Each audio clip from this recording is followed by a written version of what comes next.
Ladies and gentlemen, the ringing of that phone bell brings you mystery, adventure. Nero Wolf's office, Archie Goodwin speaking. What? Oh, Fritz. Yeah, I thought it was the outside line.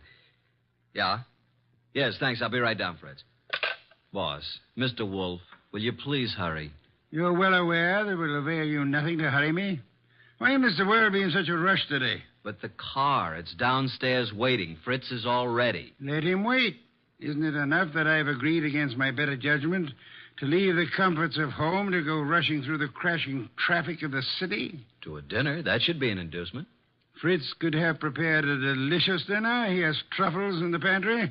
Well, why did you promise Arthur Merle? You didn't have to accept the invitation. Quite so. He's an old friend.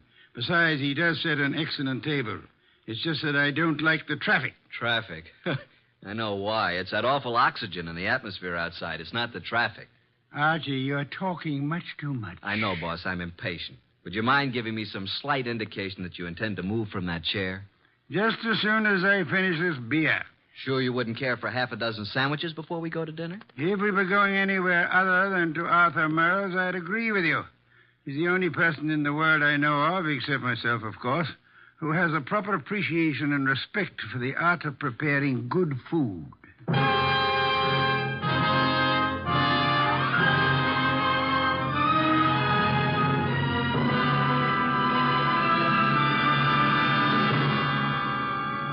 Ladies and gentlemen, it's that renowned genius who is the bulkiest, balkiest, most ponderous, and most brilliant detective in the world. Yes, none other than that chair-borne mass of unpredictable intellect, Nero Wolfe, created by Rex Stout and brought to you in a new series of adventures over this NBC network in the person of Mr. Sidney Greenstreet.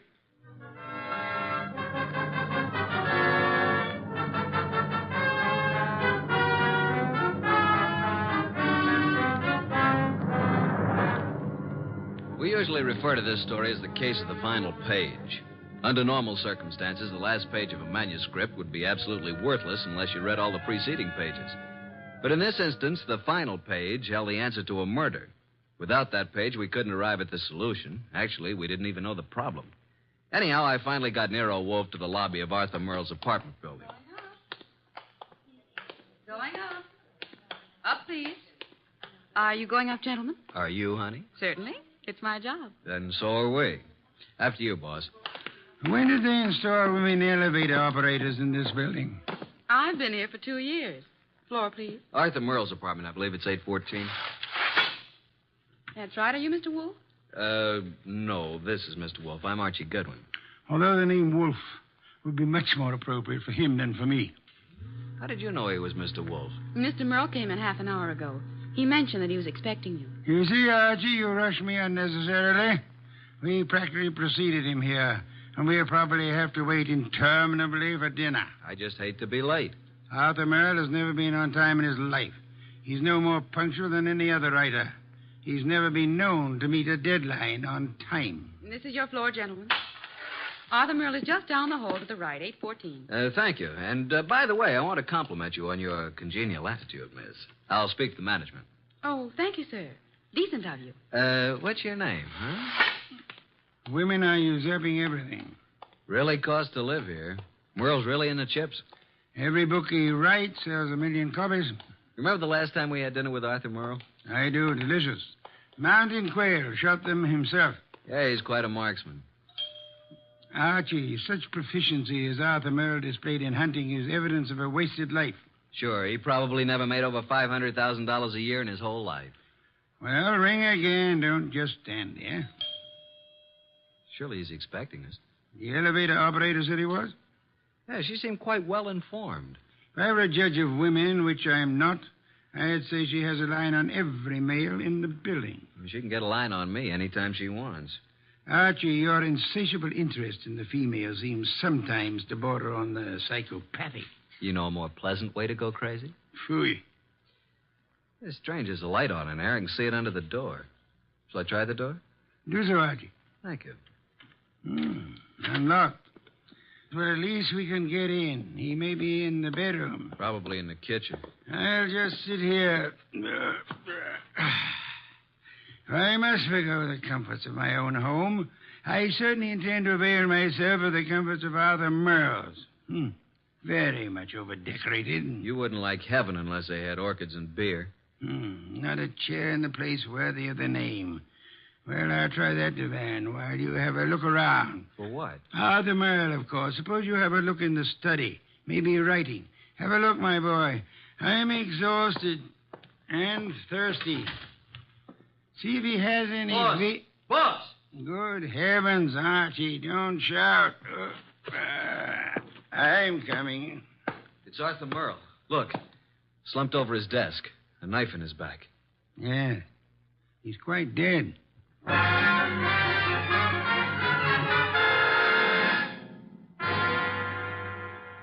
You haven't touched anything? Certainly not. I've been around long enough to know that. Well, you just call Inspector Kramer at homicide. How long do you think he's been dead? I'd say a half hour. From all appearances, yes. And perhaps only 10 minutes. I can't understand it. Why would anyone want to kill Arthur Merle? Everybody liked him. Last man I'd expect such a thing to happen to. The answer is probably a considerable distance from the question, Archie. Inspector Kramer, homicide. Archie Goodwin, Inspector. Just a minute. Nero Wolf wants to speak to you. Oh, no. Don't tell me you two have stirred up something on a night like this. It's 10 below zero. I'm sorry. Here you are, boss. Hello, Inspector. Yes? What is it this time, Wolf? Find a dead body under Grant's tomb? I'm sorry you'll forgive any apparent failure to find humor in your little witticism. But I'm at Arthur Merle's apartment. I suggest you come here at once. Seems that Arthur finally met a deadline.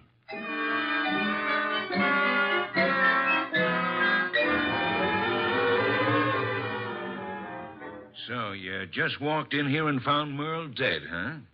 We were invited here for dinner. Anyone else around when you got here? No? You see anyone, Goodwin? Only the elevator operator who brought us up. Well, Mr. Wolf, since you were in on the ground floor, maybe you've got some ideas.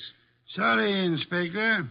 Had I been able to solve the crime so soon, I would have advised you, Inspector. Yeah. Well, it's obviously murder. Obviously. You knew him well? Quite well. Ever know of his being in any trouble? No? Everybody liked him. Arthur Merle, I felt, didn't have an enemy in the world.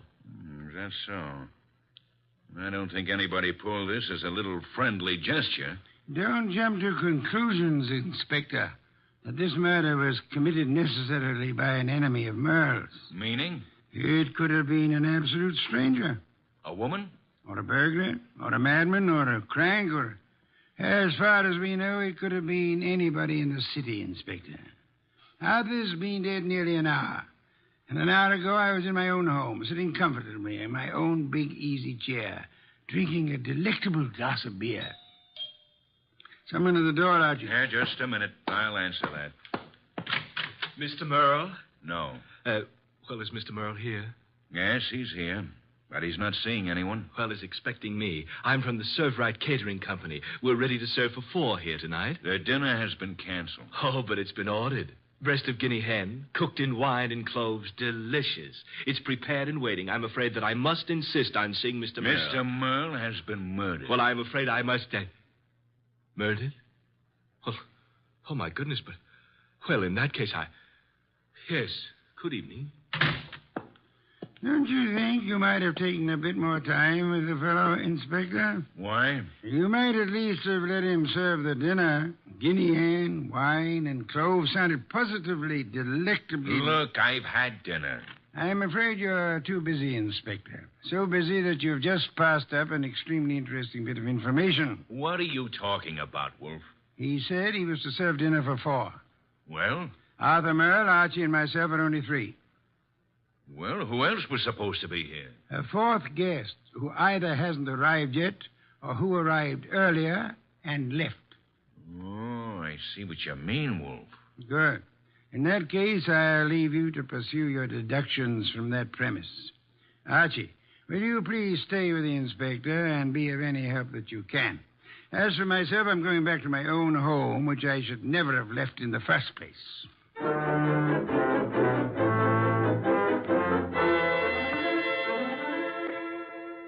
Okay, that finishes the apartment search, Goodwin. And what have we? Nothing.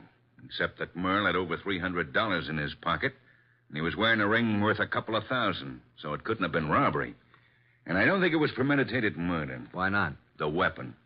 Obviously, if someone had planned on killing Merle, he'd have prepared it better.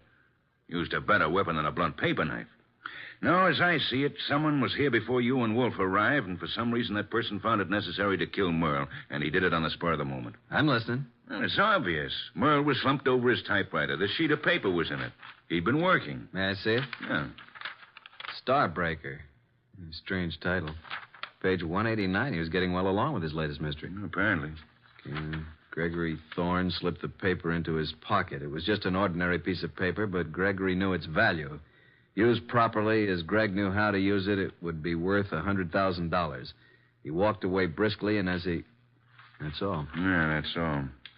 Must have been writing. I'd like to read the rest of it. We didn't find any more of it. Any other ideas? No, at the moment we seem to be right where the murderer himself left off. Oh, what is this, open house? Sorry to be so... Oh. Oh, what? I expected to see Mr. Merle. Is he here? Well, who are you? Cynthia Roberts. He expecting you? Well, no. That is, Come on in, Miss Roberts. Thank you. Maybe the young lady's trying to say that he didn't have to expect her. Maybe she felt free to call without advance notice, Inspector. Inspector? What did you want to see Mr. Merle about? I'm his fiancée. Oh. Had dinner yet, Miss Roberts? Why, yes, I had dinner earlier. When were you last here, Miss Roberts? Last night, after the theater. Arthur and I were... What's the matter?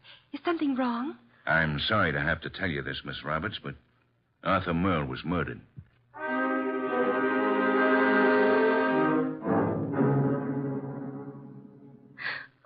And you say you hadn't talked to Mr. Merle all evening. Is that right, Miss Roberts? Yes, that's right. You didn't have a date with him tonight? Oh, no. Then why did you come here? I told you we were engaged. I just came by, that's all. I see. Any more questions, Inspector? None for the present. How about you, Goodwin? Nope. But maybe Wolf. Let me call him. Yes, I guess under the circumstances, we can't very well leave him out. Go ahead. Oh, Arthur, I just can't believe it. Why would anyone want to kill him? That, Miss Roberts, is a question we'd all like to know the answer to. Nina Wolf speaking. Archie, boss, I'm still at Merle's. We haven't found out anything new except that Arthur's fiancée dropped in a few minutes ago. Did she know anything of interest? I don't think so. What does the inspector plan to do about it? Just a minute. He wants to know what you're going to do with her. Well, hold her, of course. He's going to hold her. Let me speak to him. Okay. He wants to talk to you, Inspector. All right. Hello. Inspector, I suggest you let the young lady go. Are you crazy? I haven't got enough suspects in this deal to be letting the hottest one go free. You can't consider her a suspect simply because she knew Arthur. Now, see here, Wolf. If you go around arresting people at random, you'll certainly be tipping your hand to the real murderer, admitting that you don't have a real clue to go on. And just what do you suggest? Find a motive, Inspector, find a motive. Then, if you stumble on a suspect, you'll have some basis for making an arrest. At the moment, I suggest that you let the girl go and tell Archie to stop wasting his time down there and come home at once.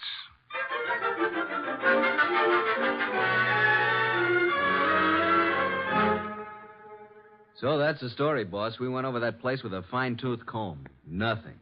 There's not a single suspect. The last person to see Arthur alive was the elevator girl. Correction, Archie. The last person to see Arthur Merle alive was the person who ended his life. Well, I just can't imagine that pretty little elevator gal. You don't solve crimes by imagination, Archie. Then there's Cynthia Roberts, his fiancée. You suspect her? Not exactly, but just suppose she did have a motive. Maybe he threw her over. Wouldn't it have been very clever of her to come back to Arthur's apartment after the police arrived, allegedly looking for her? I thought you were the admirer of the fairer sex, Archie. So far, the best you can do is practically accuse the elevator girl and Arthur's fiancée of murder. Well, who else is there? Certainly the fellow who came with the food doesn't count. I repeat, who else is there? The entire population of the city, Archie. Thanks. Well, that's all I get. Oh, there was something else. What? This. Page 189 of what appears to be Arthur's latest novel. It was in his typewriter. As you can see, just started the page. Starbreaker. Very interesting. What's the rest of it? That's all we found. What? And there was something missing. Archie, Yes, boss? first thing tomorrow morning, get the address of Mr. Morton, who publishes Arthur's books. Then get over to see him right away.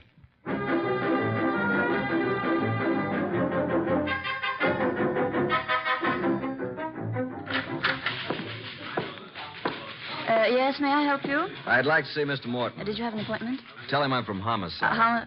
Oh, yes, sir. Yes? Mr. Morton, I know you have someone with you, but there's a gentleman here from the Homicide Bureau. He wants to see you. Tell him I work for Nero Wolfe. My name's Goodwin. His name is Goodwin. Send him in. Yes, thank you. You may go right in, sir. The large door to your right. Thanks. Come in, Mr. Goodwin. Come in. I understand you're from Homicide. Not exactly. I'm Nero Wolfe's assistant. We're working with Inspector Kramer. And what can I do for you? You've heard about Arthur Merle. Yes, I received the word when I came in this morning. It was a great shock. Oh, excuse me, Mr. Goodwin. This gentleman is Henry Childs. How do you do, Mr. Childs? Glad to meet you, Mr. Goodwin. You're with Nero Wolfe? I'm his assistant, Man Friday. Mr. Childs is a publicity agent. He handled all publicity for Arthur Merle. I've not only lost an excellent client, but a very good friend. Did you know Mr. Merle? Yes, I'd met him a number of times with Mr. Wolfe. Yes, indeed. Arthur Merle was a great writer and a fine citizen. He'll be missed by millions. Mr. Goodwin, when was the murder discovered? Last night, shortly before dinner. Well, what do the police, what do you think the motive was? Don't know as yet, Mr. Childs. A little early for that. Well, it's certainly a shame. I wanted to ask you a few questions, Mr. Morton, privately. I hope you don't mind, Mr. Childs. Oh, no, not at all. I was about to leave. I'll run along now, Mr. Morton. See you again soon, Mr. Childs. Good morning, gentlemen. Well, Mr. Goodwin? You did a lot of business with Mr. Merle, Mr. Morton? I published every one of his novels for the past 8 years. And you intended to publish his new one, the one he was working on? Yes, we had a contract. The usual agreement between you. Naturally. Although I didn't know the story, I was always sure that if Arthur wrote it, it was good. Mr. Merle's name on a novel was a guarantee that it would sell 1 million copies. You don't know what this last one was about? Haven't the faintest idea. We relied completely on Arthur's judgment. Not even any carbon copies, huh? Not that I know of. Why? When Mr. Merle was killed, the only thing missing from his apartment was the novel. The novel? The first 188 pages, all we found of it were a few lines of page 189 in his typewriter. He must have been working on it when the murderer stabbed him. The rest of it's gone. You mean, Goodwin, the novel's gone? Oh, this will cost me $1 million. Well, it cost Arthur Merle his life. Arthur Merle dead and his novel gone. I can hardly believe it. Well, thank you, Mr. Morton. Oh, I hope I've been of some help, although I'm don't sorry quite see... you haven't. But we may call on you again. Before it's over, you may be a great help.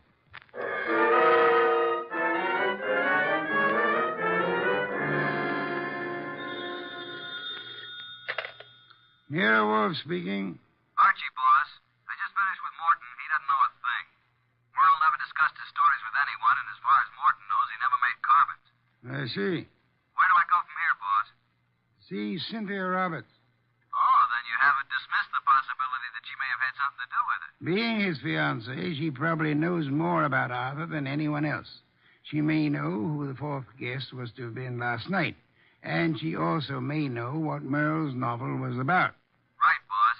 I'm anxious to know what the novel was about, too. I personally don't give a hang what the novel was about. What I want to find is someone who does know the story. Because I have a hunch that whoever knows that is the person who killed Arthur Merle.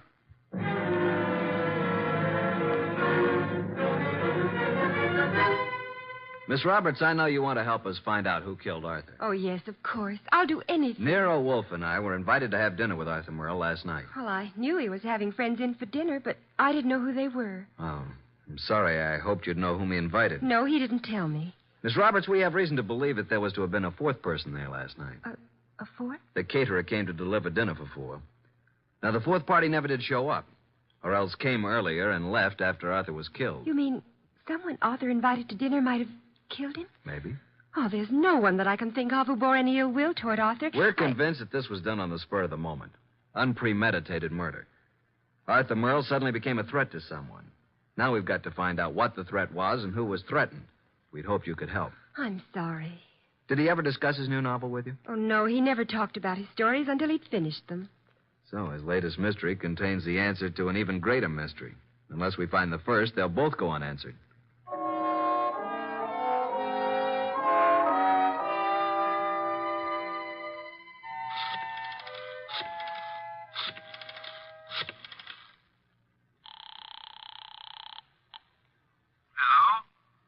Mr. Morton? Yes? Nero Wolf speaking. Oh, yes. Your man Goodwin was here to see me. I presume you are interested in seeing Merle's murderer brought to justice? Certainly. Arthur was a close friend of mine. And his death cost you a bestseller, I know. Now, would you be willing to help a bit? Why, yes, if I... I've prepared a statement for the papers. I want you to call the literary editors first thing in the morning.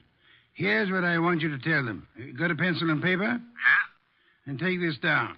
Quote, Mr. Carlton Morton announced today that the last work of the late Arthur Merle will be published according to schedule.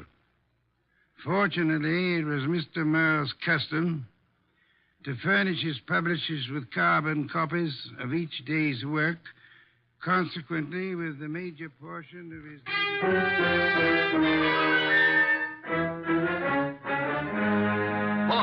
Boss! Good heaven, Archie. Please don't be so loud. Look here. In this morning's paper, why, that rat, he lied to me. That...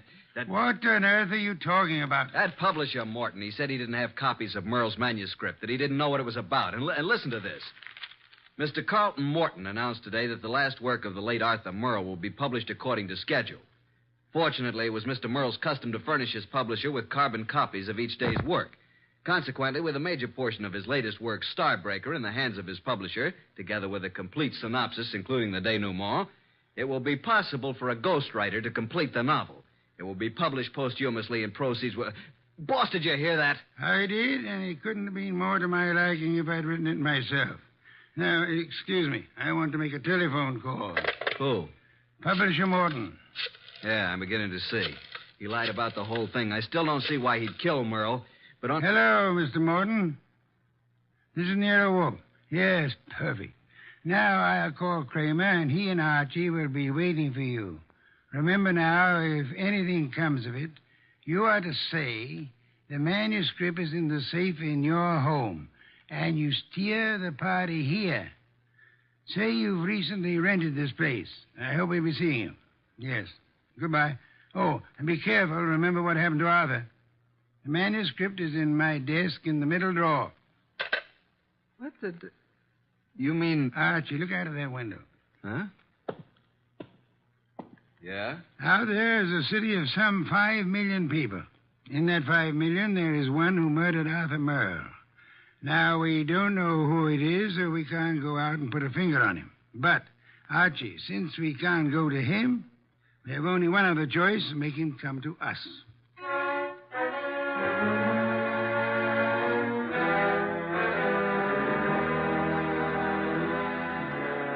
Will you tell me why we're sitting here in the dark in Wolf's office? Yes, Inspector Kramer. Mr. Wolf promised us a caller. Mr. Morton is to pretend that he's rented this place recently. Well, who's the caller? Can't tell you until he or she gets here. You seem certain he'll come. I'm quite certain. I'm just hopeful. You trying to tell me that Morton killed Merle? You're almost as dense as Archie was. No, Morton didn't do it. Unless Mr. Wolf is very wrong, which is doubtful, before the night is over, Morton will know who did. And then it won't be long until we know, too. You should get on a quiz program. You're so good at guessing games. Shh. Listen. Huh? Someone's coming. A brilliant deduction, my dear Kramer. I hope there are 2 of them. Inspector, behind these drapes. Quick! I'll get behind the screen. All right, Mr. Morton. So far, you've been very cooperative. Just keep it up. I have no intention of doing otherwise. Your gun has me completely convinced, Mr. Childs. Get the manuscript. Yes, just a moment. It's in my desk. Wait a minute. I thought you said it was in the safe. A mistake, Mr. Childs. I don't have a safe. Shall I get the manuscript? Yes, but no tricks. You be careful. I'm being exceedingly careful, Mr. Childs.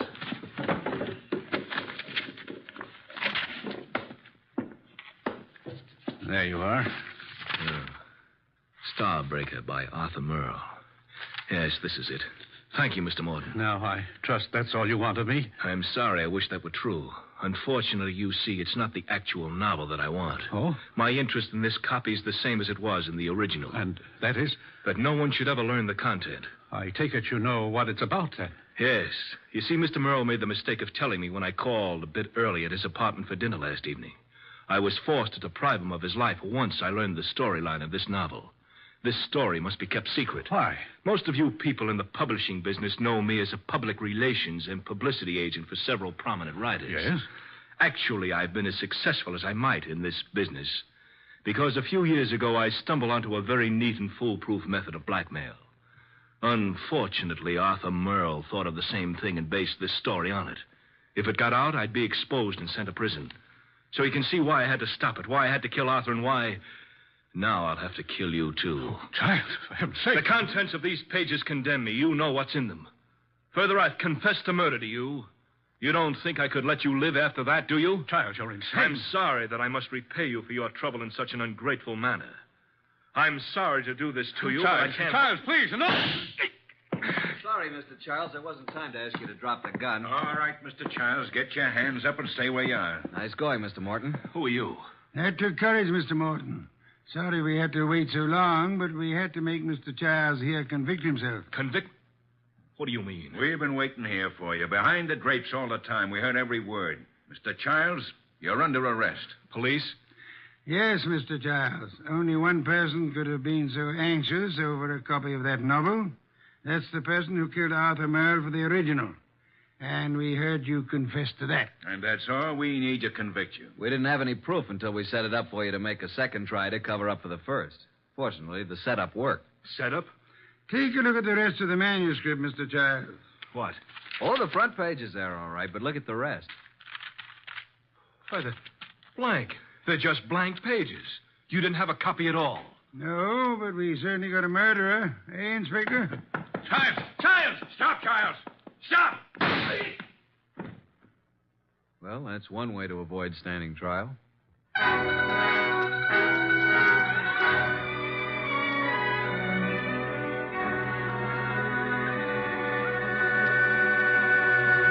Well, Archie, I'm glad you and Kramer got Childs.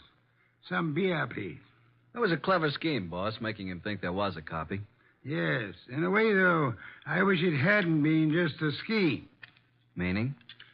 I wish there had been a copy of Arthur Merle's novel. Why? You never read detective stories. No, but I've drummed up so much curiosity over this one, I'd like to know exactly what that blackmail gimmick really was. Good night, Archie.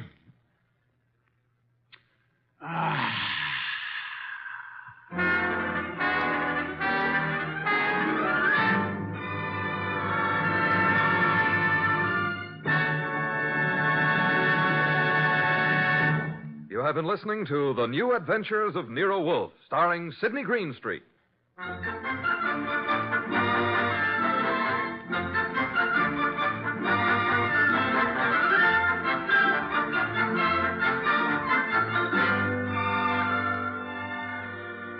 Tonight's transcribed story by Don Arthur was based on the characters created by Rex Stout. This is an Edwin Fadiman production and is directed by J. Donald Wilson. In the cast were Harry Bartell as Archie Goodwin, and Evelyn Eaton, Peter Leeds, Lucille Alex, Marna Keneally, Herb Butterfield, and Bill Johnstone.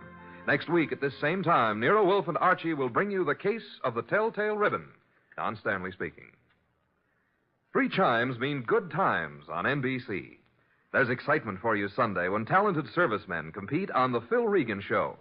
And Sunday on NBC also means another delightful adventure with Cary Grant and Betsy Drake when they star as Mr. and Mrs. Blandings, the proud but bewildered owners of the famous Dream House. The chimes are your invitation every Sunday to Mr. and Mrs. Blandings. Tomorrow for excitement, hear Herbert Marshall in The Man Called X on NBC.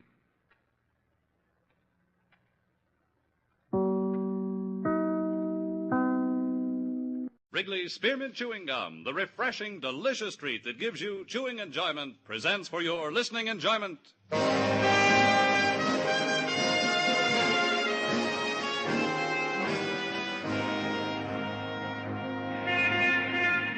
Broadway's My Beat, from Times Square to Columbus Circle. The gaudiest, the most violent, the lonesomest mile in the world.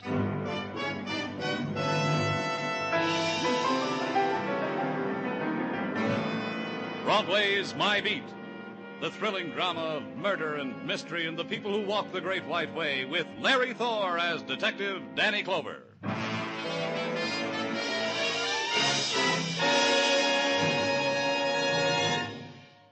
For refreshment while you work, for enjoyment anytime, chew a stick of Wrigley's Spearmint Gum.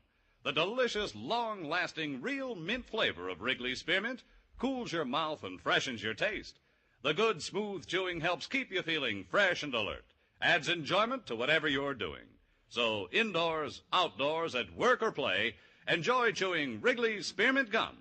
Wrigley's Spearmint. Refreshing, delicious.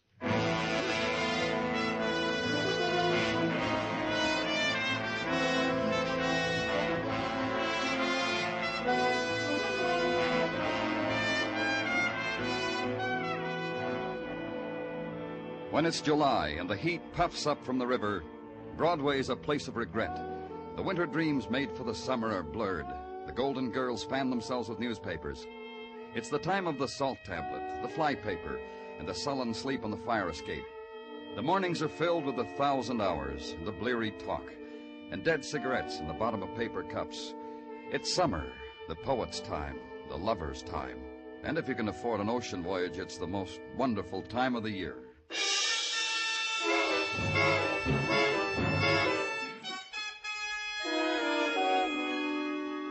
Which is equally true for a policeman if he's retired, if he's come into a fat inheritance from Uncle Ned, ex-wonder boy of the oil fields. Not me, nor Detective Muggavan. We were still working to pay off the bills. Current job, stakeout in front of an apartment house in the West 80s. Stakeout for an armed robber who had shot a bystander to death, ran across roofs, down alleys, finally trapped. It's holed up on the second floor, Danny. Empty apartment. Ready? Let's go.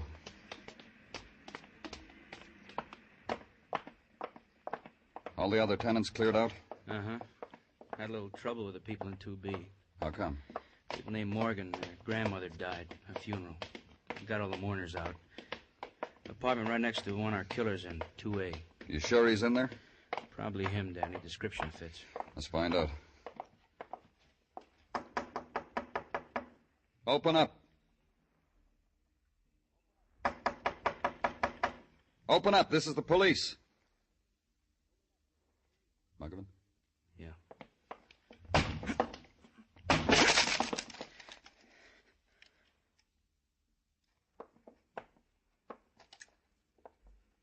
Hey, those windows over there, Danny, open. The screen's been kicked out. Come on. The killer left this apartment in a hurry. Uh-huh. These windows lead to a fire escape. He could have gone out this window onto the fire escape into the next apartment, Danny. Let's find out. Yeah. Must have done it this way. The screens on this apartment have been knocked out, too. Let's go see her. Hey, this is the Morgan apartment, Danny, where the Morgan grandmother. Want me to look around? For appearances, Muggavan. I'm guessing our man walked out with the mourners and got lost. Must have made him happy.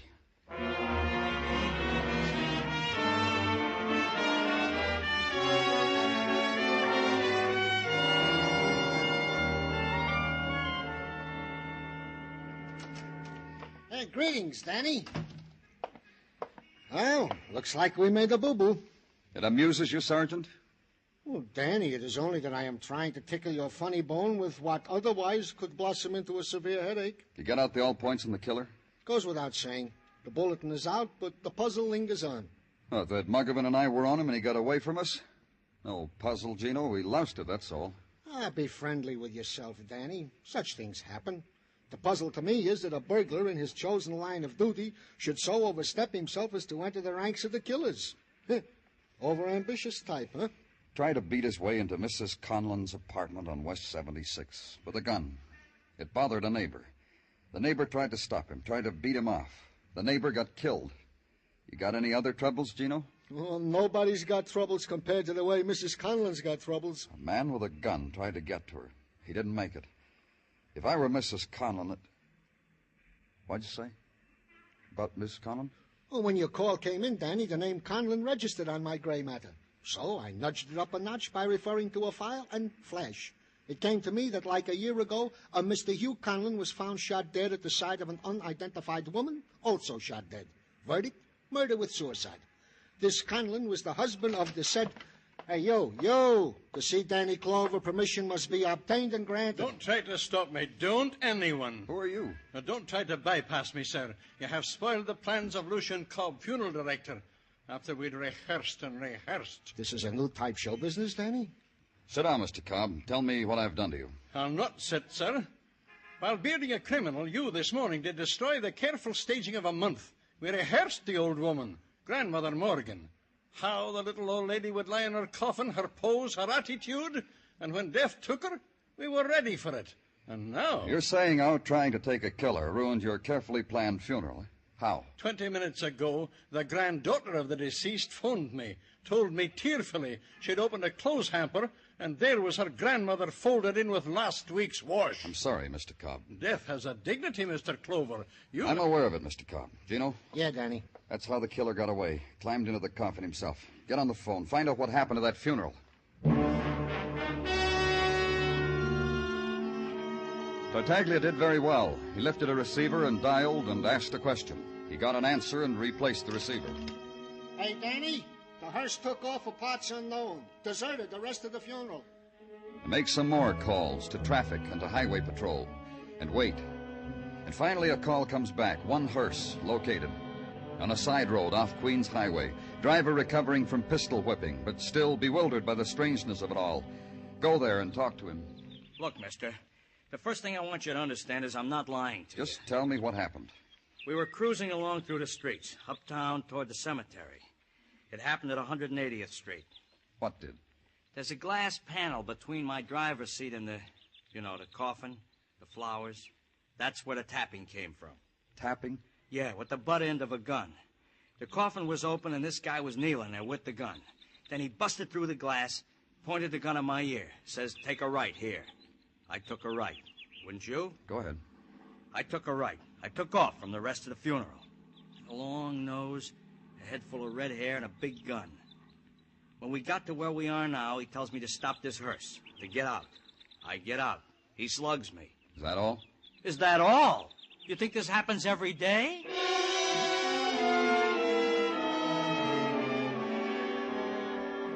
And phone it in and check out for the night. And go home. Find the heat piled high in your room waiting for you. And take the blanket and the pillow to the roof. And step carefully past the sleepless child, his eyes wide with reflection of nighttime. And hear the whispered, tired scolding of the man at his side, and the rustle of the woman's cotton robe as she pulls it tight to her throat.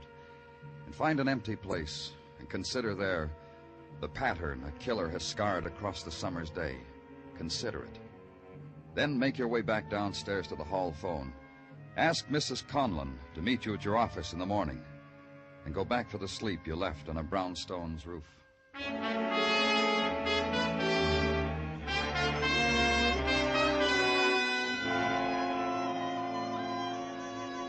In the morning, she was already waiting for me, and with her a young woman who took a cigarette from a plastic case and waited for me to light it for her. Thank you. You're sweet. My daughter, Mr. Clover, Myra. Hi and hello. Myra insisted on coming with me. She said she didn't want me to be alone with you. Don't lie, Catherine. Myra. The reason I came, Mr. Clover, it was a chance to meet a new man. I told Catherine that. The poor thing's trying to cover up. She doesn't mean that, Mr. Clover. Myra's a child. All the excitement, that man trying to break in, your call last night, a child's mind. It can be too much for... You through, Catherine? Because if you aren't, Mr. Clover will never have the chance to tell us why we're here.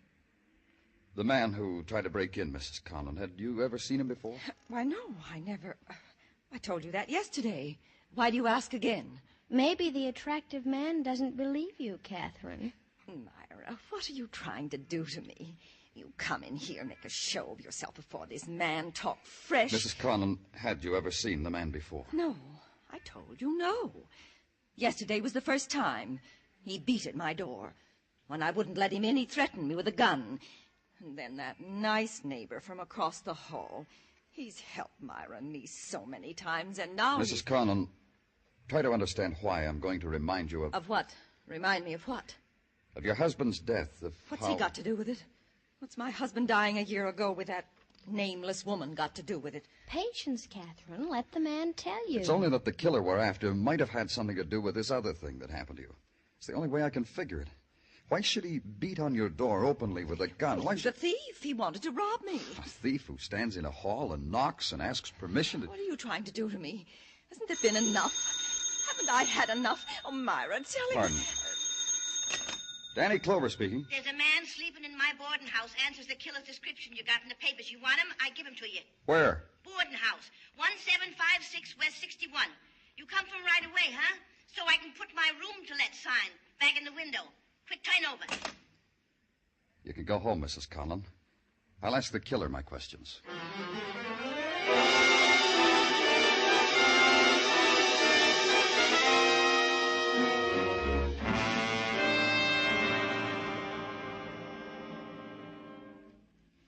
I'm telling you, mister, when I give this man a room, I thought there was something funny. Why didn't you call the police then? Just because he was breathing hard, like he'd been running?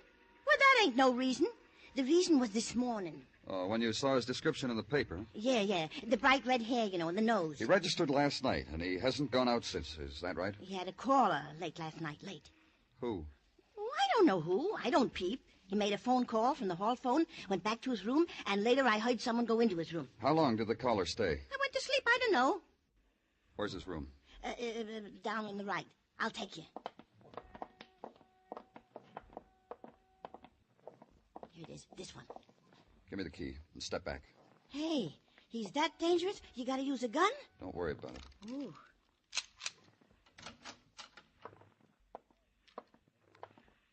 All right, you. Wake up. On your feet. Deep sleeper, ain't he? He really sleeps, huh? What's the matter with him? What's the matter? You should have peeped at his caller. You would have seen what a murderer looks like.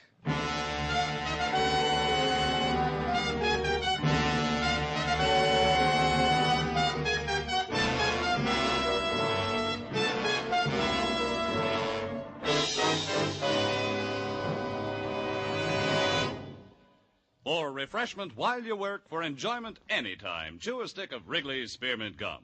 When your mouth feels dry, when you're warm or tired, Wrigley's Spearmint is really refreshing.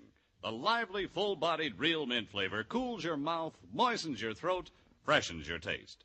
And the chewing itself gives you a little lift, helps you feel your best and do your best. So for chewing enjoyment plus pleasant refreshment, chew delicious Wrigley's Spearmint Gum. We now continue with Broadway's My Beat, written by Morton Fine and David Friedkin and starring Larry Thor as Detective Danny Clover.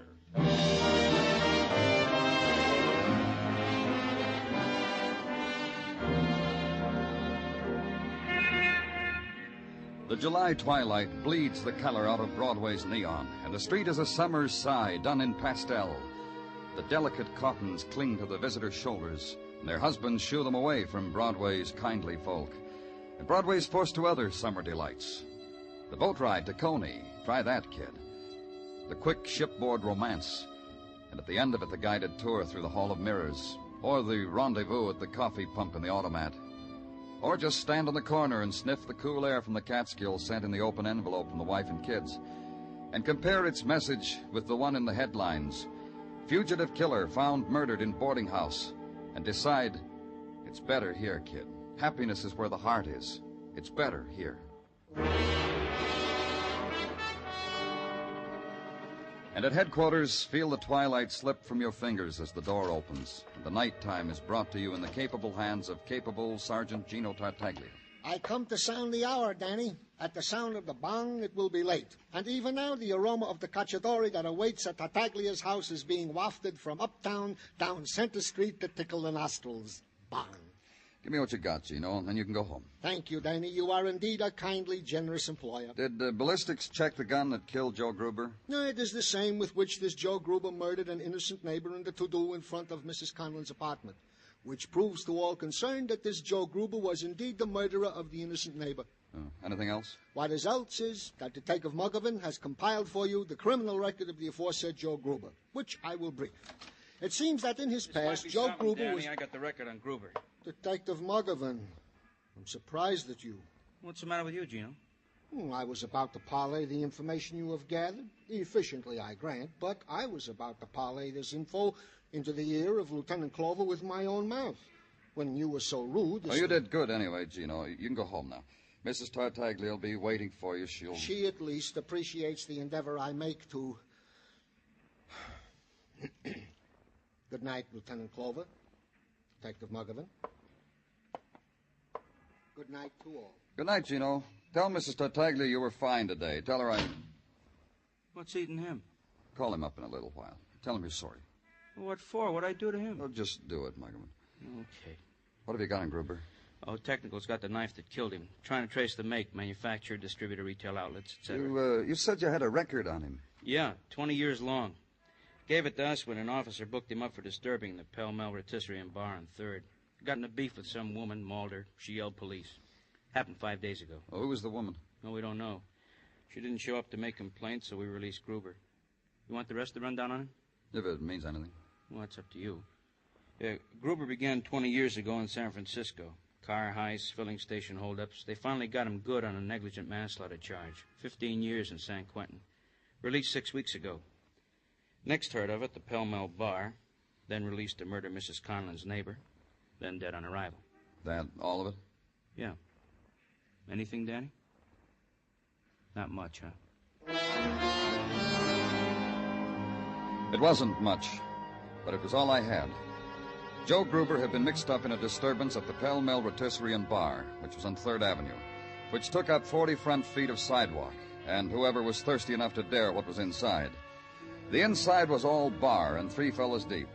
The rotisserie part of it being a cheap hot plate burner that melted things upon occasion. It took a few minutes to get close, but I finally made it. And what's yours? Talk. I'm from the police. Here, badge. Oh, something wrong? No, just talk. Oh, sure. Hey, Ed, come here. Take over, will you? I gotta talk to a guy. Yeah, scooch down to the end of the bar, mister, so we won't get our talk mixed up with people. Better, huh? Hey, can I give you something from the shelf? Some Johnny Walker? About a week ago, there was a little trouble in here. At least I keep the trouble inside, off the sidewalks. Take a look at this picture. You ever see this man before? Well, who is he? Name's Joe Gruber. His eyes are closed because you took her while he was on the slab, huh? That's right. Yeah, I seen him. Like you said, about a week ago. Trouble with a dame. What dame? I don't know. I didn't see much what happened. I got told. Had you ever seen Joe before? First time. He was in here, picked up one of my customers. You know, throw the arm around the shoulder, I'll buy you a drink, pick up. Friendly, buys drinks. I ask him to pay. He says, sure, my sister'll be in a minute and pay. He looked serious, so I fed him drinks. Later, I was back in the storeroom, I hear yelling. I get back in time to see a cop off the beat, hauls this guy away. Leaves Mal standing there. Drinks unpaid. Mal? Mal who? The arm around the shoulder pickup. Mal. Hey, Mal! Mal, come here! Yeah? What do you want? Yeah, my friend here's a cop. A very nice cop, fellow. out of my way. Hey, come back here. Let me through. Let me through. Let go of me. Let go. If I'm going to have to take you down on the floor to talk to you, that's where you're going. How'd you get here so fast? It ain't been 5 minutes I opened up that payphone. But it was only because the operator got snippy. A man's got a right. Let's go.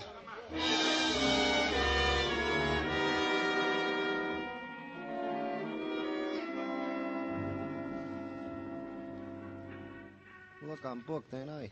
So give me my shower and a cell like always. What, am I different or something? I want you to look at a picture, Mal. Here. You know that man? Must have been a lot of long-distance calls from that pay booth you tumbled, Mal. That change could add up to grand larceny. It was that much, huh? I guess I was just born lucky. It's going to be a hot summer in that jail yard, Mal. Sit down, Mal. Cigarette? Your friend's got a cigar in his pocket. Muggavan? Yeah. You want a light? Here. My feet are killing me. Put them up on my desk. Comfortable?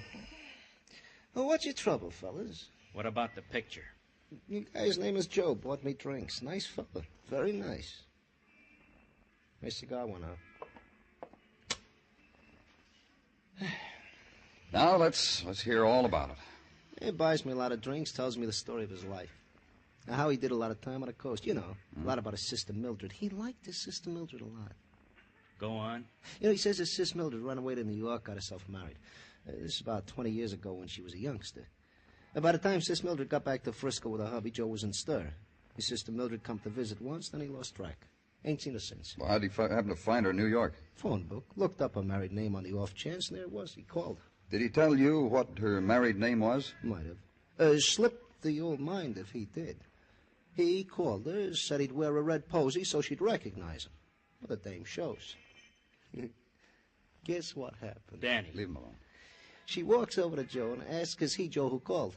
Joe says, I am he, only you ain't my sister Mildred. My sister Mildred had red hair like me, he says, so they walk over in the corner, they start to talk. Then the lady raises a roof about something, starts to hurry up. Joe runs after her right into the arms of the law. What did this lady look like? Frankly, Joe fed me too many drinks to remember clear. That's about it, boys. Light my cigar again, huh?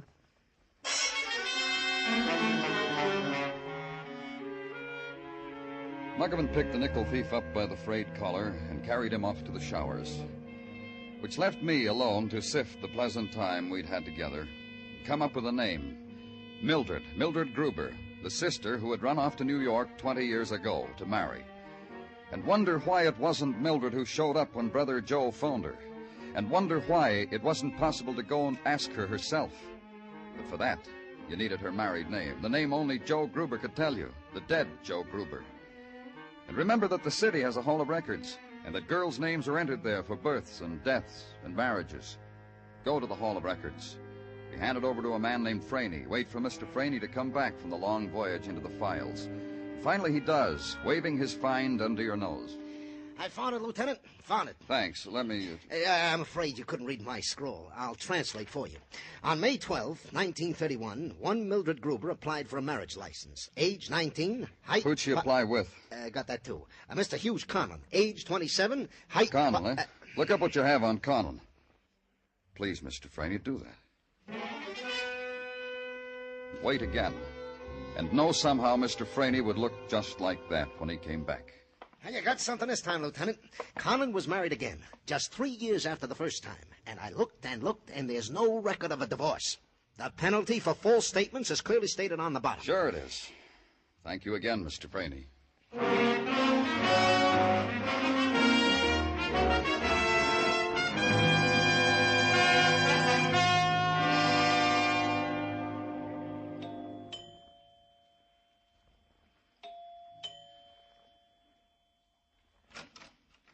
Oh, hi and hello, Mr. Clover. Come on in. In here, the living room. Say, I've been trying to make Alexanders for years. Can I try one on you? How old are you, Myra? 17.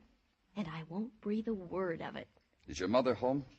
Let's chip in and send her to the movies. Get her. Are you kidding? Get her. Oh, you're a fool. You could have had an Alexander. Did someone come in, Myra? Do you want me to lie to her, Mr. Clover? I most always It's the police, do. Mrs. Conlon. I want to talk to you. Hello. I was about to go to bed.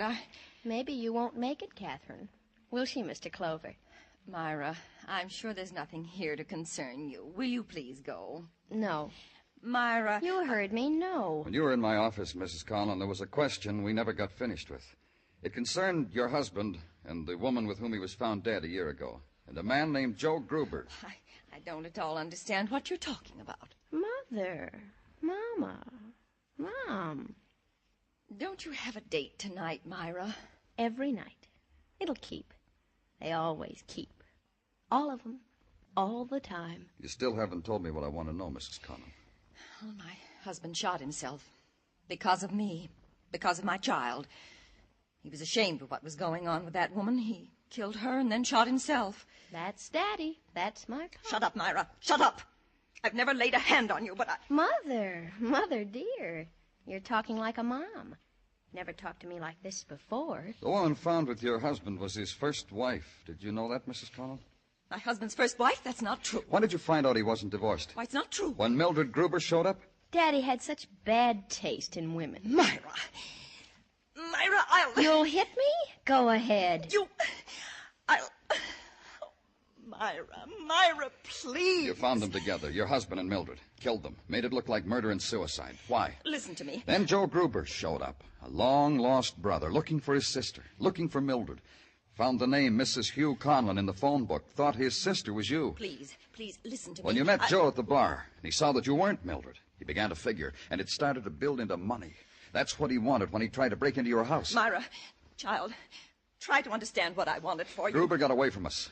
Holed up in a room. Called you for money. You came to his room, stabbed him to death. You did all that, Catherine? For me?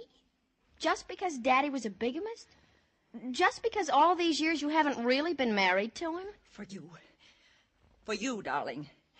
For your name, darling. Wait. When you're married and have children of your own. Wait. Mother. All for you, darling. Don't you see? I couldn't let that woman destroy what I built for you, or that man, or your father. The years, the good name I wanted for you. Wait till Charles hears this. Myra! Charles will die laughing. Wait till I tell him I'm just nobody. He'll float the evening in champagne. He'll be here any minute.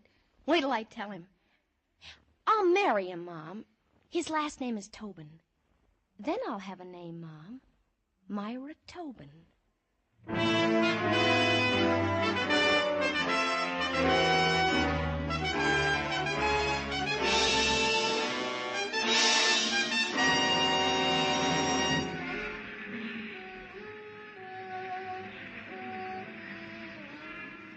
Midnight's a happy time on Broadway. It's a place strung into the night like some phosphorescent alley.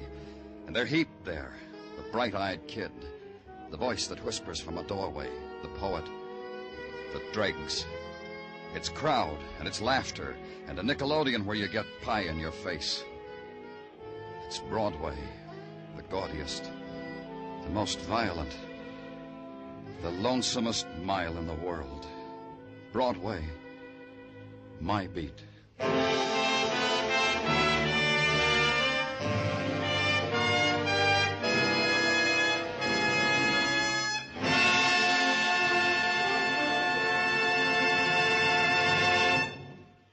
Remember, friends, for refreshment while you work, for enjoyment anytime, chew a stick of Wrigley's Spearmint Gum. There's lots of lively, real mint flavor in it to cool your mouth, freshen your taste, and sweeten your breath. And chewing Wrigley's Spearmint helps keep you fresh and alert. You feel better, work better, get more fun out of doing things. So indoors, outdoors, at work or play, always keep delicious Wrigley's Spearmint Chewing Gum handy. For refreshment while you work, for enjoyment anytime, chew a stick of Wrigley's Spearmint Gum. The makers of Wrigley's Spearmint Chewing Gum hope you've enjoyed tonight's story and that you're enjoying Wrigley's Spearmint Gum every day. We invite you to join us next week at this same time when Detective Danny Clover returns again with Broadway's My Beat. Broadway's My Beat, brought to you by Wrigley's Spearmint Gum, is produced and directed by Elliott Lewis with music composed and conducted by Alexander Courage. The program is written by Morton Fine and David Friedkin and stars Larry Thor as Detective Danny Clover with Charles Calvert as Tartaglia and Jack Crucian as Muggavan. In tonight's cast, Barbara Whiting was heard as Myra and Irene Tedrow as Mrs. Conliffe. Featured in the cast were Lou Krugman, Martha Wentworth, Norman Field, and Jerry Hausner. Bob Stevenson speaking. This is CBS, the Columbia Broadcasting System.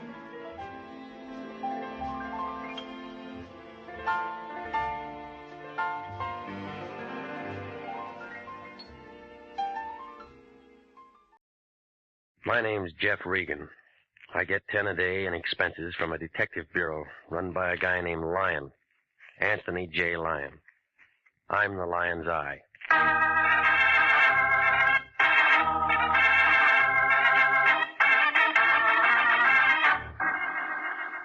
With Jack Webb as Jeff Regan, investigator, stand by for hard-boiled action and mystery and thrilling adventure in tonight's story of The Diamond Quartet.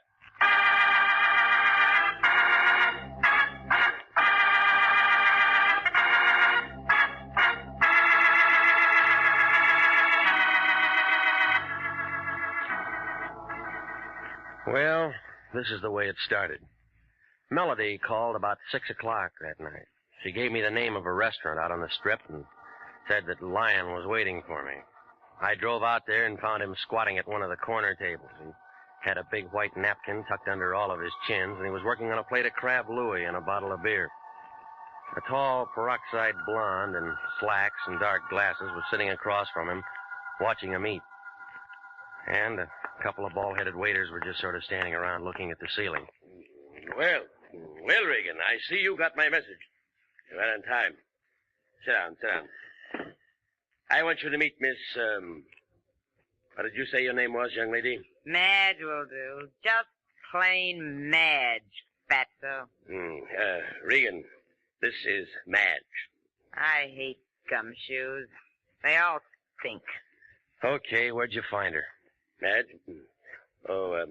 Madge works for Mr. Daly, Mr. Pete Daly.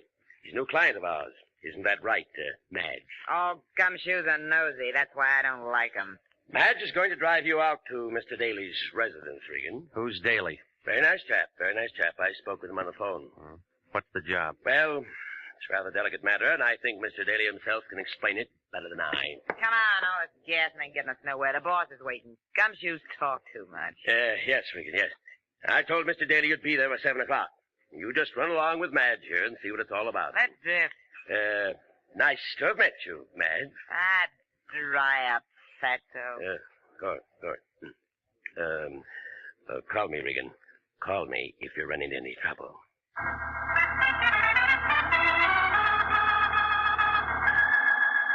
Just plain Madge, who was carrying a .25 automatic in her purse. When we got into a Cadillac, we went out the pass, turned off a hill and back of Burbank. Daly's residence was at the end of a private road, a nice old Southern-style place with 2 or 3 private patrolmen guarding the entrance. They all needed shave. They kind of nodded when we got out of the car and went up to the front door.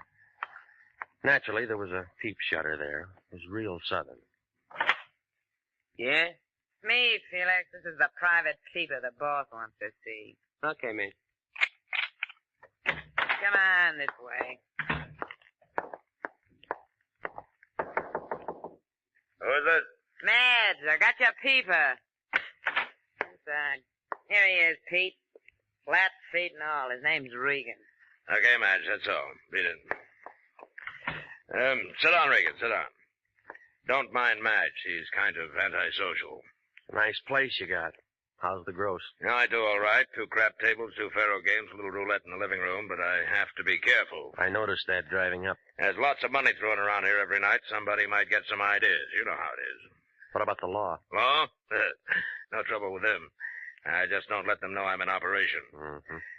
In my business, I haven't much use for private detectives. I don't generally like them. Neither does Madge. But I happen to need one right now. I want you to do a little job for me. You seem to have plenty of help around here. Wasn't that Felix Frazier at the door there? Last time I saw him, he was shadowing a banker up in Sacramento. Yes, that was Felix, all right, but it's a little different.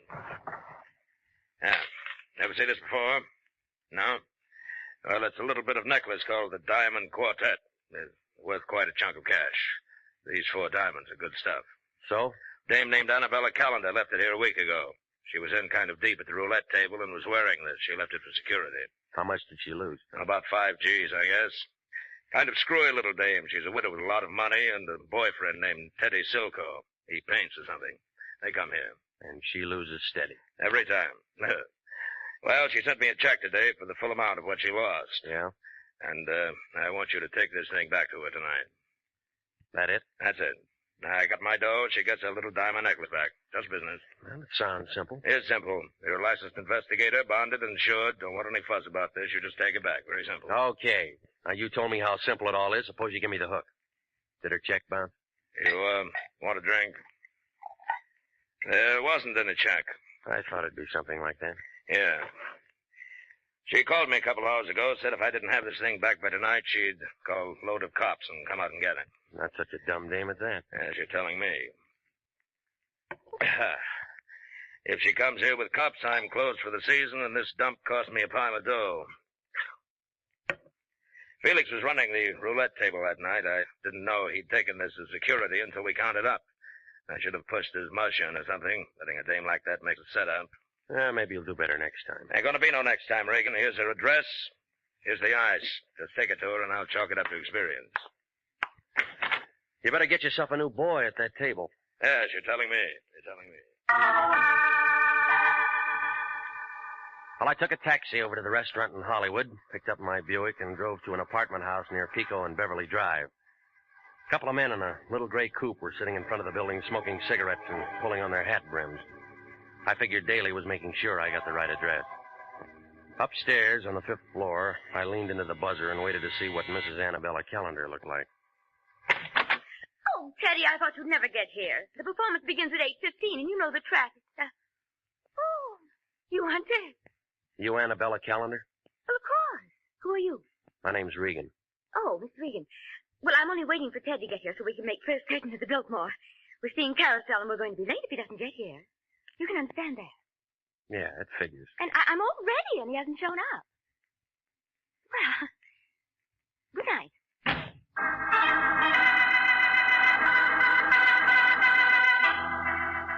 Yeah. Her white ermine cape and the black strapless thing needed a touch. But she had it. That necklace I had in my pocket, or a very good copy, was hanging around her neck, and it looked like 4 Klieg lights at a Hollywood premiere. Come on. Lay off. You busted door. Lay off. What's the idea? You want to bust down the door? You drunk or something? I've been pounding on this door for 5 minutes. Well, that's too bad. Can't you read the signs? This building's closed. The scram, drift, push off, blow. You got a jeweler in this building named Tartaglia? Yeah, we got a jeweler named Tartaglia. Only don't want to see nobody because it's 9 o'clock at night. The joint's closed and he ain't here. All right, slow down. He lives someplace, don't he? Sure. There's a lot of houses that way. Why don't you try knocking on doors? There wasn't any residence listed in the phone book. I thought maybe if I came down here to his office, you could tell me where I might see him. I ain't going to tell you nothing. Look, I'm a private investigator. I got to see him tonight. Oh, how's little old expense account, Pilgrim? It'll do. Let me see, pal. The name's Freddie Leach. Your boy's a fat old pile of blubber with a lot of talk in this note. White Hotel, 208, 3 blocks straight ahead. Thanks, Freddie. Anytime, pal. Brother Sawbuck, I'll tell you where his girlfriend lives.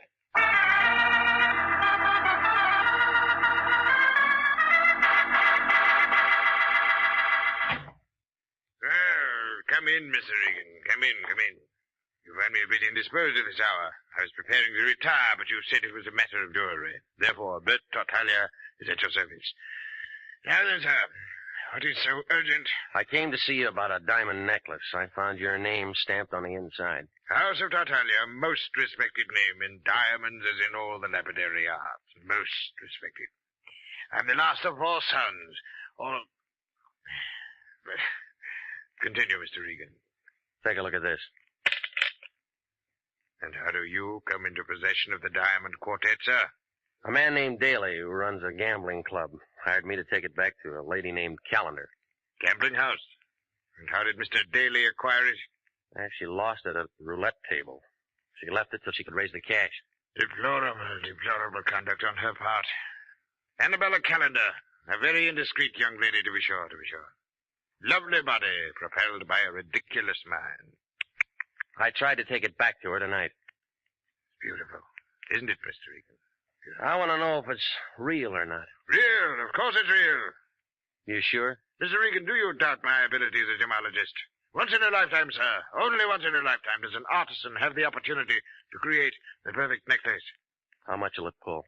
Priceless in the amount of work. Roughly $65,000. See, here, under the light. See how carefully each stone is mounted.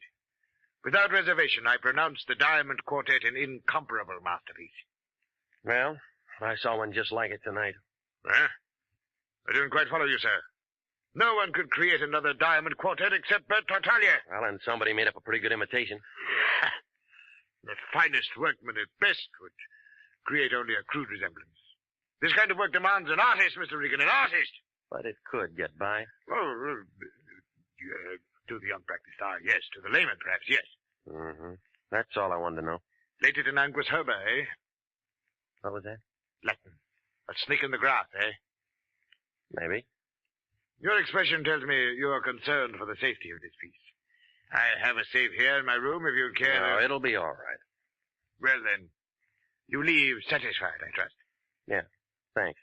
Think nothing of it, Mr. Regan. Think nothing of it. Just remember the House of Tartaglia when you want fine jewels. Good evening, sir.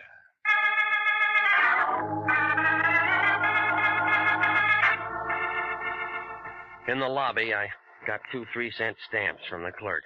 He watched me put the Diamond Quartet in an envelope, address it to myself, and mail it right there. He blinked a couple of times, but I didn't tell him about my two pals parked across the street in the little gray coupe. They were sitting there, still sucking on cigarettes and pulling on their hat brims. When I walked outside, they got out of the coupe, came over to where I was lighting a cigarette. The tall one tapped me on the shoulder. Here's the paper, Georgie. Want to ask him for a match? Georgie's nearsighted.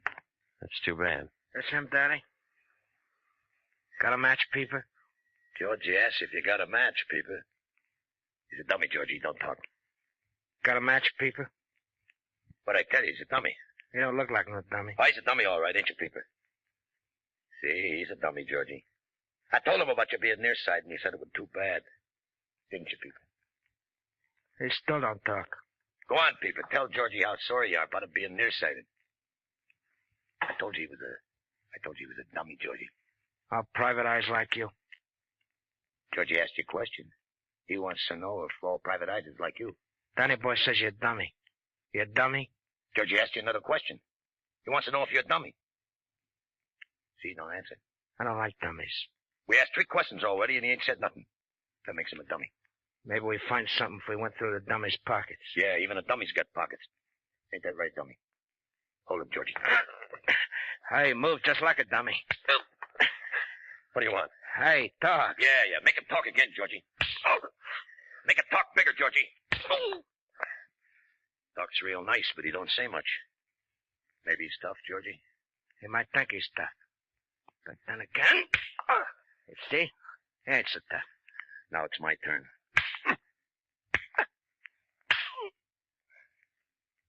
Hey. You don't talk no more, Danny. This Peeper ain't no pretty picture, Georgie. Why you want to hold him up?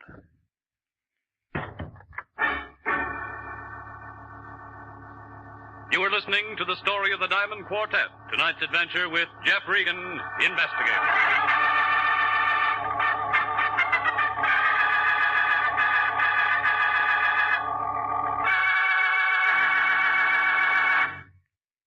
$29,000 nurses are needed now to join the new Army Nurse Corps Officers Reserve. For the first time in history, qualified nurses are given the opportunity of receiving a commission in the regular Army Reserve. These nurses will remain on inactive status, ready to serve their country in the event of an emergency. 4,000 of them, if they wish, may choose active duty. Inactive reserve status will not interfere with the nurse's civilian life, but the educational opportunities offered her by the Army Medical Department will be of a great advantage to her in her work. So don't wait. If you're a registered graduate nurse between the ages of 21 and 45, drop a card now for complete information to the Adjutant General, Washington, D.C. And now, back to the story of the Diamond Quartet and Jeff Regan, investigator.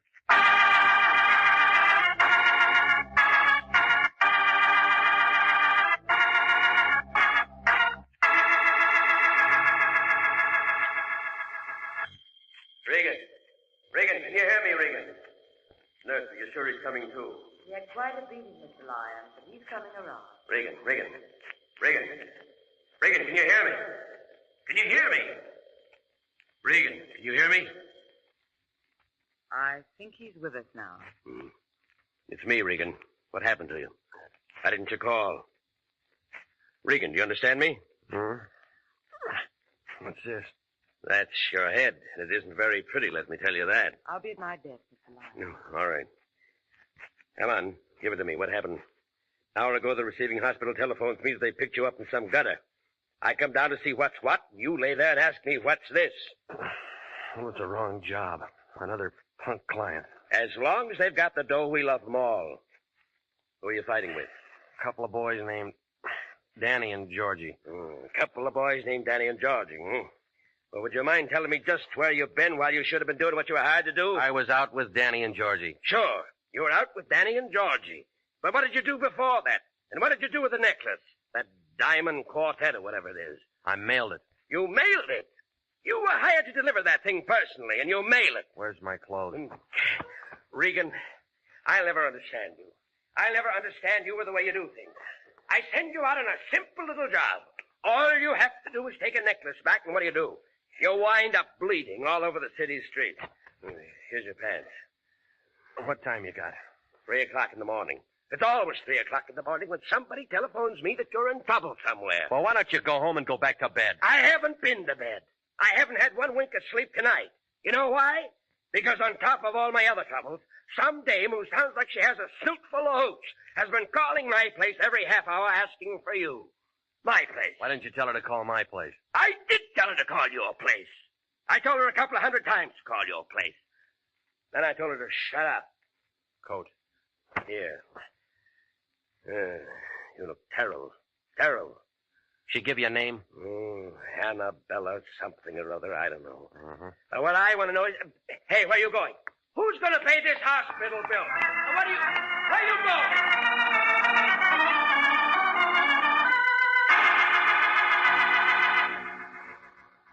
Well, the cab driver circled twice before he picked me up, but he got me out to her place in 20 minutes. When I got upstairs, her door was halfway open, and the light from the hallway kind of seeped in. She was sitting in a big chair right by the door. I don't know why, but she was holding the phone on her lap, just sitting there, looking at nothing. Oh, Mr. Regan. It's you. You came back. Yeah, I don't think you're going to need this. Oh. Well then, Mr. Regan. Well then. I suppose you've met some people tonight who know a great deal about me. Some? A gambler? A jeweler? And of course they told you how I carry on with money and all that. Everyone seems to know that. Yeah, Daly told me. Do you know about Charles? Charles and I had so many things together, and it was so much fun being alive with him. You like to have fun, Mr. Regan. I do think he enjoyed being alive with me. I mean, I cried when Charles was killed. I really did. I cried. I didn't know what to do. I cried. How long ago was that? Oh, Charles was killed 3 years ago. But now I have Teddy. He's really a dear. You should meet him. We should all have a drink together or something. Teddy's a fine artist. Very fine artist. I think you'll be very prominent someday. I do. I really do think Teddy will be very prominent someday. Of course, it wouldn't make any difference now. Did they tell you that did they tell you? It's funny. I can't seem to get my tongue adjusted to my mouth. Did that ever happen to you, Mr. Regan? Sometimes. Teddy asked me to marry him tonight. He did? Yes, I've been very lonely since Charles died, and it isn't my money that Teddy's interested in, I'm certain. Teddy has some money of his own, although many people don't know it. What is money, Mr. Regan? What would you say, money? Oh, dear, there I go again with that business about my tongue. You think I should see a correctionist? Why did you call me tonight? You're the only detective I know. And I really don't know you. It's just that Mr. Daly said you were a detective. Why did you want to see me? I really can't understand money. I know it must sound strange to you, but some people live for it, and some people die for it, and some people... Come here. What's wrong? What is it? Come on. Oh, they do look so funny. So very funny. I've seen them count money. Oh, so much money, and I really believe that's all they live for. They handle it and caress it now. Come on, tell me what's wrong. What is it? What is it?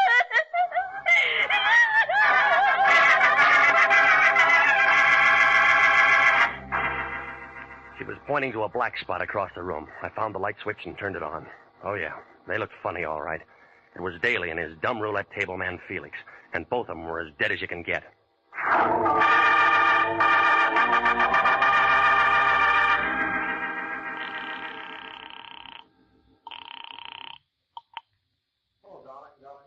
been waiting up all night. I knew you'd telephone and say you'd marry me. Yeah. Your name's Silko? Oh, yes, I was expecting... My name's Regan. I'm a private investigator. I'm calling from her apartment. Annabella's? Now, listen.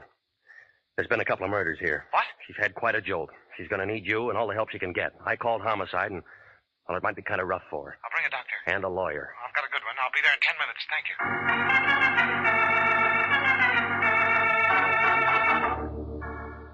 Well, he showed up about the same time Wendetti and the homicide boys got there.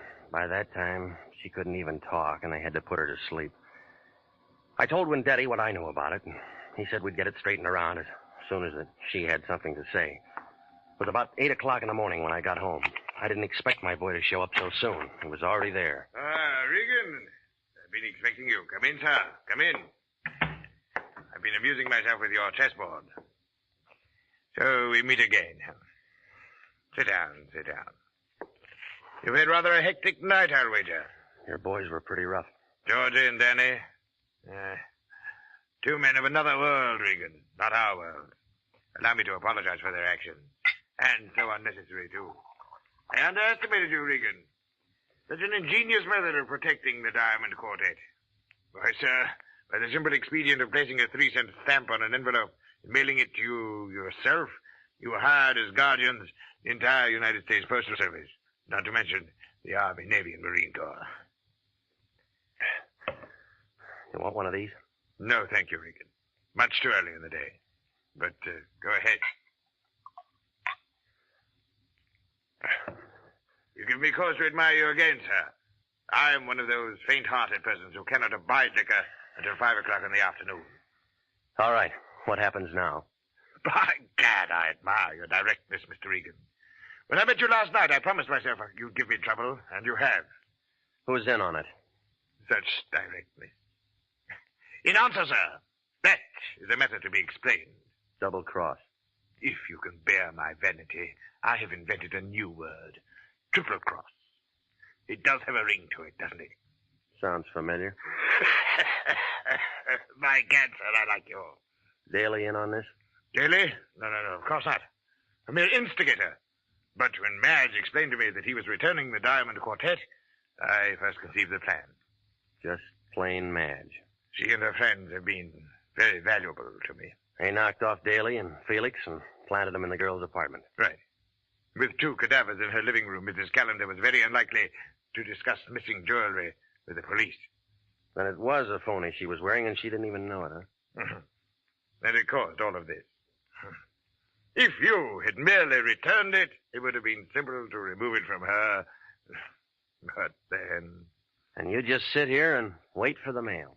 We wait for the mail, Mr. Regan. What about your playmates? You do act your role, don't you? And I like you for it, Mr. Regan. I wish you and I could have worked out something together. An unbeatable team. In answer, sir, I'm afraid I shall be sought for murder. The 2 this night. Danny and Georgie? And, Madge. Does that name bother you as much as it bothers me? Give me a woman with a name like Celeste, or Josephine, or Roxanne. Those, sir, are proper names for the creatures. But Madge...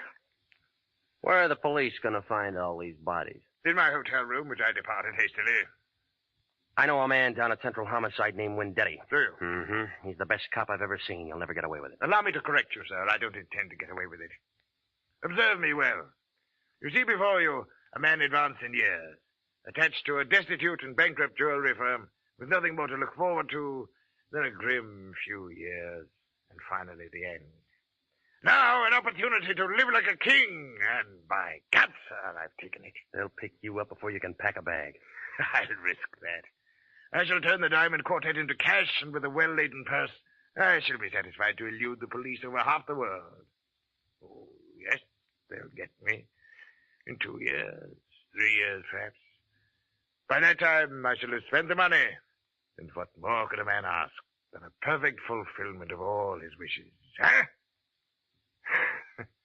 I ask you, sir, as one gentleman to another, what more could a man ask? You have company, and I have a gun. Answer it. Tell him to go away. I'll be right beside you. All right. Open it. One side, Shamus. I got a gun. Madge. Thought I'd find you here, blubber boy. Get into the good job on me. caution, my dear. I have a gun, too. I didn't last long enough to let you have it. Get out of my way, people.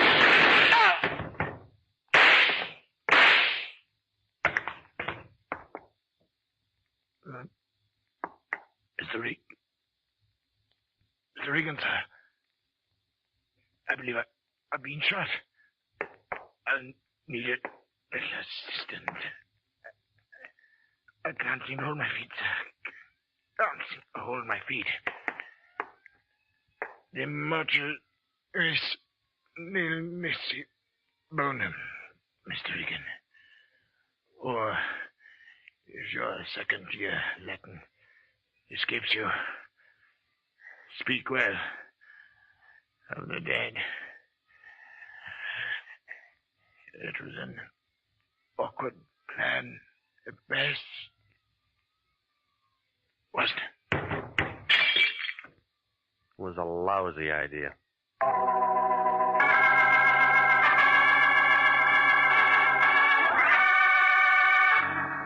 Well, there wasn't anybody left for Wendetti to arrest, so we sat around and looked at each other. Wendetti agreed that Madge double-crossed Daly.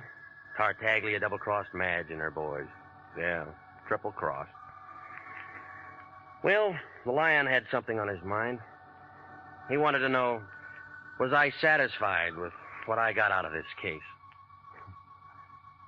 I didn't answer him. I need the job.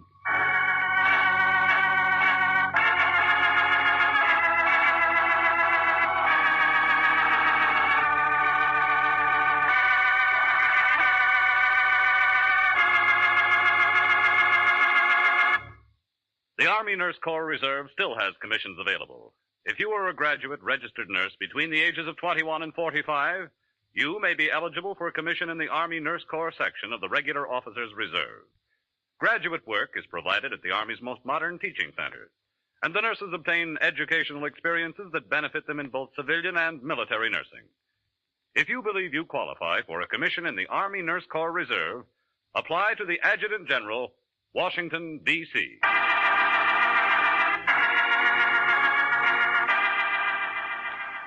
Jack Webb is featured as Jeff Regan, with Wilms Herbert as Anthony J. Lyon.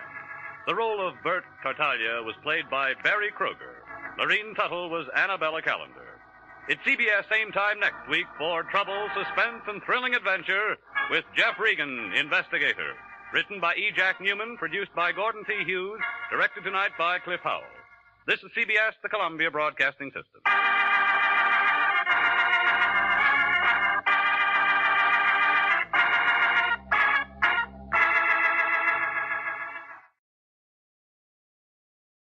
The Adventures of Michael Shayne, Private Detective.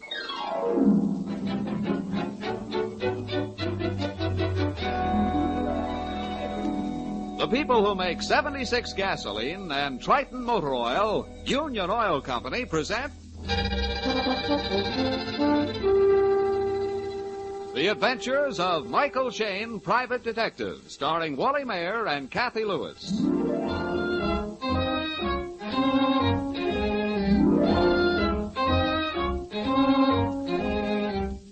When Mike Shayne isn't burning the midnight oil over some unsolved crime, he's generally doing the next most interesting thing, talking about one.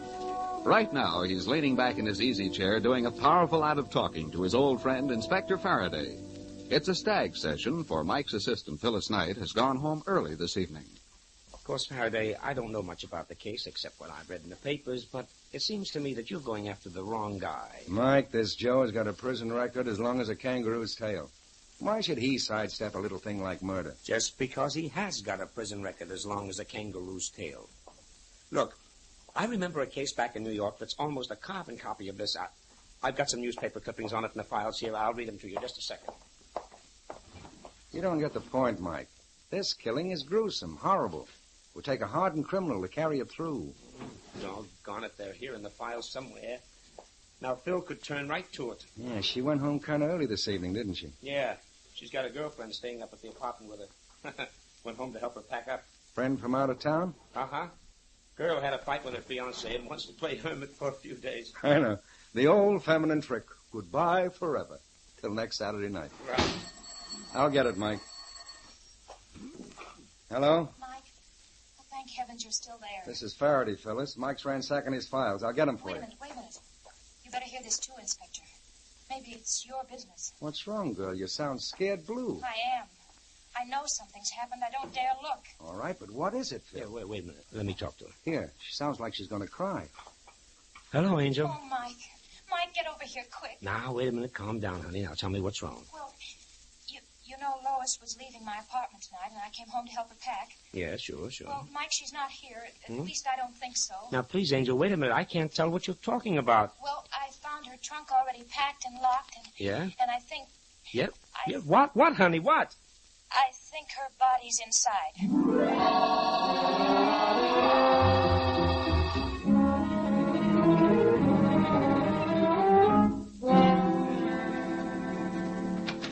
Well, at last. I thought you'd never get here. Honey, we came as fast as we could. Yeah. Where's the trunk? In the bedroom. All right, now tell me what happened. Well, I found the hall door off the lock, so I expected she'd be right back. I kept waiting, and then I started to worry. She had that row with Nelson. He threatened her. You see what I mean, Faraday? A woman's intuition. Well, the baggage man came. He started to take the trunk, but then I heard it. Heard what? Something slumped inside, and the trunk seemed so heavy. I told the man to leave it. We weren't going to send it after all. Oh, great. I looked at it real close, and when I saw the padlock... Oh, that's when I phoned you, Mike. Mm-hmm. Well, I see it. A smear of blood on the lock. But that's not unusual, honey. Maybe she cut her hand when she closed the trunk. Oh, for heaven's sakes, I'm no child. Look here in this closet. There. There are all Lois's dresses, still on the hangers. They weren't packed in the trunk. It just means that she hasn't finished packing. I thought of that, too, Mike. I started to push the trunk back against the wall, but it wouldn't budge. There's something inside of it, and it isn't clothing. Well, let's see. I'll say. It's loaded with something. There. There, you hear that? Something slumped inside. Just as you tipped the trunk, Faraday. Okay, I guess the only way we can satisfy you is to open it, if we can find the key. Well, here, I've got it. It's here in her purse. That's another thing that scared me, Mike. Lois's handbag. Just laying here on the dressing table. Let's have it, Phil. Honey, wasn't that the hall door? Of course, there's your girl now. Oh, it's about time that she... No, it's Nelson. Let's see. Yeah. You looking for somebody, partner? Oh, I didn't think there was anybody You here. always walk right in when there's nobody home? Well, I meant, I thought Lois was here alone. I'll come back again. No. We'd like you to stay. She may be in any minute. Well, I really... Come in a minute. Come on in. We'd like to talk to you ourselves. Come on. I don't understand. You're friends of Lois? Yes. This is Mike Shane and Inspector Faraday. I don't understand. You don't have to. Okay, Phil, let's have that key. Here. Thanks. Hey, here, what are you doing? That's Lois's trunk. You haven't any right to go Maybe in. not, but we like to open surprise packages. Oh, I hope I'm wrong. I hope it's a mistake. All right, Mike. Now, let's swing her open. Honey. Yeah? What's inside? No, don't look. I'm afraid you were right.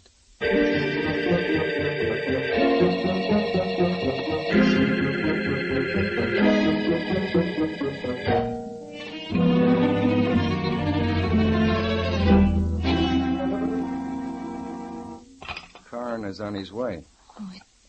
It doesn't seem real. Just a few hours ago, I was talking to her, and now... I know, honey, I know. It's hard to take. You, young fella, what's your name? Huh? Nelson Carter. Supposed to be the girl's fiancé, huh? You don't seem to be particularly upset. I'm stunned. What brought you here? I came to see Lois. I was here this afternoon, and we had another fight.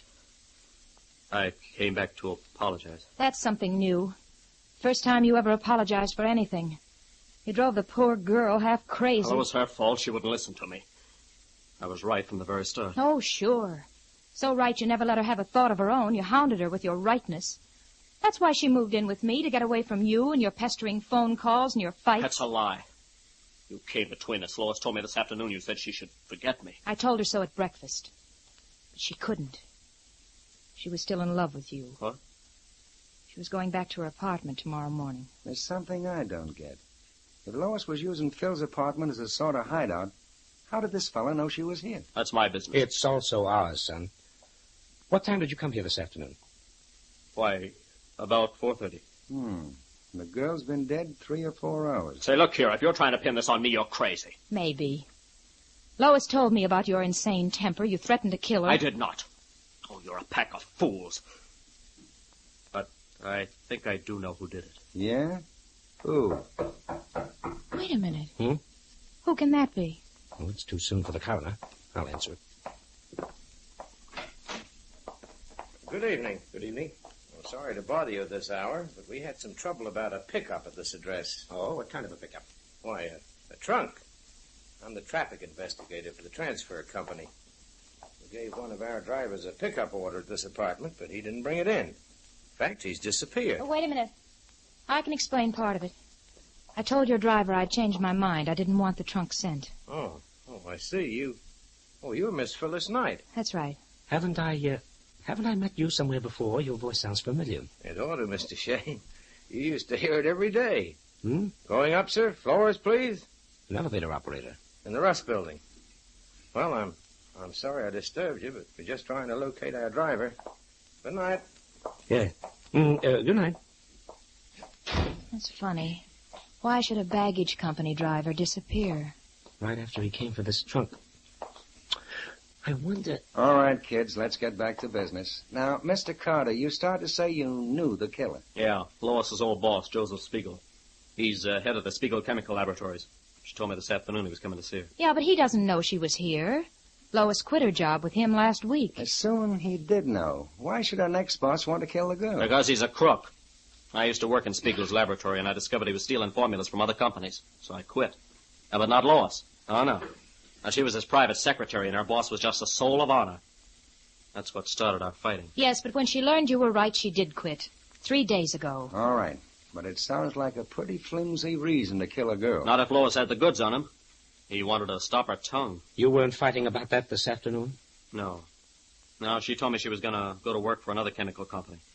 I told her when I married I didn't want my wife working. Well, we both got pretty mad. She said she'd never marry me. I can imagine how you took that with your conceit. How about it, Mike? I don't know. I'm a little worried, Faraday. This is Phil's apartment. She's been living here alone up till the past few days. Yeah? Lois and Phyllis are about the same height, same color hair. Maybe somebody thought he was killing Phyllis. Huh?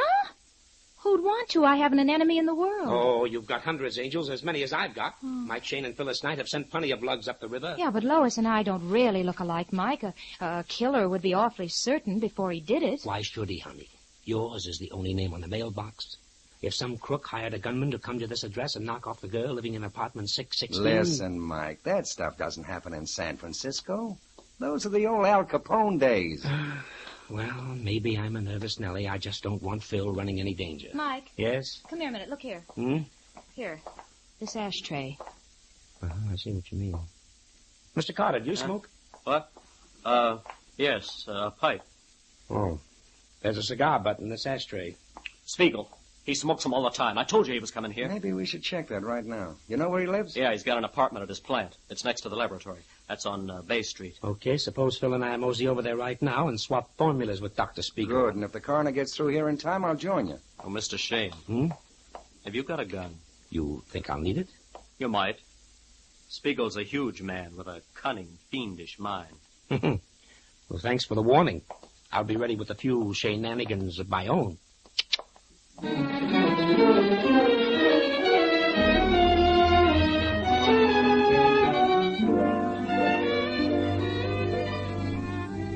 In just a moment, we'll rejoin Mike and Phyllis in their adventures.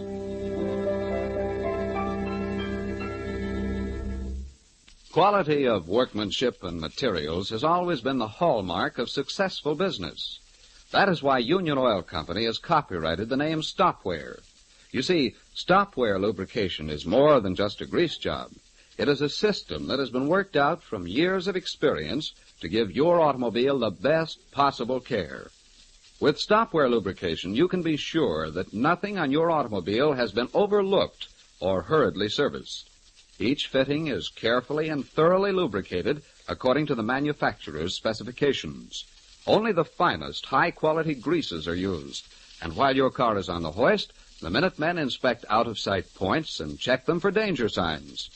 As a proof of Stopware's superior lubrication, you receive a written guarantee with each job. Stopware lubrication jobs are a matter of pride with Union Oil Minutemen. And you'll know why when you take the wheel after a Stopware servicing. You'll find your car rolls smoother, handles easier, stands up better with regular Stopware lubrication. So, ladies and gentlemen, with correct car servicing so important these days, why take a chance on inferior work? Stopware, the best attention you can buy, costs no more than ordinary lubrication. Remember, Stopware is an exclusive, guaranteed process, available only at Union Oil Minuteman stations. It is a dark and foggy street in San Francisco's commercial district. Light streams out into the night through an open door, the entrance to the Spiegel Chemical Laboratories. In the doorway is the huge silhouette of a man. Shane? Michael Shane? Yes, sir. I do not know you, sir. I'm aware of that, Dr. Spiegel, but Miss Knight and I would like to talk to you. It's very important. Impossible. Tonight I'm working in my laboratory. It's about Lois Lavers, Doctor. Lois? Oh. Come in. Close the door, please. We will talk in the laboratory. I must get back to my experiment. This way, please. Thank you. Jeepers, he is a giant, Mike. Mm-hmm. And those thick glasses make him look like a movie horror man. You said Mr. Shane, you are a detective? How did you know that? Well, I rather expected Lois might talk to someone. She's a very neurotic girl. She imagines things. I'm afraid she's past that, Dr. Spiegel. She's dead. Dead? Murdered. It's a pity. She had a fine brain. But, too much imagination? My laboratory. I caution you both not to handle the tubes or retorts. They are very fragile. Oh. Golly, it's an elaborate place. What are you experimenting on? That, madam, is my business. Doctor, I believe you knew Nelson Carter, Lois' fiancé? He used to work here. Capable, but of wild temper. And very jealous. Of you, perhaps? Yes. I used to take Lois to dinner so I could continue my work without interruption. Nelson misunderstood. Yes. I should not be surprised if he killed her. Perhaps. You saw Lois this afternoon, Doctor. About what time? A very good detective. About 5 o'clock, I would say. How did you know she was staying in my apartment? One moment. There is trouble with this retort. Better. How did I know? It is very simple. Lois telephoned me. Her last paycheck was incorrect. I brought her a new one. Is that all you went to see her about? No. Also, I asked her to come back. She was an excellent secretary. Mr. Shane, what are you doing? Just admiring your laundry in this sink. Laundry? Does your experiment include bleaching of blood-soaked handkerchiefs, Doctor? Good heavens. Yes, they are my handkerchiefs, yes. But the blood is not from Lois's veins. Ooh. She was strangled, then stabbed to death by a sharp instrument, Doctor. Like this surgical knife here. Perhaps I show you how I use that knife. In this cage... Ooh, rats. Hundreds of them. 100, madam. Disease, very sick rats. When my experiments are concluded, they go in here. Into this bin. Oh, no. Ooh. Very dramatic, Doctor. But it doesn't fool us.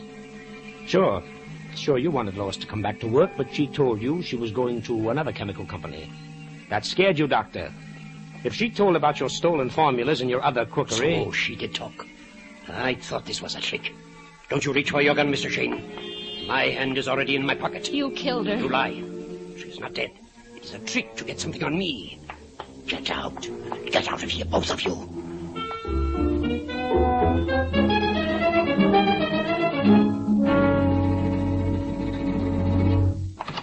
Now you will forget you ever came here.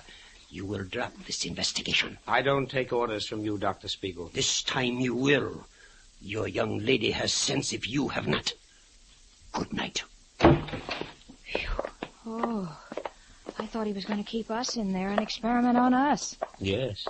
He's a cold-blooded baby. Yeah. Mike. Hey, the inspector. There, he's parked in that police car. Oh, with Nelson. Yeah.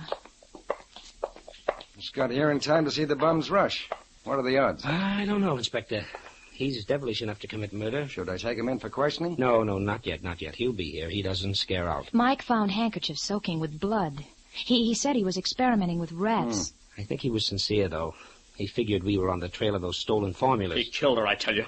If the police don't get him, I will. Oh, stop acting. You're too dead anxious to pin it on Spiegel. Yes, and the good doctor threw the honor right back at Nelson. I'm on the fence. Spiegel had the motive, Nelson had the jealousy and the temper to do it. Each saw the girl about the time she died. Mike, if you ask me, you're passing up a bet. The killer stuffed Lois into the trunk so her body could be smuggled out of the building. Find where the trunk was going, and perhaps we'll have the address of the murderer. But she ordered the trunk picked up herself, Phil. Maybe she didn't. Anyway, it's worth a try. Hop in, Angel. We're heading for that transfer company.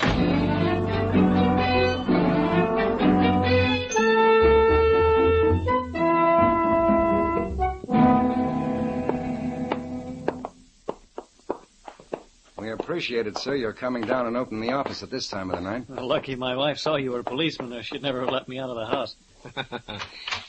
This is our dispatch office. Oh, by the way, have you located your missing driver? Missing driver? I don't understand.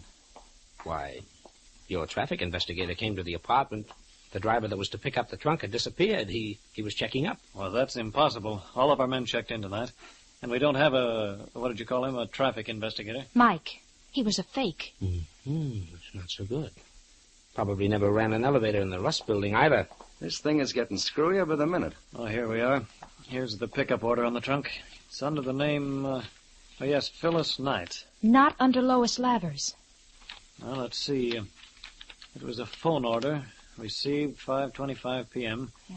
Trunk to be sent to 9053 Jennifer Street. Seems to me I've heard that address before. 9053 Jennifer.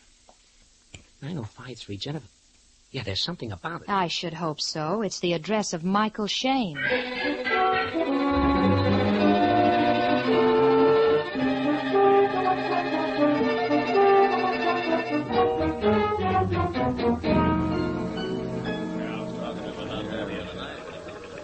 I was right, Inspector. I was right.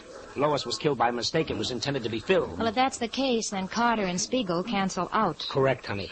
The murderer had planned to kill Phyllis, send her body in that trunk to my apartment, and leave me to explain it to the police. All right, maybe so. Say the motive is revenge. You got 100 enemies, Mike. One of them poses as a transfer company investigator, but who is he? He didn't leave a single fingerprint in Phil's apartment. Where do we start looking? Oh, if I could only remember the guy. I know his voice. But where have I heard it? When did I? I must know him. Well, he didn't know me very well, or he'd never have killed the wrong girl. Lois and I were the same height, same color of hair, Mike, but that's all. Maybe he figured you changed a lot, honey, if he hadn't seen you in a long time, if he'd been away, if he'd been... Faraday! Yeah, if he'd been away in prison. Kids, we're going to make a phone call right now. Hello, give me San Quentin. Phil, honey, close that door to the other room. I can't hear a thing. Hello, Inspector Faraday, San Francisco calling. Yes, I want to speak to him personally. Might get on that extension phone. Yeah, okay. Hello, Faraday. What's on your mind? Plenty, sir. We need a list of all prisoners you've released from your little sanatorium in the past 2 weeks. Past 2 weeks, huh? Yeah. I'm afraid it'll hardly make a list, Faraday. Only one man. What's his name? Now, let me see. It was Ford. Harold Ford. That mean anything to you, Mike? Well, never heard of him. Who's that on the phone, Mike Shane? Well, you got sharp ears, sir. We figured maybe you had released a prisoner who had a grudge against me. Some old enemy of Mike's who might try his hand at revenge. No, that's the only release we've had lately. In fact, Mike, you can subtract one enemy from your book. Died here last week. Al Smock. Holy jumping. Now I remember. It's Al Smock's brother, Jack Smock. That's right. He had a brother. Came up here and claimed the body. Does that mean anything to you? Ha-ha! Does it? Set an extra plate in your dining room, Chief. We're sending you a new boarder. Goodbye, sir, and thanks a million for your help. Jack Smock. He must have dyed his hair and put on glasses. Phil, you remember the case? The two brothers about 4 years ago? Yeah, vaguely. It was manslaughter. You helped send the one called Al Smock up for 20 years. Right, honey, right. Jack was supposed to be brothers Al, alibi. Yeah. But our testimony tied him up in bow knots. Yeah, that's so right. Al died in prison. Now brother Jack is out for revenge. Oh, fine. But where is Brother Jack right now, and how do we catch him? Got it, honey. Jack claimed the body, so he must have buried him. Now we gotta find that body.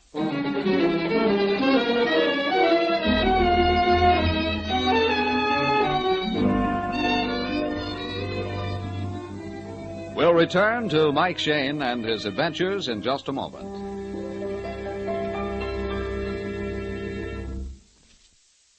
Due to their position, the front wheel bearings of your automobile are subject to damage from dirt, water, grit, and brake dust. Because of their more exposed position, and because they are so important to safe, easy driving, front wheel bearings need the best possible lubrication. Failure to keep these bearings well greased can mean wheel shimmy, hard steering, and weakening of the whole front assembly. For these reasons, your neighborhood Union Oil Minuteman uses extra care when he lubricates your front wheel bearings. First, he washes out all the old grease and dirt with solvents. Then the bearings and races are individually cleaned until they are dry and shiny. Finally, the clean, polished bearings are carefully assembled in the races and greased with special equipment. With each bearing snugly sealed in a smooth, sturdy coating of Union Oil ball-roll grease, your front wheels are all set for months of well-lubricated, easy rolling. The cost for the entire service is nominal, so for safer, easier driving, just stop in wherever you see the sign of the big orange and blue 76 and ask for Union Oil front wheel bearing service. Thank you.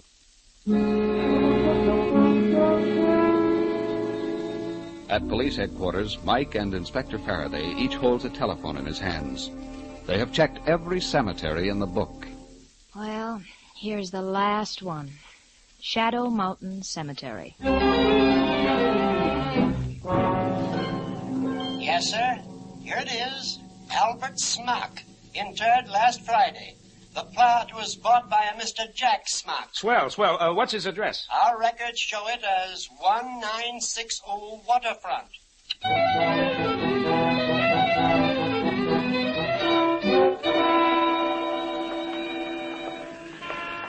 This is it, kids. Looks like a busted-down rooming house. And somebody's head sticking out of every window. Yeah, there's the sergeant at the entrance. Good work, Sergeant. Anybody try to leave the building? No, sir. I got 2 boys at the back door, 2 in the alley, and 2 by the fire escape. Okay, let's go in, Mike. I'm coming, too. You want not? You want a hole in your head? I might get one just standing here, Smarty. Smock may be in that crowd across the street. Something to that, Mike. Yes. Sergeant, your job will be to take care of Miss Knight. We're all going in. Right. Come on. Oh, jeepers, it's dark again. Why don't they light these stairs? Quiet, honey, quiet. All right. He's on this next floor. If he's in his room. The landlord said room 305. Now, let me see. That'd be here to the left. Keep close to the wall. There it is. That door there. There's no light shining under it. Maybe he's playing possum. Sergeant, you and Phil stay here, flatten out against the wall. Yes, sir. Now, you ready, Faraday? Ready. He's playing coy. Open up, Smock. You're completely surrounded. Okay, so you won't open up. All right, Faraday? Yeah. So that's his answer. Okay, Mike, let's go. Down there!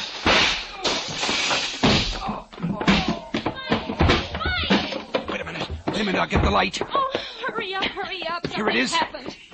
Mike. Oh, he's flat on the floor. Mike, are you all right? Yeah, I guess so. Okay, Inspector, okay. Climb out from under that table. I knew somebody got hit, but who? He shot the gun right out of my hand. Yeah, I know. I didn't know where to aim in the dark till he fired, and I saw his flash. Thanks to you, Mike, I'm still breathing. Yeah, well, this man on the floor won't be unless we get an ambulance quick. You found out. I didn't think. You're right, buddy. You didn't think, period. Revenge doesn't take much in the way of brains, just an awful lot of lives.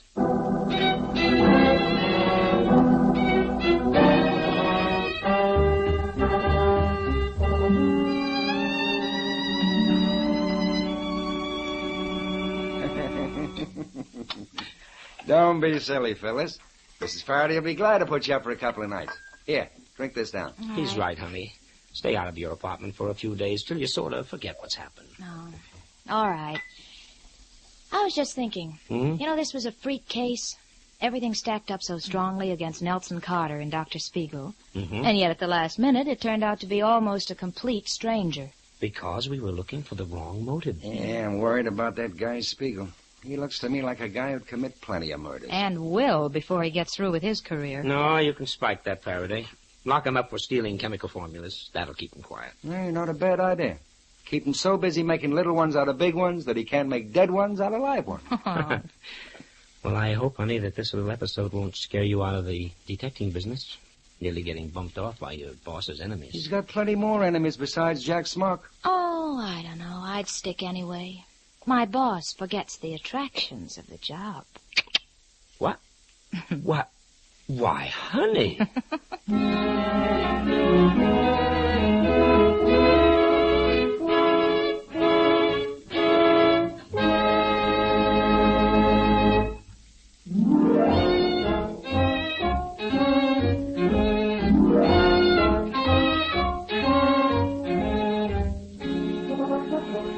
Tune in again next week at 8:30 for another adventure with Michael Shayne, Private Detective, starring Wally Mayer and Kathy Lewis, and Joe Forte as Inspector Faraday.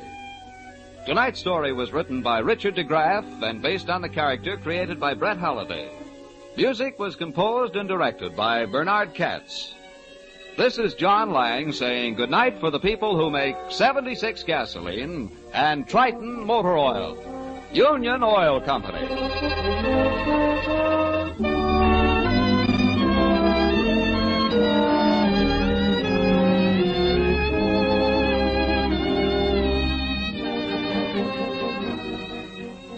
This is the Mutual Don Lee Broadcasting System.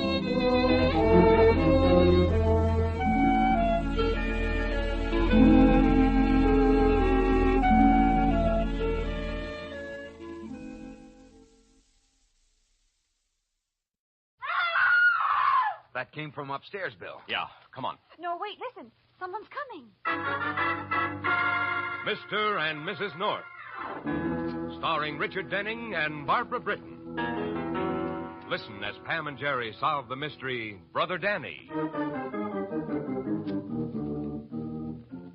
A police car cruises down Burgess Street. Riding in it are Detective Sergeant Marty Lucas and his partner Harry Maddox. Lucas and Maddox of the 42nd Squad. Burgess Street, Lime Park, Stuyvesant Circle is their beat, and they know every inch of it. They were born here, raised here, and still live here. From every blazing neon sign over every shabby store to every shadow in every dark corner, they know it all. Oh, 11 o'clock. Man, isn't this shift ever going to end? Who cares?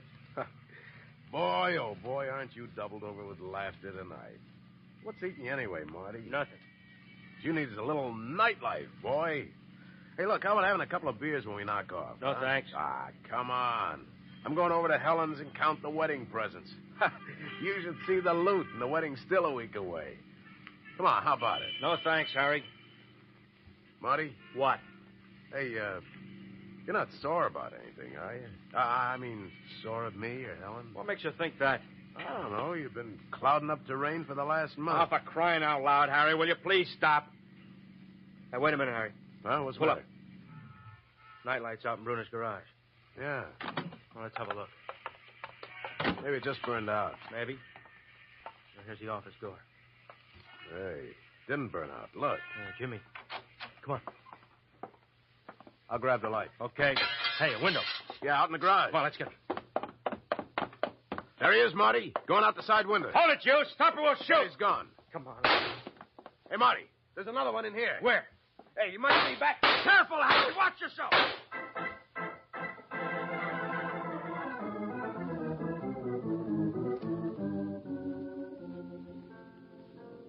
don't go yet, Bill. It's just a little after 11. Yeah, let me at least fix you a nightcap, Bill. Well, all right, but make it a short one. I'll do it, Jerry. You? Oh, Pam, dear, you've never mixed a drink in your life. Well, that doesn't mean I can't. You stay there and talk to Bill. Well, okay. Now, as I was saying, Bill, this manuscript I'd like you to read was written by a retired police captain in a little town. Yes, Pam? Which glasses do I use? The ones on the middle shelf there. Well, this police captain had written a terrific... Jerry? Yes, dear. Do I put the ice in first or last? First. As I was saying, this police captain wrote... Yes, dear. Do I put in one jigger or two? One. Oh, now, where was I? Oh, yes. This police captain has written about two guys... I told you I could do it. Now, what were you two talking about while I was gone? I was telling Bill about the police captain who... Oh, well, it isn't much of a story anyway. Hello. Lieutenant Wagon? Just a minute. Thanks, Jerry. Hello? Oh, yes, Inspector. Who? Where? Yeah, I'll get right down there. Oh, what is it, Bill? A detective on the 42nd Squad was killed breaking up a robbery in a garage on Burgess Street. Now, look, Jerry, I came over in a cab. Could you run me down there? Well, of course, Bill. Did you know the man who was killed, Bill? Well, slightly. His name was Harry Maddox.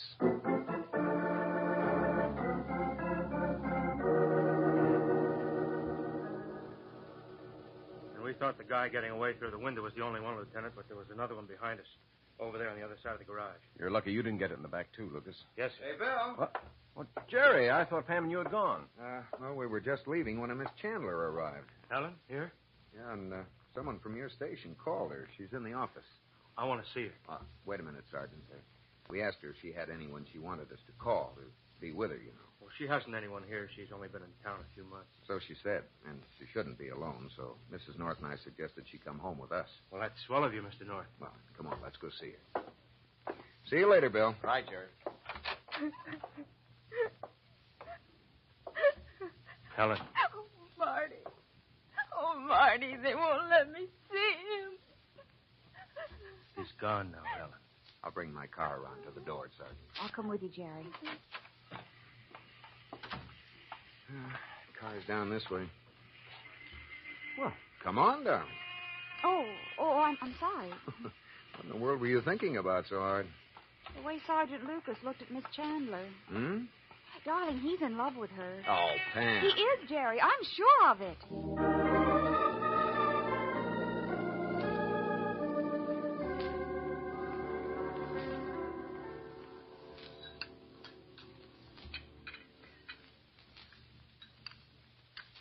Ma, will you leave me alone? I said I don't want any breakfast. But you can't go to school. Leave me alone. Danny, what's the matter with you? Nothing. I'm just not hungry. Marty isn't home, huh? No, and I'm worried.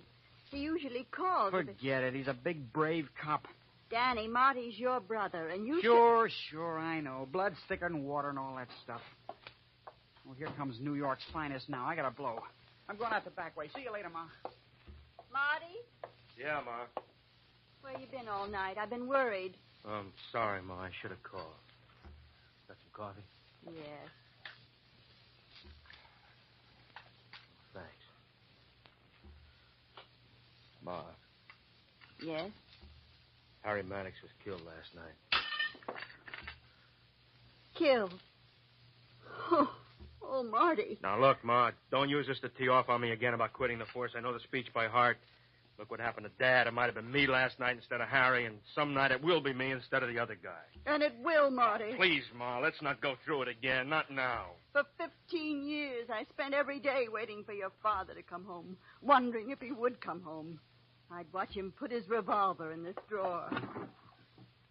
And then one night, I had to put it away for him. It's been cleaned. What? Dad's gun has been cleaned, and just recently there's oil in the barrel, still fresh. Well, Danny must He was have... told not to monkey around with Dad's gun. Yes, I know. I'll speak to him again. I'll speak to him myself. All right, Marty. Now, please, let me fix you some breakfast. Just a bite. Okay, Ma, I'll go wash. I'll have it ready in just a minute. Ma? What? Danny go out to the movies again last night?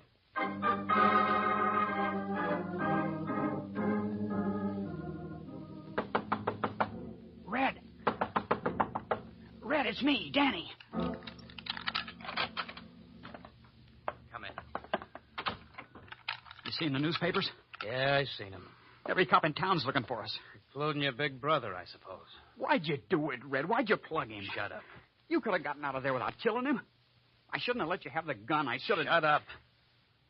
Now listen, you little punk. You gotta hang on to yourself. You understand? You gotta do just like I say. Okay, Red, Put the gun back. Yeah. Cleaned? Yeah. Okay. Now you're going to school today. I can't, Red. I can't... Shut up and listen. You're going to school and I'm going to work. Just like nothing happened. Just like it was yesterday or last week or last year. Maybe we ought to get out of town, Red. Don't be a sap. But if they'll send us to the sheriff... Not me, they won't. No cop's ever going to take me. Not alive. If they come after me, I'll take a few of them with me before I go. Red. I mean it. I got nothing to lose. Not a thing.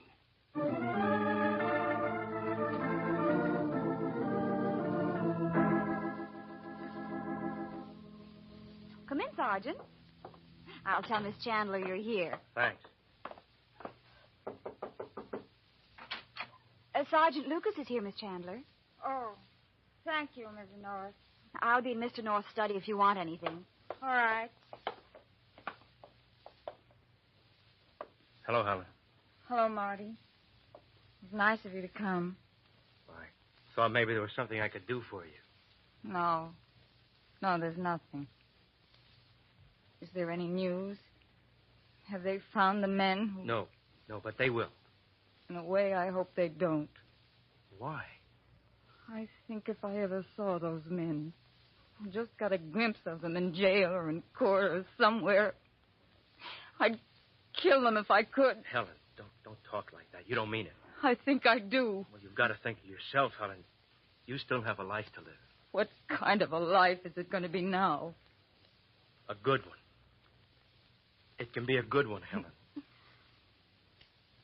Look, I know it's a little too soon to say this, but, well, I want you to know that Harry wasn't the only one in love with you. Oh, Marty. Someday I... Marty, please don't. All right, Helen. I won't say any more right now. I'll answer it. Hello? What? Why, yes, he is, Bill. Just a moment. It's for you, Sergeant. Lieutenant Whiting. Oh, thanks. Hello, Lieutenant.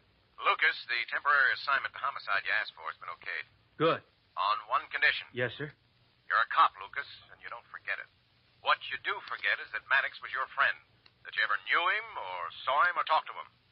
There's nothing personal about this. This is a murder case. Yes, sir, I understand. Okay. Lieutenant, is there anything new? Just one thing about the gun that killed Maddox. Ballistics hasn't finished running its tests on the slugs yet, but we know this much. They came from a .38 caliber police special.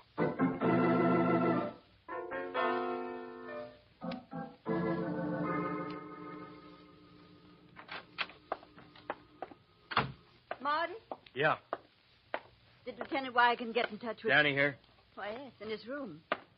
Marty, there's something... Danny, What? come out here. What do you want? Come out here. Marty. Okay. What's... Come on. Hey, what's the idea? Let go. Move. In the kitchen. Let go of me. Keep moving. You gone nuts or something? Let go. All right, get in there. Martin, what are you doing? You'll find out. Now open that drawer, Danny. Open it. Now pick up that gun. No. Pick it up. I won't. What's the matter, you rotten little... You afraid? Go of me. Let go. Okay. What is this all about, Martin? He killed Harry Maddox Kill. with Dad's gun. Danny. No, I didn't do it. I swear. Stop lying. No. Stop it, Martin. Stop it. Danny, tell the truth. Did you kill Harry Maddox? No. I want the truth, Danny. I was at Bruner's last night, yeah, but Danny. I didn't shoot Maddox. It was Red. Red? Red Dublin. I know Dublin. How'd you get tangled up with him? I met him hanging around Murphy's joint on Burgess Street. Oh, Danny. Okay, Danny, get your coat. What are you going to do? I'm taking him in. No. Ma, If he says he didn't kill Harry Maddox, I believe him. Whether he's the one who actually shot Harry's beside the point. He was robbing Bruner. He's just my son! My son! That's all I care about. Will arresting Danny bring Harry Maddox back? No. And if it would, Martin, you wouldn't arrest him. What? You're glad Harry Maddox is dead. Glad? Because of Helen Chandler. You love her and want her, and you always have, and now maybe you can have her. And that's why you're glad Harry's dead. Ma, you're crazy. Harry was my friend. And Danny's your brother. But go ahead, Martin. You can prove I'm wrong. That down inside you're not glad Harry's dead. You can prove it very easily. All you have to do is arrest Danny. Well, Martin?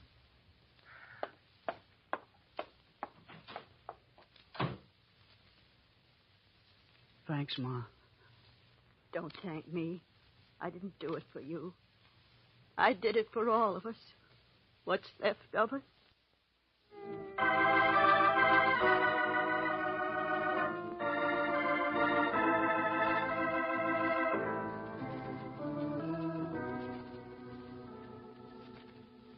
Well, Bill, come on in. Oh, thanks. Glad I found you home, Jerry. Pam, it's Bill. Bill, what are you doing here? Looking for Marty Lucas? Oh, he left here hours ago. What did you want to see him about? We know whose gun it was that killed Harry Maddox. Oh, and you arrested the man? Oh, no, Pam. The man who owned the gun has been dead 12 years. What? He was a policeman. Marty Lucas's father. Father? Yes. Lucas's father and a man he was trying to arrest killed one another in a gunfight.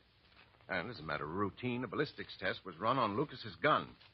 Now, the slug taken from the man Lucas's father killed matches the slugs that killed Maddox. Well, do you know what happened to the gun? Well, I understand it was returned to Mrs. Lucas. Gollies. Oh, what's the matter, Pam? Do you think it's possible that Marty Lucas killed Harry Maddox? Oh, Well, he could have been carrying his father's revolver instead of his own for days or weeks, maybe, waiting for the kind of situation where he could kill Harry Maddox. But why would he want to kill Maddox? Well, I don't know, except, well, he's in love with Helen Chandler. Now, you're just guessing at that, Pam. Last night I was, but today I heard Marty Lucas admit it to Miss Chandler. I didn't mean to listen, but... But you did. Well, not exactly. Oh, darling, for a woman who never exactly listens, you hear an awful lot. Is Miss Chandler still here? Yes.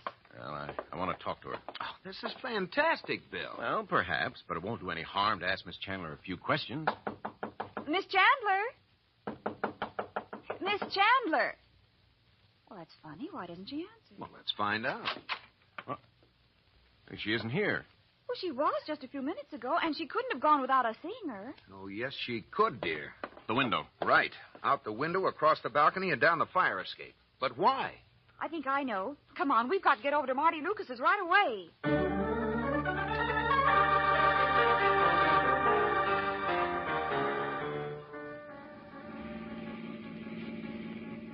Oh, here we are, Jerry. Pull up.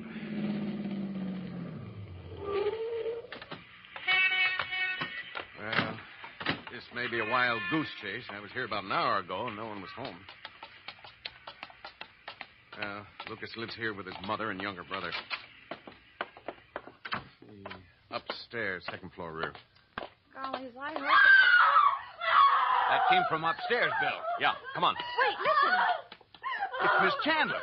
Miss Chandler, what is it? It's Marty. He's dead. He's been stabbed to death.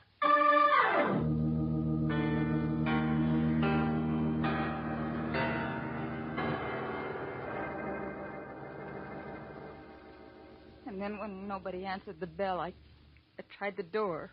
It was unlocked, and I came in, and I saw Marty. And then you screamed and ran out of here and bumped into us. Yes. Mrs. Lucas, when was the last time you saw your son?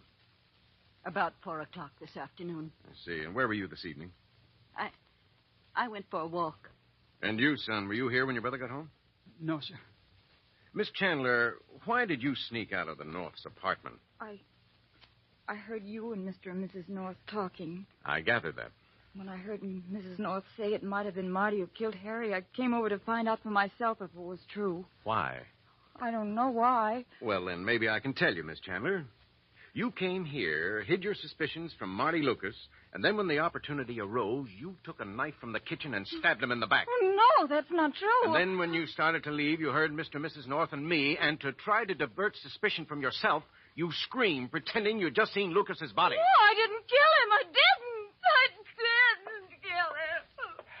Mrs. Lucas, do you know of anyone aside from Miss Chandler who had a motive to kill your son? Well, Ma? No, Lieutenant. No one.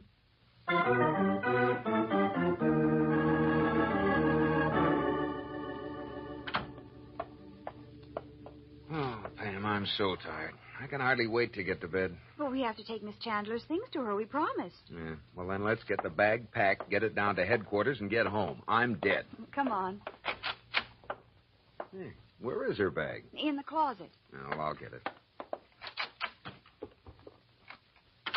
Open it up on the bed. Okay. Well, there we are, Pam. Well, hey, what have we got here? What? Hey, look on the suitcase. Well, for heaven's sake, a gun. Yeah, one of the cutest snub-nosed pearl-handled automatics I've ever seen. Miss Chandler obviously didn't believe in traveling light. Jerry, is it loaded? Let's see. Oh, like the 5 o'clock subway. Darling, this proves it. Proves what? That Helen Chandler didn't kill Marty Lucas. Whoa, now wait a minute. It does.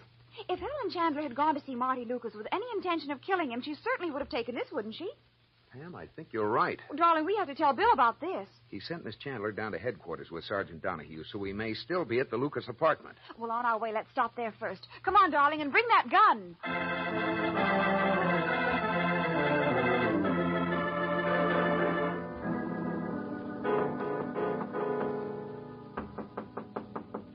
Danny?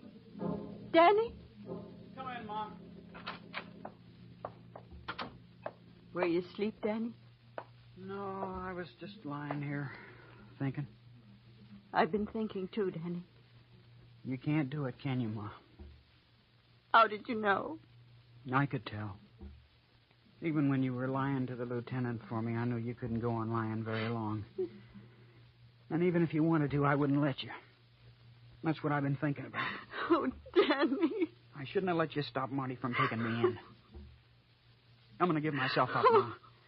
First your father, and then Martin. Now you. Oh, don't cry, Ma. Oh, what happened to us? It's my fault. I kept thinking how you had to work, how we never had nothing after Pa died, and how we never would. You'd never get rich being a dressmaker, and neither would Marty being a cop. I figured it was up to me. But that was just an excuse. I wasn't thinking of you or Marty or anyone except myself. But look, Ma, I didn't kill Marty. I wouldn't have done it. You got to believe me. I believe you, Danny. I wouldn't have lied for you if I didn't. Come on, Ma. I'll telephone Lieutenant White.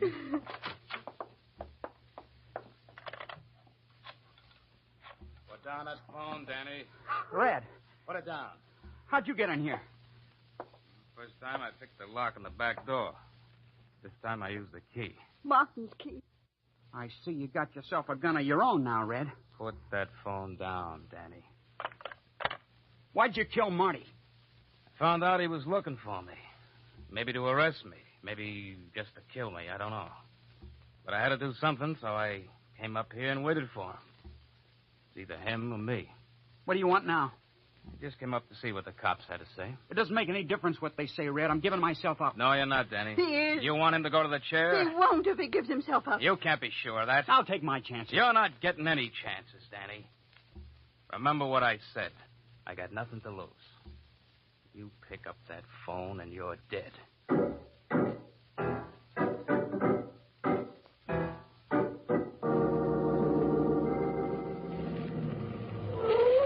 Well, I don't see Bill's car around, Pam. Well, let's check the Lucas apartment anyway. Yeah, okay.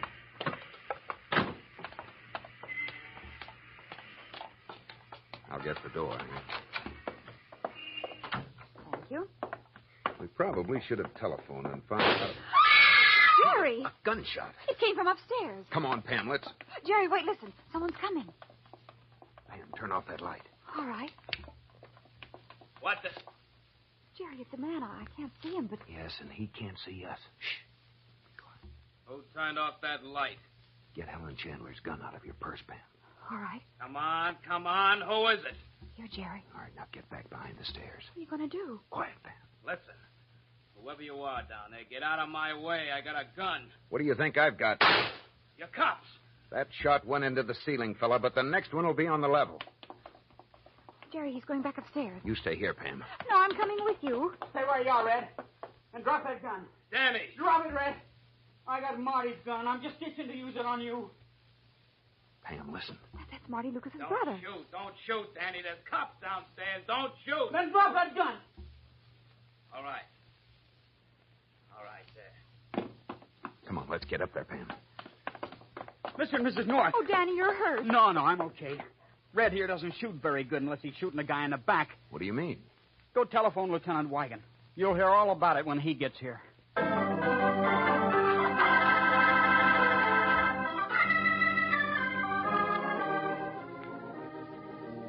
You think it'll go hard on Danny Lucas, Bill? Well, it won't go easy, Jerry. Reformatory until he's 21, probably, and then a few years of probation. Yeah, it'd have been a lot tougher for him if he hadn't turned against Red Dublin and actually risked his life to give himself up. But, hey, gosh, look at the time. I'd better go. Oh, wait, Bill. Do you have any plans for dinner? Well, no, Well, but then stay and have it with us. Hey, that's a swell idea. And look, I'll be the chef. You? You? What's the matter? Well, I don't like to say this, darling, but you're not a very good cook. Oh, no? Oh. Well, Bill can tell you differently. Remember the meals I stirred up on our hunting trip last fall, Bill? Yeah, I remember. Oh, I'll make another of those hunter stews I cooked up. You remember that stew, Bill? Oh, yes, very well. We had it for dinner our last night out. Oh, that's right. Gosh, that was a swell trip. You know, it's too bad you got sick and we had to cut it short. I wonder what it was that hit you the way it did. Well, I can't imagine.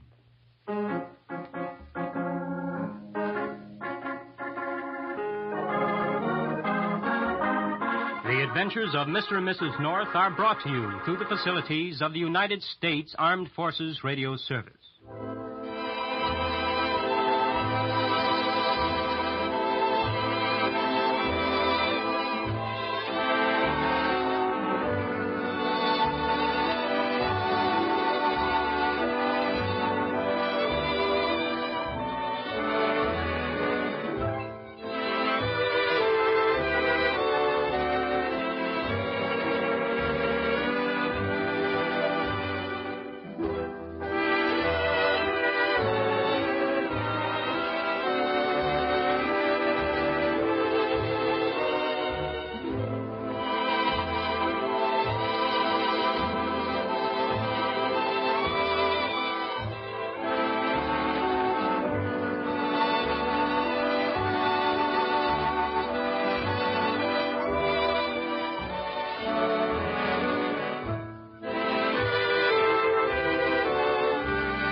Stand by for crime.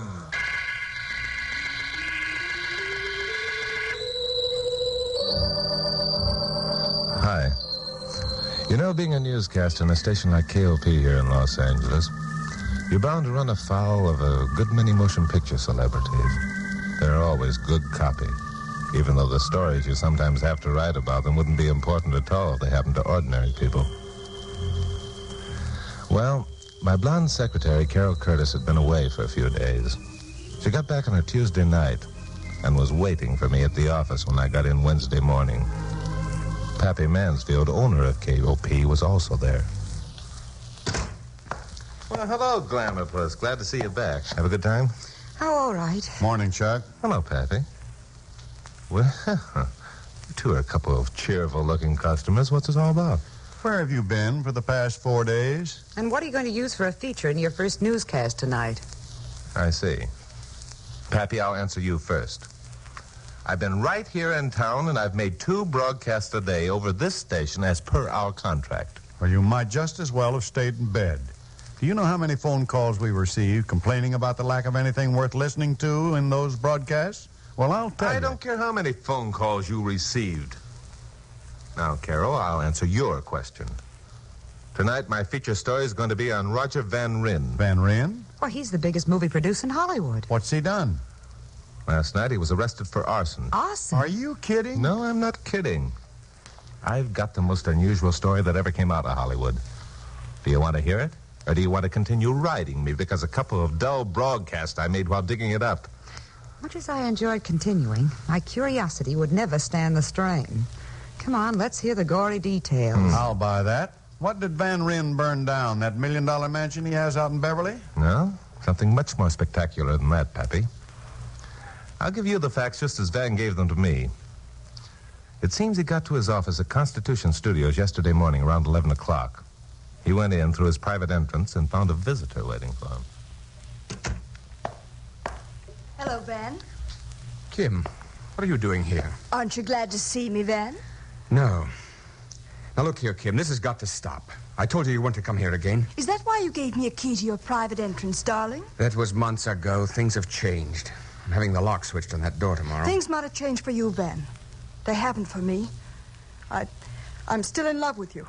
Oh, nonsense. That'll pass. Now, will you please run along? I've got some important appointments. The most important appointment you'll ever have in your whole life is right now. Oh? You're not going to cast me off like an old shoe, Van. We've been too important to each other. You've made too many promises. You've taken too much out of my life, things I can never replace. I'm sorry about that. I apologize, but things change, Kim. We made a mistake. Our romance was fun and stimulating, but now it's over. And we've hurt no one, so why don't you go back to that nice husband of yours and forget... Oh, you fool. Do you think it's as easy as that? Do you think that falling completely and madly in love with you was some kind of a lark with me? It wasn't. I couldn't stop loving you if I wanted to. And I'm not going through the rest of my life being miserable and tortured, living out every day just in the hopes that you'll Stop call it, her. Kim. Stop it. You're becoming hysterical. I don't care if I am. I'm in love with you, and I'm going to have you. I'm going to Stop it, I say. Stop it. All right. Now get hold of yourself. I tell you again that I'm sorry. The situation isn't pleasant for me either. I feel like a heel. The fact remains I've stopped loving you. I'm not going to see you anymore. There's nothing you can do about it. Nothing. Yes, there is, Ben. So? I have the letters. Letters? The ones you wrote me. The ones in which you told me that you were madly, passionately in love with me, that you couldn't live without me, that you wanted to divorce your wife and leave your family and be with me always. I see. Then it's blackmail. If you choose to call it that. How much? I don't want money, Van. I want you. I've already told you Unless you're willing to continue with our romance. Unless you allow me to come here whenever I want, I'm going to turn those letters over to Chuck Morgan. You've really sunk pretty low, haven't you, Kim? Yes. And you'd be willing to have me like that? It would be better than not having you at all. I suppose you know what it'll mean if Chuck uses those letters. Oh, yes, I know very well. It will mean that the heretofore impeccable character of the great Roger Van Ryn will be dragged through the mud. It will mean that your films will suffer. You'll probably be fired. It'll mean much more than that, Kim. It'll mean that my wife and 2 children will be hurt. That's the important thing. And they don't deserve it. They're good and fine and entirely innocent of all this. If you destroy the illusions that they have about me, you'll be destroying one of the finest things in the world. And I'll also be striking at you where it hurts most, won't I, Van? Yes, you will. You will indeed. So what's your answer? My answer, dear Kim, is this. If you turn those letters over to Chuck Morgan or to anyone else who might make them public property, I'll kill you.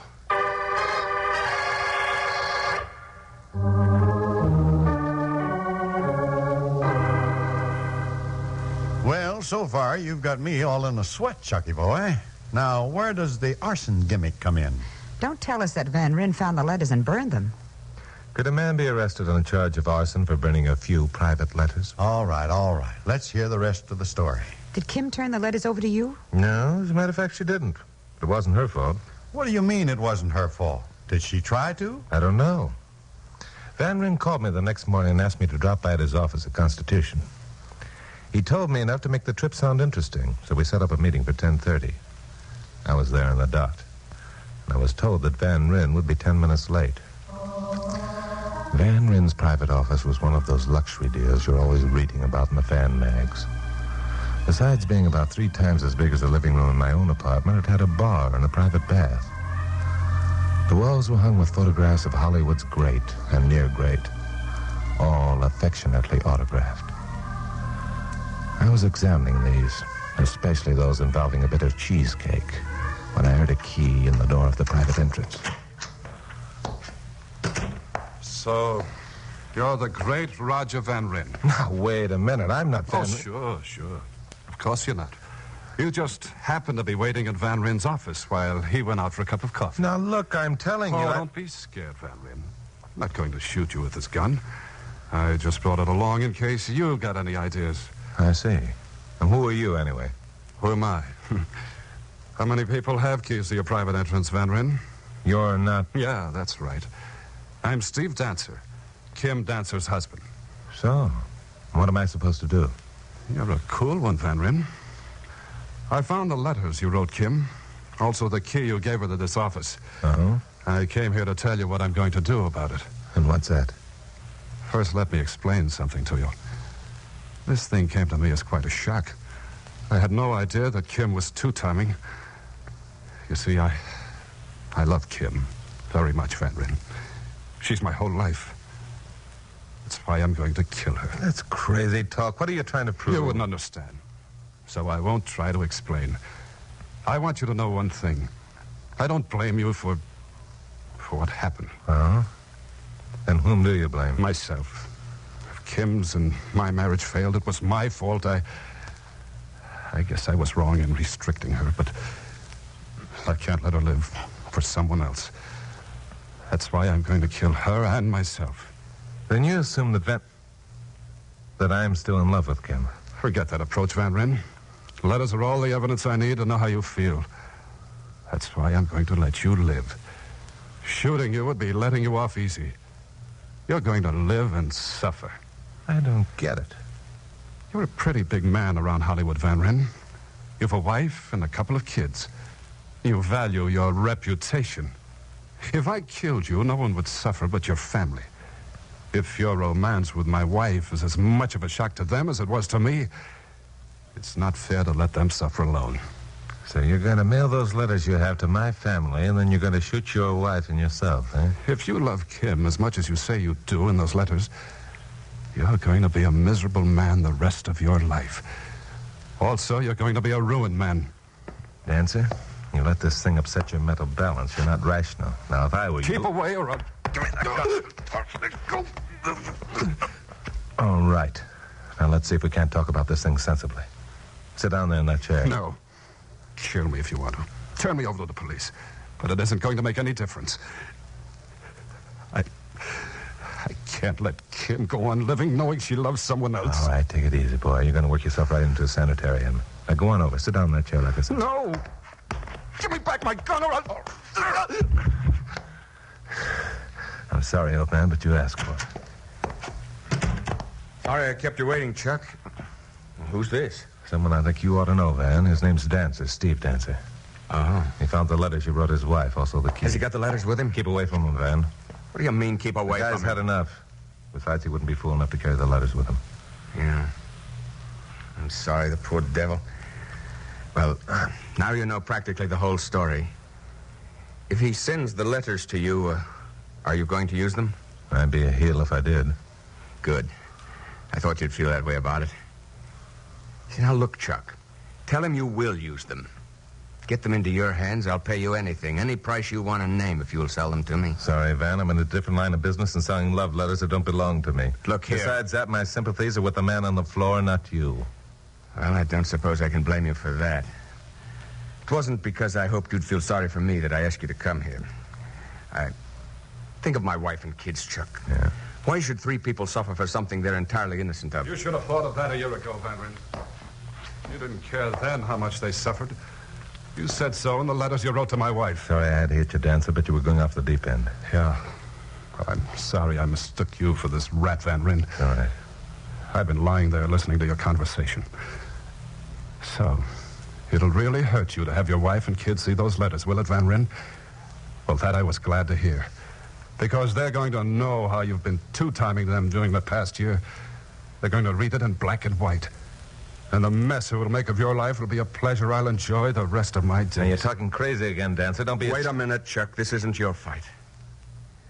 Dancer, I have a couple of things that I want to say to you. First, I can't blame you for your attitude. I am sorry for what's happened. I wish it could be undone, but it can't. But however, it's over. I don't love your wife. I know now that I never really did. It was just one of those things. Yeah. One of those things. Now that you're tired of her, you're willing to hand her back to me with regrets. Why, you did... Oh, the Dancer. Take it easy. Okay, Dancer. I won't say any more. I can see that the more I talk, the less you'll think of me. But this much I'm going to tell you. My wife and kids aren't going to pay for my mistake. You'll never send them those letters. That I promise you. You'll never send them those letters.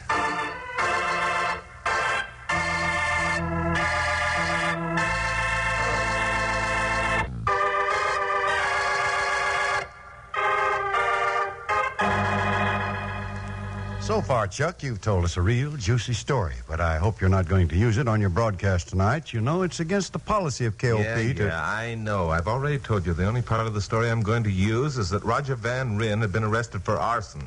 He's now sweating it out in a pokey downtown. Well, for golly's sakes, when are you going to get to this arson part? What did he do, burn down Dancer's house in hopes that the letter would be hidden there? No, he didn't burn down Dancer's house.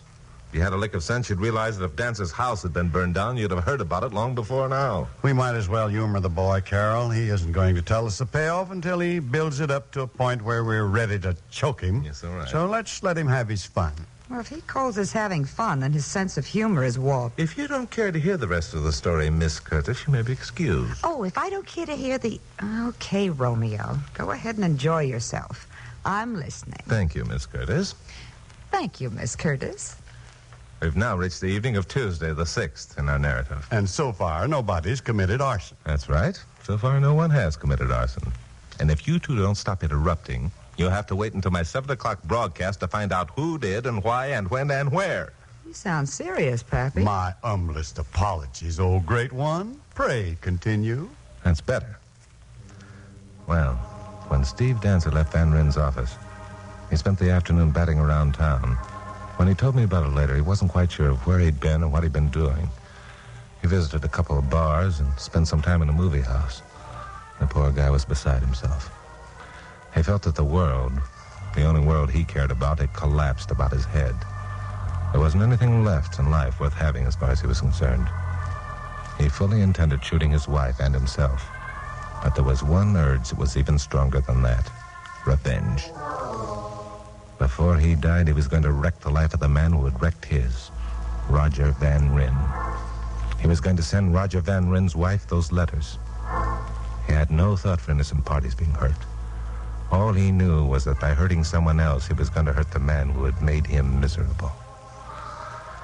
Well, about 5 in the afternoon, Dancer went home. His wife wasn't there. He stayed in the house about 15 minutes and then went out again. It was 7:15 when he returned for the second time. Kim was waiting for him in the living room. Oh, Steve, I've been waiting for you. There's something I want to talk to you about. Oh? I don't know how to begin or how to put it into words, but whatever your reaction is, will you let me say all I want to say? Yeah, sure. Go ahead. Steve, I've been unfaithful to you. Unfaithful? I'm sorry, Steve. I have no excuses or apologies to make. I won't blame you for anything you want to do. I just want you to know that now I realize what a silly fool I've been and that I love you very much. So, you found out about it? Oh, no, Steve, let me finish. It happened today, my awakening. The realization that I couldn't leave you. That nothing in the world would be worth having without you. And just why did this great awakening come about today? Because yesterday I saw the other man. He told me he no longer loved me. He was through with me. After I left him, I walked around for hours. I tried to picture how life would be without you, Steve, and the picture was bleak and empty. I bet. It was then that I knew that I'd been a foolish girl for the past months, that the only feeling I'd had toward the other man were childish. So, Where do we go from here? It's your decision, Steve. I'm completely at your mercy. I see. If it were merely a matter of forgiving you and taking you back, the decision would be easy. I can't change the feelings I have for you, Kim. I love you and always shall. Oh, Steve. No, wait. I happen to know you're telling me this for another reason entirely. That I can't tolerate. Even loving you as I do, I'd be better off alone. What do you mean I'm telling you this for some other reason? What are you talking about? Do you mean that you don't believe what I've told you? Not a word of it. But, Steve, it's the truth. I have some letters that will prove it. Letters? Do you mean that you didn't know that I... He wrote them to me. I foolishly kept them all. I had intended destroying them tonight. I kept them hidden behind this volume of encyclopedias. That's odd. One of the volumes is... Steve. I found them, Kim, this morning. Oh, Steve, no. You thought I knew you'd found them, and I was telling you so you'd give the letters back. Oh, Steve, I've been out of my mind ever since finding those letters, Kim.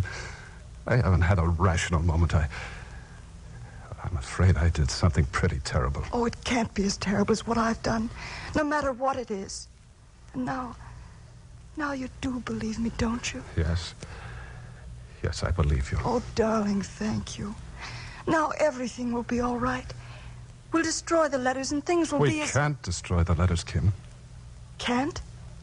But why not? Well, I was obsessed with the idea of making Van Rin's wife suffer as I'd been suffering. I mailed the letters to her an hour ago.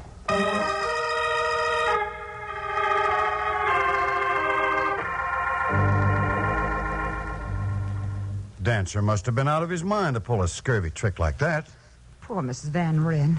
What a horrible shock it must have been to her when she opened the letters and read them. How did she take it, Chuck? Do you know? She didn't have to take it.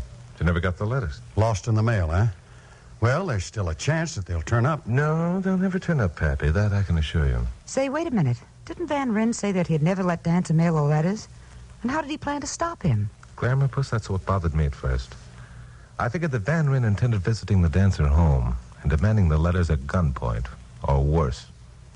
I'd reached this point in my thinking when my telephone rang. Hello. Hello. Chuck Morgan? Yeah, this is Morgan. This is Steve Dancer, Mr. Morgan. I called you because, well, my wife and I have become reconciled. Good. I'm glad to hear it. Now, the smart thing for you to do is destroy all... Wait a minute. I know you're going to tell me the smart thing to do is to destroy the letters. But the fact is, I can't. Why can't you? I mailed them to Mrs. Van Ryn tonight. You dope. Yes, I don't blame you. But if you know the state of mind I was in, you might understand. I stood in front of the mailbox on the corner of our street for a half hour before I could get up the courage to drop it into the slot. I was half crazy, I tell you. What do you expect me to do about it? Well, you're a pretty influential man, Mr. Morgan. And I thought if you called the post office... Not a chance. Even if they felt sorry for you, they couldn't do anything. Once a letter is dropped into a mailbox, it becomes a property of Uncle Sam until it's delivered to the proper address. Then there's nothing that can be done? I'll tell you one thing you better do. Take your wife and get out of town for a couple of days. Van Ryn intends to prevent you from mailing those letters, and I don't think he'll stop at anything to do it.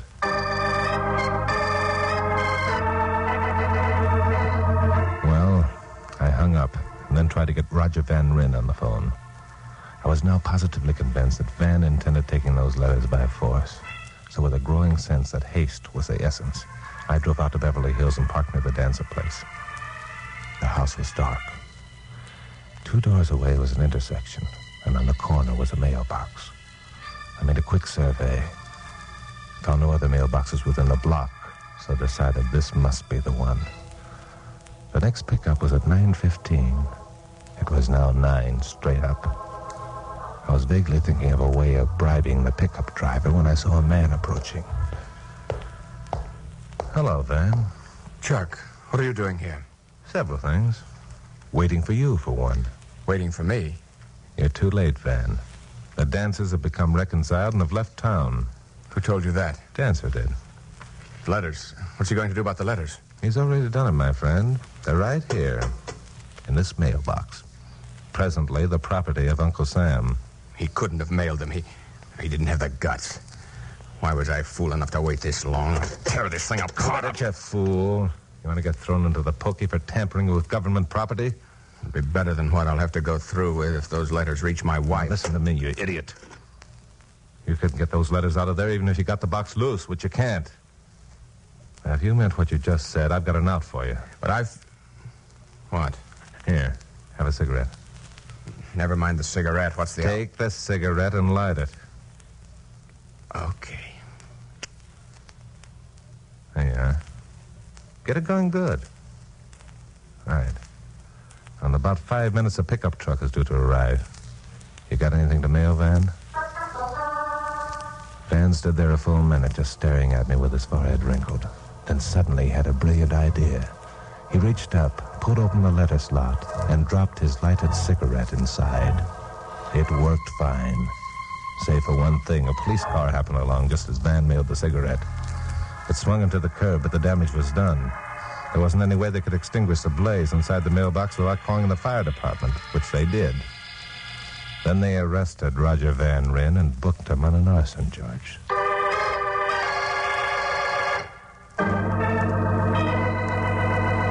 So, that's how Roger Van Ryn got arrested on an arson charge. That's it, Pappy. But won't he be charged with tampering with the United States mail also? Well, that depends on whether the local police can make the arson charge stick. Now, before we go into that, there's one or two things I'd like to get cleared up. Sure. You said that the pickup truck was due in 5 minutes. Mm-hmm. Did it get there before the fire department? It did. The driver opened the box and stamped out the smoldering letters. Was there anything left of them? Dancer placed the half-dozen letters Van Ryn had written to his wife in one large envelope and addressed it to Mrs. Van Ryn. All but the Ryn in Mrs. Van Ryn's name had been burned. Parts of the love letters had also been burned. Now, all Van has to do is prove his own identity, and what's left of the letters will be given to him. When he gets out of jail. If he goes to jail. Isn't he going to jail? In court tomorrow morning, Van is going to plead that it was an accident. You know, lots of people hold cigarettes in their hands when mailing letters. But you were a witness to the whole thing. Mm-hmm. You'll be asked to testify. Are you going to commit perjury? And what are you going to say? No, I'm not going to commit perjury, Glamour Puss. And I'm going to tell them exactly what happened. I'm going to tell them I was looking in another direction when I heard the mailbox open and close, which is true.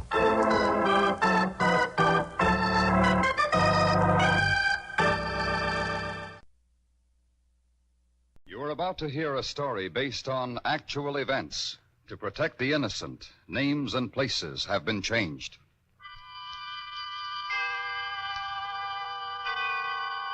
Autolite and its 96,000 dealers bring you Miss Jean Crane in a story taken from life. Tonight's presentation of Suspense.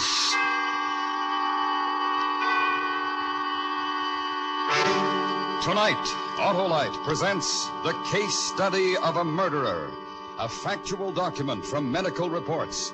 The tragic story of a woman's refusal to believe that within her husband lived the murderer among us.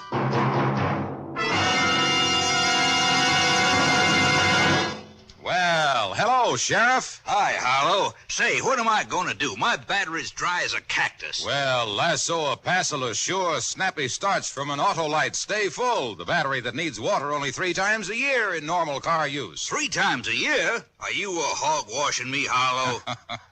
No, I'm shooting straight, Sheriff. 3 times a year in normal car use. That's because that great Autolite Stay Full has 3 times the liquid reserve of ordinary batteries. And the Autolite Stay Full gives longer life, as proved by tests conducted according to accepted life cycle standards. Why, she sounds better than Chow Call to me, Harlow. Right you are, Sheriff. So, friends, see your neighborhood Autolite battery dealer and ask him for an Autolite Stay Full, the battery that needs water only 3 times a year in normal car use. To quickly find his name, call Western Union by number... And ask for me. I am operator 25. I'll gladly tell you the name of your nearest Autolite battery dealer. And remember, from bumper to tail light, you're always right with Autolite. And now, with The Case Study of a Murderer and the transcribed performance of Miss Jean Crane, Autolite hopes once again to keep you in suspense.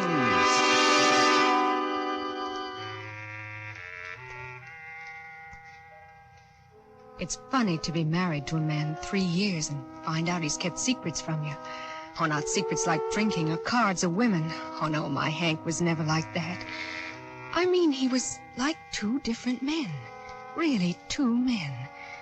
He kept it a secret even from himself. That's what I'm beginning to understand.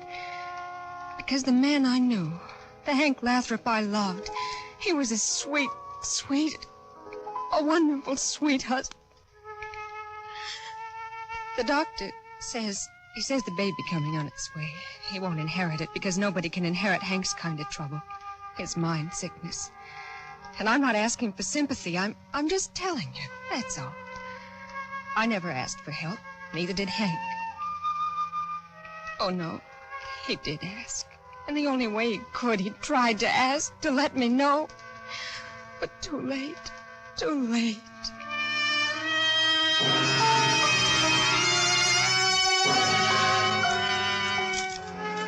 It was last spring.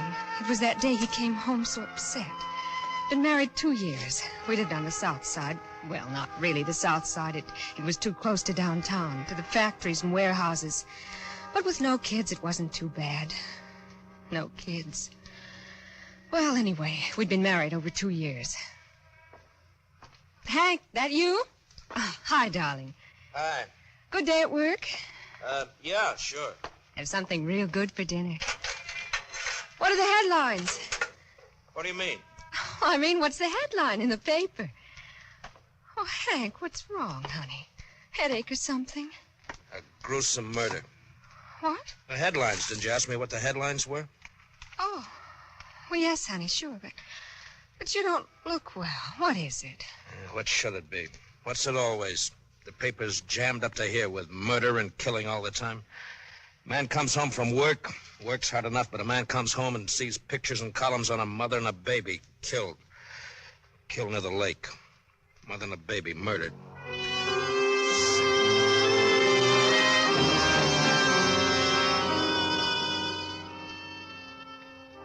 But Hank was always like that, one way or another. It gets upset like that when the pressure's too heavy, and when it lets up, he's okay again. Except it didn't let up. Not this time, because a couple of weeks later, it really hit.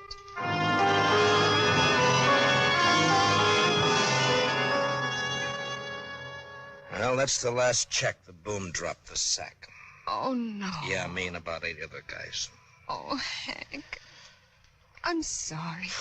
Makes a guy think he doesn't count for much. Oh, that's not true, darling. You know, you begin to think on a job that maybe they can't get along without you, that you're pretty important, and the whole place would fold if you left. And then, poof. Bye, sonny boy. Maybe they had a good reason. If they could have kept you, they would have. Yeah, sure. You say it, and they say it, and it's right. Only something inside me says it just got kicked, and I don't amount to much at all. Not much at all. Well, I'm plenty, see? Plenty. Yes, darling, you are. You are plenty. You're the most wonderful man in the world. You know I feel that way, don't you? That I really feel that way. But then I figure I'm kind of lucky, too. Kind of. Sure, darling. Sure, honey. Sure you are. Luckier than the poor guy whose wife got killed with a baby. Luckier than him. Hank, you can't keep getting upset by that. You can't. Not that one. A new one. The second one. Been a second killing near Lincoln Park, just like the first. And the papers are full of it. Wouldn't you like your dinner? It's too hot to eat. Too hot to do anything. How can you keep up your strength to look for a job if you don't eat enough? A whole great big brainy city, and mayor and cops and everybody. Can't find him. Hank, please stop reading about those murders. Huh? Oh, yeah. Hank, you're not listening. Sure I am. Well, why don't we go to the beach? Wouldn't it be swell? Or the amusement park? Remember last year we went? That was fun. You winning that Cupid doll and all. It was fun, wasn't it, darling? It was... Can't you stop looking at that paper for a minute? I just wanted to find out when's the news broadcast. There must be one on now. No. What? We've had enough of those murders. Enough of them. You have to stop thinking about them. All the time. Every minute, that's all you think about. Don't tell me what to do. Not like that.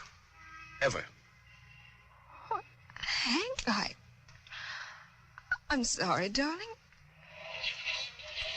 I said I'm sorry if I... And the chief of police says it's almost impossible to tell where the maniac will strike next. There have been a few clues to indicate the man might be...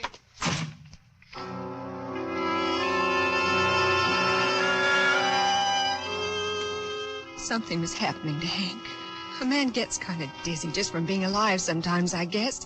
It's from being hit too many times by too many things, all kinds of things. Half of them I didn't understand and still don't all the way. Oh, but I should have understood. 3 months later, that summer night, 3 months later. Look at him. Look at all these papers, all the same story of everybody running around getting no place. Hank, couldn't you read the newspapers at Walgreens? No, I couldn't. Bums read papers for free, and I'm no bum. I got a wife, and I'm no bum. I'm somebody. Just understand that, Beth. I'm somebody, and so are you. Oh, sure, honey. But wouldn't one paper be enough? One a day?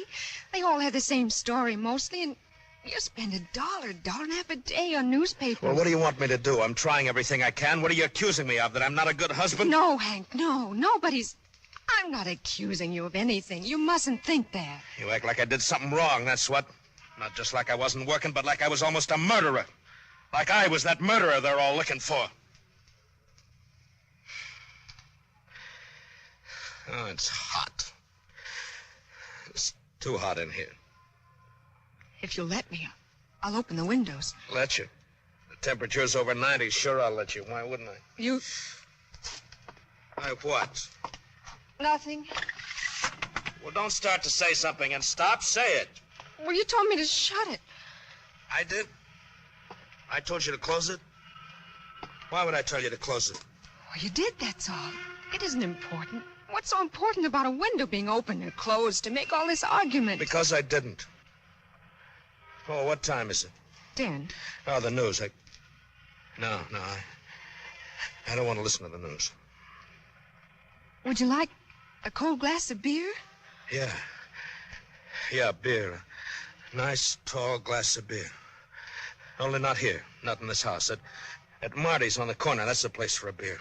But it costs so much more. Yeah, I know, darling, but I just got to get out of here. I have to get with people. Yes, darling, of course. I have some cash, a few dollars. I've been saving it for your birthday. But we can celebrate your birthday whenever we want. Sure, honey. Sure, darling.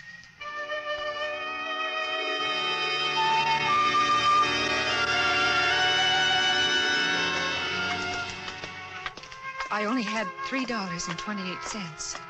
Funny to remember it exactly like that. $3.28 that I slipped into his pocket when he wasn't looking. And we had beer with the jukebox banging away and me shaking inside. Shaking. I just kept sipping my one beer and watching Hank. Maybe waiting for him to smile or make a joke, and then I'd know everything was okay. But he never smiled, didn't even talk. Just drank beer and glared. You know what at? Himself.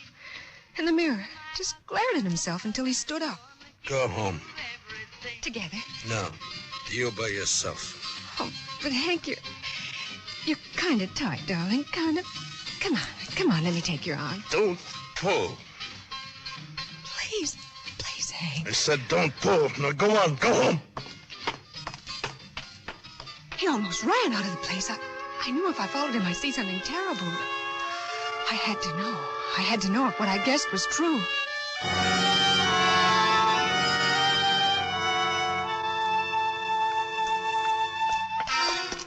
And then I saw him rush up to a cop on Lake Street and scream something at him.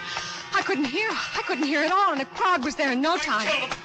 I killed him! Please. Please let me through. I can't I'm his wife. I'm telling you. I'm his wife. Please let his wife through. Hank, Please, Hank, listen. darling, Hank. Please. Officer, please. He didn't do anything, officer. I did it. I can't stand it anymore. I can't stand the killing and the murder anymore. I did it!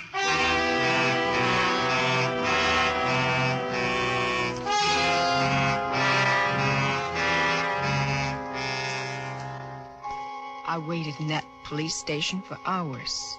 I waited and wondered because no one told me anything. Except a kindly man. He gave me a cigarette and talked to me. And then hours and hours later, called me into his office. Can't I see him? Can't I? In a few minutes.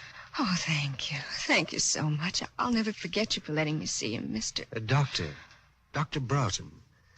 I told you hours ago in the outside office. Did you hear me then? Oh, yes.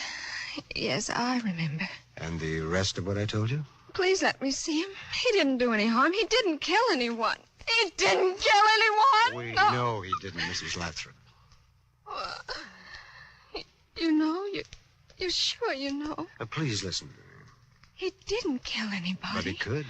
He might. How can you say that? Haven't I been through enough? Don't say that to me. He confessed to 2 murders he did not commit. He admitted to 2 murders he had no part of. And he didn't do wrong. Nothing wrong. Will you permit your husband to take treatment? You're saying he should be put away. You're saying he's crazy. I'm saying he has an illness. I'm saying he's sick and he can be cured now. Maybe not later, but now he can. No. No, all he needs is love and kindness. Only words. They have no meaning to him right now. They might have once, but not now. Now he only sits, cunning and sharp. Everything is a secret. He should be treated. I should bring him before a board and have him undergo therapy. I'll fight you. I'll work day and night to get the money, but I'll fight you with lawyers to keep you from disgracing him like that. You won't have to. As a doctor, I say he's dangerous, but no court would uphold me. He hasn't committed any overt act. To all appearances, he's normal. He is. He is normal. He isn't. But we can't make him accept help. You're the only one who can do that. No. He can be cured now. No. He confessed to murders he fantasied himself as having committed. He needs love, not psycho doctors like you. He might easily commit murder if he doesn't get help. Take me to my husband. A month, 6 months, a year, I don't know when, but he'll kill Mrs. Lathrop. He'll kill.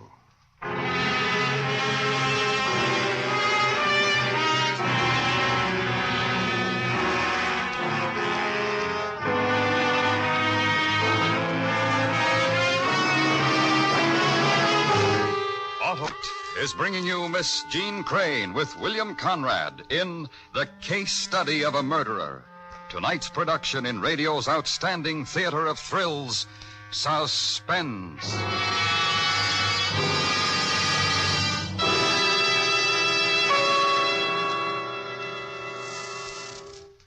Though you go everywhere, there's none can compare with that Autolite Stay Full of mine. And it's because the Autolite Stay Full is that famous battery that needs water only 3 times a year in normal car use. Them's just the words to describe her, Harlow. And there's more, Sheriff, because every positive plate in the great Autolite Stay Full is protected by fiberglass retaining mats to reduce shedding and flaking. That's why the Autolite Stay Full gives longer life, as proved by tests conducted according to accepted life cycle standards. You never said nothing truer, Harlow. So, friends, call Western Union by number and ask for Operator 25. She will gladly tell you the name of your nearest Autolite battery dealer where you can get an Autolite Stay Full battery. The battery that needs water only 3 times a year in normal car use. Just call Western Union and ask for Operator 25. Remember, you're always right with Autolite. And now, Autolite brings back to our Hollywood soundstage Miss Jean Crane in Elliot Lewis's production of The Case Study of a Murderer. A dramatic report well calculated to keep you in suspense.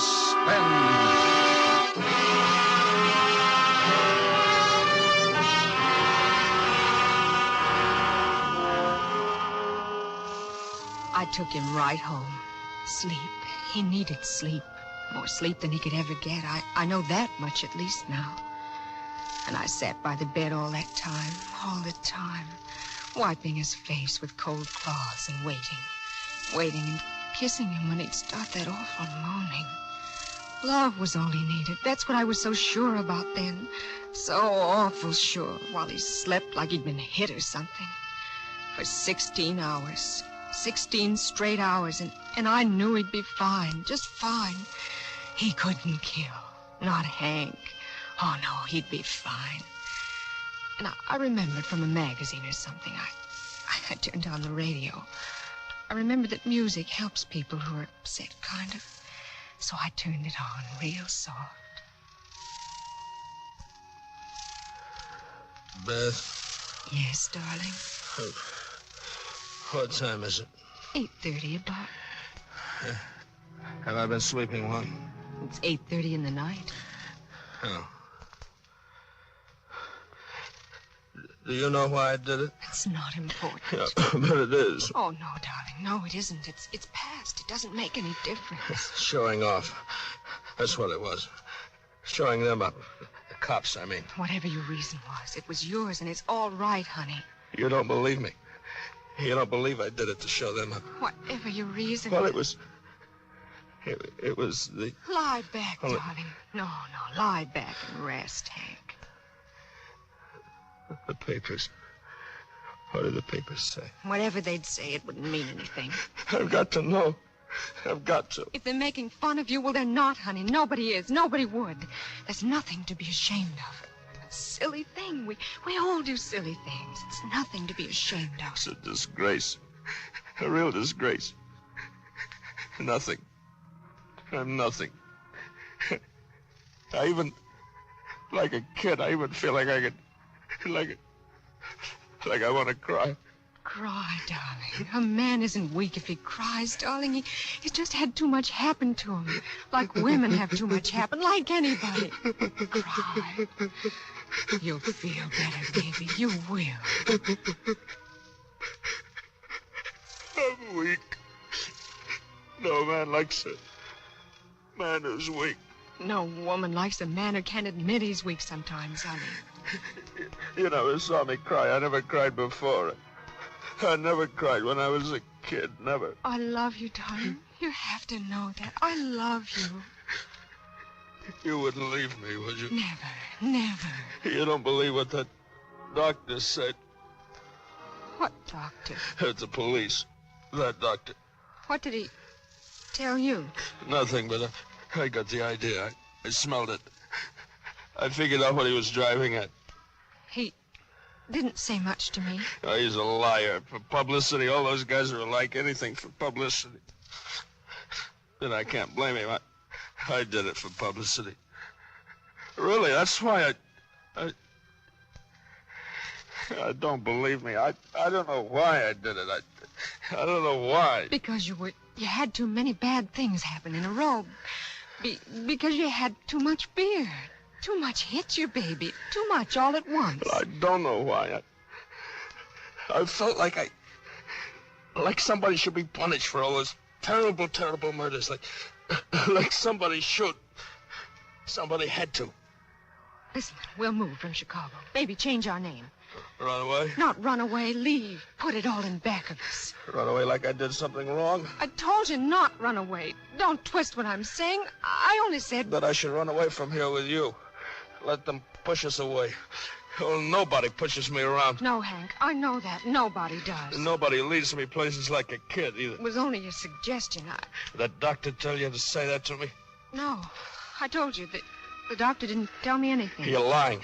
You're keeping things from me. He must have told you something. He didn't. Not really. He just said for me to take good care of you, that's all. First nothing and now something. You lied to me. What else did he say? I don't know. Nothing, just... What else? Well, tell me. I don't...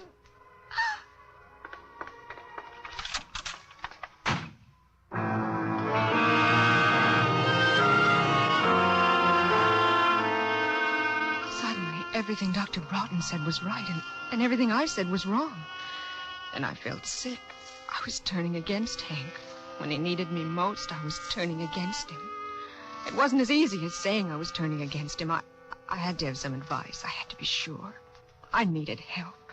I had to go see Dr. Broughton. You want to turn him over to me? No, not that. Well, then why did you come to see me? For advice. Well, you've done what you could. Why don't you make him submit to care, Mrs. Lathrop? There's still time. Only if he wants to. Oh, he'll never agree. Not now. Not by himself. He will. He has to. Logic doesn't reach him very well. This is something more than logic. More than doctors or anything else. He'll want to get cured when he knows he's going to be a father. Well, Doctor? Don't you figure it that way, too, Doctor? Don't tell him. Not tell him. Not tell him we're going to have a child. Something we both wanted so much. It might have the wrong effect right now. Oh, no, it'll make him stronger, make him more sure of It himself. makes some men stronger, make others weaker, less sure and less certain. Is that all the advice you can give me? Not to tell him, not to tell my husband he's going to be a father? Tell me honestly, Mrs. Lathrop. In your heart, inside, you feel he's getting better or worse?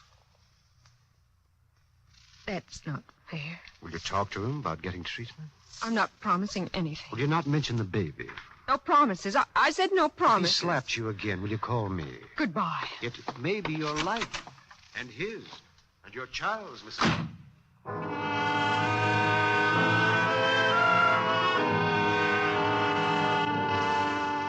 When I came home, he didn't even look up. He just kept staring at his hands. I decided maybe I'd let him talk first, so I sat in a chair near the window. There wasn't much to see with buildings all close in, but the air smelled good, and I waited till I almost wanted to scream. And for no reason, he got up and went into the kitchen and washed his hands. When he came back and sat down... A way out. I gotta figure a way out. Listen, honey, listen. Everything's going to work out fine. I'll figure it out. It's a man's job to figure it out. I don't need help. It's a man's job. Hank, I was wondering if maybe we don't need some other help. What kind of help? I meant like... What kind? What kind? What kind? Stop. What? Stop talking like that. Like what? Like I'm addled, huh? Like that? No. Yes. Hank, there are places that help when it gets too tough to figure. No help. Don't need any help. It wouldn't hurt. It's dirty. Oh, Hank, please try to understand, Hank. A dirty science. It isn't. It isn't. In the magazine. I read it in the magazine. It's a dirty, filthy science. They lied. It's not. What do you know? What do you know about anything? Can't even keep a house. What's wrong with it, Hank? What would you like me to do? Just tell me. It's dirty. Like everything is dirty. Oh, I'll clean it every day and wash. Nothing will get it clean. Never clean again. Oh, Hank, don't talk like that. You scare me, Hank. Please don't talk like that. We're all dirty. We'll never get clean. Listen to me. Listen. You have to come with me. Why? Because you ask? Why? For you? For our baby, Hank. For the baby. Baby. Baby! Come out! Come out here! You lied to me! You lied to me! You cheated and lied to me! Come out! Come out here! Oh, did it get in my hand? That funny little Cupid doll we won at the beach. Oh, when I wept all the time, how did I find the door to stand behind it? How did I raise my arms that weighed like tons of lead? How could I bring it down 1,000 miles down on him? Again and again, down and up and down and up. Again and again and down.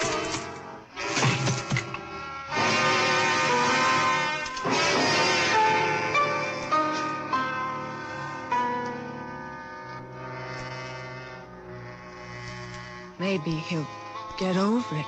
Maybe his sickness didn't go on too long. Maybe 1,000 and million maybes and ifs and prayers. Dr. Broughton, he said he could do something. Oh, Dr. Broughton, you will. Dr. Broughton, you must. Dear, good, kind doctor. Doctor.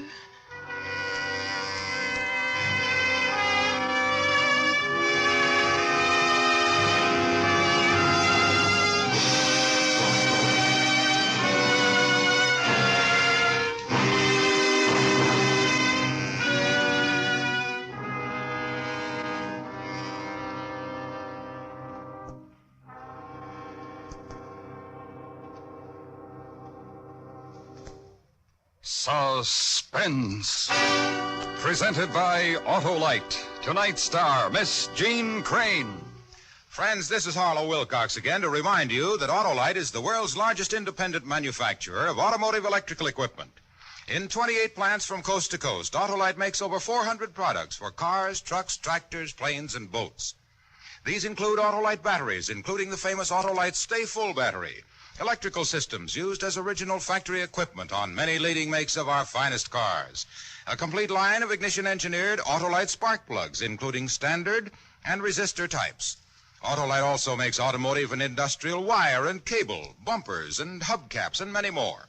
And all are backed by constant Autolite research and are precision built to the most exacting standards of quality and performance. So remember, from bumper to tail light, you're always right with Autolite.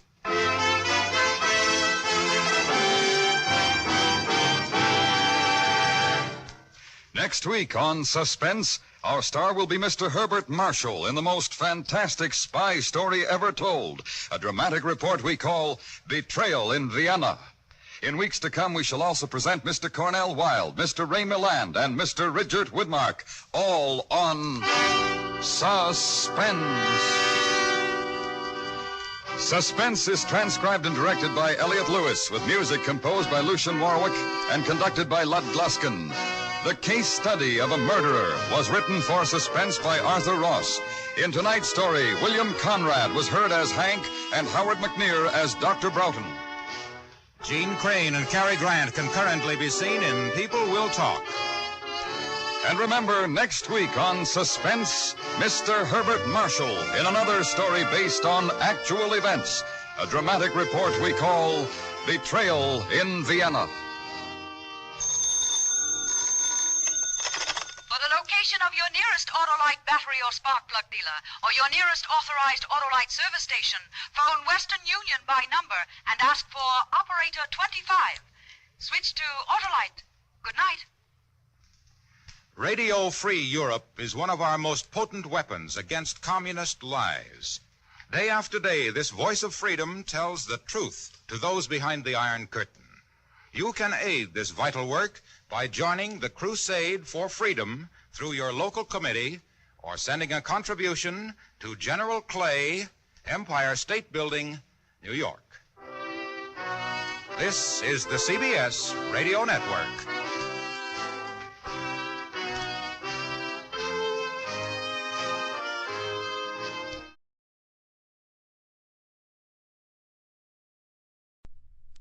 WBBM FM, Chicago.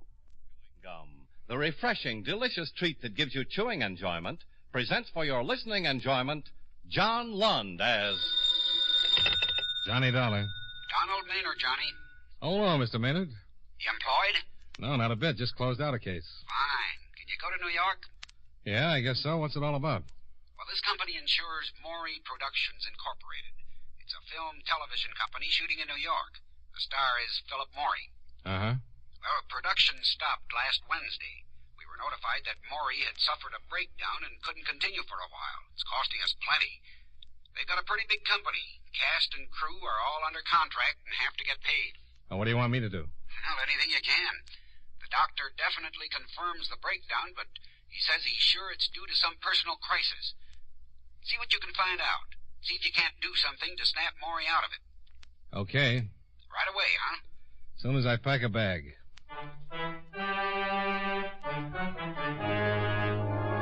the makers of Wrigley's Spearmint Chewing Gum bring you John Lund in another adventure of the man with the action-packed expense account, America's fabulous freelance insurance investigator. Yours truly, Johnny Dollar.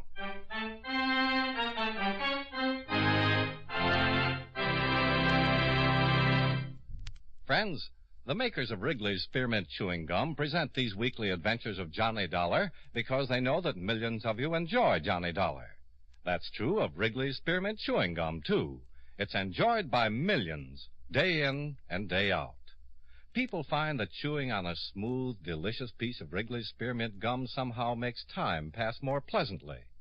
Whether you're working, driving, shopping, or just taking things easy, that good, tasty chewing gives you enjoyment and satisfaction. So always keep a package of Wrigley's Spearmint Chewing Gum handy. And whenever you want a refreshing, delicious treat, chew a stick. You'll like it. You really will.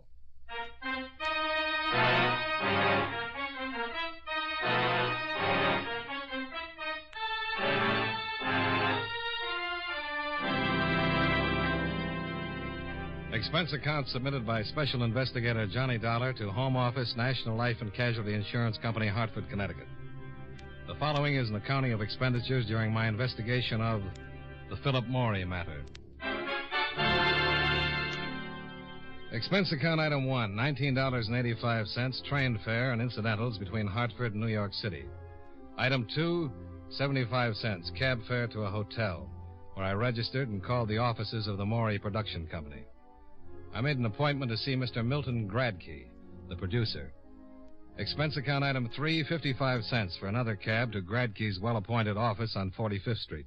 Really, Mr. Dollar, I'm just as concerned about this situation as the insurance company is. In fact, I'm probably a whole lot more concerned. A whole lot.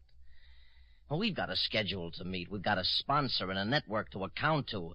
And if our star is sick, I just came down to see if I could help. It's a breakdown, Mr. Dollar. Who can help with a breakdown? Are you a doctor? You're a close friend, huh? Yes, very close. I can't do anything. How could you? What caused the breakdown? Such a question. What causes the breakdown? What causes breakdowns? Again, it's for a doctor to say. I'm only a producer. Well, the company doctor felt it was something of a personal nature. Something more than just overwork. Well, I know Phil is sick. He's really in a bad shape. And I know if he doesn't snap out of it, this show is going on the rocks. It may be personal, but that's not for me to say. Phil's had enough trouble in the past. Well, this time he could be ruined. Who's his personal physician? Ewing, Charles Ewing. The best man for this sort of thing. I got the best. I'd like to talk to him. He's probably over with Phil now. Oh, fine. I'll stop by. Oh, he won't allow you to see Phil. You can't see him, Mr. Dollar. Okay, then I'll just talk to the doctor. Maybe Ewing's back at his office now. Why don't you go over to his office instead, huh? It'll be a whole lot easier if you go over to Mr. Gradke. Yes? What's the matter? Don't you want me to talk with Philip Morey? He's sick. Very sick. You sure that's all? Of course that's all. You got the doctor's report? Yeah, but if you don't mind, I'll check it myself. Your company may be in trouble, Mr. Gradke, but my company is paying for it.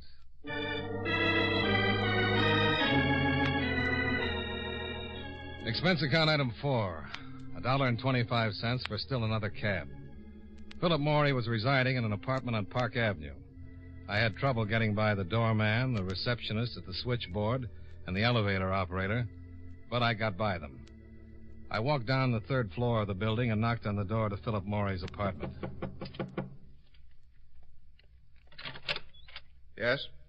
Dr. Ewing? No, he just left. My name is Dollar. I'd like to see Mr. Morey. I'm sorry, no one can see Mr. Morey. He's quite ill. Who are you? What business is that of yours? I'm a special agent for National Life and Casualty. I was sent here to make a report on Mr. Morey's condition. Then I suggest you talk to Dr. Ewing. Now, wait a minute. Look, I told you to... Hey, Richard. What's the beef? What's going on?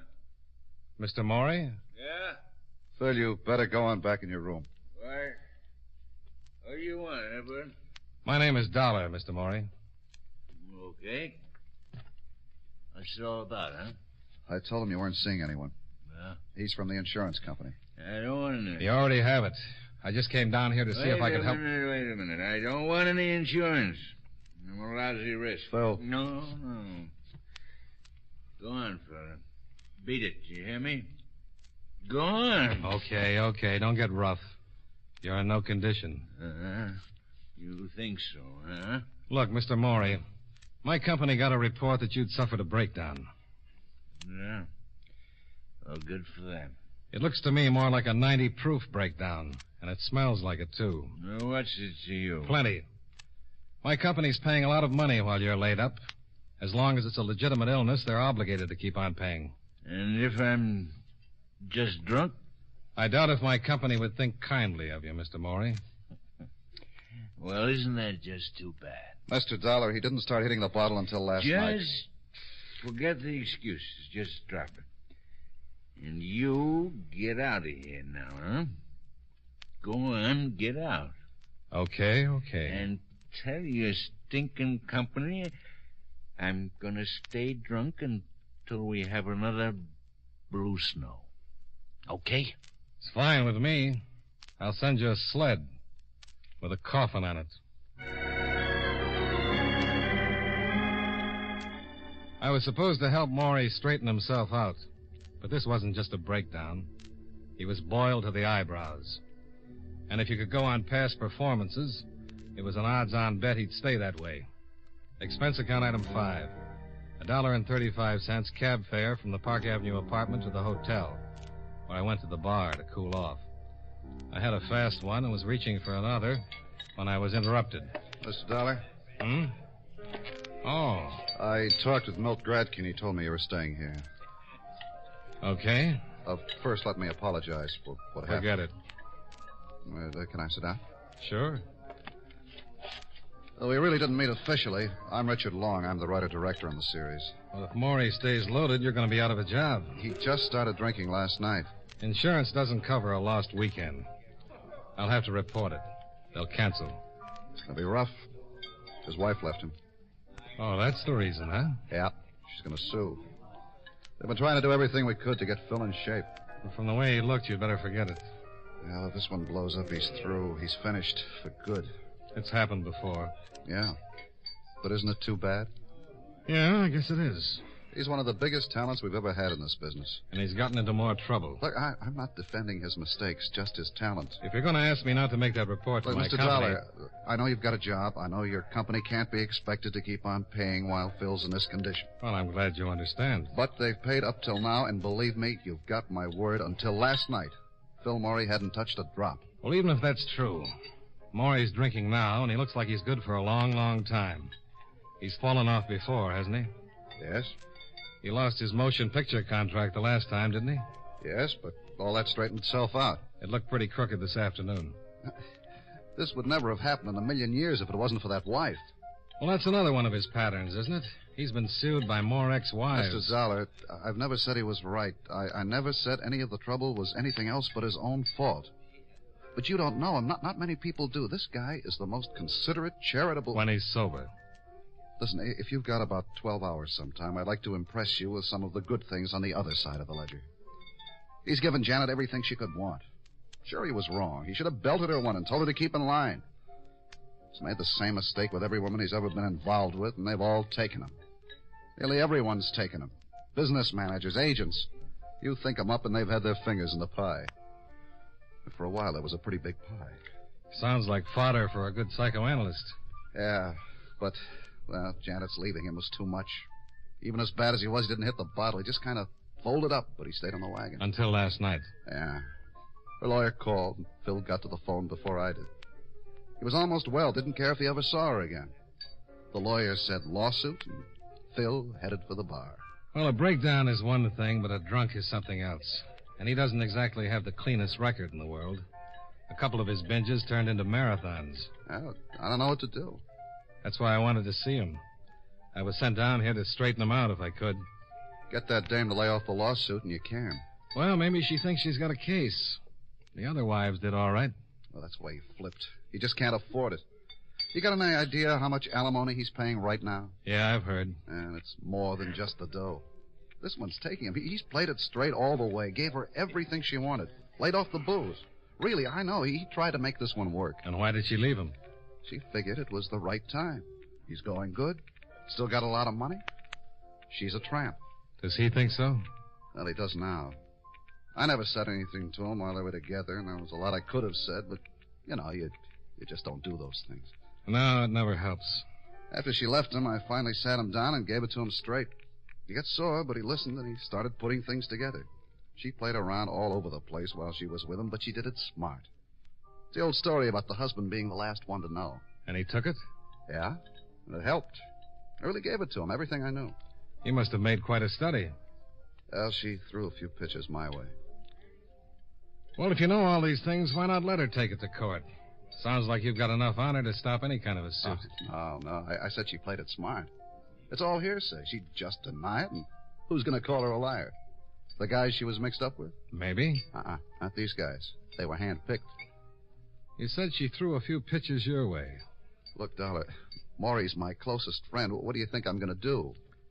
Well, I came down here to see if I could help. But it looks pretty hopeless. I don't know. He looked like he was headed for a wet evening. Anyone holding his hand? Yeah, I left Milt with him. We've been working in shifts. His wife's name is Janet, isn't it? Yeah. Where does she live? 55 West 125th Street. Okay. Why don't you wait for me here? You going over to see her? I'm supposed to save my company money, Mr. Long. Maybe Mrs. Morey can suggest something. Are you kidding? Yeah. But have you got a better idea? Good luck.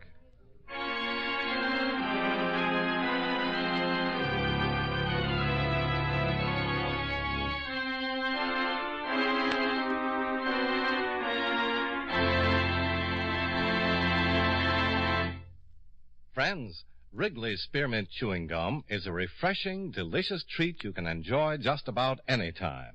Even when you're busy working, you can slip a stick of Wrigley's Spearmint in your mouth and enjoy that pleasant chewing. The lively, full-bodied spearmint flavor cools your mouth and freshens your taste. The good, smooth chewing helps relieve pent-up tension, gives you satisfaction. As a result, you seem to feel more relaxed and get more enjoyment out of what you're doing. So enjoy chewing Wrigley's Spearmint Gum while you work, and at other times, too. Get a few packages next time you're at the store. That's Wrigley's Spearmint Chewing Gum. Healthful, refreshing, delicious.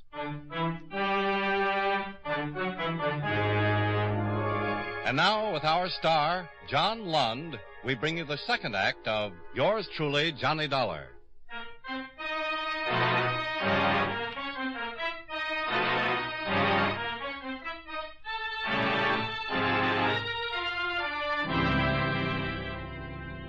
I left Long in the hotel bar and ran up expense account item 6, $1.45, for one more cab to take me to Mrs. Philip Morey's apartment building. I buzzed for the elevator, and when it arrived, a man stepped out and brushed my shoulder. Sorry. I'd seen him before someplace. And while the elevator took me up to the 4th floor, I tried to place him. Oh, I couldn't remember. But for some reason, the man seemed to be important. I got off at the 4th floor, still trying to place the face, and walked down the hall to Mrs. Morey's apartment.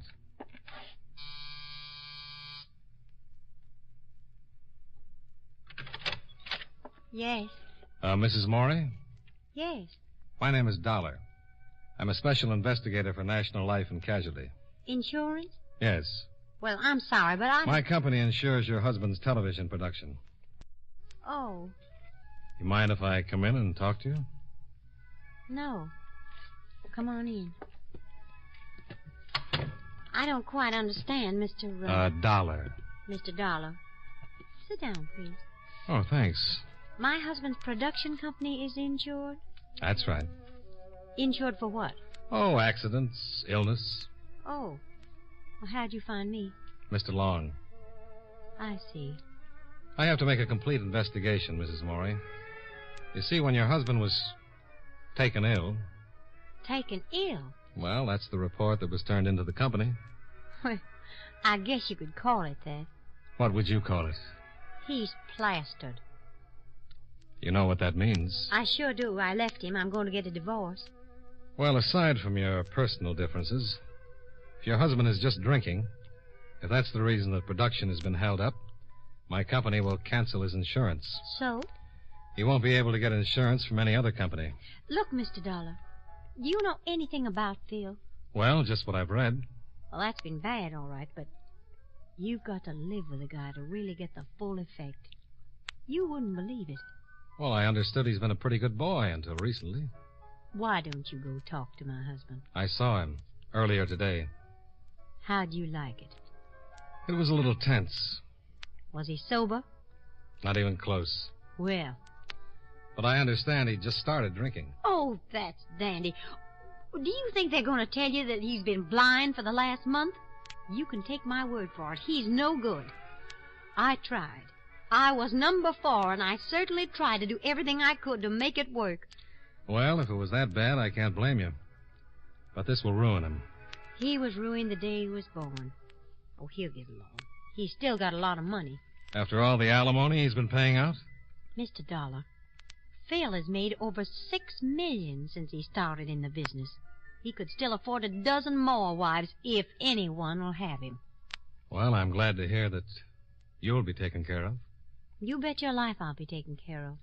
After all I put up with, I deserve to be taken care of. Taken care of good. Uh-huh. Well... Oh, you don't have to go. Let me buy you a drink. Well, sure. What's your poison? Anything that's handy. Just water it. Bourbon? Fine. I suppose Richard Long told you what a terrible woman I am. He mentioned something about it. Yeah, he would.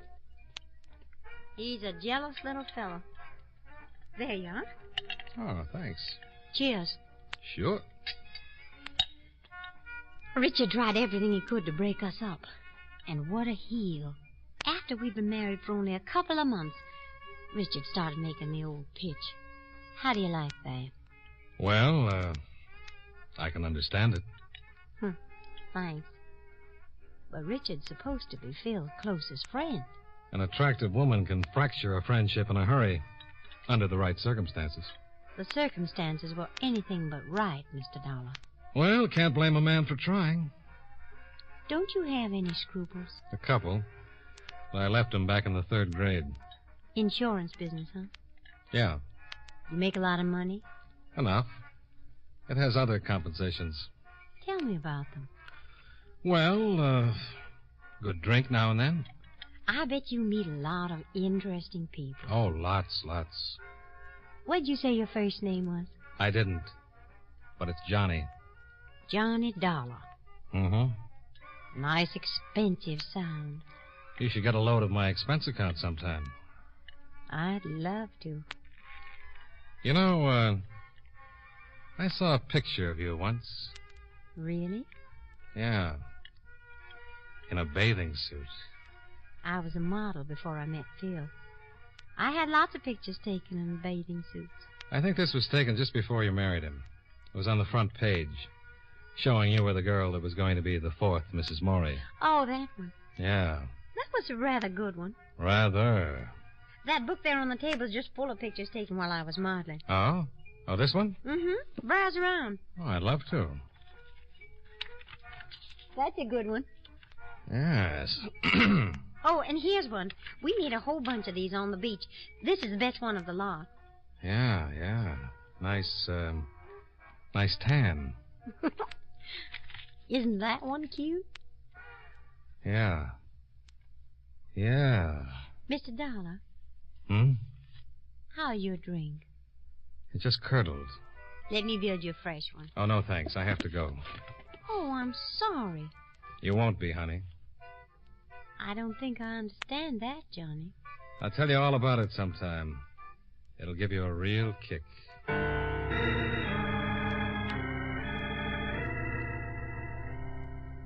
I left Mrs. Morey looking a little worried. And whether she knew it or not, she had a right to be. In one of the pictures she's shown me, I'd spotted the man I'd bumped into coming out of the elevator. And I remembered who he was. Expense account item 7, $1.45. Cab fare back to the hotel, where I told Richard Long about the man in the picture. Eugene Sweet. Ever heard of him? No. I couldn't remember until I saw that picture. There was a big case in L.A. He was convicted and sentenced. Did 3 years for forgery. I was in on the case. Sweet. No, I don't know. And there was a girl mixed up in it. Janet? No. But it was an interesting setup. Sweet introduced the girl to a wealthy old man. The girl married the wealthy old man. Now, it seems the girl would have Sweet sign her husband's name to a check, then she'd fill in the amount and cash it. Not big checks. But after about 4 years, they added up.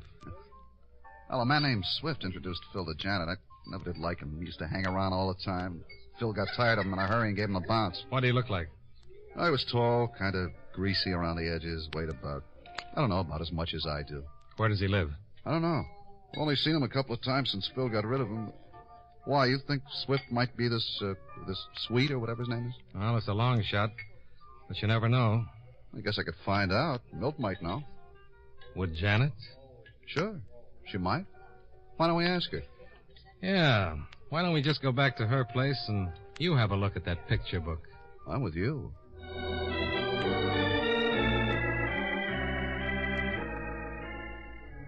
Long's car was parked outside the hotel. We piled in and drove back to Mrs. Morey's apartment building. We parked just in time to see a man enter by the front door. That's him, Swift. He just went into Janet's building. And he came out about an hour ago. You mean Swift's the guy you were talking... Eugene Sweet, arrested in Los Angeles in 1949. Well, come on. Well, it might be perfectly innocent. In a pig's eye.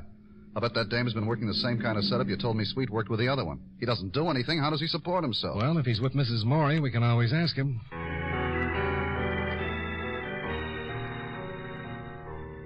We went into the lobby and waited for the elevator to come down. Long looked happier than a kid in an acre of new cement, and there was just a chance he had a right to be. The elevator arrived, and so did Milt Gradke, the producer, who came busting into the lobby from the street. Milt? Richard, I've been calling you all over the place. What's the matter? Phil, he's loose. I couldn't keep him in the apartment. Oh, no. I tried, but he got rough. He tried calling Janet, but she hung up on him. Then he went wild. You think he's here with Janet? Yes, and that's not the half of it. Come on, we better get up there. There's no telling what he might do. You know about it? What do you mean about Sweet? Who? Sweet. I'll tell you later. I thought you meant the gun. Gun? Yes, Phil's got a gun with him. On the way up, Long explained as much as he could to Gradke, and Gradke continued to apologize for not being able to restrain Morey. We left the elevator on the 4th floor and hurried down to Mrs. Morey's apartment. The door was ajar. Sounds like they're all in there. Well, what are we going to do? Well, if he's got a gun... He sure has. I'm going in. Get back! Get back. He's trying to do something! Put down the gun, Morey. Don't come near me. Get back. I warn you. Don't anybody get near me. I swear I'll shoot. Phil. Not even you, Dick, no. You too, Milt. Get back. This Dane thought she was going to take me. Well, she's not going to get away with it. Phil, No. I am through. Nothing's left. So I'm going to do it up brown. What do you think of this Dame, Dick? Look who comes to see her. His real name's Sweet, Eugene Sweet. Huh? What? That's right, Morey. He's done time. Yeah? Morey, put down the gun. It's a better than even bet that your wife's been pulling a fancy bit of hijacking with Sweet. Huh? That's right. Tell him about it, you little tramp. Yeah. Tell me about it. Look, Phil. I want the whole thing. How did you take me?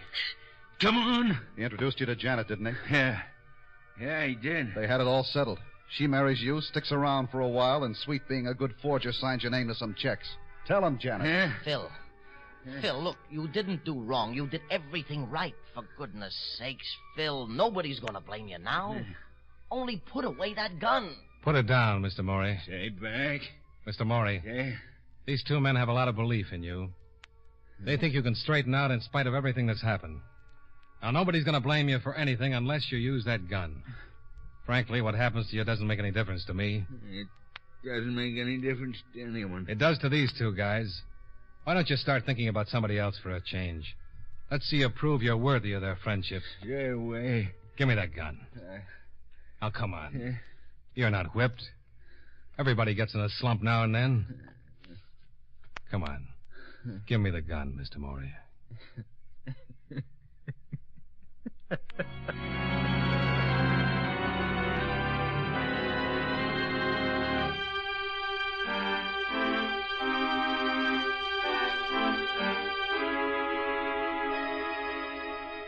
By the time the cops got there, Janet and Sweet had told me the whole story.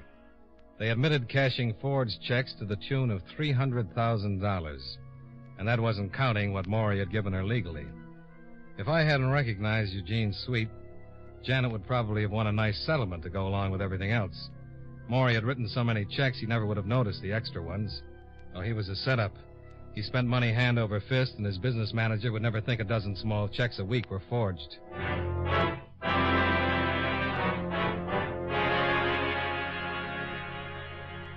Expense account item 8, $54, hotel bill. Item 9, $18.83, train fare and incidentals back to Hartford. Expense account total, $99.38. Yours truly, Johnny Dollar.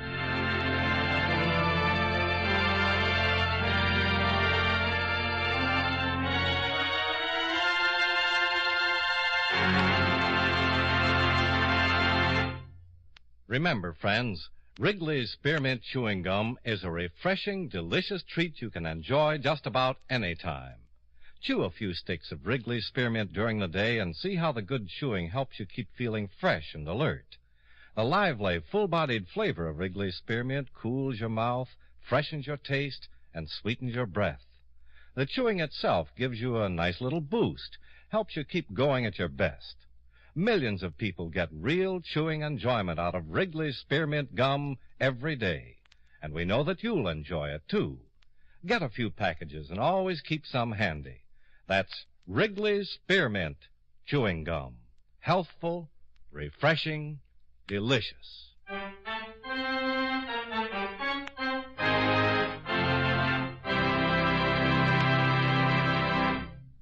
Yours truly, Johnny Dollar, brought to you by Wrigley's Spearmint Chewing Gum, stars John Lund in the title role and was written by Blake Edwards with music by Eddie Dunstetter. Featured in tonight's cast were Joe Duvall, Sidney Miller, Hy Averback, Bill Johnstone, and Jeanette Nolan. Yours truly, Johnny Dollar, is produced and directed by Jaime Del Valle.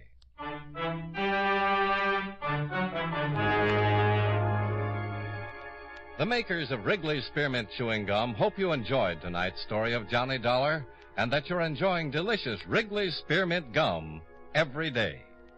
This is Charles Lyon, inviting you to join us again next week at this same time when from Hollywood, John Lund returns as... Yours truly, Johnny Dollar.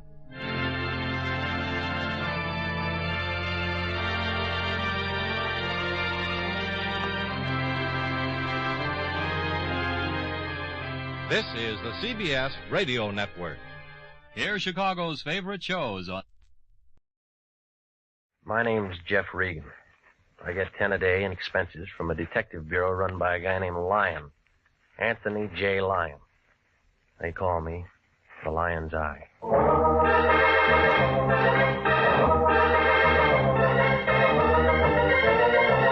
With Jack Webb as Jeff Regan investigator, stand by for hard-boiled action and mystery and thrilling adventure in tonight's story of The House by the Sea.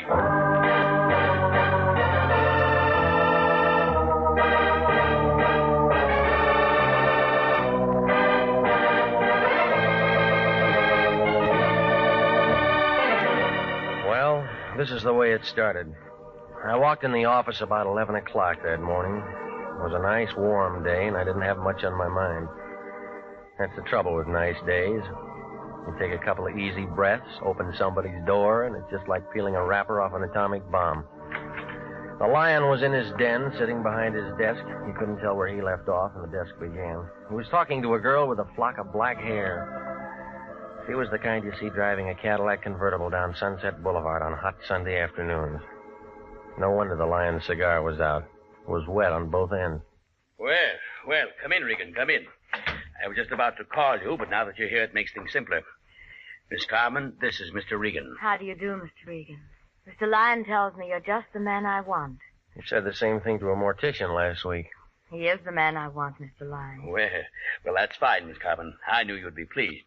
I'm very proud of Jeffrey. As long as I'm in the cast, how about a look at the script, huh? Miss Carmen is associated with the famous psychic consultant, Prince Carew. I help the prince look into people's minds. Well, that ought to be real fun if all your customers are under 6.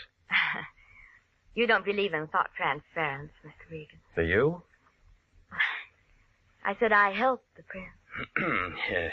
Prince Carew sent Miss Carmen to retain an operator, Jeffrey. It's a very delicate matter, and I'm placing the entire case in your hands. Why didn't he come himself? Do you disapprove of me? I just want to know what's what.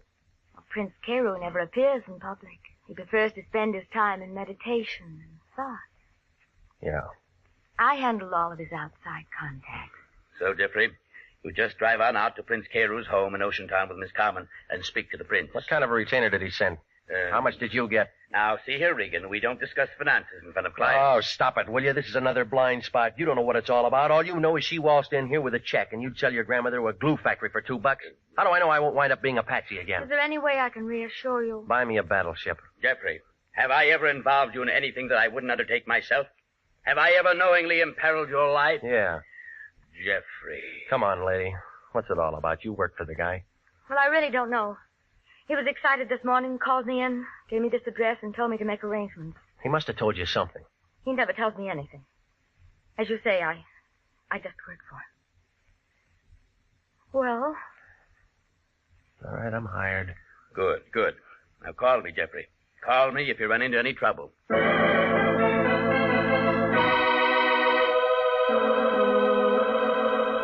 Well, I asked her how about lunch.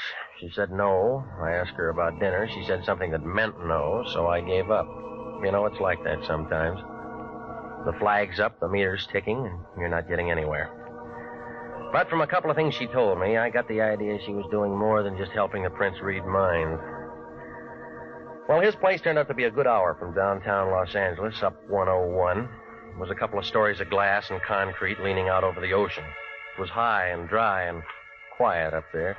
And you got a feeling you should be hearing things and feeling things when you looked down and saw that water banging around the bottom of the cliff. She unlocked the door, and a guy in a white turban and some pants that looked like oversized diapers and a pair of tennis shoes was standing there. He had a big curved knife hanging around his waist, and he put his hand on it when he saw me. Right this way, Mr. Regan. Who's he, the butcher? Oh, that's Telly. He works for the prince. Manservant. He's from India. Yeah, I'll bet the Indians are glad to get rid of him. Telly's harmless, tongueless, and he doesn't hear. I like you, Mr. Regan. Come in, come in. Thelma, my dear, you've returned with spoils. Welcome, sir, welcome. Mr. Regan, this is Prince Carew. Regan, the lion's eye. I've heard of you, Mr. Regan. I'm honored. Sit down. That'll be all, Thelma. Charming girl. Hmm? She handle all your outside contacts? Most efficiently. Except, of course, for matters that I must handle personally. What kind of matters? I'm in trouble, Mr. Regan, and I beg your assistance. Well, it's all paid for. Correct. But there's a personal bonus in this for you. Why? Because, sir, I want you to save my life. You look healthy to me. I am healthy, let me assure you. But my life has been threatened. Well, that'd come under police business, wouldn't it? Normally. Didn't Miss Carmen explain that this was a delicate matter? Yeah, she did. Why didn't she call the police? I'm hardly in a position to ask the police for assistance, Mr. Regan. It is a delicate matter. Outside it says you're a mind reader, all right? What am I thinking now? That I'm a charlatan, a faker, and that I'm trying to hide something from you. That gets you the cigar. It's been a very lucrative arrangement for the most part and very satisfactory. Except, of course, for the annoyance of having my life threatened. Who's the guy? It would be of no consequence if it were a man. It's a lady, Mr. Regan. A very beautiful and lovely creature. And she'd like nothing better than to see my carcass go out with the tide. Why does she want to kill you? A matter of confidence. Suffice it to say that she is thoroughly capable of doing just that. How do you know? 1, she is erratic, ill-tempered, ruthless. 2, she called me this morning and told me what she intended to do. She giving you a chance to reach for your gun? To reach for you, Mr. Regan. What do you want me to do? I feel the entire matter could be settled amicably if you were to call on her. Inform her that you are my personal bodyguard and that you are here to protect my life. You think she'd go for that? I'm positive. How long you been blackmailing her? What? Well, your racket might last 6 months or a year, but not long enough to pay for a place like this. The answer's blackmail, isn't it? Okay. I should have told you. How do you do it? I can slip them into a trance. They spill a family secret or two. I push a buck that way. That's nice. If they want their minds read, I read them. $25 a parade. And shakedown. The guy's got to eat. You put the squeeze on her. She's an actress. She was in on a deal at the studios. She wouldn't shake? At first, I just told her I had to have a larger fee. Then they come out with it, cold turkey. And she said she'd blow your head off. Yeah, she's the kind. I went wrong on this one. I'm in a spot. Who is she? Grace Nichols, movie actress. Ever heard of her? Redhead. Makes you want to go home and kick your wife downstairs if you got one. That good? Better. But she means this business about bumping me. And I won't look good dead. All right, where's she live? Over in the Palisades. Here's her address. You going over there now? Yeah. Be careful. She isn't gunning for me. That isn't what I mean. There's a skinny boy there. He's nasty, no callers. Name of Tim Rogers. I'll remember that. I hope you can talk her out of it. I've been sweating. I don't want to shake her down. I just want to get a little sleep at night.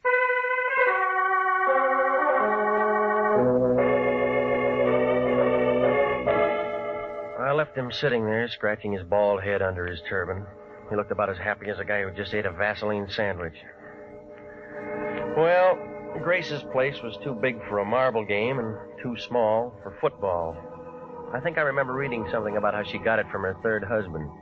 There was a big wire fence all around it and a sign every 15 or 20 feet telling you not to trespass. So I parked my car outside the driveway and walked up to the front door. A guy in a chauffeur's uniform was standing there. He looked like a razor blade with arms. He gave me the fisheye and blew smoke in my face and kind of nudged me with his shoulder. Move on, Pilgrim. No handouts here. I came to see Grace Nichols. Yeah. I got business with her. Yeah. So tell her I'm here. Blow. You always like this, or did you miss lunch today? I don't know who you are, Pilgrim, but I don't like you. Beat it. I know you. There's something about a guy in a lineup. Yeah? He memorizes real easy. Copper. Investigator. Private or city, I don't care. You all smell the same. This isn't hunting season. You always carry a .38? Does it show? Maybe you got a broken rib. A real funny guy. I met all kinds of funny guys. Drift. I said I wanted to see her. And I said she wasn't in. All right, I'll tell you once more. I got business with her. So do a couple of hundred other guys. Watchdog? Ah, you're getting smart. You aren't. Kind of a crack is that? I want to see her, and I'm going to see her. Trick I learned a long time ago. Shoot a guy in the knee, and he'll never walk straight again. You ever done it? Oh, yeah. That's how I learned. That's one I learned, baby. Well, I might have to get a new chauffeur. You looking for a job? I already got one, lady. Timmy's going to be awfully upset when he finds out what happened to him. When someone works for me, they have to be perfect. Want his job? They wouldn't let me in. I'll let you in. You, do that kind of thing often? When I have to. I suppose you have a name. It's Regan. I'm a private investigator. All right, Mr. Regan, you've ruined a perfectly good chauffeur and bodyguard, and you're in my house. What have we got to talk about? A guy named Carew. The prince? Must we talk about him? He thinks you're dangerous stuff. So do a lot of people. Tell me, Mr. Regan, what do you think? About what? Me. Right now, or when I'm a couple of feet away? Right now. Look, remember, I just got here. I know. You must have a first name. What is it? Jeff. Oh, Jeff, we'll get along. It's in the card. Pretty fast deal. I like it this way. Fast. Might be a bum deck. Never mind. Deal.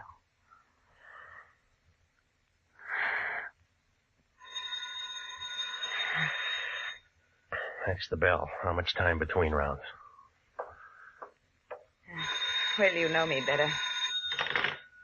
Hello? Yes? Yes, right here. You know a man named Lion, Jeff? Uh-huh. He seems to be roaring. Give it to me. Yeah. Regan, is that you? Well, now, how do you figure it? Now, don't be smart. Who's the dame who answered the phone? Our client's friend. Sounds like she's a friend of yours now, or maybe you have been doing some road work.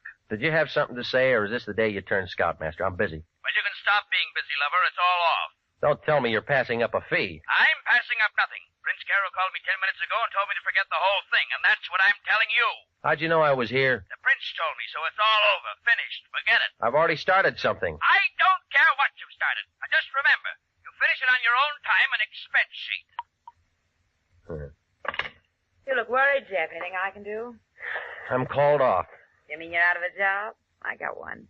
Remember, you put my bodyguard out of commission. You owe me something. Oh, Tim, boy, he'll come around. I don't want Tim anymore. I want you. I'll get you a drink. We can talk about it. Carew told me that Tim was a pretty good boy. You can fill his shoes. Come here and get your drink.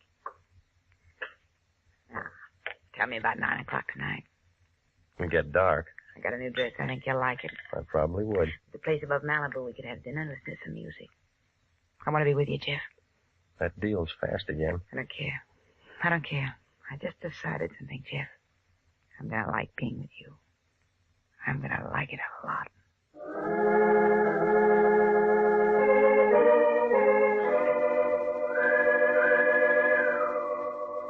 Well, she didn't want me to go, but I was thinking about the prince and the way everything looked. I told her I'd see her that night. I was just climbing into my car when Tim Rogers, her ex-number-1 boy, stepped out from the gate.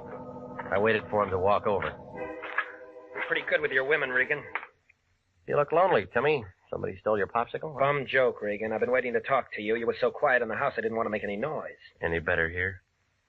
You came out champ this afternoon. But you won't even make the prelims next time.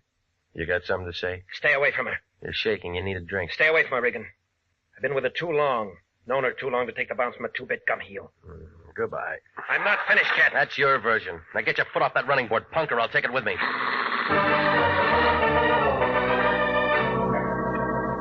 I left him standing in the middle of the driveway. If I'd have waited another minute, he'd have been crying. I stopped off and had some barbecued ribs at a drive-in out on Sunset. It was just getting dark when I got to my place. I had company. It was Velma Carmen, Prince Carews' right-hand man. She was sitting on the edge of my sofa. Her back was as stiff as a filing cabinet, and there was a little ring of white around her lip. She looked like she'd just been measured for a coffin. There was a .25 automatic sitting in her lap. I've been waiting for you, Mr. Rick. I asked the janitor to let me in. Yeah? He was very nice about it. I told him I was associated with one of your clients. Yes, I told him I was associated with one of your clients. Did you know that Prince Carew was my husband? Since when? Oh, a long time now, a long time. Not many people know that. Is that what you came here to tell me? No. I came to tell you that you don't have to worry anymore. That none of us have to worry anymore. You mean you're calling me off the case? That's it. That's exactly it. I'm calling you off the case. Well, I've already been called off. My office phoned me when I was over at her house. First Nichols? Yeah. Then it was about her? Yeah. Well, then, we don't have to worry anymore, do we? No. She's very pretty, isn't she? I've seen her many times. I think she's quite pretty. I could hardly blame the prince. I could hardly blame him at all. What are you getting at? Could have told the others were pretty, too. Where'd you get that gun? This. I bought it for $30. Let me see it, huh? Oh, yes. I brought it here so I could show it to you. I paid $30 for it. I paid $30. I'd imagine the air would be cleaner in there, don't you? What are you talking about? I mean, it's really very humane, they tell me. It's just like sitting down and never waking up. I've read all about it. You just walk in and sit down, and if you don't try to hold your breath, you go to sleep, don't you? You've met murderers before, Mr. Regan. Do I make a good murderer? Do I make a good murderer? Stop it, will you? You trying to tell me you killed him? Oh, Mr. Regan, that's why I came here. I shot him. I walked up behind him and I put the gun close to his back and pulled the trigger. They don't make such a great deal of noise, do they? I left him sitting there in his house by the sea, and he looked very much alive. Only he's not alive at all. Now answer me. Now answer me. Do I make a good murderer? Do I make a...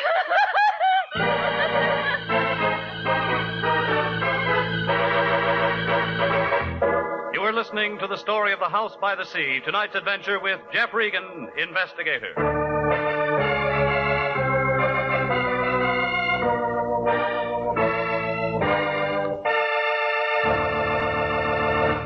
They're still available for qualified nurses. Yes, the Army Nurse Corps Reserve still has commissions available. If you are a graduate registered nurse between the ages of 21 and 45, you may be eligible for a commission in the Army Nurse Corps section of the Regular Officers Reserve. To find out if you do qualify for a commission in the Army Nurse Corps Reserve, apply to the Adjutant General, Washington, D.C. And now, back to the story of The House by the Sea and Jeff Regan, investigator.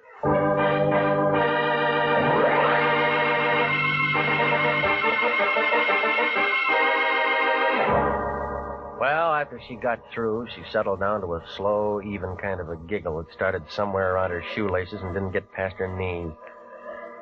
It was one of those things that gives you a feeling like somebody's standing in back of you with a red-hot iron ready to press your pants before you get them off. But she wasn't going to do any more talking, so I went downstairs and brought back a doctor friend of mine named Sammy Wing. He brought his little black bag with him and gave her a shot of something, and she wilted like last night's orchid and went to sleep on my couch. Sammy began talking. Some playmate. Wish I'd have been here for the party. I had 4 appendectomies and 1 broken leg today, so dull life. How is she? You know her better than me. No, she's going to be all right. But she'll wake up in 5 or 6 hours. I want some water. And then what? She might ask you what happened, or it might start all over again, whatever it was. By the way, what was it? Well, I found her here when I got home. I should find something like this. She said she killed an ex-client of mine. Oh, maybe I'm lucky at that. What does all the past tense mean? I was called off the case. Oh, nice. It's all clean, no clients to protect. Is there a corpse someplace? I don't know, Sammy. Call the police, they'll find out. And then you and me can go out and get a drink. She said she used this gun. Smell it, Sammy. It hasn't been fired. Safety catch is still on. She's pretty and she's nice, and I'll bet she looks like $1 million in a bathing suit. But if I'd have met her within the last 3 hours, I'd have run for help. Call the police. Is that professional? This is acute hysteria. The kind that pops off guns and pops off people and does a lot of things they can't remember later on. Call the police. What about the gun? Other guns. Call the coroner while you're at it. Tell him to go out there with some DOA forms. He'll use them. Will you stay here with her till I get back? Corpse hunt? Just an idea. Hitler had an idea. The odds were against him. You got about as much chance as a 3-legged horse in the Kentucky Derby. She's bit somebody, and she's told you about it. I want to make sure. What do they do when a private eye walks in and messes up a nice, clean murder? Sammy, will you stay? Had any bourbon around here? Yeah. Okay, take your time. Maybe both of us will get our pictures in the paper.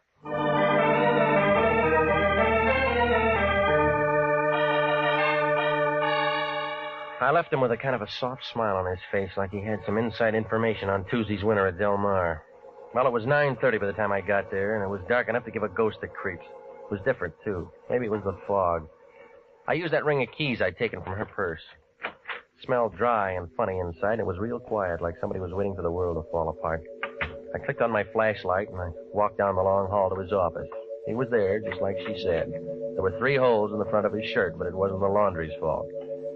I spotted a .38 on the floor by his hand. I broke it, and 3 cartridges came out. It was the right gun for the job. It was pretty messed up. While I was standing there trying to figure Velma Carmen's story, the lights came on. A fat man wearing a sheriff's star was standing by the switch. There was a taller man in a brown overcoat next to him. They both looked like they'd just finished dinner. Scavenger hunt, son? You don't talk, Charlie. Ain't much for him to say, is there, Cap? Guess not. Well, son? Oh, it looks like you're going to be calling me names. What do you like best?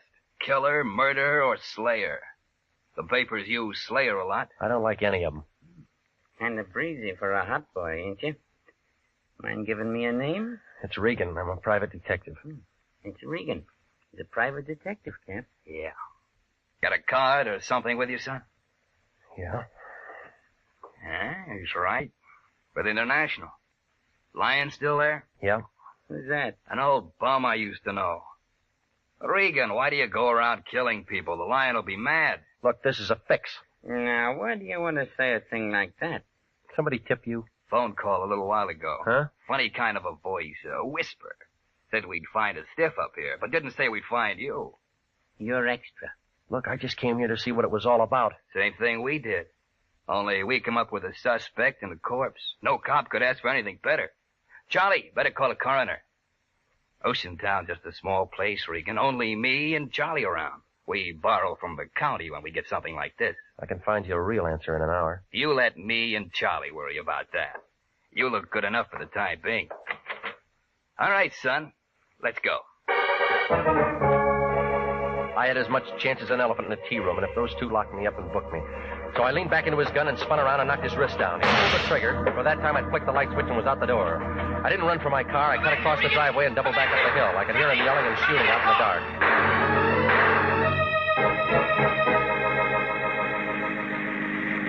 I hailed a cab about 5 blocks away, and he took me to the place above Malibu. I found her in a booth with a piano player. She was wearing one of those black strapless things, and it was worrying a couple of bald-headed guys sitting at the bar. You're late, Jeff. We said 9 o'clock. I had 3 drinks all alone. You want me to get mad, or are you going to catch up? How long you been here? You sound like you're out of the mood. I thought we were going to look at the stars together. How long you been here? It's 9 o'clock. What's the matter? I've been working tonight. Well, it's after hours now. tell me how you like my new dress. It's the right color, but the wrong cut for a funeral. I haven't read the obituaries today. It'll be in tomorrow's paper, only it'll make the front page. Have a drink? Let's wait for tomorrow. Your friend was killed tonight, What friend? Carew. He was no friend of mine. I told you that. So did he. Car smash up, or did he fall off his house? 38. We didn't talk about him this afternoon. Let's not start now. Look, 2 cops in Oceantown are kind of crowding me. They think I'm going to take a good picture. Is that why you're late? It's a murder rap, lady. We should have had dinner together.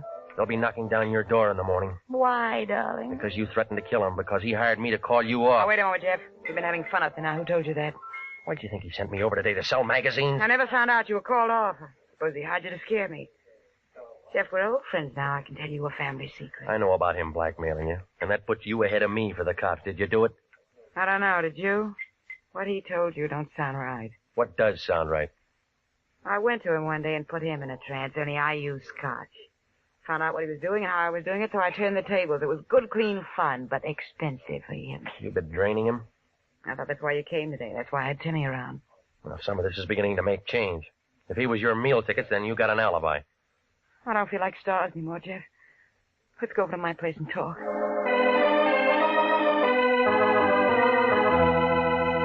On the way over, she didn't have much to say, and I couldn't think of anything. I was all too mixed up. If she'd really been shaking him down, then she figured out. And the girl back in my apartment figured in. Only she had the wrong gun. And then there was a little business that I'd have to explain with the Oceantown cops. Well, when we turned in the driveway, I stopped figuring. Tim Rogers, the man with the guns, was there, standing on the porch. Oh, gorgeous. I've been waiting to see you. You're home late. I thought I fired you. Still tramping with this tramp, huh? I thought you'd be sick of him by now. For once, I'm glad to see you, Tim boy. That sounds cozy, but I don't want to see you. I know where your 38 is. You're wrong. It's her 38. And it's got her prints on it. Jeff, he's making it look bad for me. Ask him what he's doing here, will you? Just in for a showdown, Angel. You're tagged for his murder. They'll want you. I fixed it good. I can fix it so you can get away. How? A friend of mine shutting off at Pedro. 4 o'clock. To go all over the world. Jeff, if all of this is straight, I'm in a spot. Relax. This guy never did anything right. Tell me how I'm wrong. All right, that tip to the Oceantown cops was wrong. Trying to pile up a scare on me was wrong. Killing Carew was wrong, and this clinches it. Yeah? Well, that's where you're twisted, Pilgrim. I got a warrant out for you right now. Plugging a murder suspect is something they'll thank me for. You said her prints were on that gun? They'll find that out in the morning. And how was I to know? Just happened to hear on the radio they were looking for you tonight. I see you, I plug you. Everybody will be sorry, but it'll be manslaughter and suspended. I worked it once in Toledo. What do you say, Angel? Do I plug him and meet you somewhere in 2 weeks? Let me have a smoke. Let me think it over. Sure. Sure, go ahead. Angel.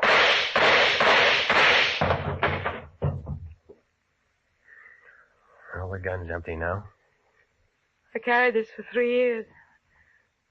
I never used it. He deserved to die, didn't he? Didn't he, Regan? Didn't he? I don't know, lady. You knew him better.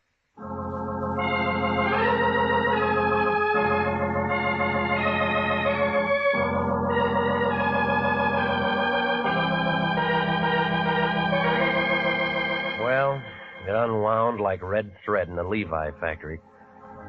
Grace Nichols had been putting the shake on the prints. He got tired of it and called me in and told me his phony story so he'd have a good self-defense angle when he finally got around to shooting her some afternoon. He had Tim planted there to keep me from really seeing her. Oh, it was a nice idea, only I bounced Tim and got inside. And then Tim made a phone call and the lion jerked me before I had a chance to compare notes with her. I guess Tim went kind of crazy seeing how well we got along together, and he figured Grace would do anything if she was wanted for murder. So he killed the prince and made her the patsy with those fingerprints. She'd handled the gun before, see. But then I had my caller, Velma Carmen, the prince's wife. She went kind of crazy, too, when she walked in and found him dead. It took 3 doctors a couple of weeks to tell her what really happened. When I told it all to the lion, he was mad at first, but then he saw Grace Nichols' picture in the paper. He asked just one question. What was I doing at Grace's place all afternoon? I didn't even bother to answer him.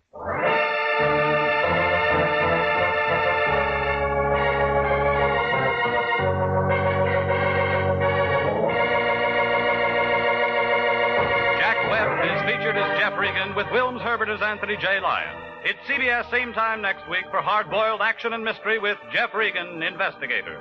Written by E. Jack Newman, produced by Sterling Tracy. The role of Grace Nichols was played by Betty Lou Gerson, David Ellis was Tim Rogers, Lorene Tuttle was Velma Carmen, and Marvin Miller was Prince Carew. 29,000 nurses are needed to join the new Army Nurse Corps Officers Reserve. 4,000 of them, if they wish, may choose active duty. All nurses who receive reserve commissions will benefit from the opportunity for specialized training offered to them by the Army. The educational opportunities offered the nurse by the Army Medical Department will be of great advantage to her in her work. Don't wait. If you're a registered graduate nurse between the ages of 21 and 45, drop a card now for complete information to the Adjutant General, Washington, D.C.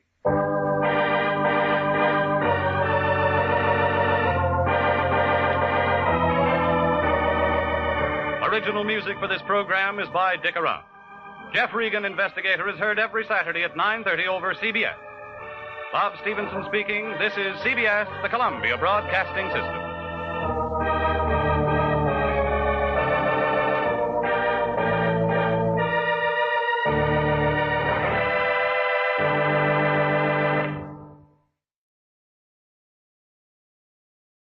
The Adventures of Michael Shayne, Private Detective.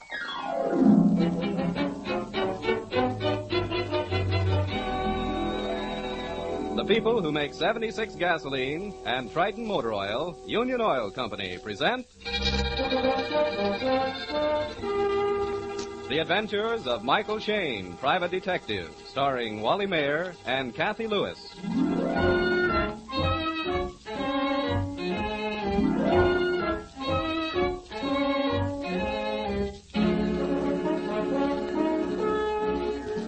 Anything can happen in San Francisco. Well, almost anything. And when it happens, you usually find Michael Shayne, private detective, somewhere around.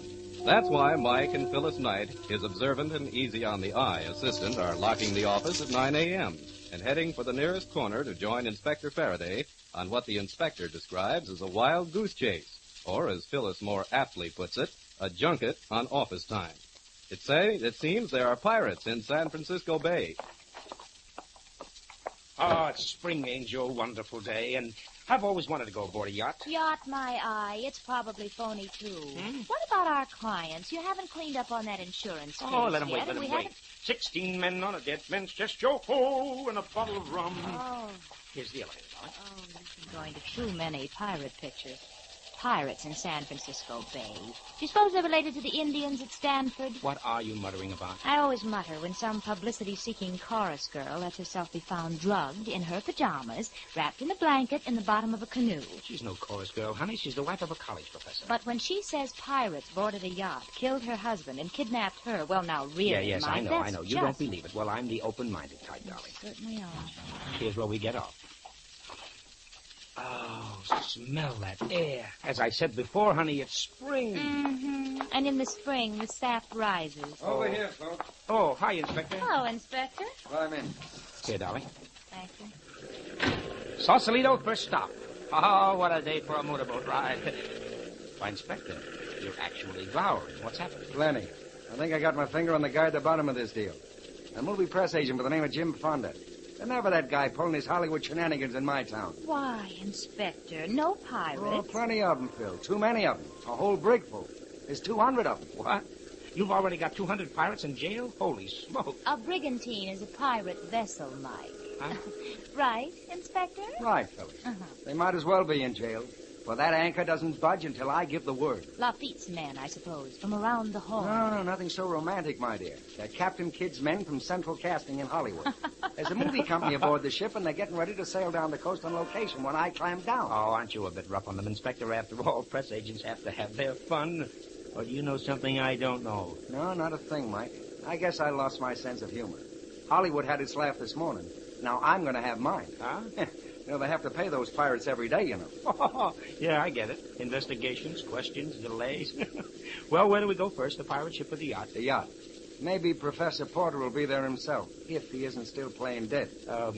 Where's the wife? She'll be there, too. And so will Jim Fonda. or I'll fire every detective on my staff. Well, that might not be a bad idea. Save the sarcasm, Mike. That's only fooling. Well, there's the yacht. Oh, that's beautiful. Wow. There's nothing phony about this baby. She's big enough to go to sea. Yeah, but she hasn't been away from that dock site since the professor bought her. Hey, this doesn't look like a college professor's layout. A nice, tidy little investment there. Yeah, teaching's a sideline with Professor Porter. They tell me he's got oil wells working for him. If that's Annabelle, his wife, coming out to welcome us, they better be gushers. She looks very expensive. Inspector Faraday? Yes? Oh, and this is Michael Shane and Phyllis Knight, Mrs. Porter. How do you do? Good morning. How do you do? Please come into the lounge. Thank you. I'm a courteous man, Mrs. Porter, but I haven't time for courtesy this morning. I can't understand why an apparently sane woman would expect us to believe such a story. Do you mind if we stroll around, Mrs. Porter? I've never been on a yacht before. Yes, certainly. And now, Inspector, would you please explain why you dock like Big-hearted Mike. He just can't bear to hear a beautiful redhead bawled out, so he takes the powder. Oh, look, Angel, this doesn't add up. You don't plot publicity gags in a playhouse like this one. Huh? You've seen something, Mike. Or maybe it was just one look at the redhead. I guess this is the master's stateroom. 2 beds. What are you doing? The one bed layouts in the guest cabin. Mike, what did you see? Huh? Oh, just Mrs. Porter. She used to be Annabelle Armstrong in the movies. So what? Hey, now it's my turn. I spy something beginning with the letter P. Give you one guess. Pills in a blue bottle by the bed. Think I'll have a look. Mike, this entire bottle wouldn't put a child to sleep. Let me see it, honey. Oh, it doesn't spell anything backwards. It spells something for me. These pills prove Annabelle went canoe riding with her eyes open. Ow! What'd you expect to find in the closet, pirates? Oh, that bag that hit my foot felt like it was packed. Hey, it is.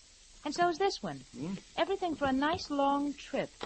You know, I could take a honeymoon with this bag. Say, the professor's a snappy dresser. Oh, Just fine. look at this sport coat. Come on, Mike. Let's quit playing house. I want to watch Annabelle act. Okay. I might have known how it would turn out when I brought you along, Mike. Why, what's up, Inspector? It's murder, my boy. While we're playing houseboat. So her story stood up. I'm buying it up to here. Well, I haven't heard it, but I think I'll shop around. Well, Fonda's the guy, all right. I just telephoned a general alarm. Ought to pick him up any minute. You telephone? Yeah, there's a phone. The yacht's permanently tied up to the pier. I also sent for Porter's secretary. He may have some information. Inspector, do you mind bringing us up to date? We've been sightseeing. Well, Mike, here's the story. Jim Fonda is Porter's nephew. Yeah? Sort of a family black sheep. He's been causing trouble. Everything from forgery to some sort of blackmail. Uh-huh. Well, it seems Fonda headed for the professor's home as soon as he hit town.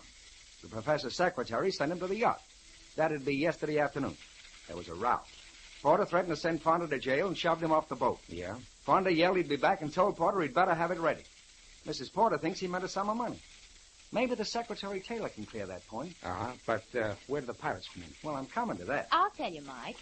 After Fonda left, Mrs. Porter developed a headache. That night she couldn't sleep. The professor went into the lounge to read, and Mrs. Porter took 2 sleeping pills. 3, my dear. Mrs. Porter took 3 sleeping pills. Later, she was aroused by loud voices, and then a big, burly pirate with a red beard leaned over the bunk. I believe his beard was black, Miss Knight. Oh, yes. The light was on. No, the cabin was dark. This man, dressed like a pirate, seized me, threw a blanket over me, and carried me to the canoe. It was one we kept tied to the yacht. There was a body wrapped in a blanket on the bottom. He paddled for several minutes, and then put the body overside. Maybe you'd better ask the questions, Mike. Well, you're doing fine, Angel. Thanks. Mrs. Porter, the cabin was dark. There was no moon. How did you know the man was dressed like a pirate? He struck several matches. Oh? Yes, he was smoking a pipe. I see. And why are you so sure that this man dressed as a pirate was Jim Fonda? I knew Jim. He was publicity man on one of my pictures. Oh, maybe I should explain. I'm Annabelle... Oh, not at all. I recognized Annabelle Armstrong the moment I came aboard. Thank you. Well, Jim Fonda had 2 peculiarities. His eyebrows were highly arched, and his left eye twitched. I recognized him despite his disguise the first time he lighted a match. Did he know you had recognized him? I'm not sure. He might have worn the pirate costume as a prank. Jim had an odd sense of humor. I believe he intended taking me with him. He tried to arouse me when he landed the canoe. I was too heavy to carry far. Those sleeping tablets must have been pretty powerful. Mr. Shane, those tablets are a mild, harmless sort. I was wide awake. Limp from fright at first, and then I acted. Don't forget, I used to be an actress. Why did you stay in the canoe after he left you? Well, I yelled my head off, and nobody came. It was dark, and, well, I was afraid I'd fall into the water. I can't swim. Well, that's sensible. Do you think you could locate the spot where your husband's body was dropped into the water? I pointed out the spot when the police brought me to the yacht this morning. That's right, Mike. We've had men grappling for the body all morning. There's no current, and the water's quiet, so we ought to bring it up. Oh, that's the police launch. Found the body, Inspector. That ties it up. Bring it in, boy. Well, you satisfied now, Angel? No, I am not, and neither are you. Mm-hmm. Say, I guess that'd be Mr. Taylor with the briefcase over there coming down the pier. Huh? Oh, yes, the secretary. Dark and handsome. Huh? And not too tall.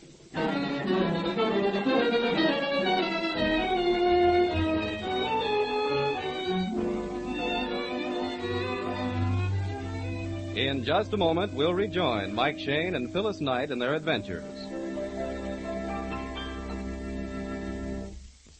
Probably no other possession you may have requires the attention and constant care that your automobile does. The hundreds of bearings and precision gears in a car need continual protection against rust, friction, heat, and abrasion.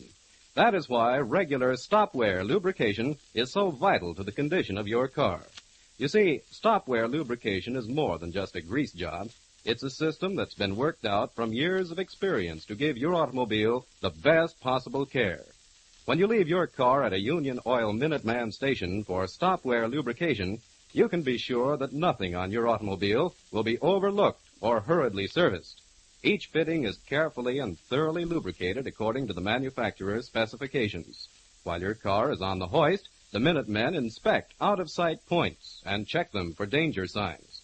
Finally, as complete proof of stop-wear's reliable lubrication, you receive a 1,000-mile written guarantee with each job.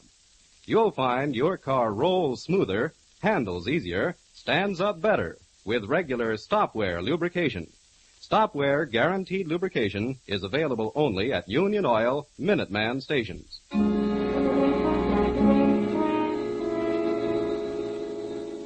Professor Porter's body has been recovered from the bay, and Inspector Faraday is hurrying to meet the launch at the end of the pier. Mike and Phyllis are following, but Phyllis is reluctant to leave Mrs. Porter and the professor's secretary, Bill Taylor, together in the lounge of the yacht. Come on, hurry, honey. They'll be here in a minute. You're getting awfully careless, Mike. I know what I'm doing. I wonder. Oh, cut it out, Angel, please. Oh, Mike, get tough. Be yourself. Why, what do you mean? Well, don't let a good-looking redhead blind you. So far, she's got all the answers, Angel. Good answers. All of them. All right, take it easy now. Yeah, okay. Bring it over here. Hey, give me a hand. This is heavy.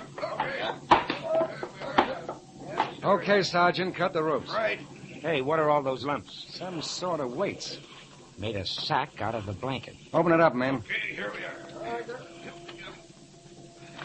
Holy jumping catfish. Well, I'll be... I knew they were heavy reading, but I never thought of them as weights.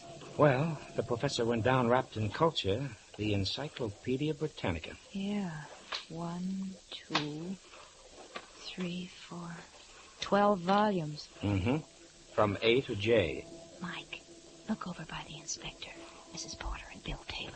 Of course, darling, they've got to identify the body. Oh. Look out, she's fading. Take her back to the yacht, men.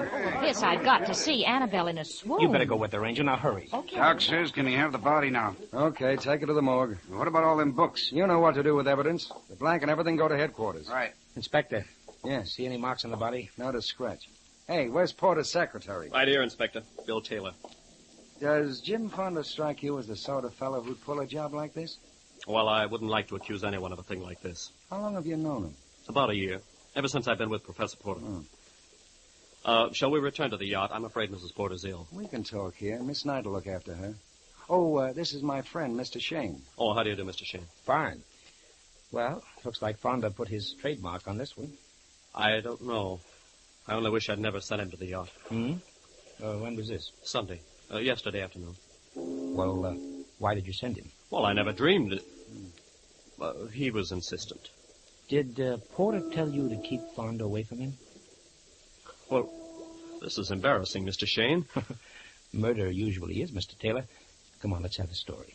Well, Professor Porter disliked seeing his nephew. Why? Was he afraid of him? No, not exactly afraid. It was just that, Well, look, Inspector, can this be kept confidential? Well, how can I tell you until I know what it is? Well, a good many years ago, Professor Porter was involved in a rather nasty divorce case. Well, nothing like that stand up. His past is clean. Maybe he took on a new identity, Inspector. It's been... Entirely different past. You see, Professor Porter was William Steele. Hey, wait a minute. I remember that case. Back on Long Island. I don't know a great deal about it, however. But, Fonda did, huh? And made the most of it. Well, I'm not sure, Mr. Shane. But you see, I took care of Professor Porter's bank account, and he gave his nephew large sums of money. How much does Mrs. Porter know about this? I don't believe she knows anything about the divorce. But she knew Fonda had something on her husband? I suspect she did. She knew about the money because she spoke to me about it. How often has Fonda been tapping the professor? Almost every month. This was his second trip this month. Speaking of trips, where were you going on your vacation? My vacation? Oh, you found my bag. What's this about a bag, Mike? I found 2 bags fully packed in a closet. One belonged to you, Mr. Taylor, I believe. And the other one? To Mrs. Porter. Well, that's easy to explain. You see, the professor sold the yacht, and I was moving my personal possessions. I presume that Mrs. Porter had the same thing in mind. What about Professor Porter? Well, he always put things off until the last moment. Meaning? Well, the moving van isn't due until tonight. All right, Mike, that explains the bags. Now, let's get back to my office. I want Fonda. And I'd like to see how Mrs. Porter's feeling. All right, go ahead. The coroner's inquest hasn't been set, but I want to see you and Mrs. Porter tomorrow morning. Okay, we'll be at Mrs. Porter's home. Mike. Huh?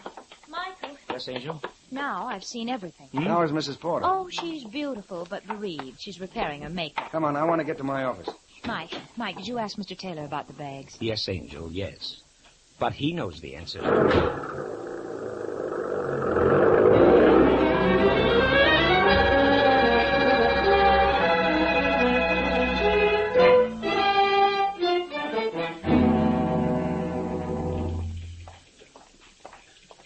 Any messages? Hollywood's been calling every 20 minutes, Inspector. What do they want? Feller at Apex Studios wants his pirates. Tell him we got a murder case to settle first. Well, says you're going to have a lawsuit, too. Claims this is costing him thousands. Why don't you turn him loose, Inspector? The guy says you better do it pronto. That boat's stuck till I get my hands on Fonda. Come on, Mike and fellas. Okay. Now, let's get down to business. Yeah, let's go to work. Well, it's about time. What do you mean, fellas? Fonda left a trail a yard wide. Too wide, Inspector. You want to do me a favor, Inspector? You too? What is it? Check on that story about the sale of Porter's yacht. Yes, Mike, I had that in mind. Yes, Inspector? Is Bolton back from that pirate ship? He's waiting outside. Send him in. Pick up any leads, Bolton? Not a line. The guy just vanished. Oh, he can't do that. What did they tell you about Fonda? Everybody had a good word for him. He came to town ahead of the picture crowd last Friday. Oh? When was he on the boat? Yesterday. They said he seemed worried about his uncle. Hadn't been able to see him. Did he tell anybody why he wanted to see his uncle? Nope. Seems that he didn't do much talking. Does Fonda smoke a pipe? So you haven't found him, have you, Mike? No. Why? The pipe's a part of the description they gave me. Left eye twitches, too. You must know the guy. No, just the woman he kidnapped. Well, he can't get out of town. Must be holed up somewhere. You searched the boat? Yeah. Even turned up some girl pirates. Any pirate costumes missing? Wardrobe man says they're all there. Well, how about the odd parts? Wigs, scarves? I thought of that. Could be. But it'd take a week to check. Okay, take a week, but check it. Okay. Hello? That Hollywood guy's on the wire, crying. Tell him I got a murder in my hands. The boat stays here. Fonda's not on that boat, Inspector. His friends are. Get back to that boat. If I stay out there any longer, I'll turn pirate myself. Got any ideas, Mike? Well, I'd like to know about, About that Porter yacht, Inspector. Yes? Professor sold it, all right. That satisfy you, Mike? Well, that cooks one idea, anyhow. I've got an idea, Inspector. Let's have it, Phil. Remember when lovely Annabelle was giving us Act 2? Oh, let's don't be catty, Angel. You be quiet. I know when you're getting ready to spring something. I wish I knew as much. All right, Smarty. Well, Mrs. Porter spoke of Jim Fonda in the past tense. A natural reaction. Probably glad to have him out of her life. Oh, you don't. Just heard from the coroner's office, Inspector. When's the inquest? Tomorrow. Funny thing, What's that? Doc says Porter's been in the water 2 or 3 days. Did you hear that, Mike? Wow, that knocks the whole case into a cocked hat. But Mrs. Porter said it happened last night. Well, maybe she'll know the answer to this one. Maybe I know the answers. What? Remember when we went through the staterooms on the yacht? Yeah, you admired the beds. Uh-huh. There were 2 in the stateroom and 1 in the guest cabin. Yeah, they'd all been slept in. Maybe yes, maybe no. But there was something missing.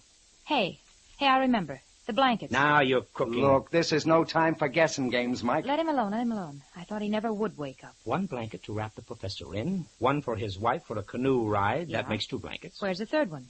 Maybe it was for Fonda. You're wrong, Mike. And about encyclopedias? 20 volumes to the set, covering everything from A to Z. Right, Angel, right. Where's the other 8 volumes? Porter was dumped overboard with A to J. And you think K to Z are with Fonda? Say, anybody on the yacht with that dame? Oh, Taylor's where the she'll keep. Well, Fonda didn't keep very well. Well, maybe I left her uncovered so she'd lead us to Fonda. I've got a different slant, Inspector. The only place Annabelle will lead you is astray. I guess we better get back to the yacht. If you're still looking for Fonda, we'd better go. I doubt if there's anyone else there. All right, let's go. Fonda's the lad I'm still looking for. Then you better take along the boys with the long-handled rakes, Inspector.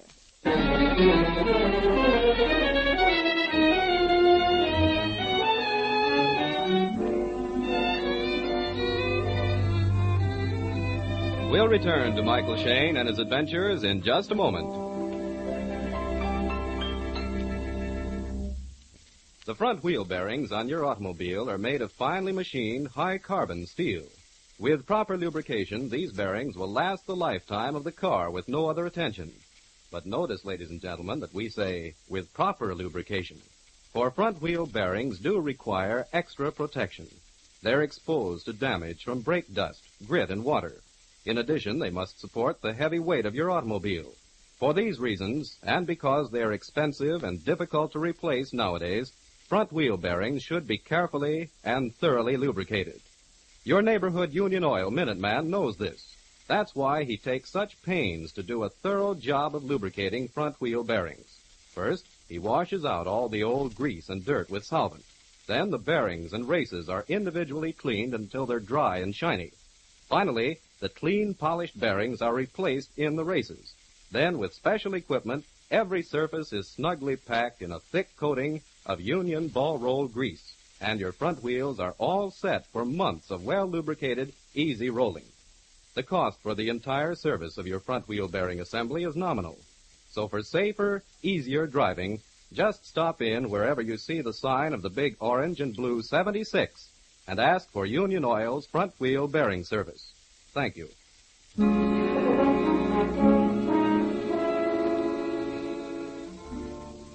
Mike, Phyllis, and Inspector Faraday are back at the yacht. A crew with grappling hooks is just arriving. It would be Old Home Week if Mrs. Porter and Bill Taylor were there, but they've flown the coop. The inspector mutters to himself. I hope this phone's still working. Hello? Hello, Sarge? Yes, Inspector? Get Cassidy on the short wave. Tell him to bring Mrs. Porter and Taylor back to the yacht. So, you did have them tailed. How do you think I keep my job, Mike? Mike, you were right about the blankets, and the bags are gone, too. Sure they're gone. Taylor told us they were moving into town. And here's where the encyclopedia set came from. Where is it? An empty shelf, and I never even noticed. Say, let's go out on deck and see if they fished up anything, huh? All right. Hey, fellas, have you found anything? 2 tire cases and a couple of pairs of old shoes. Well, keep on raking. Try up forward. Okay. It's beginning to add up, all right. Yeah, sure it adds up. Fonda gets into town, goes to see Uncle Porter. And tries to pick up $5,000. No. I'm not buying the blackmail scenario. Why, Mike? Too well planted like the rest of the deal.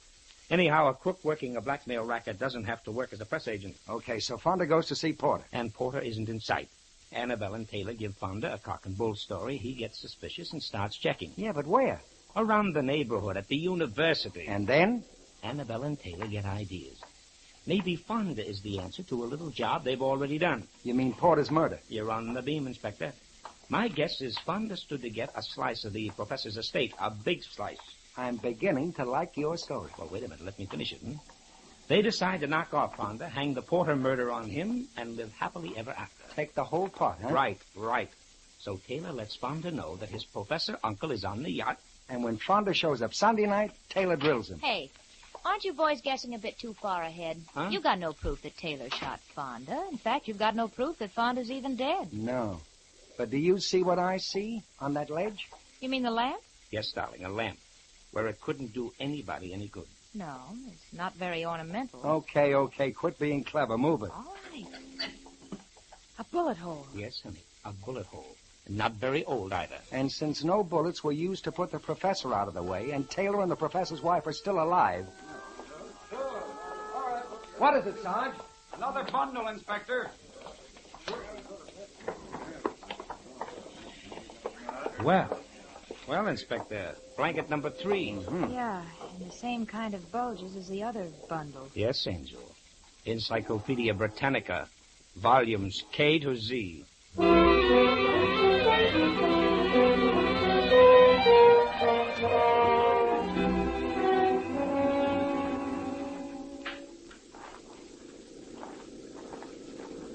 Looks like a police car. Cassidy, you hope. With our 2 murdering lovebirds. Yeah. Yeah, it's Cassidy, all right.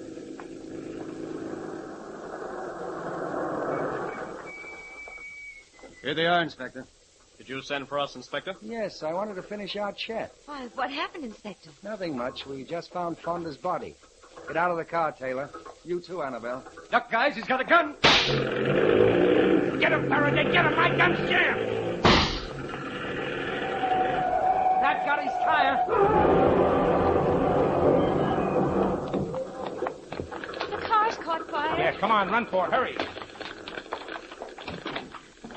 They're both unconscious. Yeah, pull them out. Get her first. Easier that way. Taylor's all in one piece anyway. It's the same with the dame. Just bumped her head. Well, that's too bad. Mike, where are you going? To get the robe out of the car before it's burned. Have you gone crazy? No. Now, here, let's throw this robe over Annabelle. Pull it up over her face. Hey, Taylor's stirring. He's coming out of it. Good. But I can't have Annabelle awake. Maybe I better conquer her. Let me. Wake him up, Inspector. Come on, you get up. Wake him up. Come on. Where am I? You're at the end of the road, fella. Oh, where's Annabelle? Mrs. Porter. Mrs. Porter is dead. Huh? Oh, no, she couldn't be. Huh? Pull the blanket back, honey. Was she dead? I mean... I know exactly what you mean, boy. No, she talked. Talked plenty before she went. You've been out cold for 10 minutes, fella. Come on, you'd better talk fast. I had nothing to do with it. Oh, I helped dispose of the bodies, yes, but she made me. She threatened my life. She acted like a madwoman. I didn't do it. I didn't. Then who did? Annabelle. She poisoned the professor and she shot Fonda. He's lying. Don't believe him. Oh, so you came too, huh? But you said she was dead. You tricked me. Which is nothing compared to what we're going to do to you, both of you. Yes, we tricked you.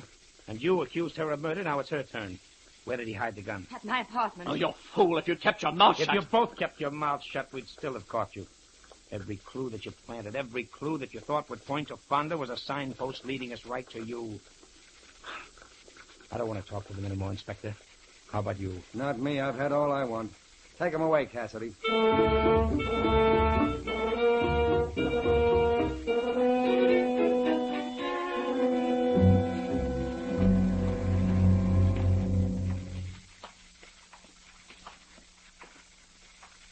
Well, Mike, this is my apartment, remember? Huh? Oh, yes, Angel, yeah. What are you thinking of, Mike? The redhead? Redhead? Oh, her, no. Oh, no. She did sort of go for it, in a mild sort of way. Not me, honey. I knew she was a phony. Don't give me that. No, look, Angel, look. What do you think I am, a fool? Yes, where blondes and redheads are concerned, yes. Oh, Angel, from the word go, I had her tagged. She tried to identify Fonda as the guy who kidnapped her. Well, I know it. Well, could you picture Fonda picking her up, wrapping her in a blanket, carrying her to a canoe, and all the time striking matches to light a pipe he was smoking?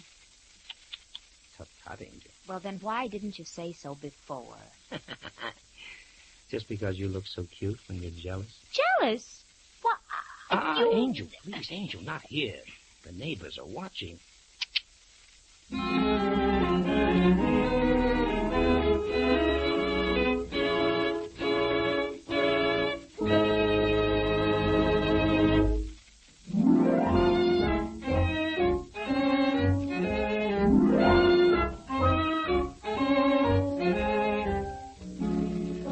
Tune in again next week at 8:30 for another adventure with Michael Shane, Private Detective, starring Wally Mayer and Kathy Lewis, with Joe Forte as Inspector Faraday.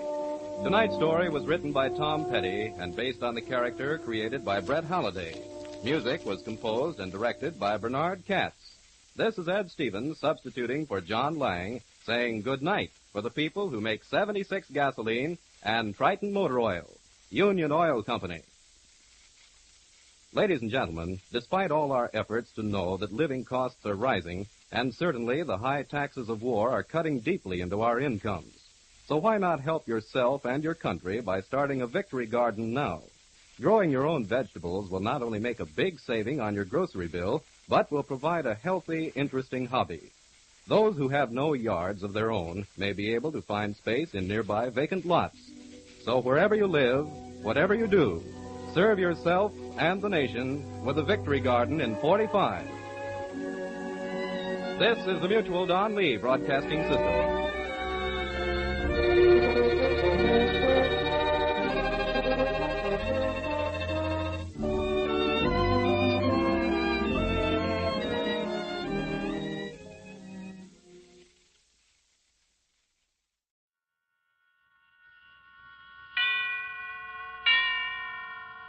Suspense. And the producer of radio's outstanding theater of thrills, the master of mystery and adventure, William N. Robeson. What you're about to hear is more than the lurid figments of this writer's imagination. It has happened in the prisons of Michigan and New Jersey, Massachusetts and Colorado, and elsewhere, when desperate men oppressed beyond endurance turn upon their tormentors. Not a prison break, not a prison riot, but a prison mutiny. Listen now as Howard Duff stars in Eyewitness, a tale well calculated to keep you in suspense. All you want is the background for an article on the state's prison. The managing editor has assigned you because you've never been inside a penitentiary before. Fresh point of view and so on. But you get the distinct feeling that you're an unwelcome visitor here. The warden makes one thing plain. Of course, anything you may write about the institution will have to be cleared through me. And outside the main gate, your guide, the captain of the yard, comes up with a charming thought. Inside there, you may see somebody you know, or there may be somebody who knows you. They may try to speak to you. If they do, don't answer them, and don't speak to anyone. Don't give anything, don't take anything. Everybody's better off that way. Well, I don't want to seem facetious, but I doubt if any friends of mine are in there. You never know, Mr. Kelly. You never know. And as the guard turns the key and you step inside the prison, you feel that you are a prisoner. You feel you will never walk back through that door alive. The door opens, and you are inside. This here's the yard, Mr. Kelly. The yard. Men. Hundreds of men, sitting in groups talking, standing in groups talking. A great beast in blue, each man dressed alike in faded blue dungarees, blue shirt, and blue denim jacket. These are the disenfranchised, the men without names, without citizenship. You step ahead of the captain, and he grabs your arm, and his fingers go deep. On the sidewalk, Mr. Kelly. Oh? Yeah, sidewalk's out of bounds. To the inmates? Yeah. Why? We gotta have a way to get around, too. Well, why can't we just walk through? You want to get yourself killed, okay, but not when I'm responsible for you. Then you notice something. As you walk along the side of the yard, they're casing you. The men in the group standing, squatting, sitting notice you first, and then the captain, and immediately turn their backs. It's a subtle choreography of a faded blue ballet. A flick of the eyes, a turn of the head, and as you pass, a solid phalanx of backs. Blue denim backs. But the faces, before they turn, they're the faces of men, not convicts.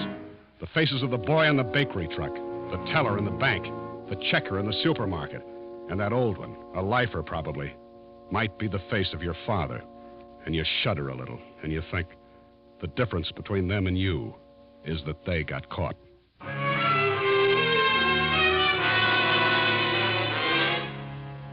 Captain Wolf shows you the dining hall, where dinner begins at 3:30 in the afternoon, in order that 5,500 convicts, eating in shifts, can finish their evening meal by 6:30. He shows you condemned row, He shows you the death house. A feeling of suffocation grows on you.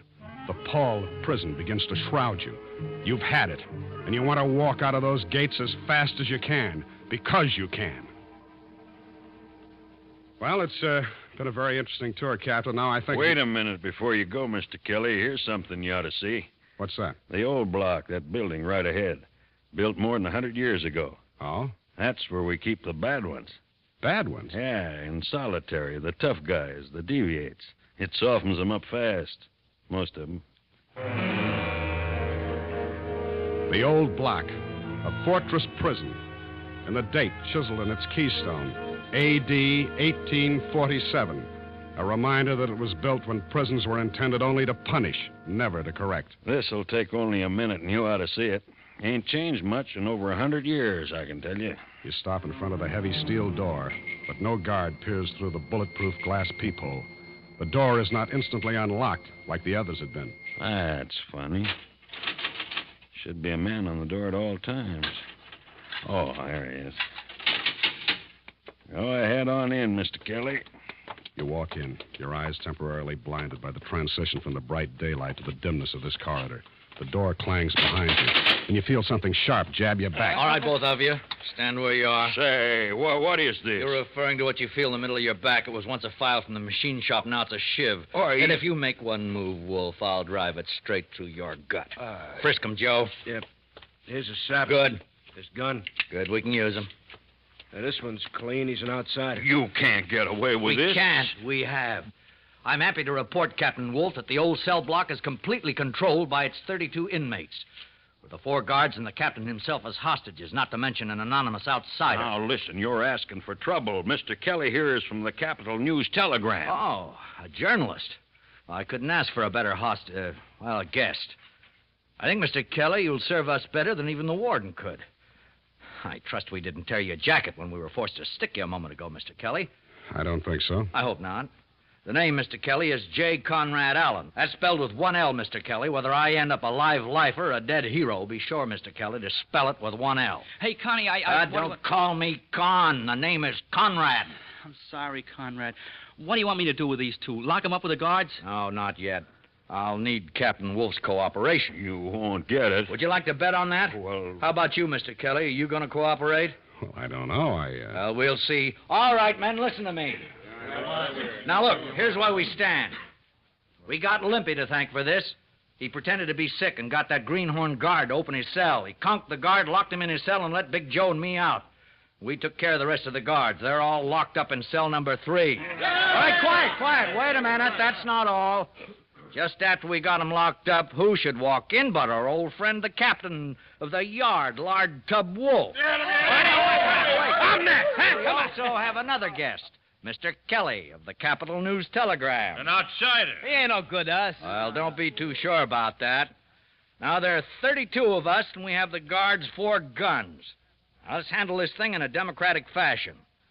Well, what do you want to do next? Let's break out of here. Come on. Wait a minute. Break out, Tony? How far would we get? As far as the yard, you think? All the way to the slot? With gun guards in every tower? Do you think our 4 rods would get us very far? Yeah, he's right, Tony. We can't break out of here. We can't get anywhere. I say let's get back in our cells and spring the guards. We're only asking for more trouble this way. You would figure that way, Pop.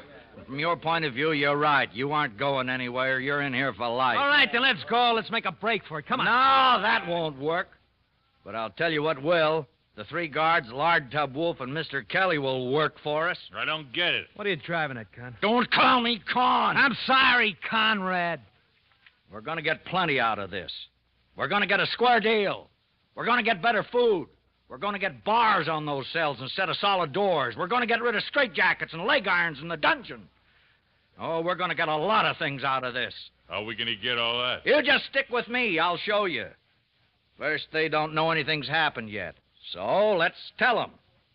Come on, get on the telephone, Captain Wolf, and call the warden. I will. What'd you say? It is sharp, ain't it, Lard? Come on, get on the phone. Tell the warden where you are and what's happened. Tell him to send over our supper just the same and to wait for further instructions. Here. All right, I'll dial it. Here now. Now talk. Warden speaking. Warden, this is Captain Wolf. Yes, Wolf? I'm talking from the old cell block. The Carns have taken it over. What? They got me and McGuire and that new kid and Feeney. Yeah, Mr. Kelly.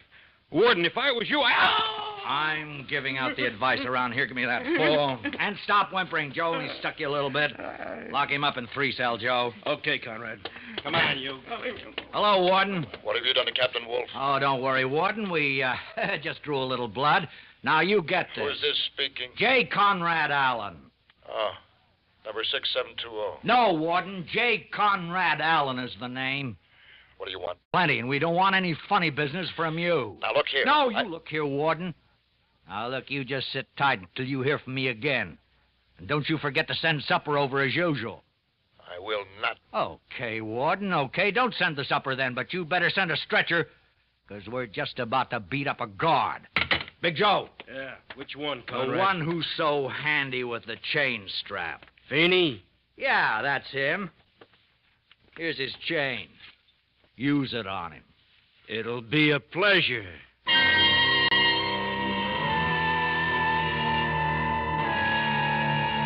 Your throat goes dry as you watch it, and your insides turn over.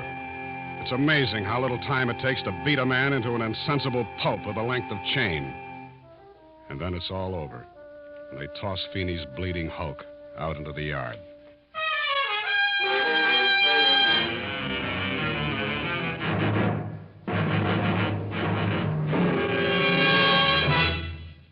You are listening to Eyewitness, starring Howard Duff. A tale well calculated to keep you in suspense. After they've carried Feeney's broken body away, it doesn't take long for supper to arrive. Rolled up to the door on steam carts by frightened trusties. The men of the old cell block fall to with an appetite you can't share. Not only because the soup is greasy and thin, and the bread rough and thick, but also because you've just seen a man nearly beaten to death. Why, you're not eating, Mr. Kelly. I'm not very hungry. I don't blame you. But after a while, you get hungry in here. You get so hungry you'll even eat this guck. Yeah, I suppose you do. But don't think just because this is punishment food that it's much better in the mess hall. It isn't. It's just more filling over there. Did you have to do it? What? Beat up the guard. Of course. Why? Force. That's the only thing they understand. The guards, the warden. That's the way they treat us. You don't have to do anything. You just have to have a guard down on you. And it can mean 3 days in a straitjacket. You get in a real rhubarb and you can go down to the dungeon for anywhere from a week to a month. The dungeon? Yeah. The dungeon. It's down in the cellar of this block. Cells are 5 feet long, 5 feet high, and 3 feet wide. So you can't lie down, you can't stand up, and there's no light. It's not a pretty place, Mr. Kelly. You see what I mean? I'm beginning to. Okay, Mr. Kelly. It's your story. What do you mean? Oh, Mr. Kelly, for a newspaper man, you amaze me. It's your story. Eyewitness. You gonna let me out? Oh, no, indeed. We need you. Well, then how can I... Phone it in. When's the morning edition go to press? Well, the Bulldogs put the bed at 8:15. Right, you got a little more than an hour. Can you do it? Oh, sure, if I can get a call through. You'll get a call through. Hello? Outside line, please. What? You heard me, Warden. Tell the operator to give us an outside line. What are you trying... Mr. Kelly wants to file a story. Well, no story goes out of here without my okay. No? I bet you're holding a press conference in your office right now, aren't you? Well, so am I. Mr. Kelly wants to file his story. I will not be intimidated. How's Feeney, Warden? Is he resting easy? Who do you want next, McGuire or that green kid who opened the first cell? Name him. We'll deliver him to you in pieces. Look here, Alan. Don't you realize what'll happen to you men? You can't get out of there. You're already in bad trouble, all of you. You've forfeited your chance for parole by breaking out. You've extended your sentences by beating up Feeney. You're only making it worse on yourself. Now, if you don't give up, you'll all spend the rest of your lives right where you are, in the old block. Threats, Warden? You threatening us? What's the matter? Scared? Because we're not. We're sitting pretty, Warden. But you got plenty to lose. You might lose your job. And where could you ever find another one so cushy? You better play ball with us, Warden, because we're playing for keeps. Now get me an outside line. I will not. Okay, Big Joe, go to work on the next goon. Sure. Now, wait a minute, you can't. It's inhuman. I suppose the dungeon isn't. But you can't. Get me that outside line, Warden. Give me your word you won't harm that man. I'll give you my word for now. You get me that line. What number do you want? Get me the Capital News telegram. The managing editor. Yeah, person to the managing editor, Mr. Wiley Brooks. How did you know? And make it snappy. How did you know the ME's name? Why, I've been around some, Mr. Kelly. I needn't warn you, I suppose, not to double-cross us. How could I? I don't know, but just don't. You saw what happened to Feeney. Yeah, I saw. But I have to include that in my story. I want you to. It happened. We're not ashamed of it. Oh, and here, you'll want to include this. What's this? A list of demands. Oh, I want to get that in. I want the warden to see that in print and the prison board and the governor. News telegram, Brooks speaking. Hello, Wiley. This is Conrad Allen speaking. Conrad? I thought you were in prison. Yeah, I am. Well, then what's going on up there? We got a flash that there was some trouble. There is. We got a man up there, but we haven't heard from him. You will. Say, what is this? Well, I've never forgotten what you did for me during my trial. Well, I knew you were framed. After all, you were the best City Hall reporter I ever had. Oh, thank you. I told you I'd return the favor someday. I got an eyewitness story for you on the mutiny in the old cell block. Well, let's have it. Well, you know me, Wiley. I was never very good phoning a story, and I think better to typewriter, so, I'll turn you over to your Mr. Kelly. Is he there? Yeah, he's one of our hostages. One of your... Take it from here, Mr. Kelly. Hello, Wiley. What are you doing up there, Bob? I'll fill you in when I get out of here, if I get out. Right now, here's the story. Ready? Ready. At 3:43 this afternoon in the old cell block at State's Prison, John J. Casey, alias Limpy, You dictate the story as fast as you can, including the mutineers' list of demands. Abolition of the dungeon, better food, abolition of the use of straitjackets, chains, whips, and blackjacks, and no reprisals against the prisoners involved in the mutiny. Well, that winds it up as of this minute, Wiley. Wait a minute. I got something to add. Just a minute. Conrad Allen, that's spelled with one L. I know. He wants to add something. Hello, Wiley. Yes, Conrad. Look, I got 3 guards left. Now, your bulldog still hits the street at 10 p.m., doesn't it? That's right. Well, if they don't meet our demands by midnight, we beat up a guard. The next one goes at 4 a.m., the last one at 8 o'clock tomorrow morning. You can print that. Yeah. Okay, Conrad, but listen. Let Bob Kelly out of there, will you? I need him on this story. Wiley. He's on the story, and we need him. And if they don't give in by 8 a.m. when I run out of guards, I'll need your Mr. Kelly very badly. You hear it, you don't believe it. And then you think of Feeney. You're not so sure. The time drags on. Some of the men go back to their cells to sleep in the unaccustomed half-freedom of open doors. A couple of them pull the doors quietly shut because sleep is impossible with the doors open. 8 o'clock. 9 o'clock. 10. Well, paper's on the street now. 11 o'clock. The tension mounts. Slowly, Conrad's midnight deadline approaches. The hands creep toward 12. They meet, point upward. 10 seconds. 15. Nothing happens. Okay, boys. Who's next? How about McGuire, the blackjack specialist? Use his own on him. Okay, Conrad.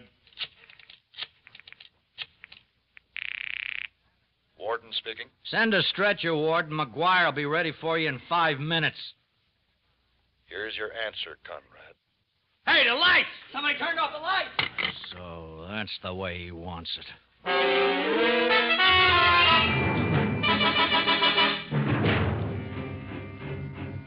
What word do you want to use? Pandemonium, chaos, anarchy?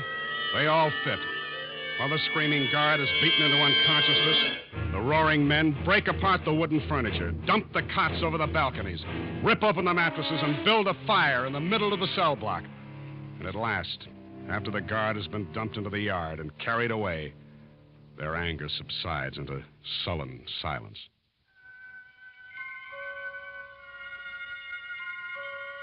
Four more hours drag by, and at last Conrad's next deadline arrives. Ready to give in, Warden? Are you thirsty, Conrad? What do you mean? You will be. Why, the crummy... Hey, Limpy. Yeah. Turn on the water tap in your cell. Huh? Turn it on. It's just a trickle. It stopped. Well, come here. Yeah, Conrad. Look, keep it to yourself, you understand? Yeah, but what does it mean? They turn off the water? Well, just keep it to yourself. Don't tell the other guys. Oh, they'll find out soon enough. Yeah, but let's not tell them, huh? Let them find out by themselves. Look here, Conrad, don't you see they got you licked? No, they haven't, Mr. Kelly. They're scared. They're plenty scared. In the name of humanity, why don't you stop this? Stop now? We can't stop. Hey, Conrad, something's going on outside. What is it? I can't tell. Sounds like digging out and back. Well, can't you see? You kidding? We ain't got no lights, remember? And the yard lights are out. Time to throw him another bone. Which one this time? How about the Greenhorn Kid? Oh, but he's the one who let me out. Well, he's a guard, isn't he? Go to work on him.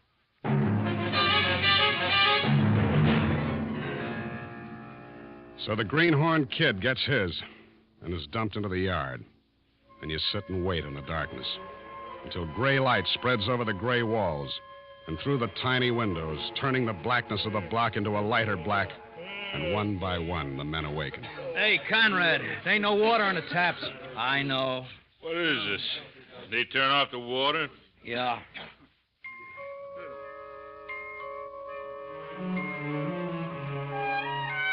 Another hour goes by, and it's breakfast time. Hey, Conrad, when do we eat? We wait and see. But I'm hungry. We wait. 8 o'clock, that's the deadline.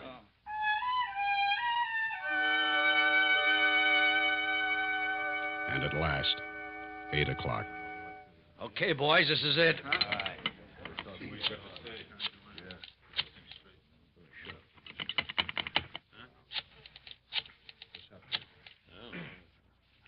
What the... Well, what's the matter, Conrad? Phone, kid. They cut off the phone. What? Gee, Conrad, what we gonna do? We got no lights, no water, no phone, no food. I told you, son. We better give ourselves up. Oh, go back into your cell and get lost, Pop. But what are we going to do, Conrad? Well, boys, how would you like a little exercise? Huh? Big Joe. Yeah. Unlock the lard tub. With pleasure. Come on, give him to me. Come on. Now, boys, with Lard Tub Wolf, it's going to be different. Everybody gets a crack. Because everybody's got unfinished business with Tub, isn't that right? Okay, Big Joe. Handcuff his arms behind him and stand him up by the door. All right, now, boys, line up. But, fellas, be fair. You guys at the head of the line go a little easy so the fellas at the end still have something left to work on. Okay, go to work.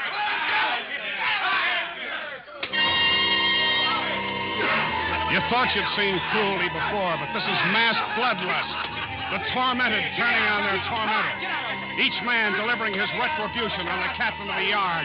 Calculatingly, deliberately, one with a fist, another with a foot, a third with a length of chain, still another with an iron cot leg, and you turn away.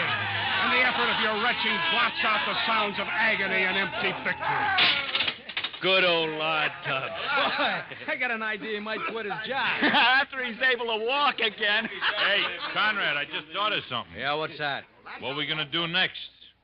Nothing. It's their move. Yeah, but we ain't got any more guards to beat up. That's right. But we've still got Mr. Kelly. Your heart stops beating for a long instant as the wild, bloodshot eyes of 32 desperate men center on you. Yeah, that's right.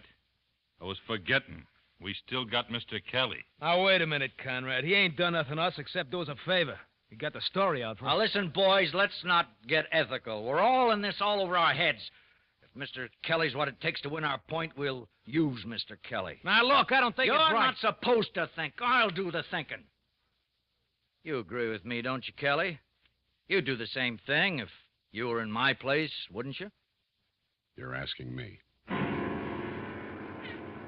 You don't know how long you sit there across the table from Conrad. Time has stopped. You wait. Conrad waits. The men wait in silent little groups. You wait for the next move, the warden's move, and at last it comes. You men in the old cell block. Hey.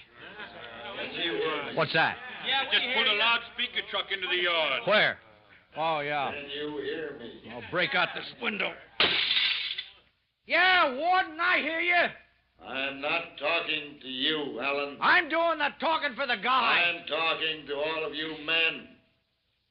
I've just come from a meeting with the prison board and the governor. We're in agreement that we will not permit the authority of this state to be bullied by a tiny group of men who haven't even the rights of citizens. Make it simple, Warden. You turning us down?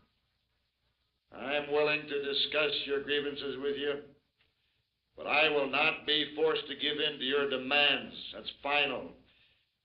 Now, men, I urge you, come out of there peaceably, and we'll see what can be done for you. Thanks a lot for nothing, Warden. We'll sit tight. Men, don't listen to Alan. He must be crazy to keep you there, and I think he is keeping you there. Now listen to me. I've cut off your lights, your water, your food. I could let you rot in there, but I don't want to do that. Come out peaceably. Ah, go blow it! All right. I will. My watch says 17 minutes after 9. Exactly 9:30, I will blow up the cell block. You're bluffing. You think so? During the night, we planted dynamite all around the building. Hey, Conrad, you remember I said I heard noises out there during the night, huh? Yeah. You men, don't listen to Alan. Listen to me. Now, you've got 12 and a half minutes to make up your minds. You're forgetting something, Warden. We still got the newspaper reporter in here, Mr. Kelly. I can't be responsible for him. I got all my guards out. I won't bargain any further. There's just a little more than 12 minutes. Think it over, boys. Well, Mr. Kelly, looks like you aren't as valuable as I thought you'd be. I'm sorry about that. Well, we're licked. We gotta give in. Give in! Give in after we've gone this far? Give in and lose everything? Do you realize that in this state they can give us all life for what we've done so far? Me, I'd rather be blown up than spend the rest of my life in this hole. No, Conrad, please, you gotta get us out. It's all your fault, you little punk. What do you mean? If you hadn't cocked that greenhorn guard yesterday just because you wanted to make up to Conrad, we wouldn't be in this fix. Lay off the kid. Well, you little jerk, I ought to break your I head. said lay off the kid!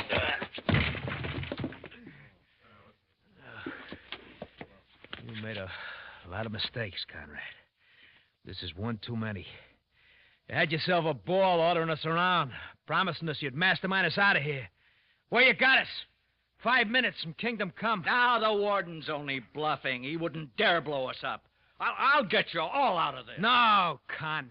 Call me Conrad! No, Con. I'm not waiting no 5 minutes to find out if he's bluffing. I said you made a lot of mistakes, and the biggest one was passing out the guards' guns, remember? No, stand right where you are.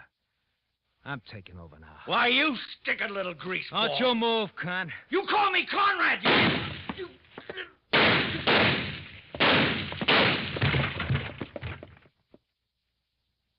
Less than 5 minutes, boys. I'm going out. Anybody joining me?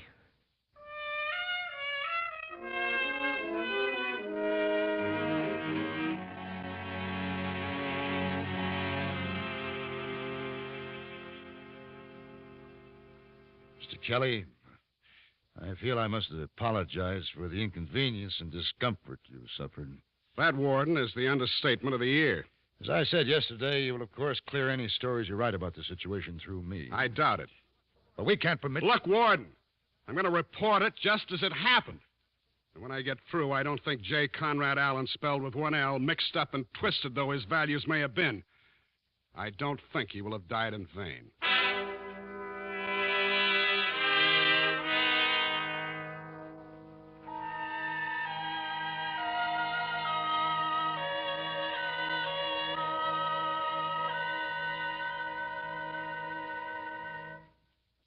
Suspense, in which Howard Duff starred in Eyewitness, written, directed, and produced by William N. Robeson. Listen.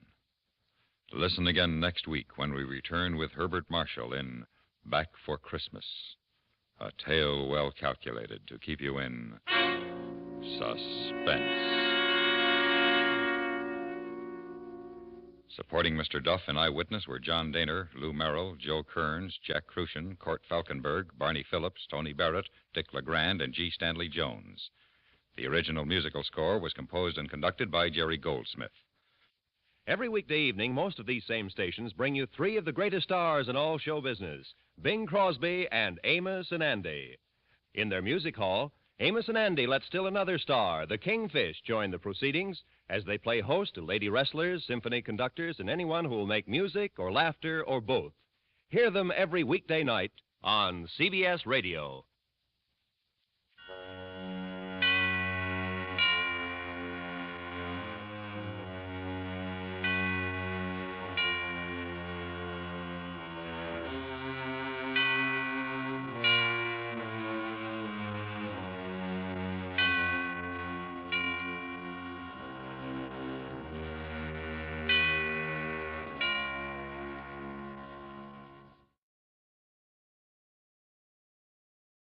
Wrigley's Spearmint Chewing Gum, the refreshing, delicious treat that gives you chewing enjoyment, presents for your listening enjoyment.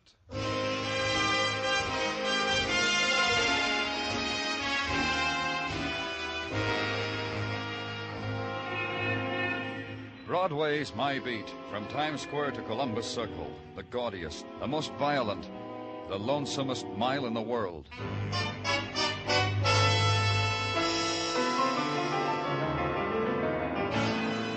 Broadway's My Beat, the thrilling drama of murder and mystery and the people who walk the Great White Way, with Larry Thor as Detective Danny Clover.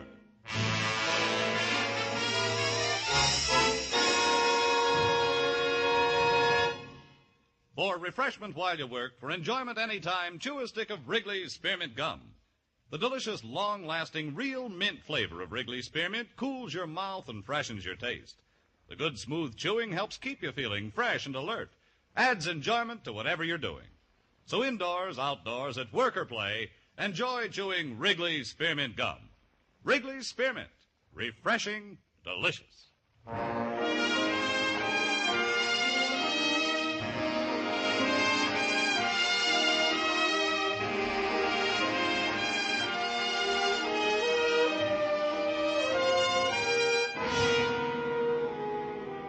In July, the night slips down over Broadway like a black silk stocking, and you drift to it because the other promises you made to yourself never happen. The part of your life that never counted is left behind. You stand on a street corner beating down the scream in your throat. The shadows start at 7 o'clock and deepen into night. You hug it close because it's your chance that something will happen to you outside of the movies. And the tap on the shoulder starts it, or the laughter that floats down to your end of the bar, or a smile, or the man who runs down the hall after you. Danny! Hey, Danny. What's the matter, Sergeant? Glad I nabbed you before you took off for the day. Phone call, Danny, from a hysterical woman. You know, I had a hard time piecing it all. 1647 East 56, Danny. 4th floor apartment. That's where her fiancé lives. The guy's threatening to blow his brains out. Here, the names and such I jotted on this paper. Squad car, Gino. Waiting for you downstairs. Muggerman's with it.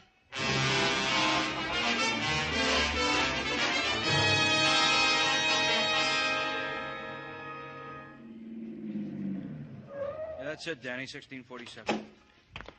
Who'd you say was doing all this threatening? A man by the name of Blaine. First name is, let's see, David.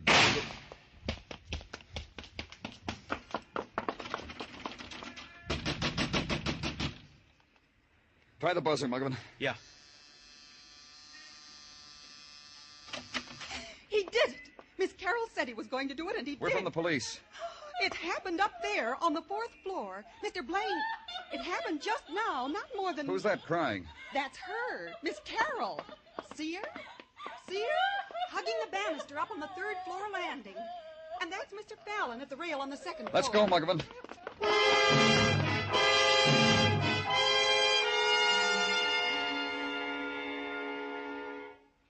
Dead. The gun's here, Danny, by his chair. It looks brand new. Looks like Mr. Blaine had his choice. Uh-huh. It's quite a gun collection, from derringers on up. Complete equipment for a young arsenal. Muggerman. Yeah? Those people we passed on the landing, that boy on the 2nd floor, Mr. Fallon, and Miss Carroll on the 3rd, I'll want to talk to them. Yeah, Miss Carroll's still crying, Danny. You hear her? Poor woman. And stand for a moment and consider the virulence of death. How it is not content with its own, must reach out to slash the livid scar into the heart of those crowding its edge. The woman crying softly. The other tenants whispering, moving restlessly in the lower corridors, and then hugging the wall because the attendants on violence must pass. The photographers, the interns, the technicians. And the moment is gone. It's routine now, official. The first entry in the file of night.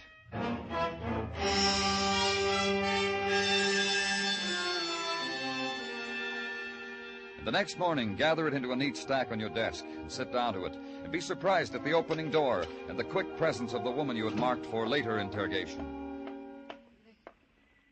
The man who was with you last night, he said you wanted to talk to me. It could have waited, Miss Carroll, until you felt better and until you... It'll not be forgotten that easily, Mr. Clover, if that's what you mean.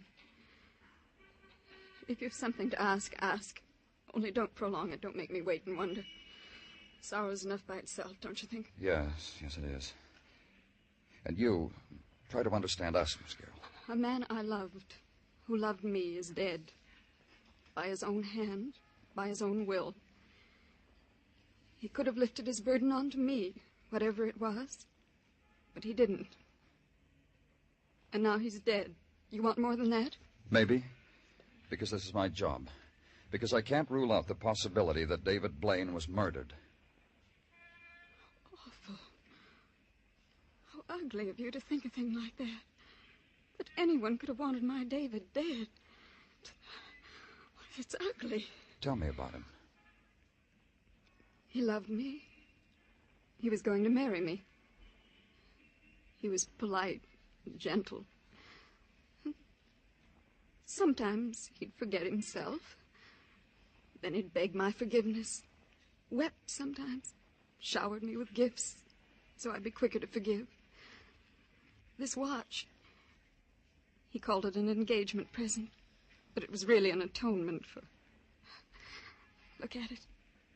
See how he loved me? It's a beautiful watch, Miss Carroll. See? Listen to it. It ticks away my life with David, softly, gently. Listen to me, Miss Carroll. Why would David kill himself?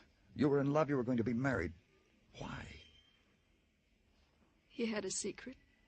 That's it. He had a secret. He didn't want to stain me with it. Isn't that it, Mr. Clover? Isn't that why a man kills himself for the girl he loves? Oh, I'm sorry, Danny. I thought... But it's important... It's all right, Dr. Sinsky. You can come in. Well, that'll be all for now, Miss Carroll. Thank you. All? You helped a great deal. Thank you. You have nothing more? Nothing. Not now. Then I'll go. If you should want to talk to me again, I promise I'll be... Goodbye. It's not easy, huh, Danny? To pry into grief, to scavenge. You got something, Doctor? Just tell me. Oh, forgive me, Danny. Sometimes my mouth gets the better of me. I studied it, Danny. I put it on your desk for you to study. Read it sideways, upside down, still comes out suicide. Then it's done. Finished, huh? Nothing to bother our brains about. Like you say, Danny, finished. Except when a man who dies as Blaine did, in shock spasm, arms rigid at right angles to his body, fingers clenched, how is it the gun was not found in his hand but on the floor? It's just a small question, Danny, to gnaw at the brain of a medical man. Sometimes it happens so, but... Yeah. Go practice medicine, Doctor. Maybe I can bring you back an answer. Maybe where a man died, someone has an answer.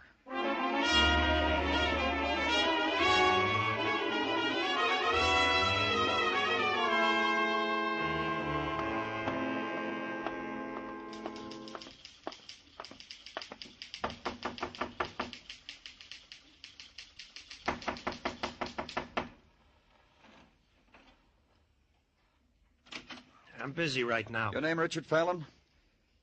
I'm from the police. I guess that gives you a right. Come on in. You want to sit? Over there. Move those papers off the couch. Just put them on the floor. You a writer, Fallon? You interested or curious? What do you write about? About your city? About how it's not like my part of the country? about your many-faceted city, about your stinking city. Your people, your small people, your hurry-up people, your no-place-to-go people. The no-tears city, the rat-hole city. That's what I write about. Any material up on the 4th floor? I figured that'd be your gambit. Nothing. Your city caught up with a man and he shot himself before it drowned him. I'll think about the man and smile and wish him well. Know anything about him? His name was David Blaine. He walked arm in arm with a third-floor woman, Miss Carroll. Last night I heard a shot. I ran out into the hall. Mrs. Galvin downstairs ran out into the hall. Miss Carroll upstairs ran out into the hall. We looked up the stairwell to the 4th floor from where the shot came. David Blaine was dead. I know that about him. What else? Nothing. Sit there if you want, but don't stare at the back of my neck when I write. It makes me self-conscious.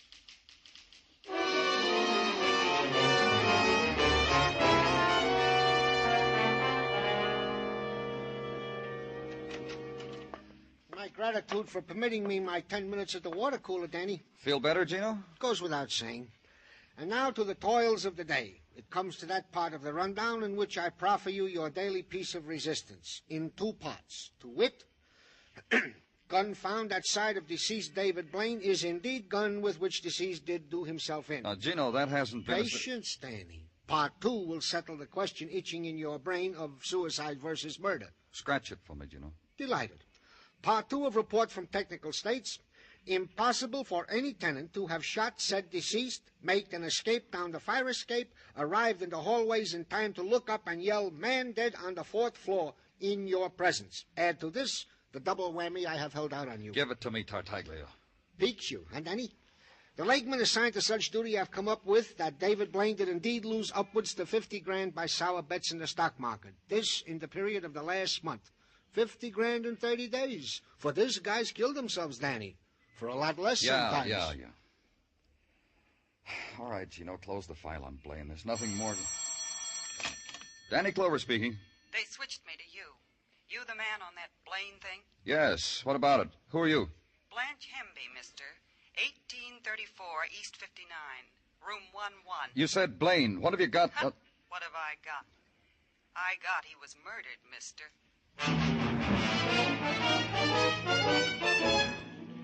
And go there, and walk the hallway mottled with shadows and scuffings, the short corridor that ends in the door with the tin numbers and the pull-down bed and the basin in the corner. Knock on door 11 and get no answer. And go in, because there was urgency in the voice that said, "Come here." The bed was pulled down, the rug was frayed, and the splotch of blood trailed off it onto the floor. The girl was behind the couch, huddled, her knees drawn to her chest, and only the fat summer fly pinging against the window made sound. That and the lonely room silences that intruded upon the dead girl, the murdered girl.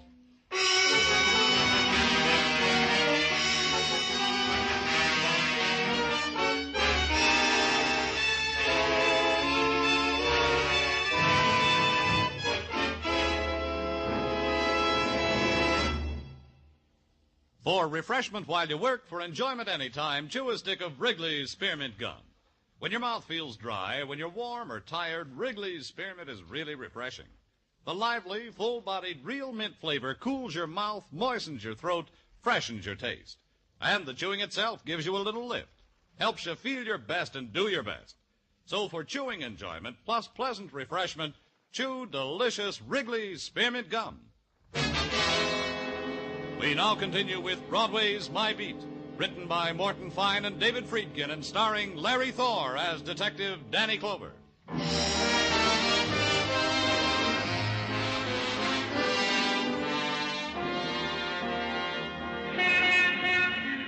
In the glittering midsummer's day, Broadway takes time out to shimmer.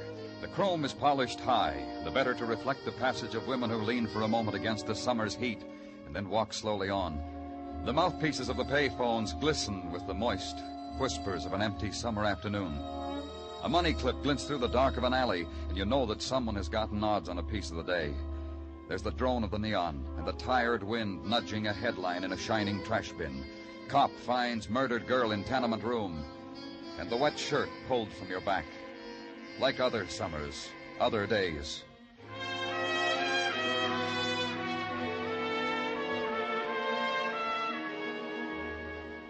where I was, in the corridor between my office and the show-up room, that had happened before, too. Only the names of the dead were different.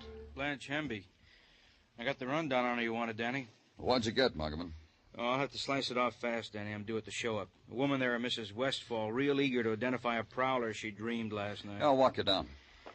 This girl, Blanche Hemby, frequent visitor. Hmm? Got her name on her guest book maybe 5 times. For what? Oh, nothing sensational. Brawl over a hairdo with another dame in a bar. Phonograph screaming. Her screaming, disturbing the neighbors. Beat a guy's head open with a bottle because he called her a gimme-gimme girl. Things like that. Any tie-up with David Blaine? I noticed around the bars where she had the trouble, the tenement where she lived, the place she was working at 2 weeks ago. They fired her? No, she gave notice, Danny, 2 weeks ago. Said she was sick and tired working for nickel tips behind the hamburger counter. She had better, she told him, a lot better. Bit a hole in her time card, threw it on the griddle, walked out. Work anywhere else? See anyone else? No, I checked that, too. Blanche slept away the days in her room. 3 times a day she got up to phone for beer, once a day for sandwiches. Here I am. I'll check with you later, Danny. Yeah. How do I know where I got it? Why don't you leave me alone? Muggerman. Stop making a show. That kid up there. What about him, Danny? Some punk, probably. That's the boy who was the tenant on the 2nd floor where Blaine was murdered. Get him, Muggerman. Bring him up to my office. Sure, Danny, right away.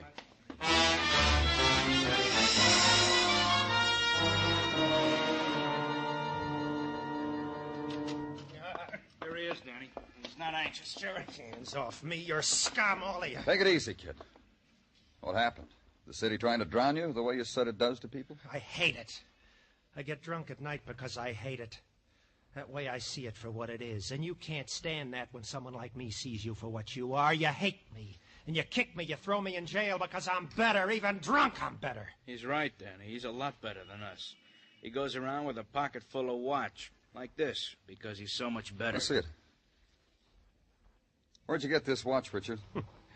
I held out my hand and I begged, and a kindly person dropped it right into my begging hand. Where'd you get it? I told you. I walked the streets and it fell into my hand because I was crying and lonely. And sick for home. Miss Carroll, your neighbor, has a watch like this. You steal it from her? You steal it, Richard? Lock him up, Muggerman. A watch exactly like the one Regina Carroll owned. Her engagement present from the man now dead, presumed a suicide, suspected murdered.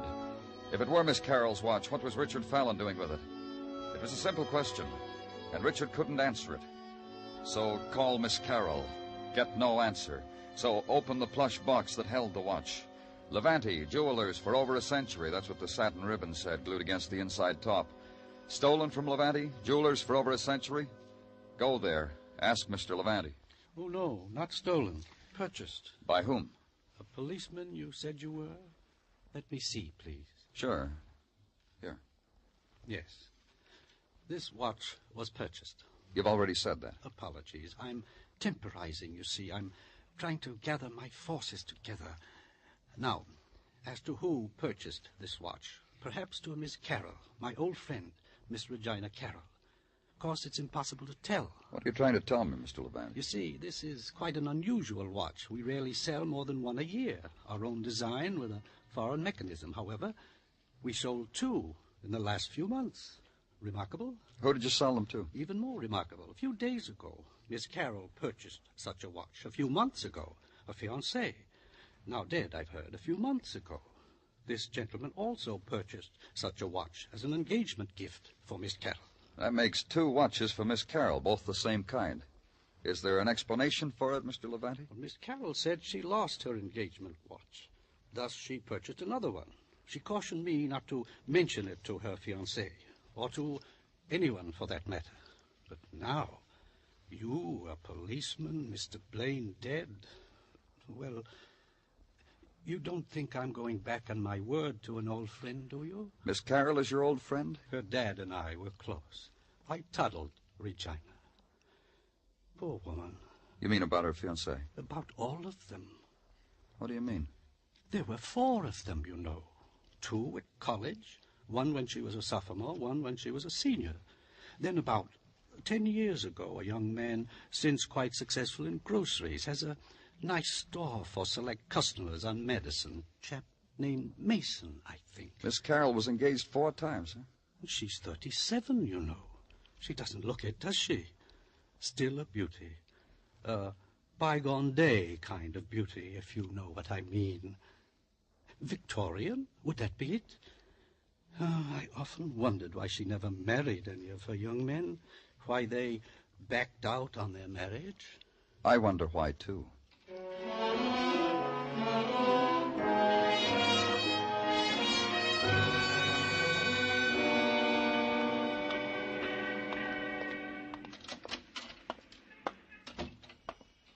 You need some help, sir? I'm looking for a Mr. Mason. All right, I'm Mason. I'm Danny Clover, police. The first name's Pete, Danny. You got a couple of minutes? Any time for you, fellas. I need a couple of minutes to recuperate anyhow. Mrs. Smythe just had me on the floor. Oh? She comes in here with her French poodles, 3 on a leash. Maid and chauffeur trailing in back. Orders a dozen... Well, did you ever hear anybody say bagel with a broad A? She wants a dozen boggles. I don't understand her. Finally, she tells me what she wants is receptacles for a delicacy known as locks. How did she say locks? Locks, the chauffeur said. What can I do for you, Danny? You were once engaged to a Regina Carroll, weren't you? It was an experience. I'm not sorry for it. Who broke the engagement? You've got to ask that because it's important for the police to know, right, Danny? I broke it. Why? Why? That's a question I often ask myself. Sometimes my wife asks me. And I'll tell you what I answer. Go ahead. Regina was a girl just like the girl that married dear old Dad. Close to the wedding, I discovered this is not the type of girl I wanted. Personally, the girl that married my dear old Dad, my mom, nagged my father to an early grave. Mom and Regina, 2 peas from the same pod. Go on. I'll tell you about Regina. I figure she has a picture in her head of a husband in a smoking jacket with satin lapels and a curved pipe and a fireplace. I don't fit the requirements. Personally, I like poker better than cribbage. Uh-huh. What else? Well, Regina, how she dressed. Pretty, you understand. But she made her own fashions, which she never changed. Ribbons, dresses choked against the throat, and always a little too long. She slipped on the ice once, and I told her she had pretty legs. She slapped me. That's what about Regina Carroll, Danny. That enough? Plenty. Thanks. Thanks a lot.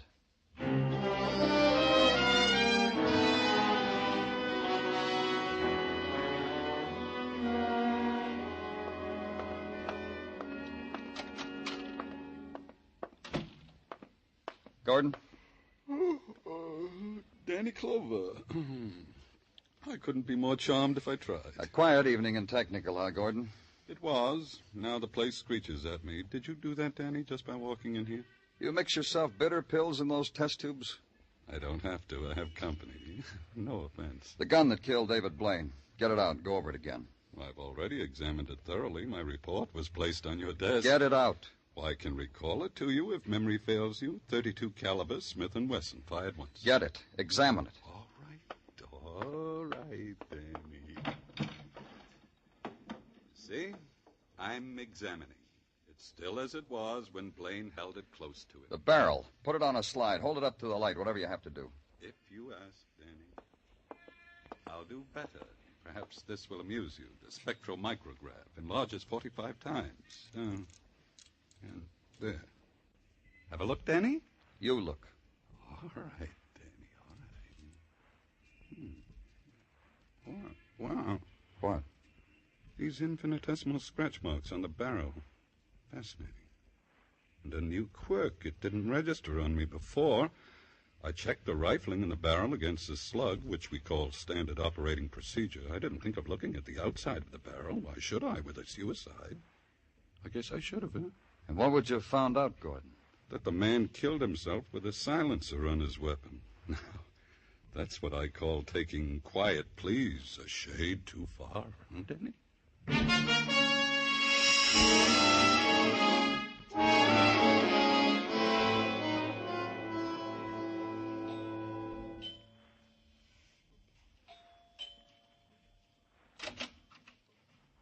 Oh, Mr. Clover. I knew you'd come back. Knew there'd be more things you'd want to know about David. Did you come in? Thanks. You may sit down, that chair. No, thanks. What makes you think I wanted to find out any more about David? I assumed it. Suicide. Files to complete. I realize it's my duty to be cooperative. Miss Carroll... I can tell you so much about him. He was generous. He was a gentleman. Rare thing to find nowadays. He was murdered. You suggested that before, Mr. Clover. I didn't believe it then. I don't believe it now. Murdered. He was dead minutes before we got to him. That's stupid. Listen to me, Miss Carroll. Stupid, because I heard the shot.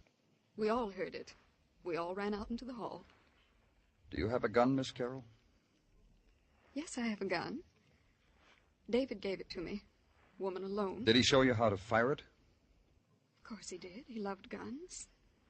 I interested myself in them. Shall I get the gun? It isn't necessary for now. You don't have to get the silencer either. What are you talking about? The gun you shot David with, his own gun, was equipped with a silencer. Mr. Clover, I don't understand you at all. I'm a lonely woman. And I admit it, I'm a helpless one. How could I have killed anyone? Someone I loved. Nice view from this window, Miss Carroll.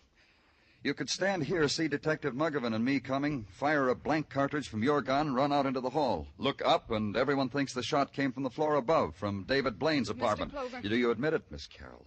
No. No. I want to show you something. Here. Look at it, Miss Carroll. A watch, just like the one you're wearing. I didn't kill him. David Blaine broke his engagement to you, didn't he? I didn't kill him. The kind of woman you are, proper and proud. You gave him back the watch. But what to tell your friends? Tell them that someone else walked out on you the way 3 other men did? A proud woman like you? So you bought another watch, just like it. The one you're wearing. Please, please. Because I have the one you gave back to David. The watch you had that boy, that writer, Richard Fallon, steal from David's apartment. So the police wouldn't find it there and ask questions. You told him to get rid of the watch. He got drunk instead, got picked up. Look. David jilted me. But I didn't kill him. You did. You couldn't live with the thought of another man's walking out on you, like the other 3. That's why you bought the watch, so your friends would think you were still engaged. Mr. Clover. So your friends would think David died because of the money he lost. And Blanche Hemby, the reason why David walked out on you. Filth. The woman David loved. Filth! Beat her to death. Beat her! Beat her! Let's go, Miss. Like David, here is filth. Instead of me, her, a woman like that. Miss Carroll. It's not true what you said. Those men didn't turn me down. I turned them down. College boys. A grocer. Not good enough.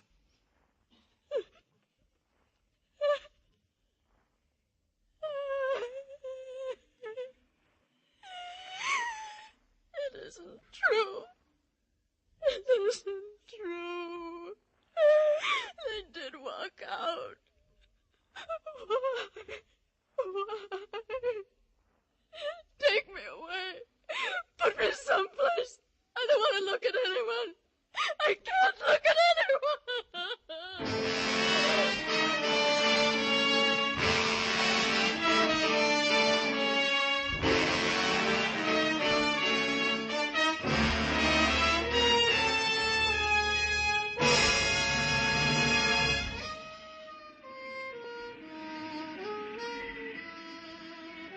Broadway's deserted now. Maybe it's the heat. Maybe it's just that people get tired and want to go home because Broadway threw sand in their eyes. Maybe you found what you were looking for and couldn't stare it in the face because it's a street that'll give you anything you want, any way you want it. It's Broadway, the gaudiest, the most violent, the lonesomest mile in the world. Broadway, my beat.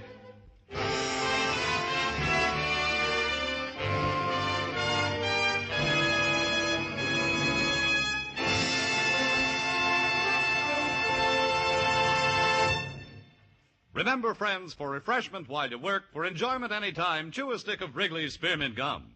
There's lots of lively, real mint flavor in it to cool your mouth, freshen your taste, and sweeten your breath. And chewing Wrigley's Spearmint helps keep you fresh and alert. You feel better, work better, get more fun out of doing things. So indoors, outdoors, at work or play, always keep delicious Wrigley's Spearmint Chewing Gum handy. For refreshment while you work, for chewing any time, chew a stick of Wrigley's Spearmint Gum. The makers of Wrigley Spearmint Chewing Gum hope you've enjoyed tonight's story and that you're enjoying Wrigley Spearmint Gum every day. We invite you to join us next week at this time when Detective Danny Clover returns again with Broadway's My Beat. Broadway's My Beat, brought to you by Wrigley Spearmint Gum, is produced and directed by Elliott Lewis with music composed and conducted by Alexander Courage. The program is written by Morton Fine and David Friedkin and stars Larry Thor as Detective Danny Clover, with Charles Calvert as Tartaglia and Jack Prussian as Muggavan. This is CBS, the Columbia Broadcasting System.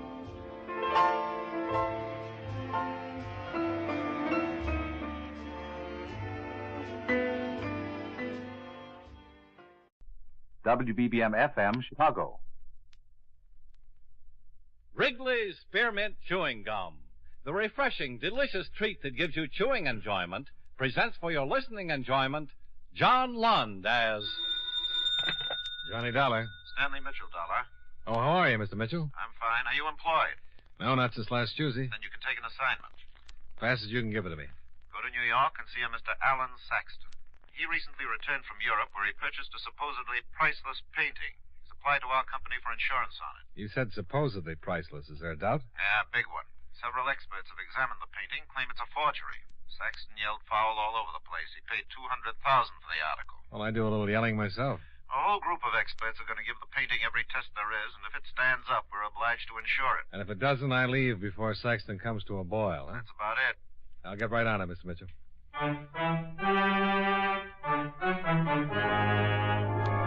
the makers of Wrigley's Spearmint Chewing Gum bring you John Lund in a transcribed adventure of the man with the action-packed expense account, America's fabulous freelance insurance investigator. Yours truly, Johnny Dollar.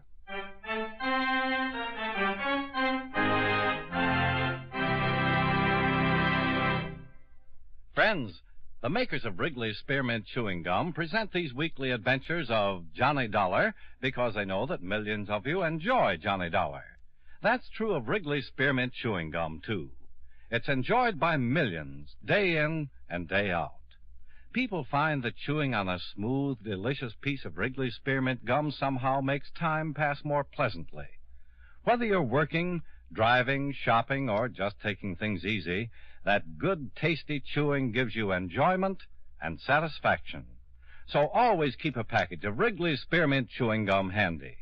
And whenever you want a refreshing, delicious treat, chew a stick. You'll like it. You really will.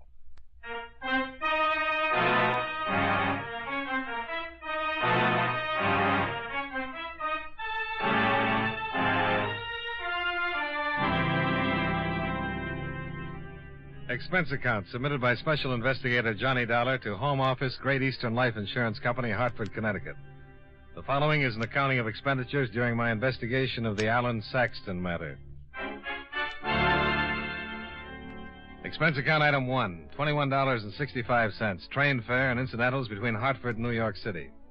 I arrived at Grand Central late in the afternoon and went directly to a hotel where I registered and made arrangements to rent a car. Saxton resided in a quaint three-story house on an estate across the river in Jersey. It looked impressive enough to be an annex to Fort Knox. An old cad butler met me at the door and led the way into a mahogany and leather study, where I was left to wait for the master of the house. Mr. Dollar? That's right. Glad to know you. Mitchell of your company called, said you'd be down. Yes, sir? Well, sit down, sit down. A cigar? No, thanks. Aren't you a little premature? How do you mean? Well, there'll be no positive confirmation in my painting till after it's been examined, you know. When will the examination take place? Nasty cough. Yeah, nasty. Well, I'm to turn the painting over to Mr. Farmer from the museum tomorrow morning. I imagine he'll have it for a day or so. I understand you paid $200,000. I sure did. 200,000 fat American dollars, Mr. Dollar. Have you any idea how long it takes to make $200,000, Mr. Dollar? Well, that kind of depends on who's making it. Me, I start getting senile around $1.98. Oh, Lord. If I keep hacking like this, I'll end up doing business in an oxygen tent. Here.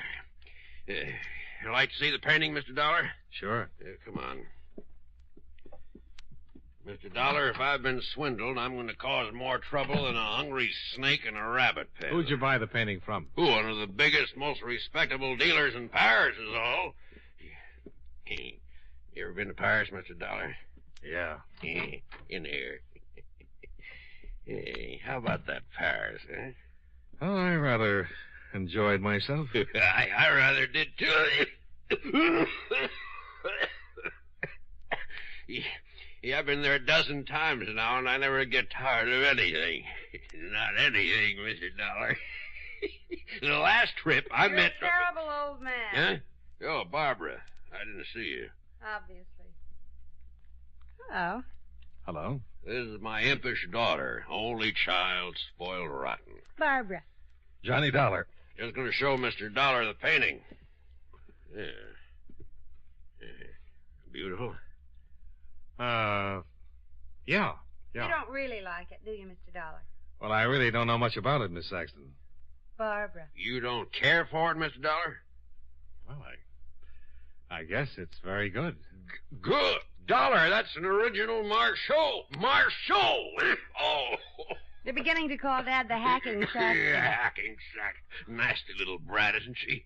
Who told you the painting was a forgery, Mr. Saxton? A miserable little man named Lippert fancies himself an authority. Just jealous of what he is. Give his right clavicle for that painting. Ran around telling everyone how old Saxton got taken for $200,000. Miserable little cuss. You going to be in town long, Mr. Dollar? Oh, stop rolling your eyes. That's about as crude And as... that eye rolling went out with high button shoes. Who did you say sold you the painting? You look out for her, Dollar. Get that tone? Are you going to be in town long, Mr. Dollar? I want to know. The painting? Yeah, I bought it from Rene Francois, most reputable dealer in Paris. He's only going to be in town till after they establish my painting's a forgery. Isn't that right, Dollar? Who? Rene Francois? You. I'm doing my best to save you from this designing female. Now agree with me. Yeah, I'm only going to be in town Then you until can after... stay for dinner. He cannot. Why not, Mr. Dollar? Because we haven't got enough food. Oh, don't be ridiculous. Now, you go on back to wherever you're staying, Mr. Dollar, and I'll get in touch the minute they finish with the painting. Now, take my word for it, Dollar. Quit while you're ahead. Stick around for dinner, and you end up a cripple. Oh. Well, are you going to stay for dinner or not, Mr. Dollar? He is not. Seems like a nice fella, but he never played polo in his life. How about it, Dollar? No, just an occasional game of stickballs. What position? Oh, mostly gutter. Wonderful. I was a gutter man myself. You were raised in Hell's Kitchen, you know. Mr. Dollar, please stay for dinner. No. You can talk over old times.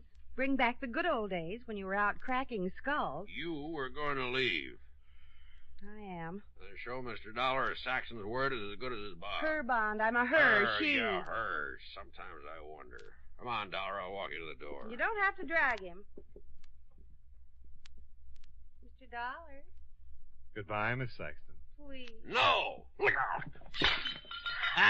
Getting better, but you're putting too much of a curve on it. I hate you. Come on, Dollar. You're quite a girl, huh? Yeah. There's nothing really wrong. Just spoiled. Got too much money. I'd ask you to stay, but you really seem like too nice a fella. Well, Well, what? Just well. At the moment, that's about as glib as I can get.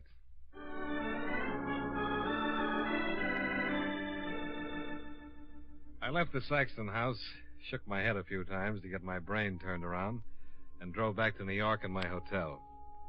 There wasn't much for me to do until the experts examined the painting. So I showered, shaved, got dressed in my other suit, and called a few numbers I'd collected during several investigations to see if I could get what looked to be a dull evening back on its feet. I struck out 3 times and was dialing the 4th when... Yeah? Come on in. Hello? May I come in? Well, yeah, sure. I hope I didn't interrupt an important call. No. Sit down. Thanks. Where's Daddy? Home. He wouldn't tell me where you were staying, so I found out who he was insured with. I had to call his lawyer. Then I called your insurance company. Oh, I'm flattered. I'm determined. Daddy's liable to spank. I don't think so. He's really not the general he tries to be. He blusters and lays down the law, and we butt heads. And you get what you want. If it's important enough. Well, I'm sorry I spoiled your record. You haven't. Well, then my staying for dinner wasn't important. Oh, yes. Very important. Well, then you lose. Mm-hmm. If you can't fight 'em, join 'em. Well, that's a practical bit of philosophy, but I don't see quite how it applies. I've had no dinner. Uh-huh. You wouldn't accept my home-cooked invitation, so now it's going to cost you. My expense account just turned yellow. Where would you like to take me to dinner? Where would you like me to take you to dinner, Shy Violet? Maybe I'm not the most conventional type in the world. I'll go along with that. But I don't want to argue. Don't want to have to coerce you. Don't want you to do anything you don't really want to do. You just want me to take you to dinner? It's a nice way to start off an evening. Yeah.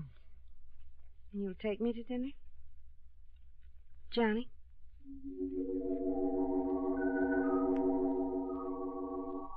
Expense account item 2, $22.78, dinner at a small Italian restaurant. I'm pretty sure the dinner was excellent, but I'm positive that Barbara Saxton was more woman than I'd run into in a long time. Delilah was a Girl Scout by comparison. We got back to the Saxton home in Jersey about 3 in the morning, parked the car at the front door, and said goodnight. I had a wonderful evening. Will you call me tomorrow? Right after my 2 o'clock shock treatment. Weren't you happy? Well, I'm not quite sure. I think we had a little too much to drink. Who had a little too much to drink? Okay. I had a little too much to drink. You're fractured. I love you, Johnny. Let's get married. Come on, dear love. Oh, I don't want to go in yet. I want to get married. Johnny, let's drive to someplace where we can get married.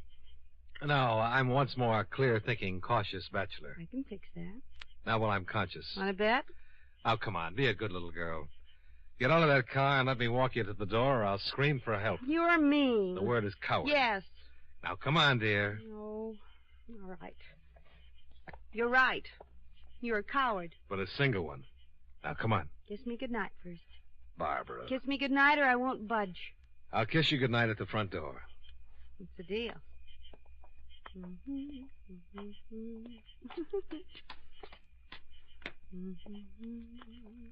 Where's your key? First. Now, honey. You promised. The front door. This is it. Go, front door. Okay. Good night, honey. Let's get married. We'll talk about it tomorrow. Now. Shh. Honey, the door was open. I don't want to go in. I'm not going to go Barbara, in. look. No. I'm going to sit right down here. Oh, no, you're not. Oh, that's nice. Carry me, Johnny. Carry me to a minister and let's get married till death do us part. There. You're on your own. Good night. Johnny, you come back here. You can't leave me just standing here like this. Drink a big glass of milk and get some sleep. Johnny. Good night.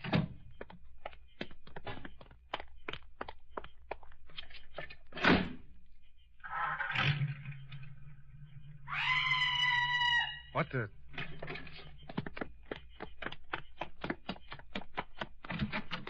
Johnny! Oh, Johnny! What is it? What's wrong? In the library, Dad! What? He's lying there. Hurt his head. It's all bloody.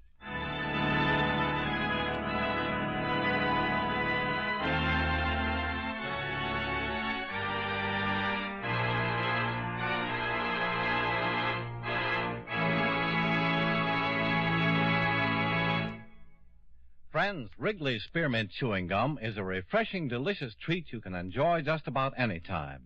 Even when you're busy working, you can slip a stick of Wrigley's Spearmint in your mouth and enjoy that pleasant chewing.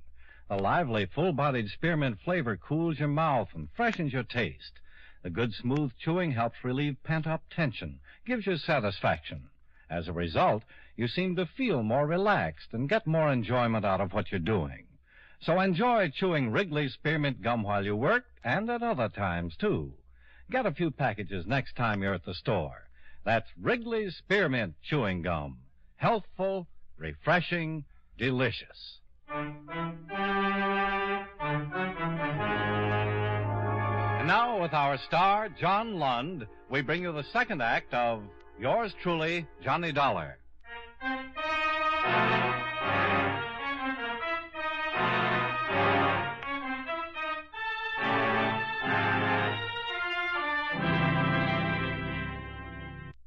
Barbara Saxton was hysterical. I had to slap her to calm her down. Then together we went into the darkened Saxton house, where I found her father, Alan Saxton, lying on the floor, bleeding from a nasty scalp wound. Johnny? He's all right. Call a doctor. Look, come on. Mr. Saxton. You can't stop him. Don't try to sit up. What? The picture. You all right? What happened? Oh, Dollar. Now, you better stay right there until we get a doctor. Just sit up. Oh, my head. Oh, it doesn't look too bad. There's a lot of blood. My painting. Now, just take it easy. He got it. Look, it's gone. Okay, but don't try to get up. It might be a concussion. Dollar, he stole my painting, cut it right out of the frame. Who did? I don't know. A man. I heard something and came down. Servant's night off. Shouldn't have been anyone down here. What did he hit you with? A flashlight, I think. Doctor, I'll be right over. Dead? Traitor. I thought you were dead. I couldn't be. I'd feel better. You deserted me. Oh, for Pete's sake, stop that. I'm the one who got clobbered. You nearly scared me half to death. Well, I couldn't help it. What happened? Some dirty lowlife swiped my painting. No. Well, look. The marshal. Yeah, caught him in the act. Would have captured him, too, but he crowned me with his flashlight. Better get some hot water and a towel. But they have to take 50 stitches. It's just a little cut. It is not. It's good for at least 50 stitches. Dear love. Yes, dear love? Get the hot water and a towel while I go call the robbery detail. Yes, Johnny. Wait. Yes, dear love. Yes, Johnny. He took me to dinner. Well, it's 3:30 in the morning. 3:35. What day? Tuesday. What time did you finish dinner? Look, while you're getting your suspicions up, the thief is putting a lot of miles between this house and Dollar, answer me one question. She didn't get you drunk and get you to marry her. I sure tried. But you didn't. No. You're a lucky boy, Johnny. Oh, don't look so smug. You just think everyone wants to marry me for my money. Well, don't they? Not Johnny. I'm going to call the police. Wait. Just one more question. If you married my daughter, would it be for her money? In the first place, I'm not going to marry your daughter. Johnny. In the second place, if I did, it wouldn't be for her money. See? If I was going to marry her at all, it would be for your money. Johnny!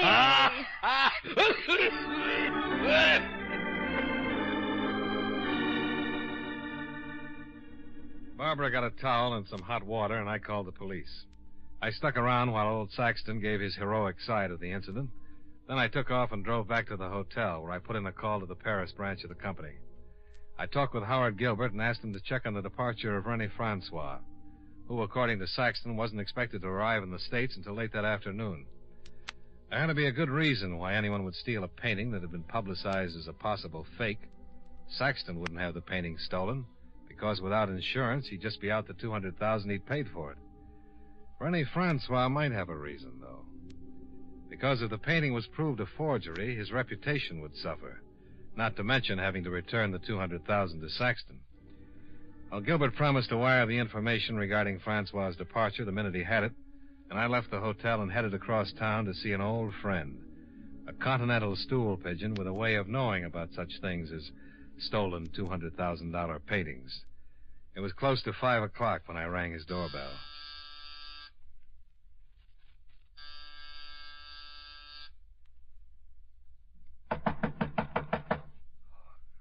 Whoever it is, you're just being ridiculous.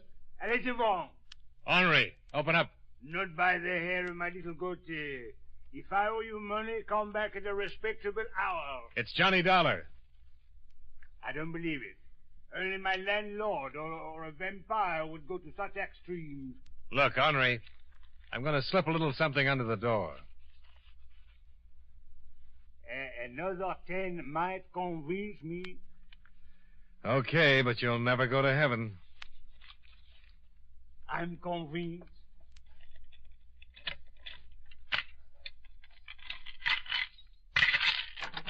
Mon ami, entrez.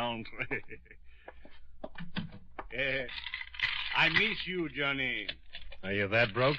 Well, until this windfall, I was completely fractured. But, what can I do for you? Some information. Bien.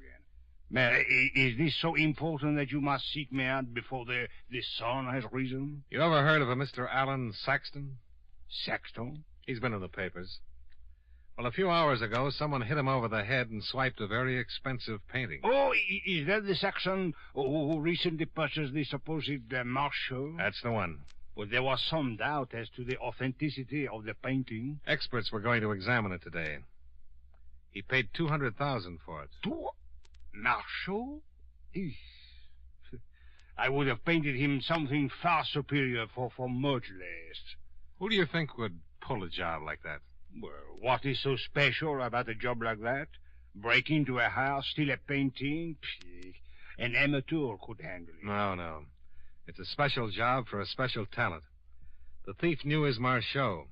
There were a lot of other paintings in that room. Well, but he could read, couldn't he? Marshall certainly signed the work. Or, if it's a forgery, whoever painted it certainly signed Marshall's name. This painting wasn't signed. That's one of the reasons why there's some doubt about it. Not only that, but why would someone take that painting when it's worthless until proven authentic? You have a point. I'm thinking of a European. Oh, Johnny, I wouldn't touch a job like this. Someone with an international reputation. Please, Johnny, I am innocent. Mon ami, please believe me. Someone who could possibly be hired in Paris, or, if he happened to be in the United States, could be contacted. Someone that would know this particular Marchot and be qualified to break into the Saxton house. Henri? Well. You have that knowing look. Well, I was just thinking about my landlord. Sooner or later, he'll trap me. It's the law of average. So far, I've cleverly avoided the St. Jean. How much? Pardon? How much do you owe him? Oh, a paltry 2 months' rent, $40. Okay. Yes, but what sense is there in paying when it will only provide me with a legal claim to this disgusting dwelling? And I have no sustenance to keep me alive for longer than a week. Well, then just pay him for a week. You would have me starve? How much will keep you alive for 2 months? Well, I would at least like to take care of Greenbaum's delicatessen. $10? Well, the exact amount is 15. Oh, you're lucky I've got an expense account. You think I don't know it? All right, who is he? Well, you might go to the Shelton Arms and inquire about a man named Gaston Chambray. It has been rumored that he arrived from Paris only yesterday. Who is he? Well, that is for you to discover. There are certain things I am bound by honor not to divulge. But any policeman in the world could help you out.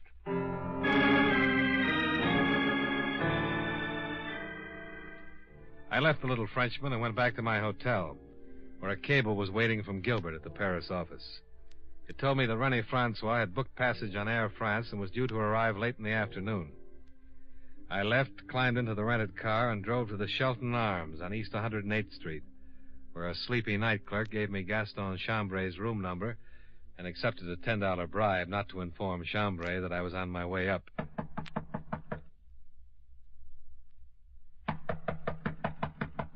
Who is it? A cable for you, Mr. Chambray. Oh. It's from René Francois. How do you know that? I peeked. You are not a messenger boy? Sure I am. I've got a message from René Francois. Well, give it to me. He says to give me the painting. Oh. I'm coming in. You have no right to come in. You got something to hide? Get out of here before I call the police. Oh, no, I'll just stick around. But if you want to call the police, why don't you go right ahead? Maybe you'd like to tell them where you were earlier this morning. I was right here in my room. I have been in my room since early last night. You didn't take a short trip over to Jersey? I certainly did not. You arrived from Paris yesterday, huh? Yes, but what has... Oh, police. You are a policeman. I'm surprised you didn't decide that when I pushed my way in here. I have done nothing. But you know a René Francois. Yes, but I know nothing about a painting. Now, look, I know all about you. Of course, but you can't prove anything. You want me to tear this apartment to pieces, or do you want to hand over the Marchot? I told you I have no painting. I just said Marchot. That could be something you shampoo your hair with. You mentioned a painting, then Marchot. Any fool would know they are one and the same. As for your tearing my apartment to pieces, as you so crudely put it, I think you would be making a serious mistake. Really? You have no warrant. Well, now you're making a serious mistake. Really? I don't need one. You're still going under the assumption that I'm a policeman. You are not? No, not a bit.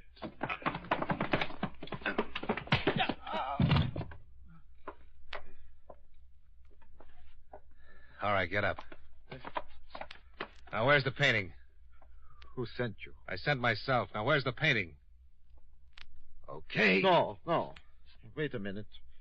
It's under the pillows on the couch. Uh-huh. Why did you steal it? Maybe you didn't understand me. No. All right. I was hired. Sure you were. René Francois? Yes. Okay. Now, as long as you're so suspicious about policemen, put on your clothes. I'll take you downtown, introduce you to a few of the gentlemen in blue. Gaston Chambray gave a complete confession to the police. He'd been hired by the Paris art dealer, René Francois, to steal the painting, had been discovered by Alan Saxton, and in order to make his escape was forced to clout the old boy on the skull with his flashlight. René Francois was met at the plane, and when confronted with the evidence, readily confessed. He explained that when the Marchot was proclaimed a possible forgery, he realized that if it really was, his business would be ruined, and he would have to return the $200,000 to Saxton. He checked with the sources that had originally sold him the painting and discovered that there was a strong possibility that the painting was a fake. He offered Chambray $10,000 to do the job. He'd arrive in the States after the robbery, offer his condolences, meet Chambray at a predetermined spot, and take the painting.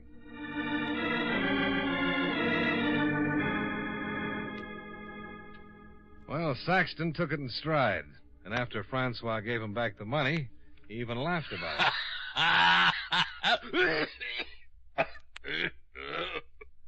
You really did a fine job, Dollar.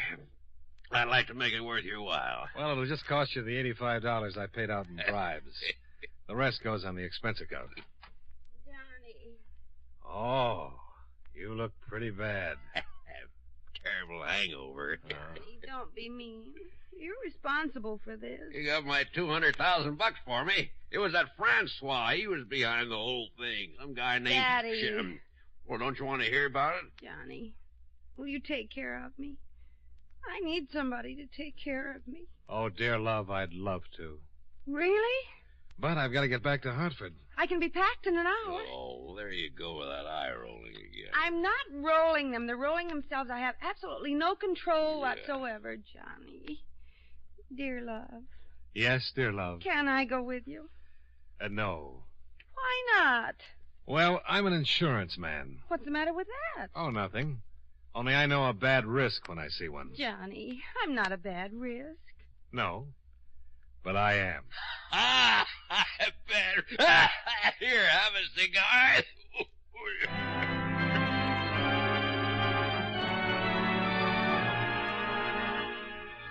Expense account item 3, $55.85, hotel bill and car rental. Item 4, $19.65, train fare and incidentals back to Hartford. Expense account total, $119.93. Yours truly, Johnny Dollar.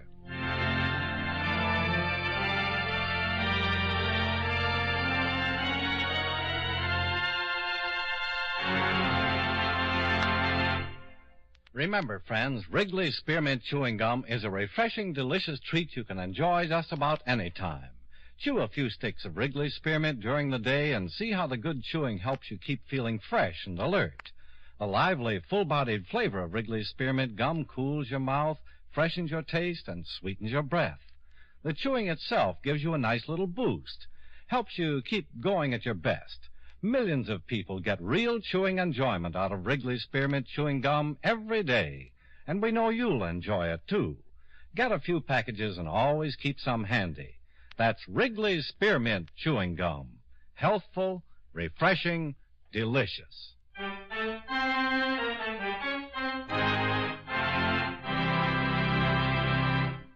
Yours truly, Johnny Dollar, brought to you by Wrigley's Spearmint Chewing Gum, stars John Lund in the title role and was written by Blake Edwards with music by Eddie Dunstetter. Featured in tonight's cast were Edgar Barrier, Hal March, Virginia Gregg, and Jay Novello. Yours truly, Johnny Dollar, was transcribed in Hollywood by Jaime Del Valle. The makers of Wrigley's Spearmint Chewing Gum hope you enjoyed tonight's story of Johnny Dollar and that you're enjoying delicious Wrigley's Spearmint Gum every day. This is Charles Lyon, inviting you to join us again next week at the same time when from Hollywood, John Lund returns as... Yours truly, Johnny Dollar.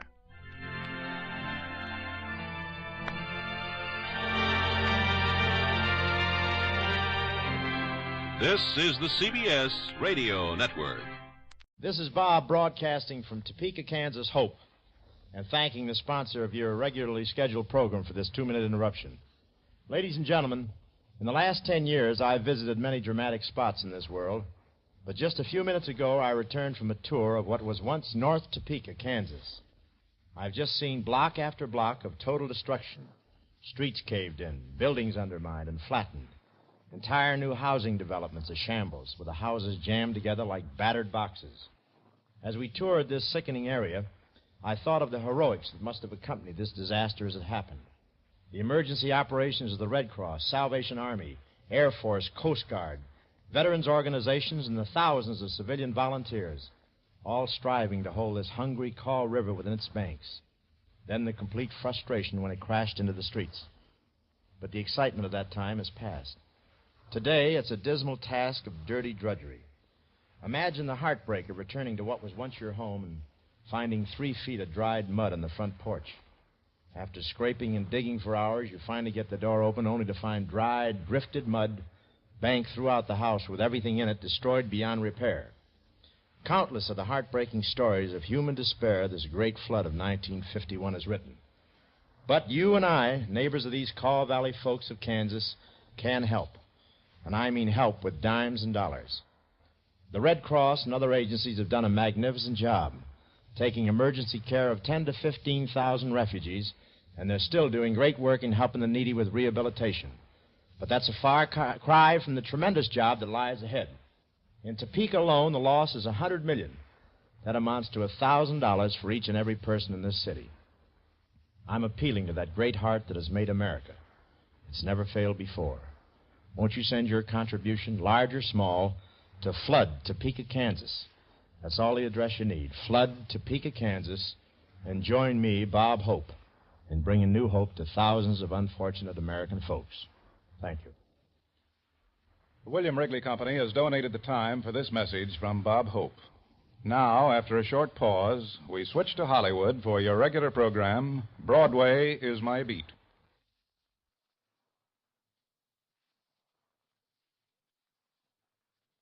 Wrigley's Spearmint Chewing Gum, the refreshing, delicious treat that gives you chewing enjoyment, presents for your listening enjoyment.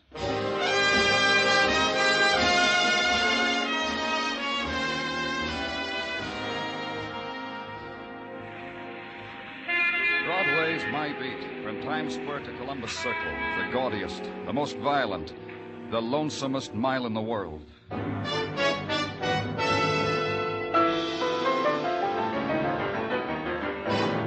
Broadway's My Beat, the exciting drama of mystery and murder and the people who walk the Great White Way, with Larry Thor as Detective Danny Clover.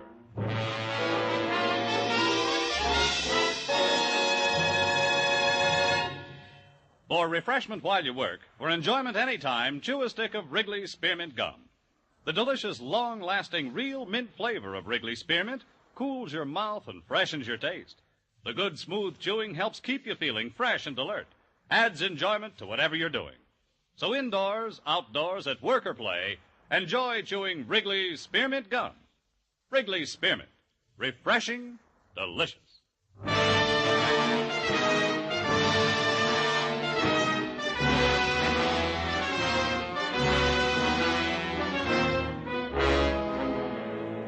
When the summer becomes August, Broadway pauses for a while, considers. What happened to the springtime dreams to be fulfilled in the middle of July at the very latest? And what of the blonde on last month's snapshots, the one with sunny legs, the one you tried with poetry and she touched your cheek, the fawn of Camp Nevercare, jewel of the Catskills? She's back in the Bronx shoe store, kid, and the last time you walked by, she didn't look so good. And walk the streets furious with people and heat, and feel your throat tighten when it suddenly comes to you. Another summer's rushing away. Maybe next year, kid. Maybe.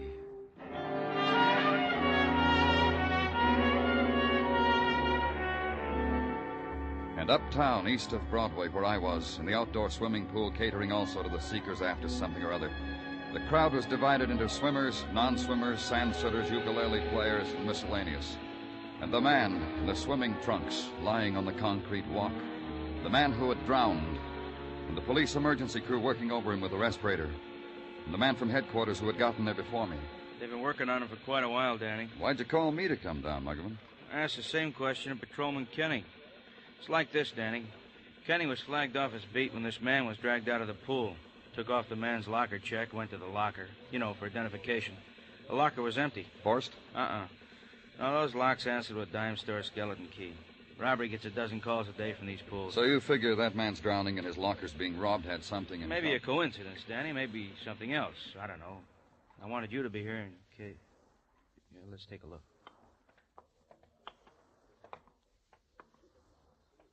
One of you men call the morgue.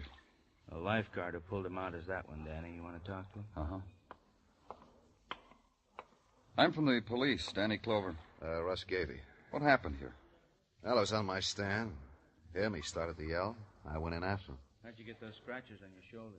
He fought me. I had to take him under to break his hold, and when he stopped struggling, I got him out. By that time, he needed artificial respiration. I gave it to him until your men came. All right. Did Detective Muggavan here tell you this man's clothes are gone, that it's going to be pretty difficult to identify him now? Yeah, he told me.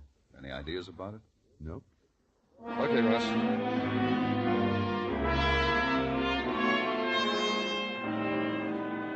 Back to the office at headquarters and sit with it. A man had been drowned in a public pool. From a policeman's point of view, worth only a quarter-page form in triplicate. However, the fact of his lockers being robbed may be something else again. Probably not. More forms. Then a couple of hours later, when the office gathers up its private shadows, a door opens. A man walks in. Danny, you busy? Come in, Dr. Sinsky. Sit down. Thank you. I just came from the autopsy room, Danny. And? Has that man brought in from the swimming pool, the drowned one, has he been identified, Danny? Not yet. What's on your mind? He was murdered. Murdered? How? Whoever administered artificial respiration to that man killed him as surely as if he had driven a knife into his heart. Dr. Sinsky... Gently, Danny, gently. I'll explain. Inside of the chest, Danny, is a delicate system of balances. Balances which cannot be upset. Else a man's heart will be affected and his lungs. What's that got to do with murder? Simply that the autopsy I just performed on the drowned man revealed small internal hemorrhages. Bruises of the muscles and bones of the chest from too active a manipulation. You mean that lifeguard didn't do I mean he did a very bad job of artificial respiration. And that's why you call it murder? Not premeditated, of course, Doctor. This is not the question in your mind. You wanted to ask if it was premeditated, didn't you, Danny? And let the question take over the room. Add the weight of its violence to the oppressive night heat, the stifling remembrance of other such questions, posed in the same room, quietly, fearfully. Because a policeman, too, reacts to the touch of death. It fills the room, and against its pressure, you lift the phone, make the call to the Department of Public Works, have them check personnel files, come up with an address for Russ Gavey, lifeguard. Go there to the hall bedroom furnished in the style of brownstone, East 20s. Find it empty of Russ Gavey. Be told on the way out by the woman spread wide on the stoop you should have asked before. Russ was across the street in the park, on that bench, fighting for his share of the night air. Walk up to Russ. Let him chew the last fiber of a matchstick. Yeah, I'm taking my well-earned rest. You want to help, Mr. Clover? Sure. Mind if I sit down, Russ? Yeah, sit down. You were almost a hero today, Russ. You're kidding. That's how I make my daily summer bread, $50 a week. Ogle a girl, save a life. How long you been a lifeguard, Russ? Oh, 6, maybe 7 summers. Time out for a frolic on Anzio Beach. Then you've had a lot of experience saving people from drowning.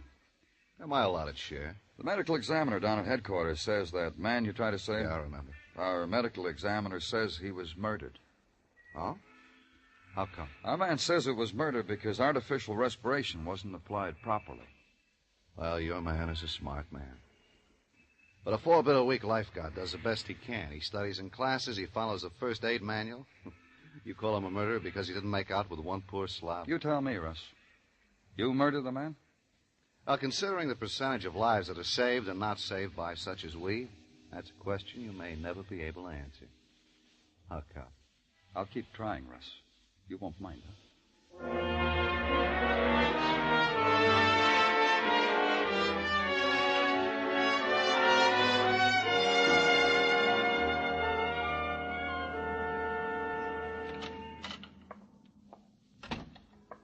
Danny, why don't you never turn on a light?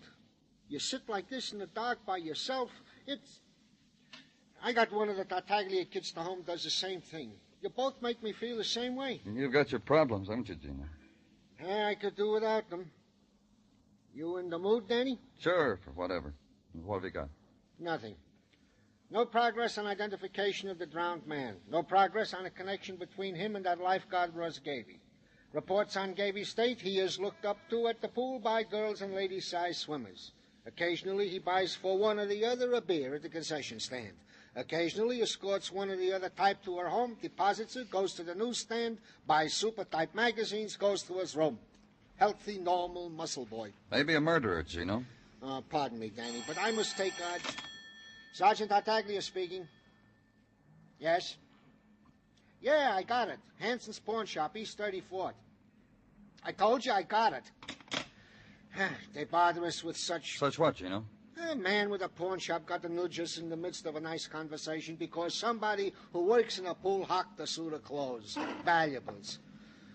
Look to this, Mr. Hanson, like stolen goods. On East 34th? Yeah. Then why bother yourself with it, Danny? Because maybe it'll give me the name of a murdered man.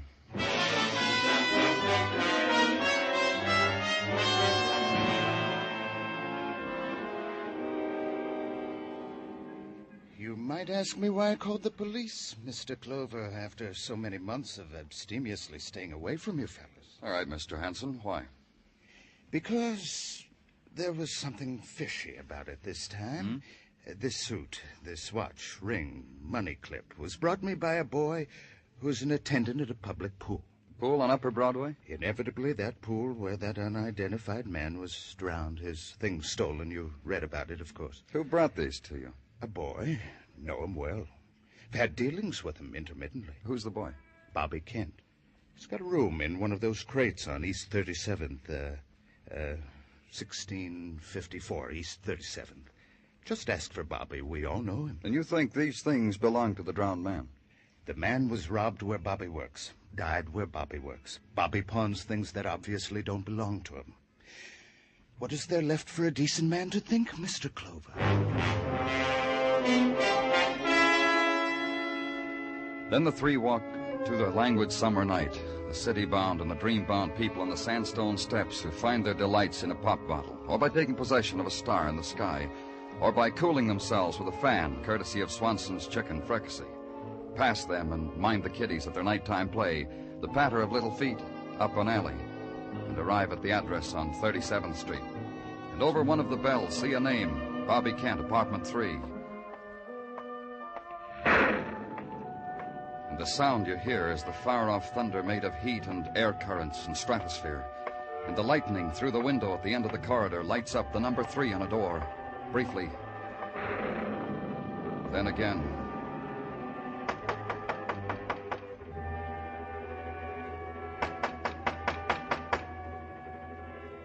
Bobby. Bobby Kent. This is the police, Bobby. Open up. I'm coming in, Bobby.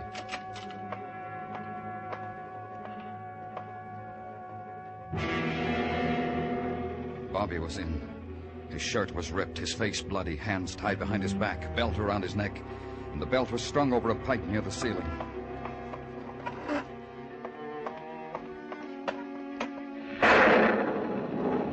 When I brought over a chair to stand on, there was lightning again, and the whole room was stark white for an instant.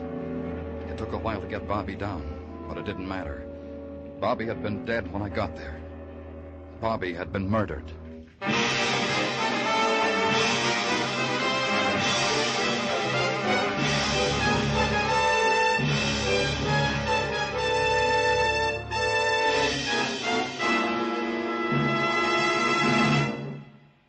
For refreshment while you work, for enjoyment anytime, chew a stick of Wrigley's Spearmint Gum. When your mouth feels dry, when you're warm or tired, Wrigley's Spearmint is really refreshing. The lively, full-bodied real mint flavor cools your mouth, moistens your throat, freshens your taste. And the chewing itself gives you a little lift, helps you feel your best and do your best. So for chewing enjoyment plus pleasant refreshment, chew delicious Wrigley's Spearmint Gum. We now continue with Broadway's My Beat, Written by Morton Fine and David Friedkin and starring Larry Thor as Detective Danny Clover.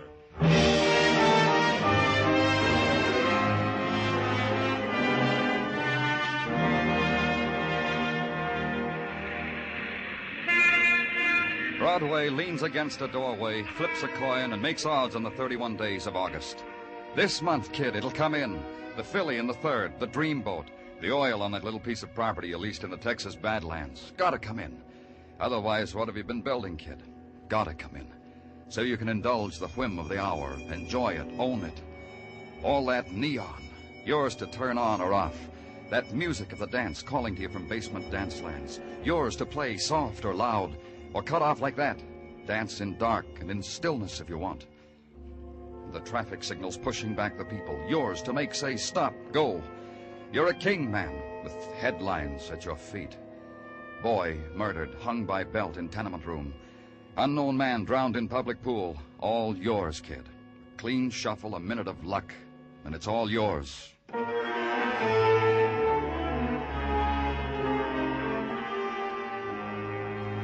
The next morning at headquarters, consider your share of it. Yours and Detective Muggavan's. You still stick with that, Danny, that the man in the pool was murdered? Yeah. You don't like it? Oh, it's not that, Danny. It's only so many people drowned, so many can't be saved. You going to go back and call everyone that wasn't a murder victim? Russ Gavey is a trained lifeguard. He told me the man fought him, had to be pushed under. Happens that way sometimes, Danny. Could have been the other way around. Could have been Russ wanted the man dead. It could have been he fought the man, drowned him, finished him with his own brand of artificial respiration. Could have been.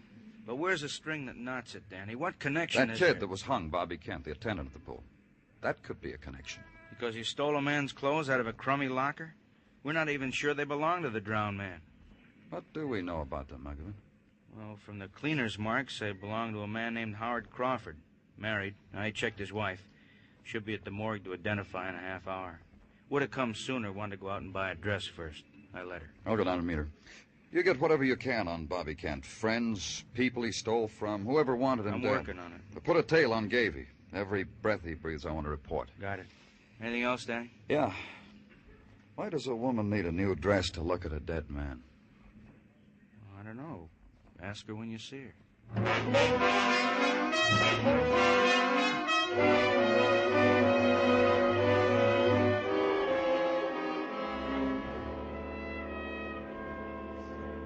Are you ready, Mrs. Crawford? Waiting for you? All right. Just look at this man and tell me if he's... Okay. Put him back. He's mine. Can we get out of this place now? Of course. Now through this door. Want to sit down on this bench for a minute? Or else, huh? Sure, I'll sit. What do you think of my husband, Mr. Clover? Can you imagine it? Howard getting himself a piece of marble in a police morgue. When did you see him last? I got out of a warm bed yesterday morning on account of the phone ringing. It was for Howard. He pinched my cheek, said, "Goodbye, honey, I'm going out of town." This happen often, his going out of town? In his line, salesman. And you didn't see him after that? Look, boyfriend, I was in the middle of a beauty exercise, bend-overs for the figure. I was grabbing my ankle, so I looked back. There he was, going out of the house. Doesn't it seem strange to you that he didn't go out of town, that he was It's found? strange to me he's dead. But I'm going to get used to it. Who do you know had a reason for murdering him? Murdered? Thought you said he drowned. Do you like to swim, Mrs. Crawford? You see this sunburn? You think I got it standing under a hot iron? Look at it, see? How you like it? Did you get it at that swimming pool uptown? Coney. I know a part of Coney where they carry a pretty good crowd. That's where this burn came from. There's a lifeguard at that pool. I go to Coney where they carry $1 million on a weekend. I don't confine me to public pools uptown. Did you have anything to do with your husband's death, Mrs. Crawford? Now, I'm a girl who's going to tell you the truth, boyfriend. Every time I've thought of it, I've wished Howard dead every hour on the hour. I'd have wished him dead on the half hour, too, but that's when the race results come over the radio. Howard, things have come true. I've wished for him. That's all, Mrs. Crawford.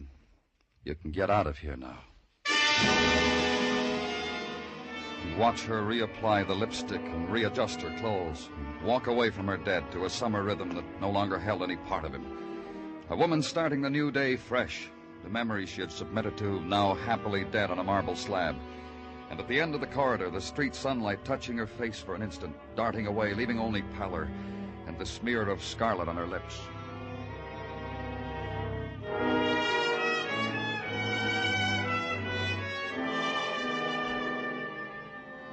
Back in the office, order a shadow for Mrs. Crawford. Then a telephoned report from Muggavan. He'd found a girl who was the girlfriend of Bobby Kent, a box office girl at an all-day, all-night movie on East 125th. Lucille Lang, on duty for the rest of the day and night. How many? Police, Miss Lang. Take back your badge. It don't buy you nothing. You were a friend of Bobby Kent's. Look, you want to lose me my job? All we want, Miss Lang, All is... you want is to mark me lousy with the management. A sweaty cop snooping around where I live. I know my girlfriend called me. Told me he had his nose in my affairs, asked questions. She had to tell him I was cozy with Bobby. All we want is something that'll give us Bobby's killer. Search me up and down, you won't find Bobby's killer. Then maybe someone who wanted him dead.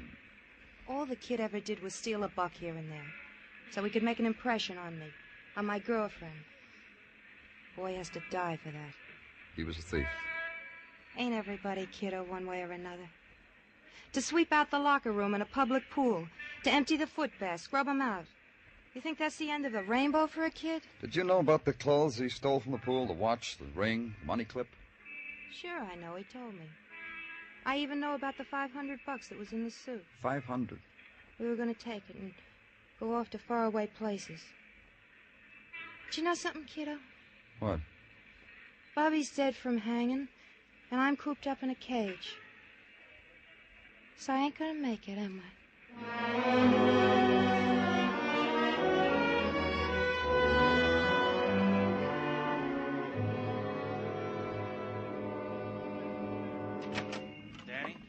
Come on in, Muggavan. What do you want? An opinion? About what? About how soon we should pick up Russ Gavey for the murder of Crawford and that pool attendant? If we pick him up, how long do you think we can hold him? A killer, Danny. How are you going to prove premeditated murder by artificial respiration? Now, maybe we shouldn't start from there, Danny. Maybe we should start from the attendant. Now, he killed Bobby Kent because Bobby stole the clothes. Because Bobby would learn that the clothes belonged to Howard Crawford. Bobby was a sneak thief. From there to blackmail and one easy lesson. So we get back to Howard Crawford. You know what we need, Muggavan. Yeah, motive. We gotta find out why... Danny? We got something, Gino? Officer Ratchie just called from a gas station on Queens Highway. Mrs. Crawford just registered at the Ritz Lodge Motel about 10 miles out of the city. Thanks, Gino. Muggavan. Yeah, Danny. That shadow you got on Russ Gavey, get him off. I don't want him followed. All right. Where are you going? To find out why a widow wanders far from home.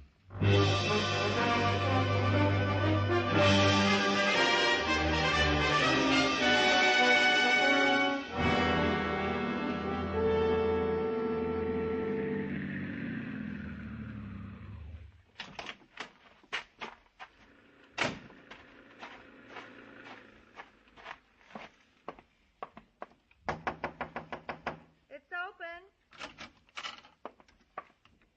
Pour yourself a drink. I'll be right in. I had my hair done. Wait till you see. Bought some new clothes. You'll like them. Oh. You'll like 'em too, lover. You like 'em?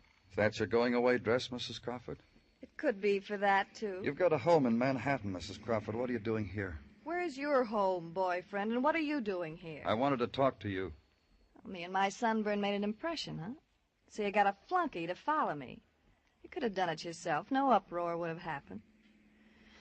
Well, here we are. You still haven't answered my question. What are you doing here? Girl likes to get away sometimes. You'd be surprised how many phone calls I've gotten since Howard drank all that water. Here's a dime. Throw it in the radio. No? Then I'll throw it a dime. Yep, phone calls all day long. Now, it's your turn. Just to talk. To kill some time. Ah, that Kenton. Yeah, oh, what'd you say, lover? Nothing. I didn't say anything. Look, be a doll. Will you go away? Come back another day. I'll be here. Let's pick a Tuesday. Make it definite, huh? Why don't you go right now? Out the back way, through a window? Just get up. Hi, Russ. Got a little trouble. Come in, Russ. Close the door. I'll bet the lady told you to get out of here, Mr. Clover. Uh-huh. You two know each other pretty well, don't you? Yeah, a swimming pool romance. I saw him in those California feet flippers, and it twisted my heart. You two planning on going away together? I only ask because the back of Russ's car is loaded with suitcases. We're going to get married in Maryland. Is there a law? Yes, there is. There's a whole section in the penal code about murder. Back to that, huh? I could have picked you up before, Russ, but I needed a motive. I had to find out why you murdered Howard Crawford. There she is. How did I kill him? By drowning him. You made sure the resuscitator squad wouldn't revive him. You crushed out whatever life there was in him. Listen to him, Edith. Yeah, listen. You killed Bobby Kent. He was a petty thief. He took the clothes you'd stolen from Crawford. Sooner or later, he'd put two and two together. Probably would have blackmailed you. You couldn't afford to let that happen. You ready, Edith? I'm ready. Only one thing, Russ. What? I'm a happy girl, Russ. I like to live happy. From just now on, you're going to be a burden. As long as Lover here's got you, I don't want you. Both of you. You're an accessory, Mrs. Crawford. Well, that changes things right away. Russ. Yeah. Don't be a fool. Okay, your way, Russ. You'll never be the same.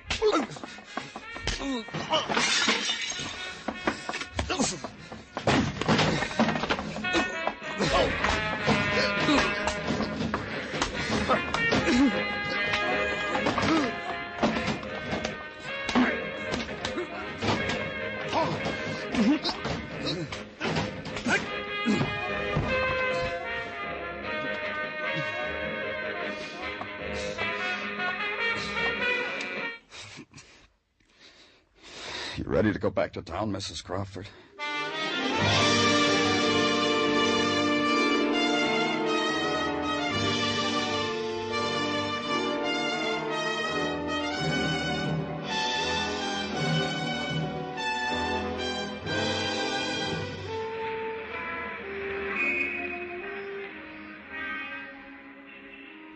It's the time on Broadway when the crowd gives up, goes home. Then it's the street of the dim moonlight and the dark whispers, and the wind of the night, the wind that scatters everything. Yesterday's headlines, yesterday's dreams, yesterday's people. It's Broadway, the gaudiest, the most violent, the lonesomest mile in the world. Broadway, my beat.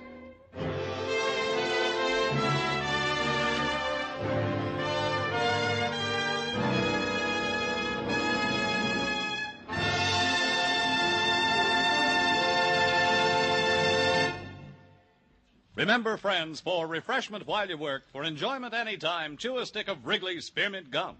There's lots of lively, real mint flavor in it to cool your mouth, freshen your taste, and sweeten your breath. And chewing Wrigley's Spearmint helps keep you fresh and alert. You feel better, work better, get more fun out of doing things. So indoors, outdoors, at work or play, always keep delicious Wrigley's Spearmint Chewing Gum handy. For refreshment while you work, for enjoyment anytime, chew a stick of Wrigley's Spearmint Gum.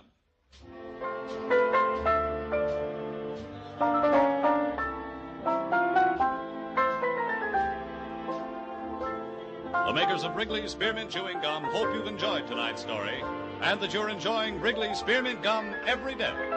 We invite you to join us next week at the same time when Detective Danny Clover returns again with Broadway's My Beat.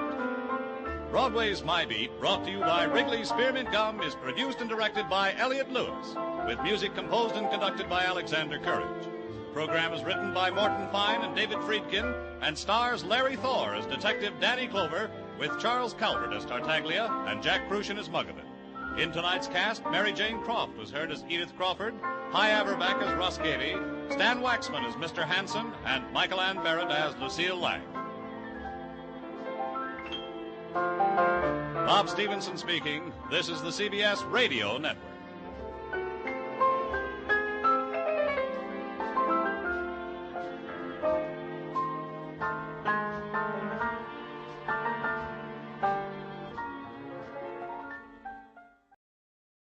My name's Jeff Regan. I get 10 a day and expenses from a detective bureau run by a guy named Lyon. Anthony J. Lyon. They call me the Lion's Eye.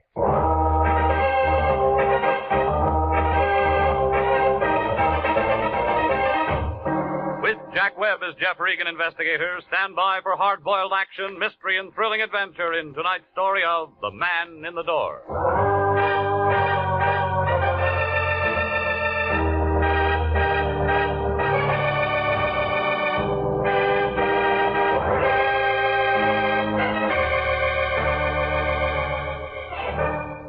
Well, this is the way it started.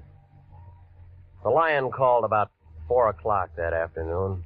Said he wanted to see me down at the office. I argued a while and finally told him I'd be there. Melody was sitting in front of her typewriter when I came in, putting a new coat of paint on her nails. She handed me a blank contract with no dates filled in, jerked a thumb toward the Lion's den. I went in. Regan, I'm glad you got here. What do you know about architects? They draw things. I know that much, but what about bids and all that stuff? Well, they figure out what a building's going to cost, don't they? Go on. If whoever's paying for the building likes what they write down, then they're hired. A couple of architects, maybe 3 or 4, make bids. I suppose so. Low man gets the job. Why?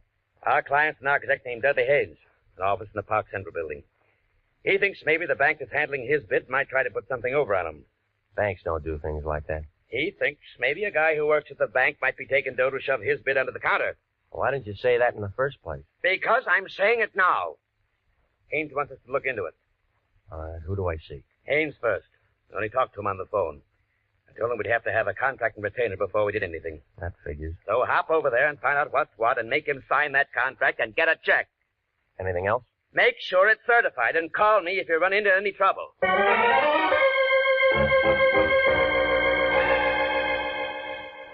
Dudley Haynes, architect, Park Central building, had an office on the 9th floor. When I went in, a girl with hair that figured to be blonde right down to the roots pulled off her glasses and put out her cigarette. And she kind of eased out of her chair behind that desk, moved toward me, like a panther looking for a meal. My, you're tall, aren't you? Well, there's nothing I can do about that. Mr. Lyon said he was sending us one of his best men. He always says that. I think he meant it this time. He's an awful liar, lady. Dorothy. Dorothy knows. Fits? The name or the dress? Both. What's yours? Jeff Regan. Oh. Well, now we know each other. That's nice. I came to see Haynes. He wants me to look into something for him. I know. He's expecting me. I know. Well? I hope you have to look into a lot of things. For Haynes? No. This is his office, isn't it? Mm-hmm. But he spends most of his time in 902 into the hall. Makes his blueprints up there. I'll take you. You are tall.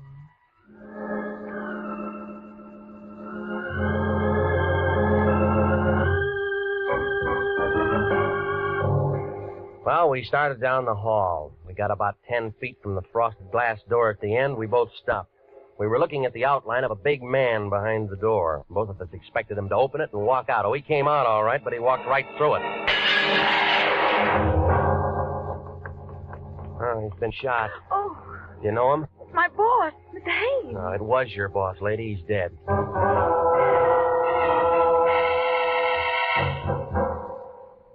Lieutenant Salvatore Wendetti, Central Homicide Detail, showed up about 8 minutes after I called.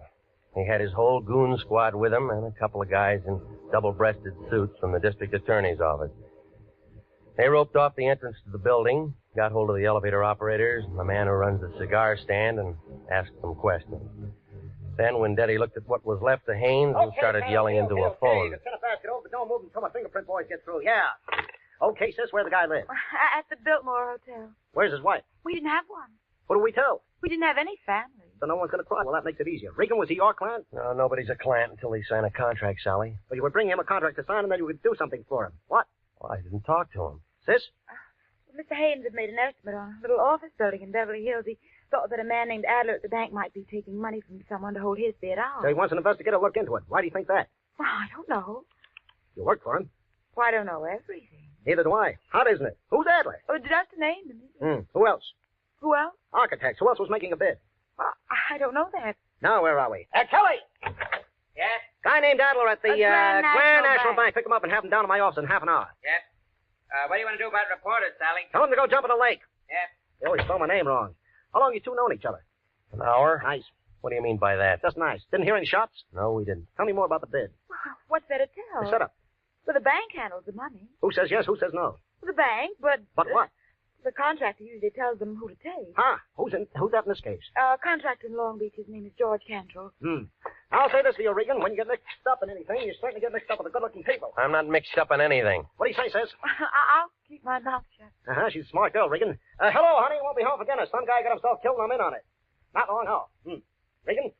I'll tell her. Wife says hello. Says come out to dinner sometime. Whoop. Sis, how much that contract worth? On the building in Beverly Hills, about $40,000. Profit?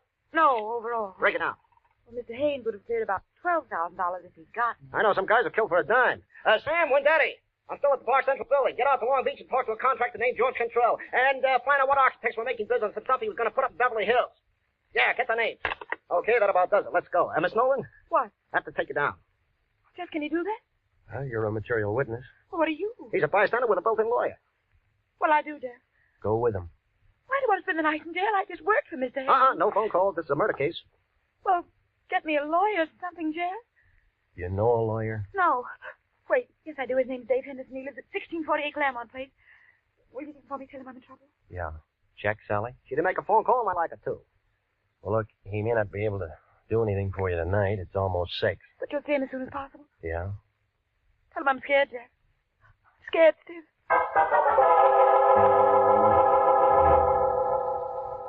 Well, I stayed there and phoned the Lion, told him what had happened. Oh, he got mad and yelled something about me being a jinx on all our clients, and then he hung up. So I went through the classified telephone directory under attorneys and Henderson. There was a Ben, a George, a Joe, a William, but no Dave Henderson. So I drove out to the address that she'd given me. It was a blue apartment house 4 blocks west of Vermont over by the Coliseum. Somebody was cooking hamburgers somewhere, and somebody was all worked up over a ball game on the radio. I picked the baseball fan. Well, what'll happen now is anybody's guess, but let me tell you that this ball game is a long way from being up. Hey, what'd I tell you? It's outside the ballpark, and they're coming in like homing pigeons. Bases are loaded, and they're all coming in. Oh, it's going to be 8-5. Come on, the ball game's not that good.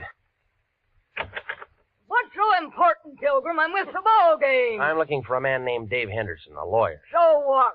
Somebody told me he lives in this apartment house. Who told you that? A lady. Ha! Does he live here? You try looking at the mailbox? No name. You cop? Private type. Ha! Does he live here? Sure he lives here. Well, where? Enter the hall, 106. Thanks. Oh, he's a lawyer, is he? With his kind of friends? Ha! What does that mean? You're young, ain't you, Curly? I got a driver's license. Let me tell you something. Don't go knocking on no doors and hear a ball game. Remember that. Yeah, I'll remember And that. you can tell him Tessie Bogart to talk to that one. And the score is 8-5 coming into the first half of the ninth, and this has been some ball game, let me tell you. 106. There we are. Come on in, it's unlocked. Your name Dave Henderson? Yeah, who wants to know? My name's Regan. I'm a private investigator with the International Detective Bureau. Wrong steer gumshoe, I don't need one. Look, I'm not looking for work. I'm looking for you. What'd you say it was? Regan? That's right. R-E-G-A-N. Regan. Regan. Learned that just an hour ago. Cute, huh? I met a friend of yours today. Dave Henderson never had a pet. She said she was a friend of yours. But I didn't say it was a friend of hers. Hey, who are we talking about anyway? Dorothy Nolan. How is Dorothy? Not so good. Thought you were a detective. I am. You sound like a doctor. Look, you sound like a guy with a chip on his shoulder. Sound like a lot of things. You're trying to be tough, Pete. No wonder you aren't in the telephone directory. I'll just skip that. She said you were a lawyer. They say I drink too much. Haven't seen you drinking, have you? She wants you to get in touch with her. The man she was working for was murdered today. She kill him? Well, they're holding her. Material witness or suspect? Material witness right now. She doesn't want to spend the night in jail. Who does? That's why she isn't feeling so good, huh? He wants me to get her out. Something like that. Who's handling the case downtown? Detective named Wendetti. And where do you come in? Well, he didn't give her that one phone call. Yeah. You're sensitive. What if I said no? Well, that's your business. You know why she asked you to see me? Because I'm a guy she knows. And every guy who knows little Dorothy does a little something for her. Ever met him like that, Regan? Sometimes. I'm just checking. Checking what? She's pretty good with the works. Eyes just right for the job. Hair just right. Everything just right. She can make you do a lot of things you don't want to do. Wait till you see her in a bathing suit. Ooh, that's something, brother. Well, they aren't wearing him in the county jail. Okay, I'll phone Wendetti and find out what her bond is. Look, this is a murder case. There's no bond on this. You know that. Well, it depends how you handle it. I'll think of something. Yeah, I'll bet you will.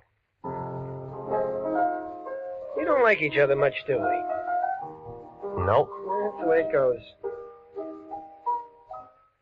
Listen, she said to tell you she was scared.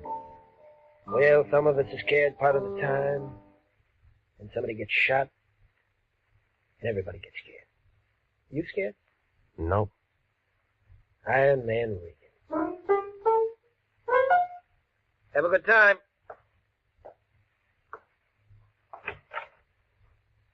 Did I say Haynes was shot?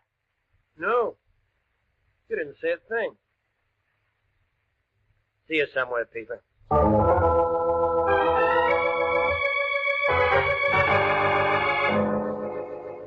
Well, I stopped by Musso Frank's and had the special, and then I went on home. I tried to make a couple of calls, but Wendetti was out, and the desk sergeant thought I was a reporter, and he wouldn't tell me a thing about Dorothy Nolan. While I was sitting there, the phone began jumping around on the hook. Regan? Yeah. This is me. Where you been? I called your place 20 times, but I've called it once. Well, I've been busy seeing a lawyer. What do you need a lawyer for? You aren't married. Somebody else needs one. Who? Dorothy Nolan, that blonde who worked up in Haynes' office. Wendetti's holding her. Good. I want you to go down and see her. What for? We can still make something on this thing if we play it smart. When I talked to Haynes on the phone this afternoon, I told him I wanted a certified check. So what? So that means there's a check for $100 lying around his office somewhere, and it's made out to International. Look, he's dead, remember? Everybody dies. Don't worry about it. We weren't even hired. We had a verbal contract. We had nothing. That check's no good to anybody but us. We didn't do anything for him. Well, buy him some flowers. Now hop down to the pokey and see that dame and find out where that check is. We can't do that. I talked to Harry Presidio, and he'll give us a lead to get in. Hello? Hello? Regan, you're still there? I was still there, but I wasn't listening to the lion. I was looking at a skinny little man with one leg. Hey, Regan, you're still there? Now, don't ask me how he made it inside my door. He was just there, propped up on a pair of crutches, swaying back and forth, watching me with a couple of sick gray eyes that were so full of water you'd think they were going to float right out of his head. All at once, he went down like a busted sugar sack. He'd been shot twice through the neck with a small caliber gun, a 25, 32, I don't know. I found a dozen razor blades in one pocket and 24 sets of shoelaces to go with them. There wasn't anything that told me his name, but there was a picture inside his shirt pocket. One of those things that you have taken in a penny arcade, you know, in front of phony pasteboard props. Well, a man with one leg was looking out from between a pair of painted angel's wings. And the guy standing next to him, who was smiling up at the halo, was the same man that I'd seen that afternoon. An architect named Haynes. A man who needed the private detective. A man who walked out a glass door and then dropped dead. And the one printed word above that picture stuck out like a wart on an egg that said, Happy Land. You are listening to The Story of the Man in the Door. Tonight's adventure with Jeff Regan, investigator.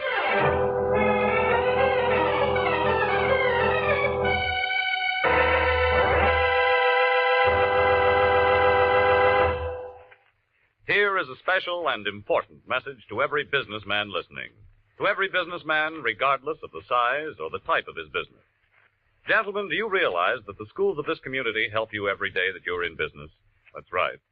For one thing, our schools teach the boys and girls of this community to cherish the human rights, the free enterprise on which our country and your business are founded. With each new generation graduated from our schools, the Army defending our way of life, and your business grows stronger. What's more, good teachers and well-equipped schools do a better job of developing our children's talents. The result? School graduates who become more skilled and more efficient employees. So remember, any time and taxes that you contribute to improving local schools are an investment in your own business future. Education is good business. Education can maintain our freedom. And freedom is everybody's job. And now, back to the story of the man in the door and Jeff Regan, investigator.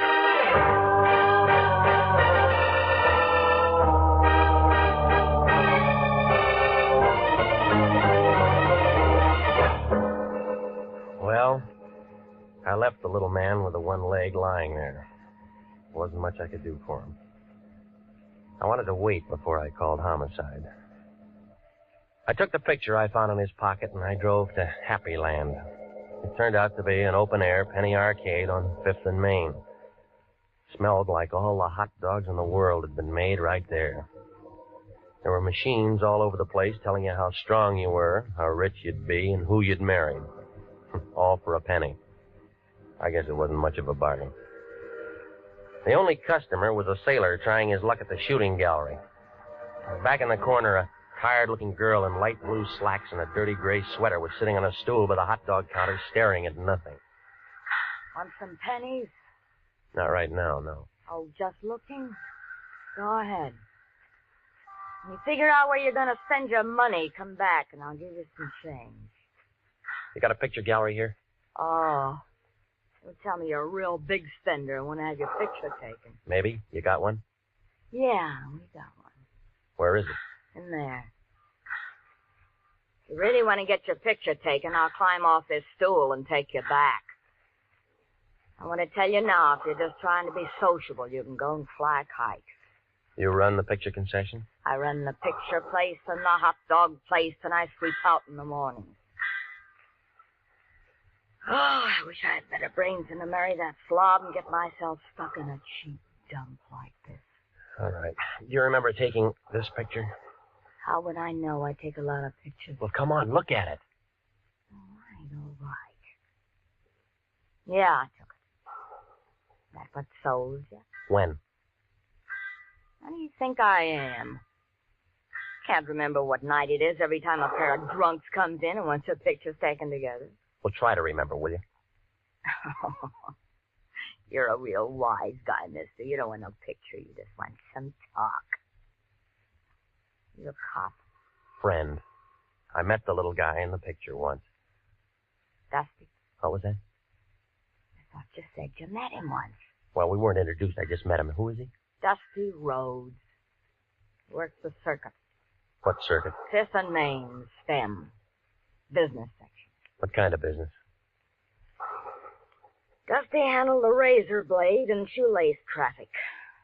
He hates pencils. What'd he do when he wasn't working? What does anybody do? He went out and got loaded. Go on. And you don't know him very well for a friend. How am I going to know I'm not getting Dusty in trouble talking to you like this? Nobody can get him in trouble anymore, lady. What do you mean? He was shot tonight. Oh, no.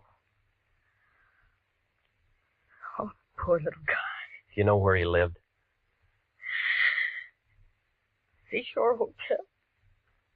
The Seashore Hotel. Oh, gee, Miss, I'm sick.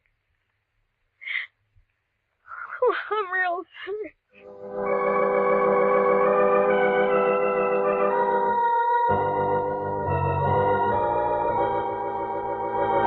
Brother, the seashore caters to many types of people, good and bad, just out of the pokey. 2 bits a night for transients, $1.50 a week for solid citizens.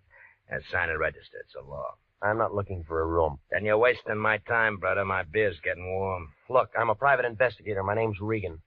I liked you before you said them 2 words, brother, but you have soured me. Private investigator means private eye, and it all means cop. And you are not welcome. Now blow. I'm trying to find out something about a man named Dusty Rhodes. We do not ask questions, and we do not give answers. Now blow. I was told he lived here. You find me tongueless, brother. Now blow. Did you know him? During the last 5 years, I have acquired 85 pounds and a very bad heart, or I'd have you in the alley right now. Oh, yeah, sure you would. Here. Abraham Lincoln was a very fine man, and he took a very fine picture. I seem to have found my tongue, brother. What'll it be? The key to his room for a starter, huh? Disallowable and punishable by fine and imprisonment. Into the hall, turn the bent vest door to the right. Thanks. Well, I don't know what I expected to find there. Outside of more razor blades and more shoelaces was a little room full of dirty white curtains and a wire bed that sagged in the middle. I was standing there watching a neon sign advertise beer a block down the street when I thought I heard somebody behind me. Whoever it was had been drinking bad whiskey, but he was still pretty good. It landed a quarter of an inch above my right ear, and I piled up in a lamp, a chair, and a pitcher full of water. 5 berries gets you a look, brother, but doesn't get you a room. Besides, it's already taken and the bed's over there. Now, come on. Oh. Yeah, you didn't go to sleep, brother. You was knocked to sleep. Oh. I apologize. Why the games? Who came in after me? You're the only one. You sure? My name's Sam Preacher. Brother, I'm very sure. Well, maybe he was waiting for me, huh? I don't generally ask him, but the question is this. Why? Oh, I don't know. Unless... What's the matter? Something missing? Just a picture. You can get lots of pictures. You didn't see anybody? That makes the 3rd time, brother, and the answer's still negative. Okay. Then let's blow, buddy, huh?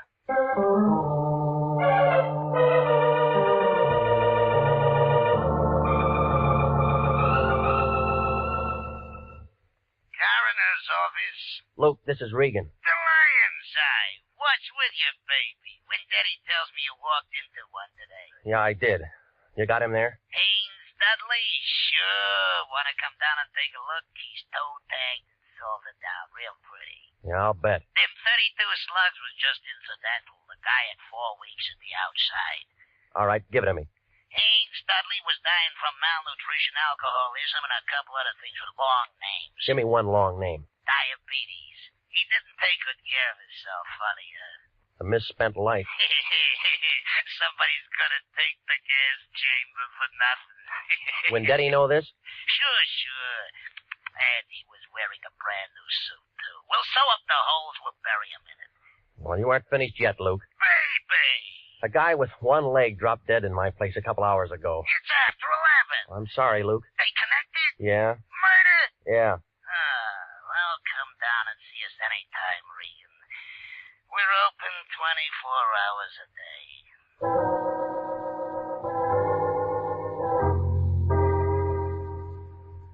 Well, at the homicide office, they told me she'd been released about 10 o'clock.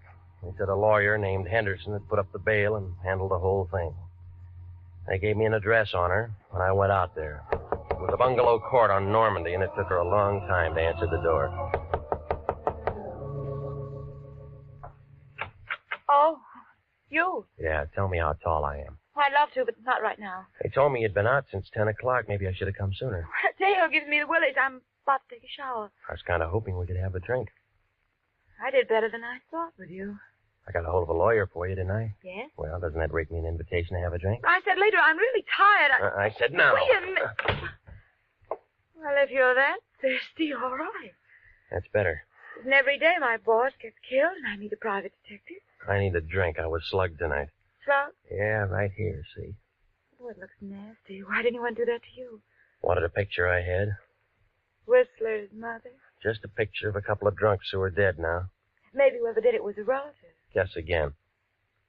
I don't like games. But you play 'em all the time. Don't we all? I know a psychiatrist who says we can't help ourselves. You can. I liked you when you walked into the office this afternoon, but I'm not so sure I like you now. Maybe you better go. Expecting somebody, huh? What are you doing? You let go of me. Let go Oh, of no, me. baby. You got real nice eyes. I want to look at them. Let go. He's crazy. You. Hello, Dave. We didn't hear you knock. Did you bring your piano? What's the idea? He gave me. Why don't you tell him to go away, baby? Anybody can tell we're busy. Let it go, Regan. You want to break us up? Can't you see he's just trying to make you jealous and say things? Come here, honey. No. You have to do that. I said let her go. That the same 32 you killed the one-legged man with? Over, Gumshoe. Don't be a fool. Stay where we are, baby. You're first. Listen to me, Daddy. I listened to you too long. He's only guessing. He doesn't have any proof of anything. You can cry if you want to, baby. This is gonna hurt. She spun around and fell into a coffee table and then lay very quiet on the rug. Her eyes were open and she didn't say anything. She just lay there looking up at him. I couldn't tell where she'd been hit. He seemed to forget all about me because he walked over to her, knelt down beside her, put the gun right up against her head. This is awful close range, baby, but I can't afford to miss. Neither could I.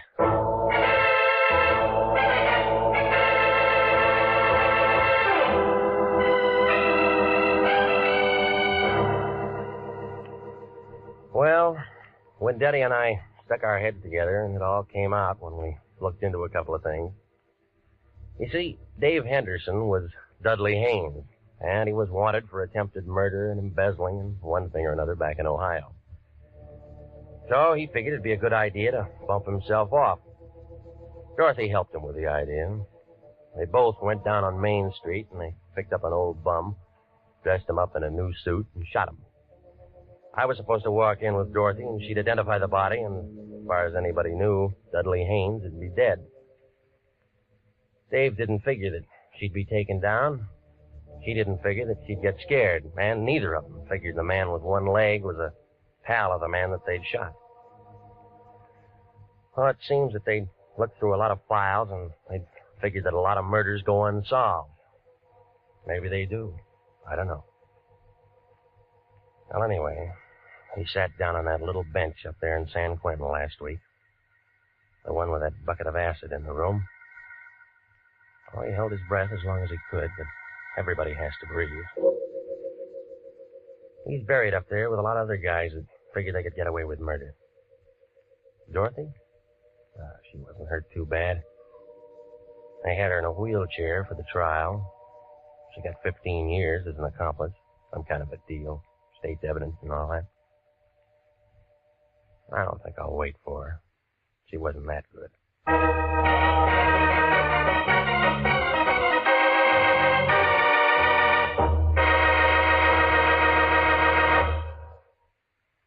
Jack Webb is featured as Jeff Regan, with Wilms Herbert as Anthony J. Lyon.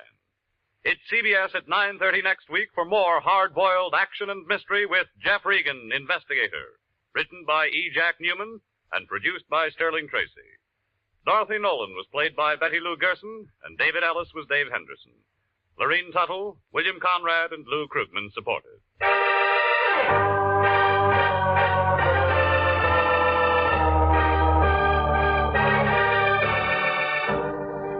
It's perfectly natural and wholesome for some men who want to leave great wealth behind. There's a druggist in a small town in Pennsylvania who'll do that. The wealth he'll leave behind will make many lives easier and happier and finer down through the years. For he was the principal donor of an outdoor meeting place for religious services in a Boy Scout camp in the Poconos. Working with his neighbors in community activities, he saw the need of this improvement, helped to install it. That's the kind of wealth that you can bequeath to generations coming on as you enjoy the freedom of working with your neighbors for the betterment of your community. Freedom that can be anybody's pleasure is everybody's job. Music for this program is arranged by Dick Arant. Next week at 9:30, Jeff Regan, Investigator, brings you another thrill-packed half hour with his story of the House by the Sea. Bob Stevenson speaking. This is CBS, the Columbia Broadcasting System.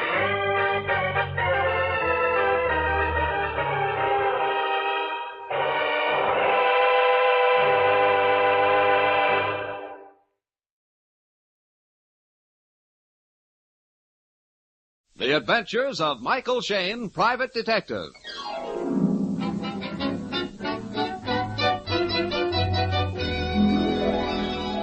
The people who make 76 gasoline and Triton Motor Oil, Union Oil Company, present The Adventures of Michael Shayne, Private Detective, starring Wally Mayer and Kathy Lewis.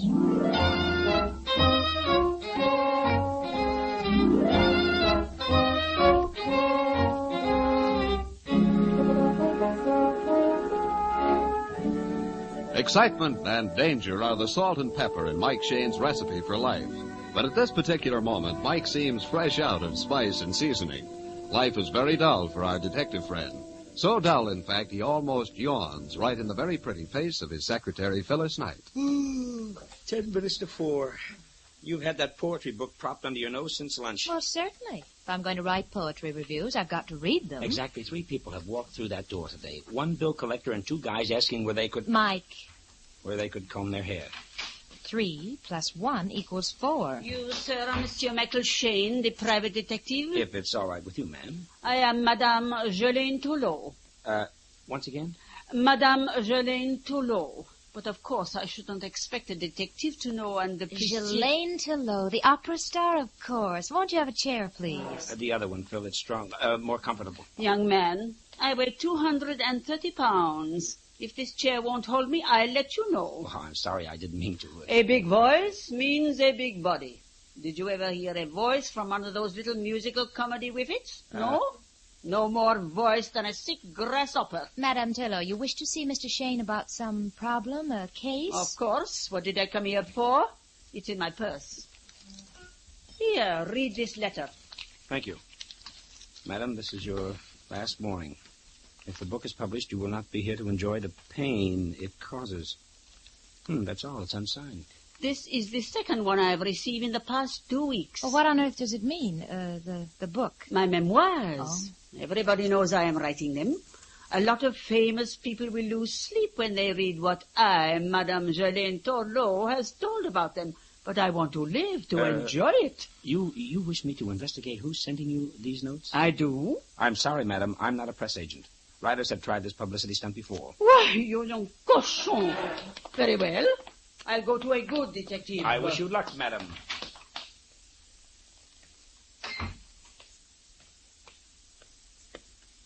I like you, young man. You talk back to me and don't apologize. Only in months spelt with an R. I admit I like publicity, Mr. Shane. I love to see my name in print, but not in the obituary.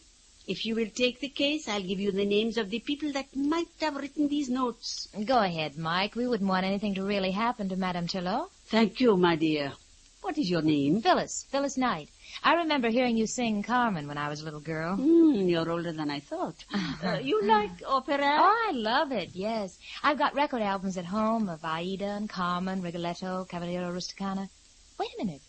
Didn't I see in the papers that you were singing that tonight? The benefit series. Yes, my 5th farewell appearance. Coming back to business, madam, you were going to give me some names. Yes. The first one is Roderick Mackenzie of the Newport Mackenzies, an old suitor of mine. Would he threaten to kill you? He's come clear out to the coast just to keep his name out of my memoirs. He wants to buy his letters back from me. Oh? My dear Jelaine, he says, I was a wild and foolish boy, but that was long ago. There is my family, my circle. You're writing this down, honey? Yes. Then there's my ex-husband, Edwin Buck. He's got political ambitions which my book might sour. And Leonora Baril, Madame Baril. To think I have to sing tonight with that Hungarian hoot owl. And one other, Savadal, our maestro. They're all in your memoirs? Any others? Yes. Savadal, our maestro, he hates the air I breathe because I won't let Helen marry him. Helen? My secretary, Helen Smith. Oh. The girl thinks she's in love with him.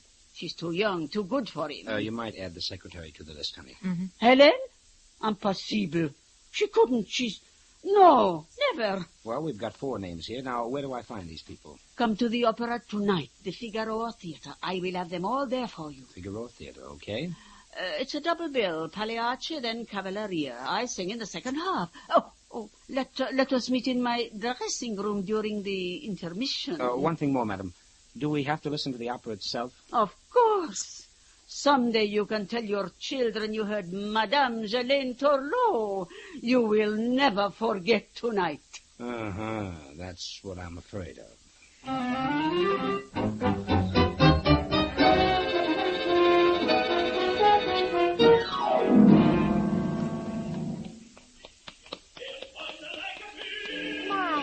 I wanted to hear the end of Pagliacci. Yeah, so do I. It can't end quick enough. Oh, you're just being childish. You like music and singing. Yeah, sure, darling, but when guys get up on the stage and insult each other, I want to enjoy it in English. Oh,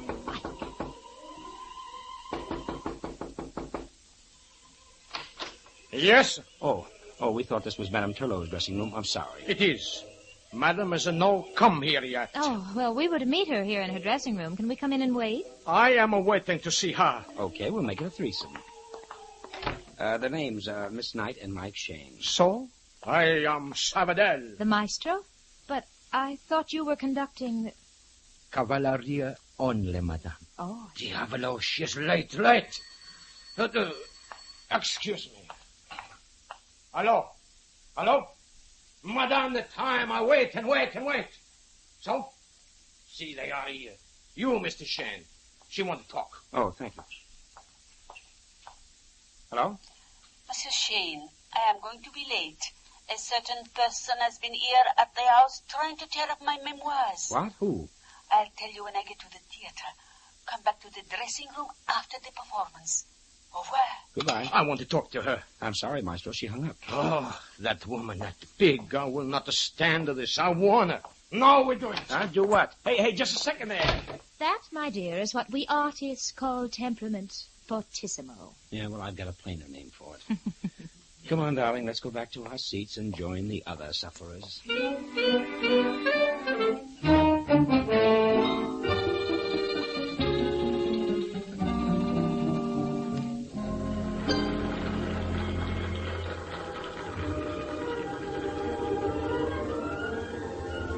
Mike. Hey, that man conducting the orchestra, he doesn't look like Sabadell. Yeah, you're right. It's the same bald head who umpired the first opera. Yeah, but Sabadell said he would. Wonder what it means. Don't ask me, darling. The only thing I know about Grand Opera is the price of our tickets.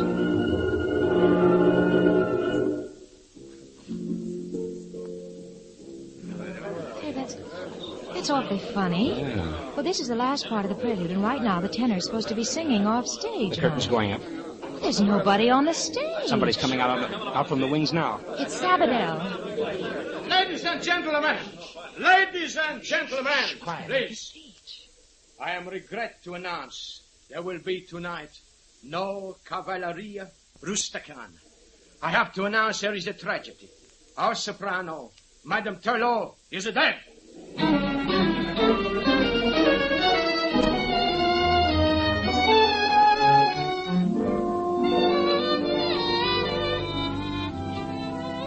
We'll return to Mike and Phyllis in just a moment.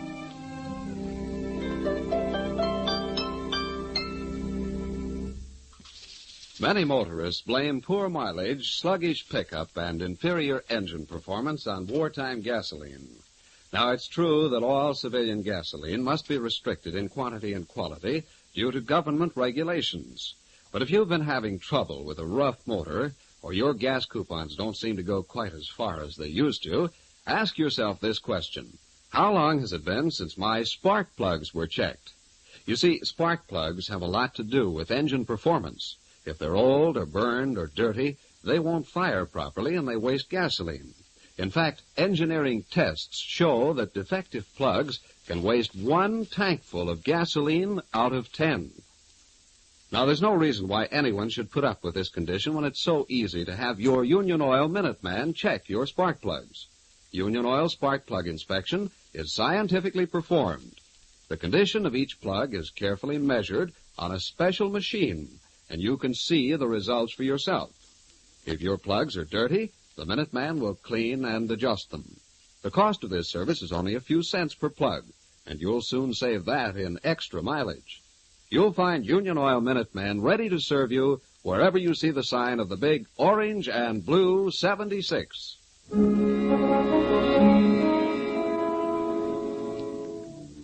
The sudden death of Madame Turlot has been announced from the opera stage. It's a few minutes later. Mike and Phyllis are at the home of the dead singer. As they hurry through the entrance hall, Inspector Faraday is explaining. Well, for once, Mike, I beat you to the scene. Yeah. The old lady started to phone the police, but never completed the call.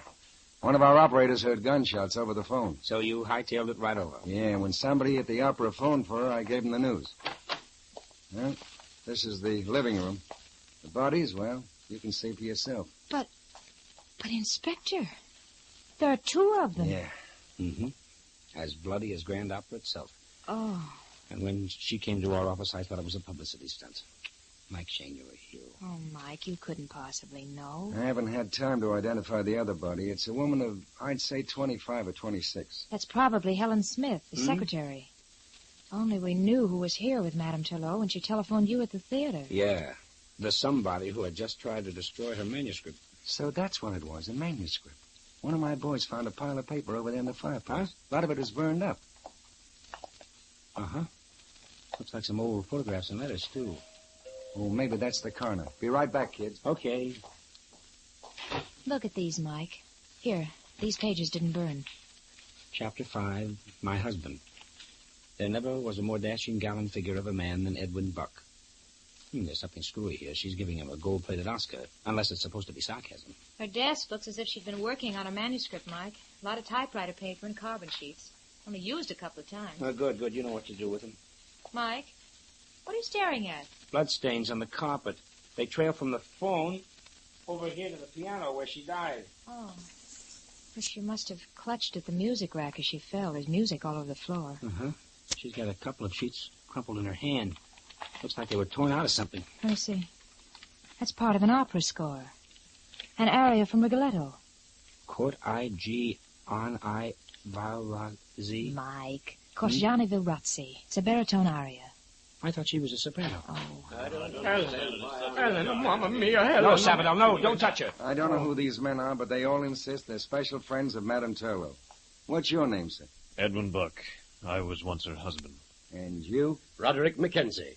I've known Ghislaine for, a long time. I was supposed to meet all three of you gentlemen this evening about certain threatening letters sent to Madame Turlot. So I understand. Have you got those letters, Mike? I have one, Inspector, here in my purse. Maestro Sabadell, when we were in the dressing room with you, you blew your top about Madame. You said you had warned her, and now you would do it. Do what, Maestro? I was a meaning for Helen. Madam, she say we cannot marry. I'm say, Madame Turlot have no right to stop us. Tonight I'm decide. No more talk. We do it. And where did you go when you slammed out? First I go for a walk. Get over my temper. Then I phone Madame. She's very late. They say she's dead. Mr. Buck, you came here for some reason, but you're very quiet. Yes, Oh, it's so horrible. And how long ago were you divorced from Madame Turlot? About 18 years. I understand you have political ambitions. Is that right? I hope to run for Congress. And what your ex-wife wrote about you might do your opponents more good than you. Why, no. From all Ghislaine told me, she wrote rather well of me. From all she told us, that wasn't her idea. Can you tell us, Mr. Buck, where you were during the past hour? Why, certainly. At the opera to hear Ghislaine. Mr. Mackenzie, I believe you made a special trip here from New York to keep your name out of these memoirs. There's no crime in that. You tried to buy your letters back from Madame. I did. I have my family to think of, my social standing. Some of my letters were, full of youthful enthusiasm. I was afraid Ghislaine would distort them. Mr. Mackenzie, where were you during the past hour? I was at the opera. No, that is one a lie. He was here. I'm see him. All right, Mackenzie. Drop the innocent act. What were you doing here? Well, if you must know, I came to talk to Ghislaine's secretary. And? I was going to bribe her to steal my letters for me, but nobody answered the door. I never got in. You can't prove anything on me. Except that you're a poor liar, sir. That goes for all of you. Any one of you three could have sneaked up here from the opera and killed these women. Inspector? Yes, Mike. Madam has some of the musical score in her right hand. I want to borrow it for an hour or so. But, Mike, that's evidence. Nothing's going to happen to it, Inspector. And, honey, if you'll give me the keys to your apartment, please. What? I'll go with you. No.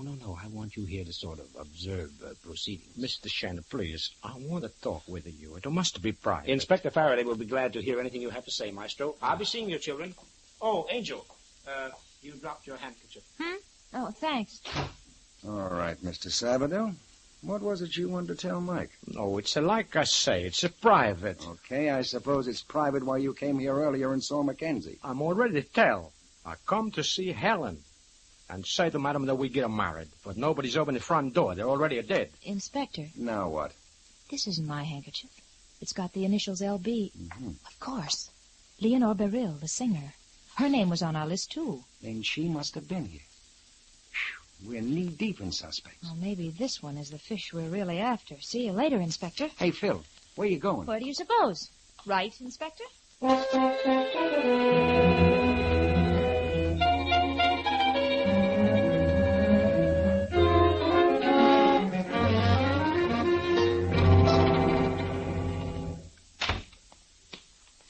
I hope you will excuse my appearance, but I am so unstrung from this shock. Yes, I understand, Miss Burrell. Shalane and I we were such good friends. She was like a mother to me. Yes. Did you see her today? Today? Oh, no. Oh, my eyes. Mascara. Oh, here, use this hanky. Oh, thank you. You buy very expensive handkerchiefs, Miss Burrell. What? That handkerchief. It's yours. You dropped it in the living room. Shalane Turlot's living room. Oh. You did see her today, didn't you? In fact, this evening. How did you know? I didn't. It was a shot in the dark. I see you use a typewriter. What are you doing? Just checking something. Will not be... Yep, it's the same. It is the same what? The letter E on your typewriter, exactly like the E in the note threatening the life of Shalane Turlot. All right. I was trying to scare her. She had me in her memoirs. I am trying to get my husband back. But if Sabadell reads the malicious way she twisted things... Sabadell? He's your husband? And our divorce became final last month. But I am going to get him back. Oh. He was going to elope with Helen. So you got rid of the girl, then you had to kill the other woman. Get out of here. Get out of here! Gladly. I think you've told me That all is we the need to know. trouble with women. They tell it too much. Oh, Sabadell. How did you get here? The inspector, he's a turn loose everybody but Mr. Mackenzie. Now, I talk to you. No, you don't. You stay. Sabadell want to talk. You let go of me. Diavolo, Shibai! Stop her! Stop her! She's getting away! Sister, I am away.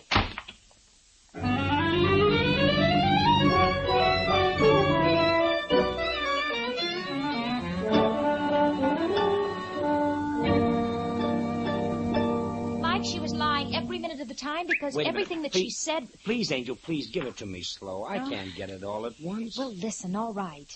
Faraday has turned everybody loose except Mackenzie. He's holding the wrong man. Well, it could be, but Inspector Faraday must have his reasons. But the handkerchief. Leonore Beryl admitted she was with Madame Turlot tonight, and she was married to Sabadell. So you said. Well, doesn't all this mean anything to you? Sabadell tried to keep me in that apartment. Mm-hmm. Men try that occasionally. Oh. By the way, did you check Madame's carbon paper? I did not. I found more important things to do. Phyllis, I told you Mike, stop fiddling with that phonograph and listen to me. Leonore Beryl sent those threatening letters. She wanted Sabadell back, but he was going to elope with Helen. Don't you think Leonore would be mad enough to kill her and Shalane Turlot? If you think that, why were you so scared of Sabadell? Because they're in it together. Mm-hmm. Oh, by the way, honey, have you got some extra phonograph needles? This one's getting scratchy. Oh, Mike. What's the matter? Something wrong? Yes, you. Huh? I beat my brains out trying to help you on this case. You just stand there gawking at sheet music and phonograph records. Excuse, please, but the doorbell. That's the apartment phone, stupid. Down by the mailboxes. Oh, I'll get it. It's probably Inspector Faraday. Hello? Please, Miss Phyllis Knight. Well, who is it and what do you want? Senor Sabadell, I must see her at once. Look, mister, look, this is Mike Shane, and if you come around here to pester Phyllis, I'll punch you... No, please. I want to talk to both of you. It's a secret. I have an idea. Hello? Hello? Hello? Mr. Shane. Yeah? The aria. Oh. Sabadell, what's wrong? Sabadell!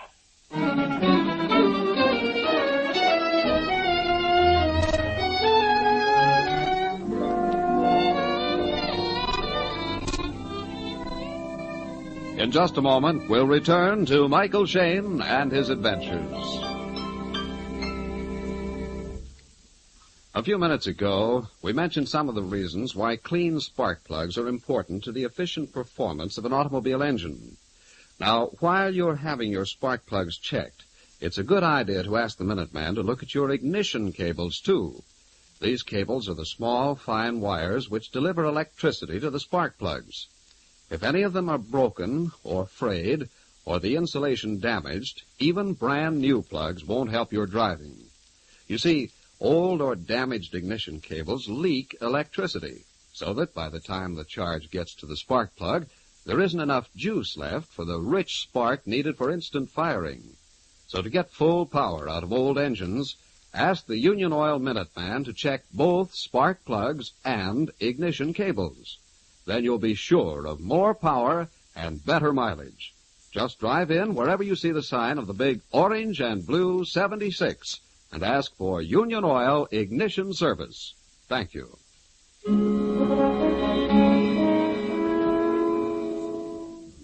For the second time tonight, a phone call has been ended suddenly by a revolver shot. It is minutes later. Mike and Phyllis are standing on the sidewalk outside Phil's apartment house. Two men in white are lifting a limp body onto an ambulance stretcher. Mike, do you think he'll live? Well, the doctor says he will if they get him to the hospital quick enough. Even so, we won't be able to question him for days, and that may be too late. Not a soul in this crowd saw who did it. Somebody decided Savadell shouldn't talk to us. Yeah. Oh, if I had only listened to him when he tried to tell me something at Madame Turlow's. Or you at Leonore Barill's. Well, if we just knew what he wanted to tell I us. think I have a sneaking hunch, honey. You have? Yep. Well, come on, Bright Eyes. We're going to phone Inspector Faraday and send out the invitations. Invitations? Mm-hmm. To a midnight reunion at Madame Turlow's. The guest list will be very select and slightly dangerous.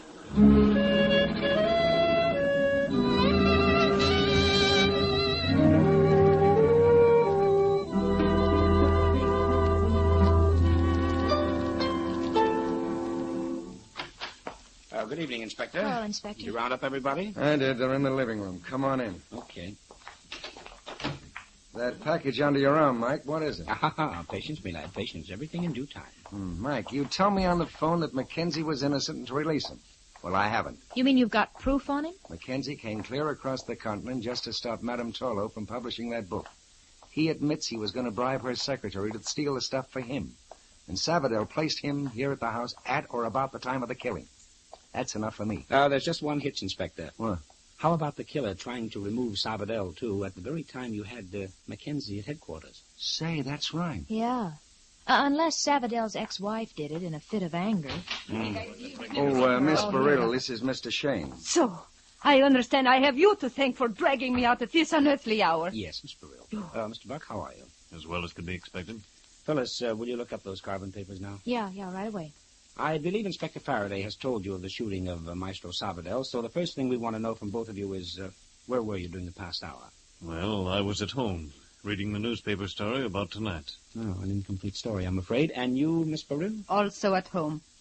When Miss Knight left you and Savadell, or should I say escaped from you, what happened? Nothing. You and Savadell had a fight. He accused you of killing Helen so he couldn't marry her. I told him I didn't, and it's the truth. All right. Now, honey, how about the carbons? All checked.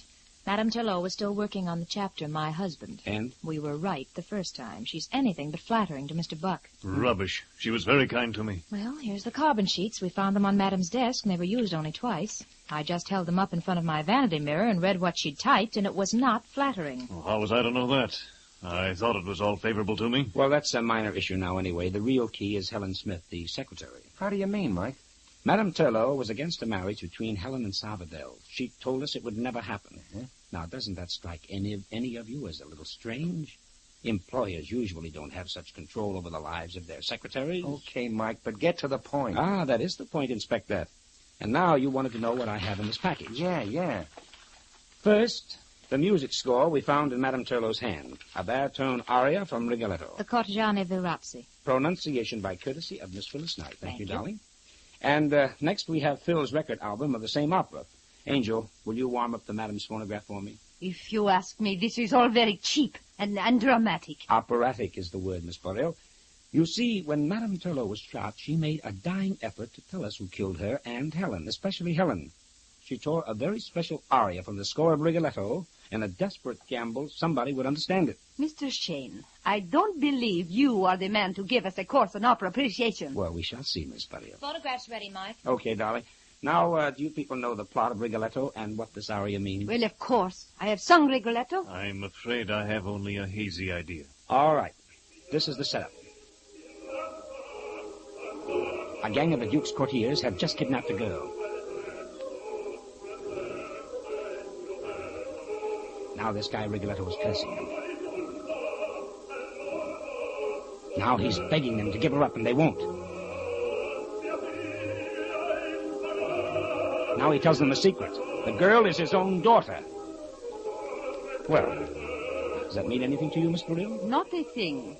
You, Mr. Buck? I can't say that it does. Okay, then I'll put on the other record. Now, this is the end of the opera, the payoff. Miss Beryl, as an opera star, tell us what's happening on the stage right now. Why, Rigoletto had planned to kill his enemy, the Duke. Right. He has the body in a sack, and then he makes a discovery. Now listen carefully, Mr. Buck. Rigoletto opens the sack and sees a girl's body. He cries, "Speak, oh, speak to me, my darling daughter. Oh, awful fate. By my hand she hath fallen." What? My child. Helen was my child. Helen was Shalaine's daughter? Then Buck is her father? I didn't know. I didn't know. Yes, her father. And her murderer.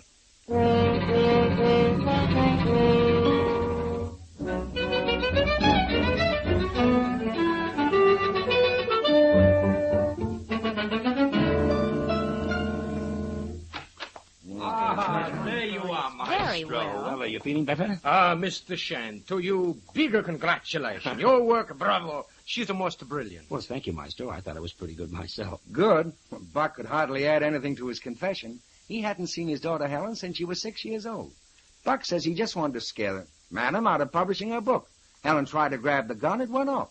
Then he had to shoot again. Mr. Salvador, you had something you wanted to tell me privately. Now, can you talk now? Yes, I can.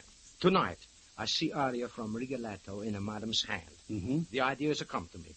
Maybe Helen is not orphan the way she think. Maybe she is the daughter of Madame and Mr. Buck. The same idea Mr. Shane have, but I must tell in private. Well, why under the sun would Jelaine Telot keep such a secret from her husband and her own daughter? We in opera are strange people. Madame Telot live and breathe opera. She's a very dramatic.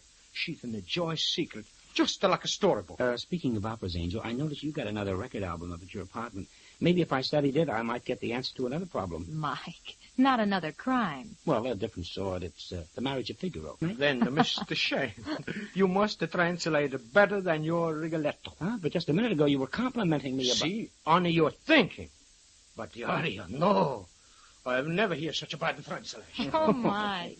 Dear, I was so proud of your learning and your culture. Well, what about you? You didn't correct me. You're supposed to be the highbrow in this partnership. Oh, I am. Opera, music, books, poetry, reviews. Climb down off that pedestal, you fake. Why, Michael Shane... Phil, there's only one book a man wants a woman to review. I know. A cookbook. Right.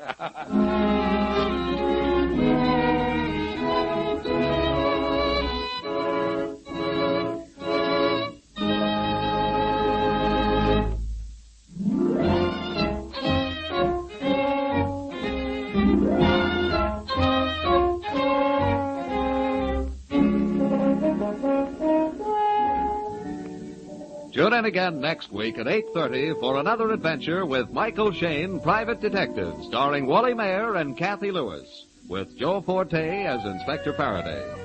Tonight's story was written by Richard DeGraff and based on the character created by Brett Halliday. Music was composed and directed by Bernard Katz. This is John Lang saying goodnight for the people who make 76 gasoline and Triton Motor Oil, Union Oil Company. This is the Mutual Don Lee Broadcasting System.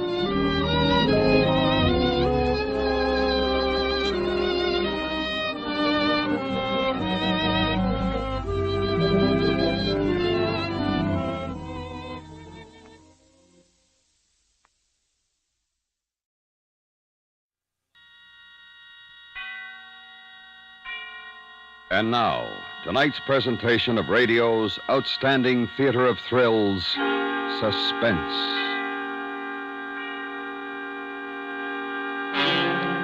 Tonight, we bring you a story of betrayal and retribution on Devil's Island. We call it The Stool Pigeon. So now, starring Mr. John Daner, here is tonight's suspense play, The Stool Pigeon.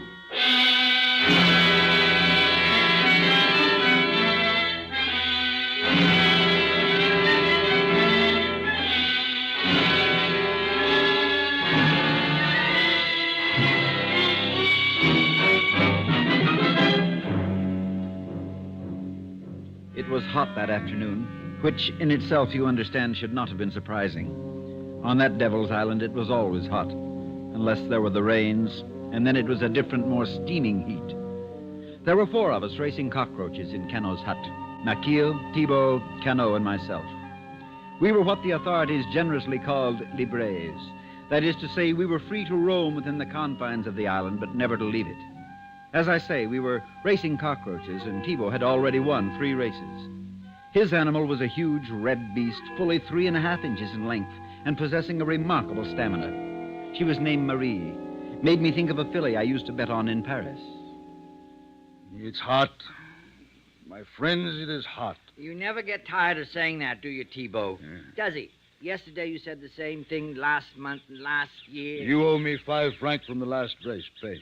Oh, I always lose. Here.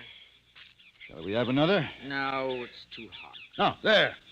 Now who says it's hot? Who? Who said it? Oh, shut up. You little maggot. I could break your shell with my nail if I felt like it.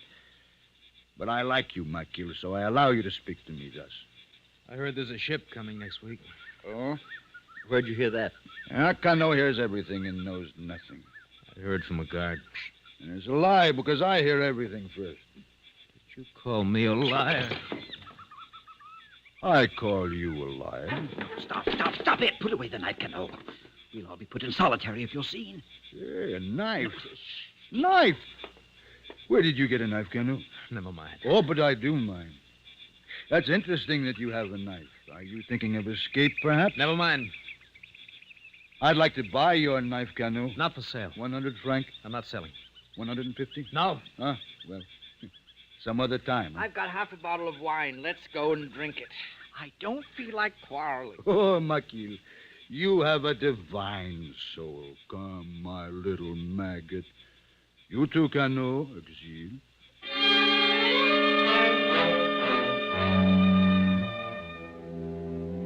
Maquille, he of the divine soul, had been on Devil's Island for 8 years.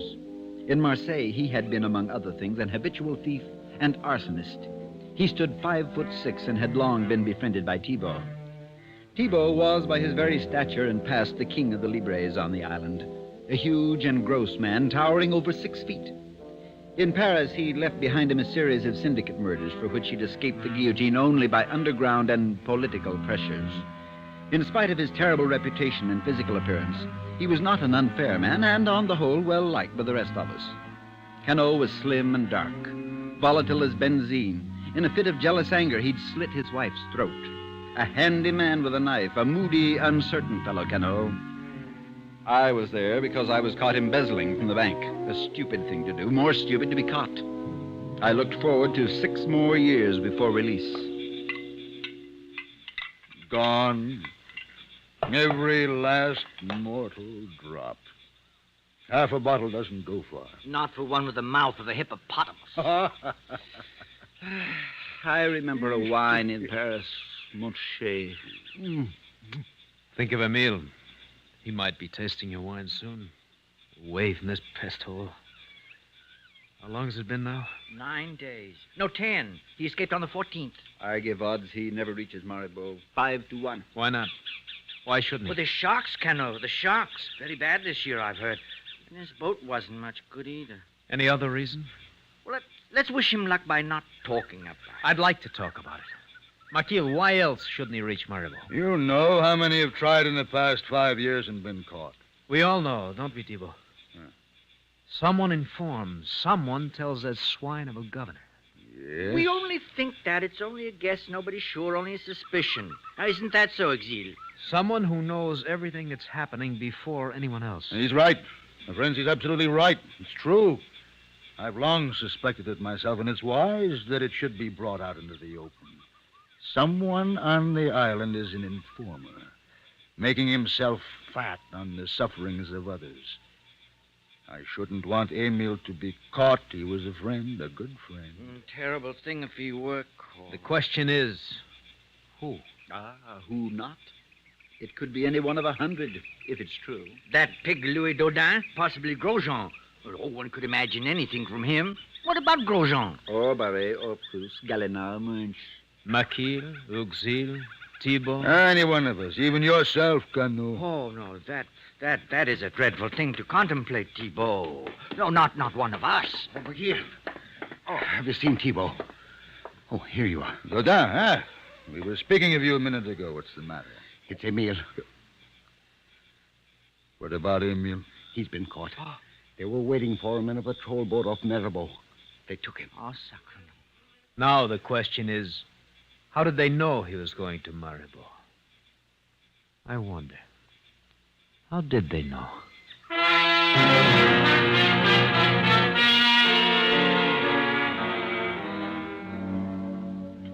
2 days later, Emile was back on the island, in solitary. We heard that he was in bad shape.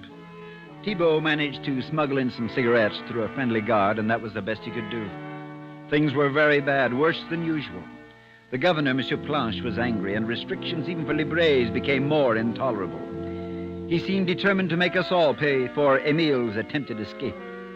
There was a lot of grumbling. Even Thibault felt the pinch. Then Emile died. We heard from the beating he received when he was captured. Thibault was very quiet. For a week after, too quiet. Then one day he said, I'm fed up. Why don't you take a petition to the governor? No, there's no joke. I repeat, I'm fed up. Something must be done. Escape, Thibault? That or what? Yes, what? A stand. A stand for better conditions. No more oppressions. We're prisoners, but there's still rights, human rights, a stand against tyranny and inhumanity. Bravo. You've just been elected to the Chamber of Deputies. I'm losing patience with you, Canu. Don't be a fool. We have no rights. Even animals. The governor's dog has more rights than we. And you know why? Shall I tell you why? Because the governor's dog is clever. We are not clever. The governor's dog sits up prettily and begs for a morsel. He has no other dogs to contend with, no competition, while we fight and snarl among ourselves for the garbage in the street. It's true what he says. What does he say? What do you mean, Thibault? If we no longer fought among ourselves, but banded together, a unit of strength, a solid front, we could force the governor and the authorities in France to better our conditions. Then what do we do? Present a petition as Canot puts it? No, perhaps not. Something more forceful, eh? No good would come of it. If there is to be action, I'd rather try and escape. How far would you get, Uxie? Are you forgetting the informer? We don't know. We don't know there's an informer. We suspect, but we suspect everything. There's nothing else to do. Suppose it's the natives who inform. They have before. Suppose the governor is just too smart for us. How many choices do we have, anyway? Brazil, they turn us back. Dutch Guiana? Emile tried it. They're always watching. The West Indies, Venezuela, in an open boat? Not much chance there. Or do you want the jungle? An informer doesn't lessen our chances too much, it seems to me. But it does lessen them. I have been thinking hard, my friends. We're agreed on one thing. Conditions could not be worse, huh? If we could escape, we would do so and take our chances. Therefore, there are two choices, it seems. Better conditions on the island or escape. And both impossible, I would say. You're a pessimist, Exil. That's why you'll never be a success. He's right, Exil. You'll never be a success. Go on, Thibault. I think that we may accept both choices, one dependent on the other. What do you mean? If we had better conditions, we might be able to escape. Can't you ever talk in a straight line? Now, which of us has the greatest opportunity to see the governor? Well, you have. You have, Thibault. You do his garden work. Exactly. Come on. Patience, my friend. Monsieur Planche strolls in his garden. Thibault, he says. Thibault, the roses are not looking very well today. He stands next to me and he says this. And for the indignity this petty official heaps on my head and for what he allowed done to Emile, I could stretch out my hands and strangle him in 5 seconds. You understand? In 5 seconds.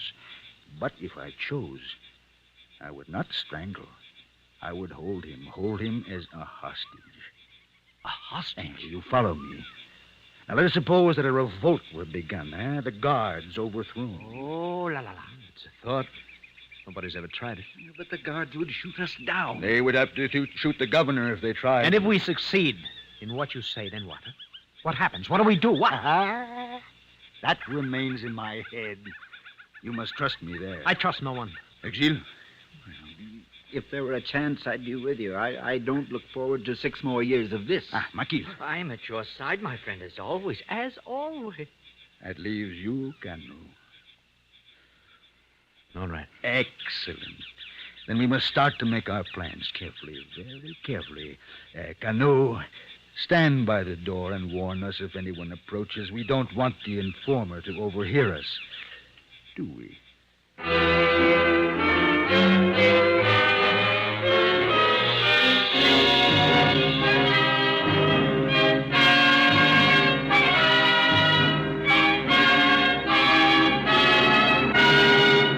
You are listening to The Stool Pigeon, tonight's presentation in radio's outstanding theater of thrills, Suspense.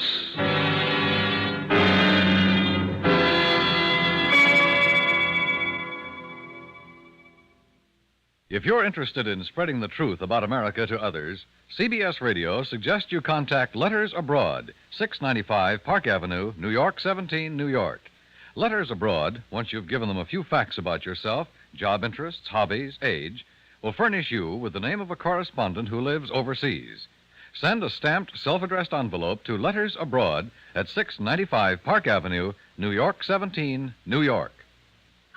And now, we bring back to our Hollywood soundstage Mr. John Daner, starring in tonight's production, The Stool Pigeon, a tale well calculated to keep you in suspense.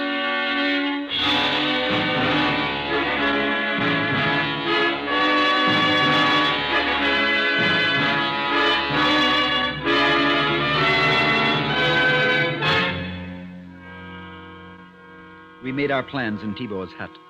Up to a point, they were simple. Thibault, on the next day, was to await the governor's presence. If he appeared, Thibault would grab him and take him to the greenhouse. We three, Cano, Maquille, and I, would be in the vicinity. I to stand guard over Monsieur Planche with Thibault, Maquille and Cano to spread word among the other libres at the moment had come. If, on the other hand, the governor did not put in an appearance, we would wait for our chance on the next day or the next. As it happened, it wasn't until the fifth day that the thing happened. It was well timed. The island was stifling, the prisoners restless, smarting under the still harsh restrictions which had followed Emile's escape and arrest. We were like a time bomb ready to explode, and the explosion came. We joined Thibault in the greenhouse. He held the struggling governor in his massive arms. All right, Maquille, Cano. Get the others quietly, but hurry. Tell them to gather at the governor's house. Let me go. You fools. You'll suffer. Do not speak of suffering, Monsieur Blanche. It is dangerous talk for you. Go on, Cano, Maquille. And remember, the guards mustn't suspect. Do everything quietly. Yes, Thibault. Come on. Now, if you continue to struggle, Monsieur Blanche, I shall be forced to break open your head. What can you gain by this, Thibault? It will mean a life sentence. You know it. And for you, possibly a death sentence. Do you know that, Governor? What are you going to do? Hold you as a hostage.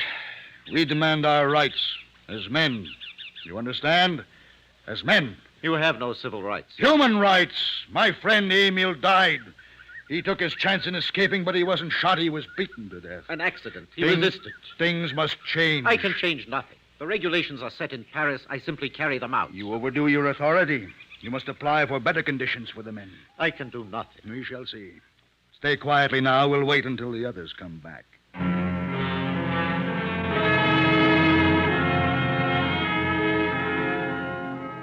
We waited. It seemed a long time, and the silence was more terrible than the heat in that place. The governor's hobby was raising orchids, and the greenhouse was full of them. I've always hated the things. Then, suddenly, it was too quiet, as it might be on a summer's day, a moment before a thunderstorm. What the devil's keeping them? I don't know. Maybe the guards know what's happened. Maybe they've been caught. Listen. They're shooting them. Thibault, they're shooting them. Shut up! Someone get the alarm. Where's Maquille? Coming, he's coming.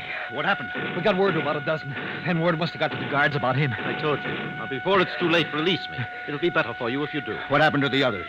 Last I saw, they were coming his way. Oh, Thibault, it's horrible. I saw four of them fall. All right, come on. Where? To his office. Monsieur Blanche, we are taking you to your office. If any guards try to stop us, you know what happens. You can do nothing, Thibault. Now, give yourself up now. All of you. Walk. Slowly. You in there! Come on with your hands up!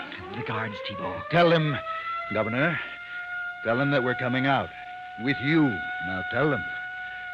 This is the governor speaking. These men are holding me. They're coming out. Tell them not to shoot. Don't shoot. Now, calmly, nicely, we walk out. Stay very close to him, my friends. That way you'll be safe.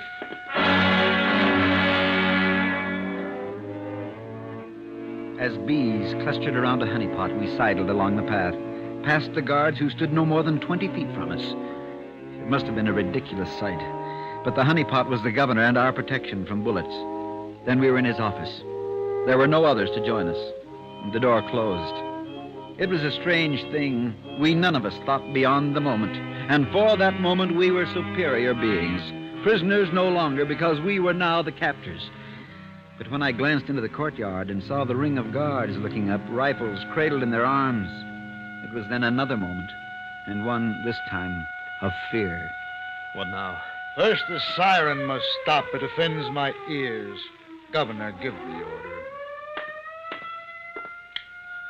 This is the governor. Turn off the siren.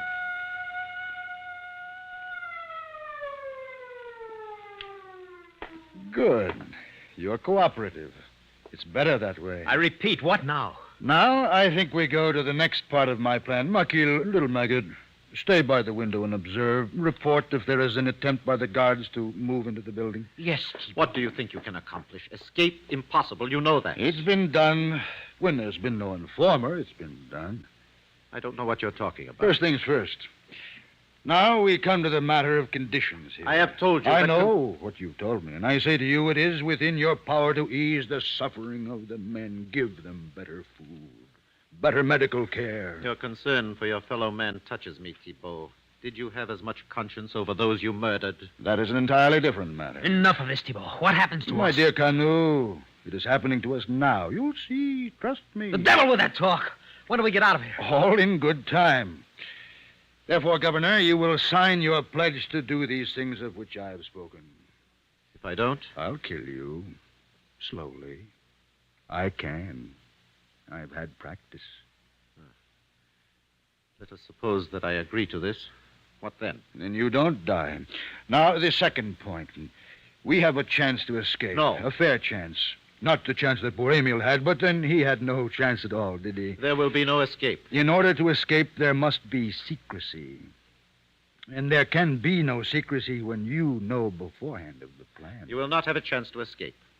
If you let me go, I warn you, I will deal with you all. There will be no escape. My dear Governor, I said nothing about when we attempt to make this escape. What are you talking about? Escape now, Thibault. Yes, of course, now. Each to his own desire for me. It may be now or sometime later, but the opportunity, if it comes, must at least allow a reasonable margin of success. That is up to you, Monsieur Blanche. What do you mean? Here now, the third point. I wish to know the name of your informer. The one who has, for what must be at least 5 years, supplied you with information concerning every thought and deed of the prisoners. There is no informer. You are lying, Governor. No, I have no need. You have a great need if you wish to go on living. What are you up to, Thibault? Don't interrupt His Excellency Carnot. He is about to tell us something. If I tell you, will you give yourselves up? I cannot speak for the others. For myself, yes. You pig. You'd sell us out? No, my dear Carnot. You're free to do as you will. Who is the informer, Monsieur Blanche? I'm getting impatient. Who? Him. That is what I wanted to know. Then I ask you one favor, Governor. Do not be hard on these two. All this was done to gain what you've just told me, nothing more. I don't understand you. My friend Emile. I have other friends. I should not want to see them go as he went. You had better escape now, Makil. No, Thibault. It's not true. He's lying to you. Run, Makil, run. Or I'll throw you out of the window. On my honor, Thibault, I'm your friend. You know me. I know you. Run. Gilles, Cano, you don't believe it, do you? Run, little maggot, outside. Quickly. Don't, Thibault, don't. Hope that the guards shoot you. Please. Run. I would have cut his throat. That is murder, my friend. You wouldn't want that. I hope that your guards will shoot first and inquire later, Monsieur Blanche.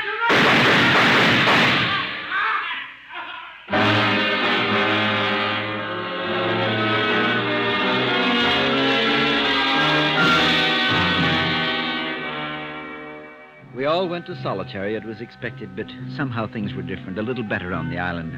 How do you explain it?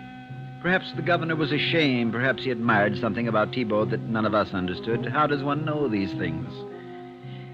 There's not much else to tell. A year after we were released from solitary, Thibault tried to escape.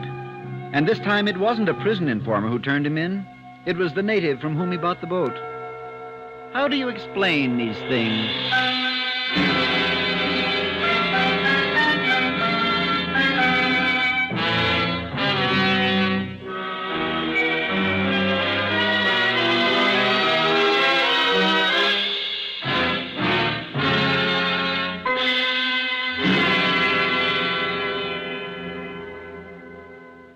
Suspense, in which Mr. John Daner starred in tonight's presentation of The Stool Pigeon.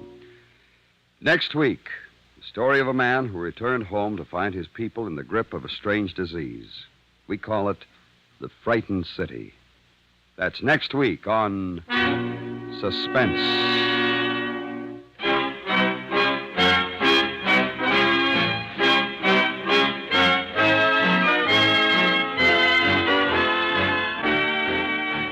Suspense is produced and directed by Anthony Ellis, who wrote tonight's script. The music was composed by René Garrigan and conducted by Wilbur Hatch. Featured in the cast were Parley Bear, Joe Kearns, Tony Barrett, Jim Nusser, and Edgar Barrier. Tomorrow night on the FBI in Peace and War, a criminal comes up against a determined socialite who doesn't scare easy. And it isn't long before the G-men move in on the ex-con's new racket.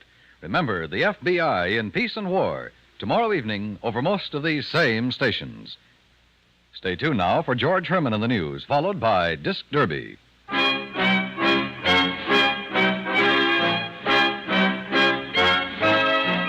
Thursday nights, The Whistler brings mystery on the CBS Radio Network.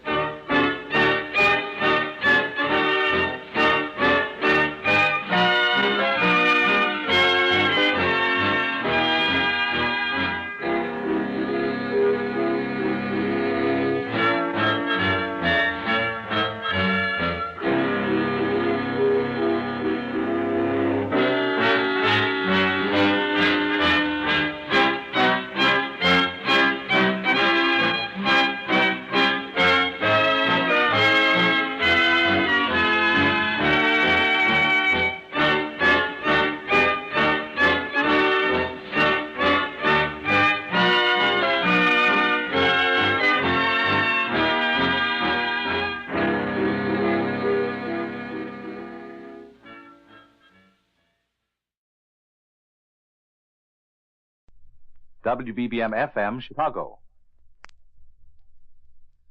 Wrigley's Spearmint Chewing Gum, the refreshing, delicious treat that gives you chewing enjoyment, presents for your listening enjoyment John Lund as Johnny Dollar. Hanley Conrad, Johnny. Oh, hello, Mr. Conrad. You employed? No, I'm not. All right. Ever heard of a man named Howard Arnold? Big attorney? Represents some of the biggest... Oh, yeah, that one. I've been reading about him. Attorney for George Castro. That's right. Represents the whole rotten syndicate. Yeah. We insure him for $500,000. We wouldn't want anything to happen to him. With that outfit behind him, nothing could. Castro's got more guns than the Army and Navy. I've known Arnold for a long time. Went to law school with him. Called me up the other night. I met him in New York. He's worried. He didn't say it, but I think he's had that falling out with Castro. He wanted to know if I could give him some protection. Why doesn't he go to the police? That's what I asked him, but he said the police wouldn't lift a finger unless he helped expose Castro. What do you want me to do? See him, find out what's on his mind, and stick with him till he feels safe. Okay. Thanks, Johnny. He lives at 944 Sutton Place. I can leave in an hour.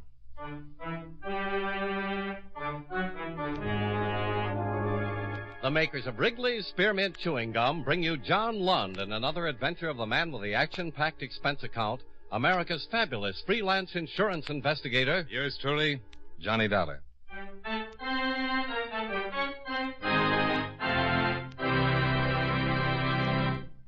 Friends, the makers of Wrigley's Spearmint Gum present these weekly adventures of Johnny Dollar because they know that millions of you enjoy Johnny Dollar. That's true of Wrigley's Spearmint Chewing Gum, too. It's enjoyed by millions, day in and day out. people find that chewing on a smooth, delicious piece of Wrigley's spearmint gum somehow makes the time pass more pleasantly. Whether you're working, driving, shopping, or just taking things easy, that good, tasty chewing gives you enjoyment and satisfaction. So always keep a package of Wrigley's spearmint chewing gum handy. And whenever you want a refreshing, delicious treat, chew a stick. You'll like it. You really will.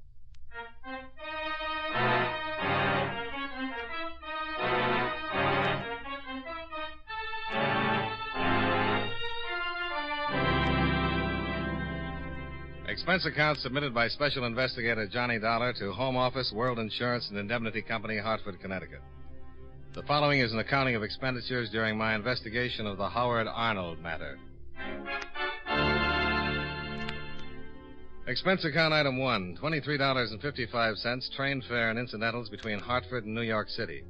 Expense account item 2, $1.75, cab fare to the hotel, where I registered, went up to my room, and put in a call to the illustrious barrister, Mr. Howard Arnold. Hello? Is Mr. Arnold home? No, he isn't. Who's calling? Johnny Dollar. Oh, yes, Mr. Dollar. Mr. Arnold's not home. May I take a message? Just tell him I'm staying at the Ellsworth Hotel. Maybe I can reach him at his office. No, he's not there. I've been trying to reach him all morning. But I'll certainly tell him you called. Thank you.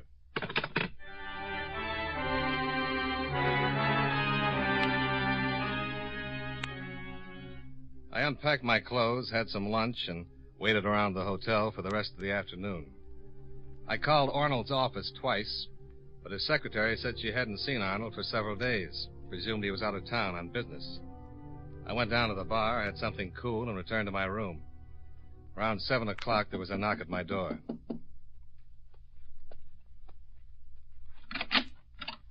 Mr. Dollar? That's right. Howard Arnold. Oh, come in. My wife told me you'd called. Yes, and I checked with your office several times. I haven't been to my office. I haven't been home, even. Sit down. Thanks. You got a light? Thanks. How much do you know about me, Mr. Dollar? Only what I've read in the paper and what Hanley Conrad told me over the phone. Yeah, I went to law school with Henry. That's what he said. You know about George Castro? Just what I've read. He'd like to kill me. Why? Because I know too much and he's afraid I'll tell someone. I thought you were in pretty solid with Castro. Yeah, solid as anyone gets with him. Our relationship's been getting thinner and thinner for the last year. It finally stretched too tight and snapped. I called Hanley right after it happened. I knew Castro's next step would be to try to liquidate me. Well, I'm here to see that he doesn't. Yeah, Hanley mentioned you, said you were capable. But just to be with me in order to keep Castro's boys away isn't very practical. Well, I didn't think so either. If Castro wants you, it'd take a lot more than me to stop it. But if you think so, too, why did you... I really want you to keep something for me. It's better insurance than 20 efficient bodyguards. I'd have given it to Hanley the other night, but I didn't have it then. That's why I asked him for someone like you, someone who's capable of holding on to something as hot as this is. Just what is it? There's enough in this envelope to send Castro and the rest of the outfit away for 100 years. Couldn't you just leave me a bundle of dynamite? As long as I have this evidence and Castro knows that if anything happened to me it'd get to the police, I'm safe. Castro knows you've got it? He sure does. I told him by phone a half hour ago. And all you want me to do is hang on to it? That's right. For how long? Until I make some arrangements. I'll let you know. Then what do you want me to do with it? You'll give it back to me. Wherever I am, you'll get it to me. Okay. All right, there you are. Now, if you don't mind, I'll use your phone. My wife's probably worried.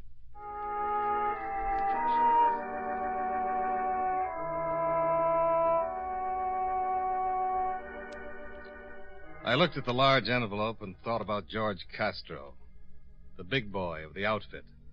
1/4 man, 3/4 rat. If he ever found out where that envelope was, yours truly could stop planning for his old age.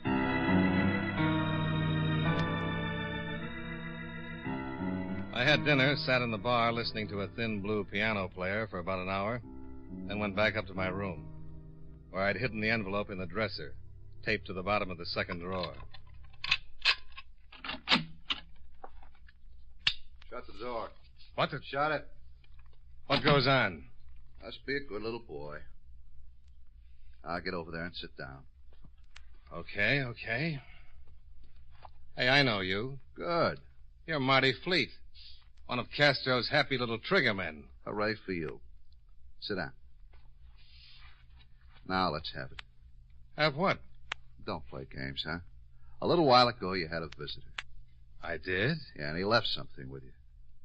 Let's have it. Have what? You're going to make me go to all the trouble of tearing this joint apart. Not if it's going to make you grouchy. If I spend a lot of time looking for it, what are you going to be doing? You want me to help you? No, I do better by myself. You going to tell me where it is? If I knew what you were talking about, I'd be... Okay, so I waste my time and tear the joint apart. Shall I, turn my back? No, you just take a nap.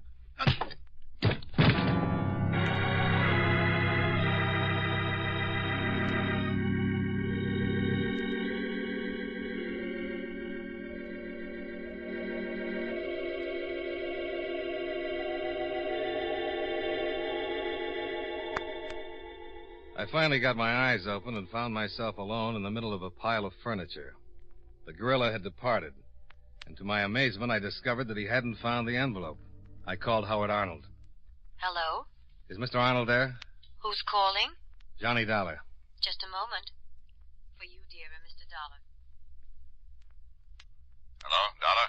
Well, I think so, but I wouldn't swear to it until I find my head. What's wrong? One of Castro's boys paid me a visit. Did he know I'd been there? Obviously, he wanted the envelope. You didn't give it to him. He was persistent in a physical sort of way, but I still have the ugly little thing. That's bad. You're darn right it is. He'll tell Castro he couldn't find it. If Castro even thinks you've got it. Well, let's relieve his mind. You take it back. Well, certainly it's no good you're keeping it if Castro suspects you still might have it. Look, you meet me. Where? Well, certainly not at my house. Castro's probably having me watched. He won't do anything until he knows he can get his hands on that envelope. Well, any place you say, but if you think you're being watched... I'll be careful to lose anyone who might be following. I know a spot. It's about 2 miles off the main highway to Connecticut. Well, why all the way out there? Can't we just meet in a gas station or something? No. When you turn over that envelope, I want to be in the safest place possible. But that's a long way. It just doesn't make... Please, Mr. Dollar, this is the way I'd like it. I know what I'm doing. It's deserted, away from everything, in the last place Castro would think of. Okay, if that's the way you want it.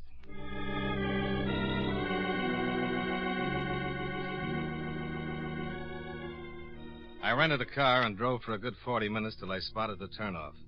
I swung right, hit a stretch of dirt road, drove 2 miles, and then my light picked up Arnold's car. I pulled up in front of him. Took your time. I've been waiting 20 minutes. I had to come a little farther than you did. Well, let's have the envelope. This place gives me the creeps. Yeah, sure. Here. Both of you hold it right there. What? Oh, no. Don't move a muscle. Dollar, do something. Who's got muscles? Hello, Fleet. Aren't you a long way from home? How's your head? Fleet, wait a minute. Oh, shut up. Hey, Castro's been worried about that envelope. Had it all the time, huh, Dollar? Cross my heart and hope to... No, I take that back. Can't we make a deal? No, not now. Please, Fleet, I'll give you 5,000. No. 10. Sorry. 15. You got 15,000? No, but he has. Yeah, 15. I'll make it 15. Can't see it. Then what do you want? Well, first, I want to make Mr. Dollar sorry for lying the way he did. Look. Turn around. Now, wait a minute. I said turn around. Go on. The law knows about your Fleet. If they find me dead, it won't... You gonna turn around? Okay. Now what? I said I was gonna make you sorry for lying.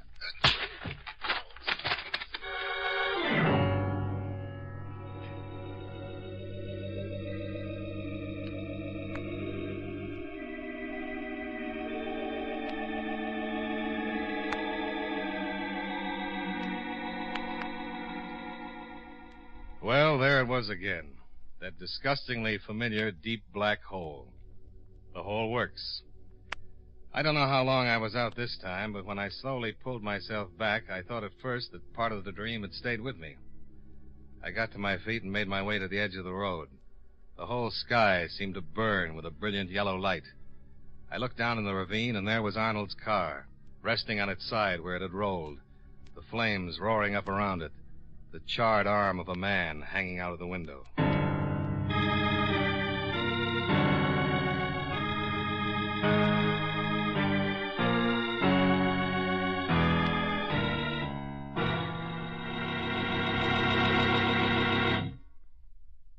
Friends, this coming Friday or Saturday evening, you'll probably have a lot of youngsters ringing your doorbell and calling out tricks or treats. Well, here's a suggestion that'll make a real hit with those youngsters and give you a lot of Halloween fun, too. Make your treat Wrigley's Spearmint Chewing Gum. Kids love chewing gum, and they really appreciate it when you give them sticks or packages of Wrigley's Spearmint.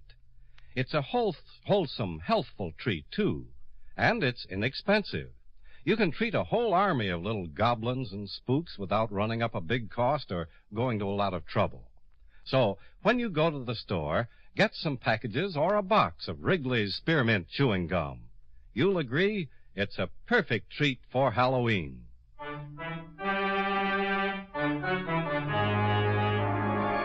And now, with our star, John Lund, we bring you the second act of Yours Truly, Johnny Dollar.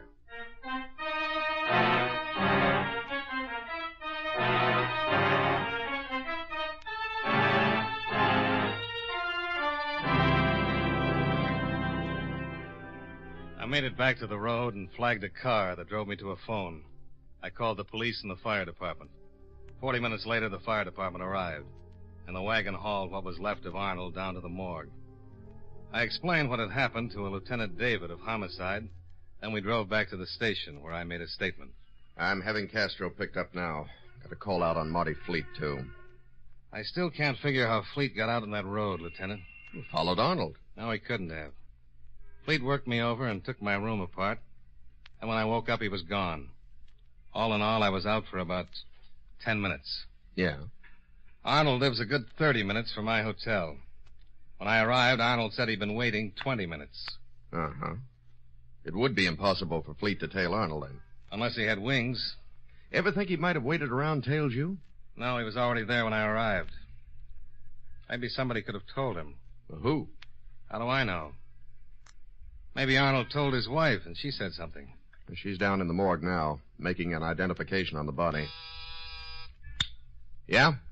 We've got George Castro downstairs. Well, hold him. You got Castro downstairs. Yeah, I heard. I want to talk to him. Lieutenant? Yeah. Mr. Arnold's outside. She identify him? Yeah. Said the body was Arnold, all right. Pretty hard to tell, but the ring and the watch clinched it. She's feeling pretty bad. I'll bring her in. Yes, sir. Now, come in, Mrs. Arnold. This is Mr. Dollar. How do you do? Hello. Sit down, please. Thank you. Now, I'll try to make this as brief as possible. I'd appreciate it. I understand you identified the body. Yes, it was Howard. You could tell. I'm certain. That was the watch and the ring. They belonged to Howard. Did you know your husband was going to meet Mr. Dollar before he was killed? No. He didn't say where he was going. He'd been acting very strangely for the past few weeks. Did he tell you he'd been to see me earlier today? No. I didn't even know he knew you. Well, do you know why anyone would want to kill him? Lieutenant, you know who my husband was. What he did, the people he represented. See them. All right, Mrs. Arnold. I'll have someone take you home. Thank you, but I have my own car. Well, if you don't feel well... I'm all right. Nice meeting you, Mr. Dull. Goodbye. Goodbye.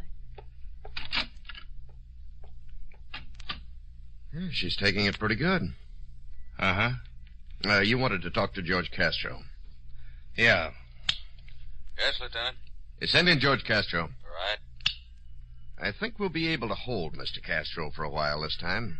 One thing really bothers me. What? Why didn't Fleet kill me? Just knock me out. Kill Arnold, run him off a cliff. Something really out of place in this one. Here's Castro, Lieutenant. Well, how are you, Lieutenant? Sit down, Castro. Are you going to introduce me? If it's important to you, the name is Dollar. Okay. Now, what's this all about? Howard Arnold was killed a couple of hours ago. Ah? You don't say. Shot. Piled in his car and run off a cliff. Caused quite a fire. Oh, such a shame. Well, don't look at me.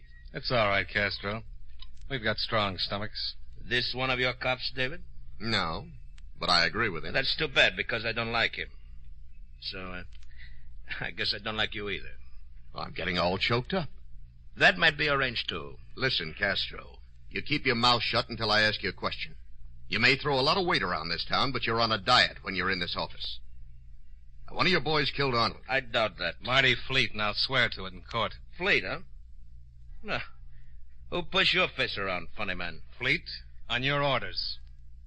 I don't even know you. You sent Fleet to find something that Arnold had given to me. Something that could put you away for 100 years. Really? You want to know something? I don't think Arnold had anything like that. Fleet said you sent him. That's pretty weak, funny man. Let's see how weak it is when I testify. Look, boys, you're not playing with no punk kid. Now, you look. Your boy Fleet came into my office, drew a gun on me, worked me over because he said you sent him. Howard Arnold told me he was afraid you were going to have him killed. Tonight I met Arnold, and Fleet showed up with his gun again. He put me to sleep, and when I... Yeah, go on. What is it? Huh? I just thought of something. Castro, you say you had nothing to do with it. That's what I said. Then tell me where I can find Fleet. Oh, don't get me started laughing. I'm too tired. Okay, then hang. This guy's got a sense of humor, Lieutenant. You should have him on the force with the rest of you funny cops. I don't think it's so funny, Castro. He's just telling you the truth. I'm going to hold you this time.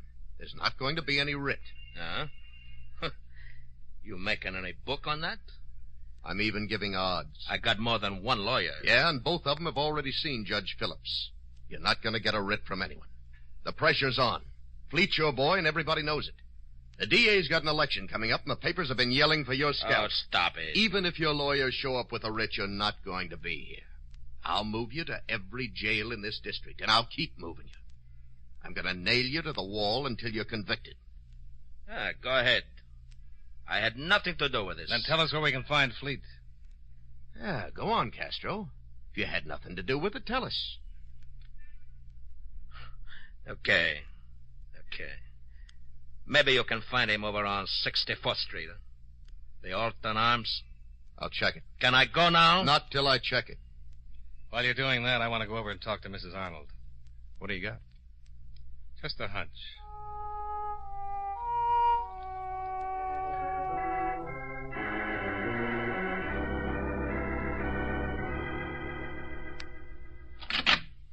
Yes?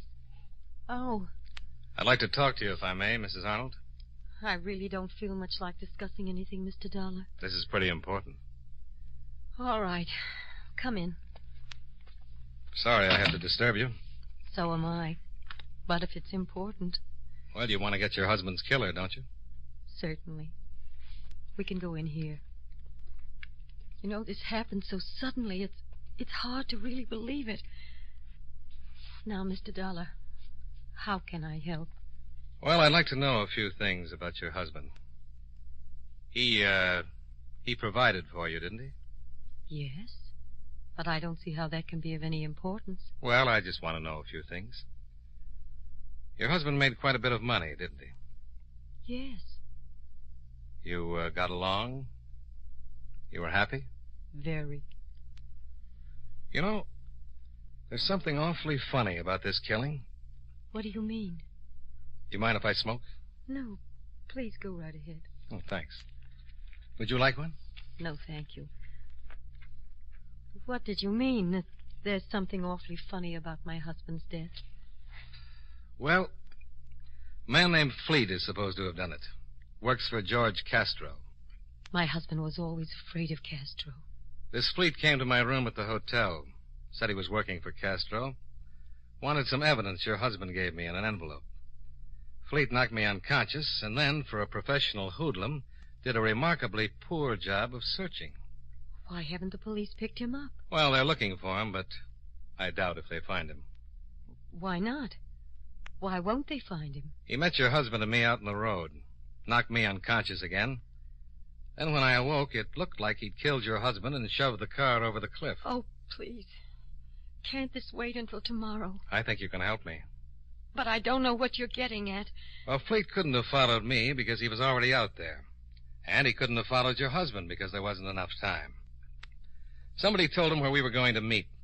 He had time to get there, but not to follow us. Now, Fleet knew that I knew him, could identify him. Why didn't he kill me? I don't know. And I don't know what you're getting at. Now, if you don't One mind... more question, Mrs. Arnold. Yes.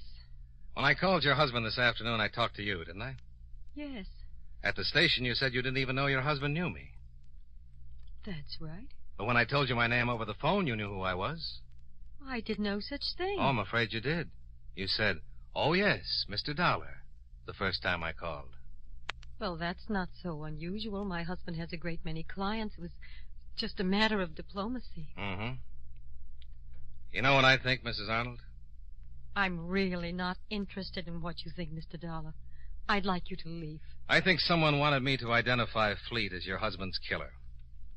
I don't think Fleet killed your husband. Well, someone certainly did. I think someone else wanted the police to think George Castro was behind it. Might even have hired Fleet, unknown to Castro. Told Fleet to be sure and tell me he was doing the job for Castro. How can I possibly help with all this? Your husband wanted me to hold the evidence until he could make some arrangements. What kind of arrangements? How should I know? He was safe as long as the evidence was safe. Castro wouldn't do anything. Arnold could have put the envelope in a safety deposit vault with instructions to have the police open it in case of his death. Mr. Dollar. Instead, your husband gave me the envelope.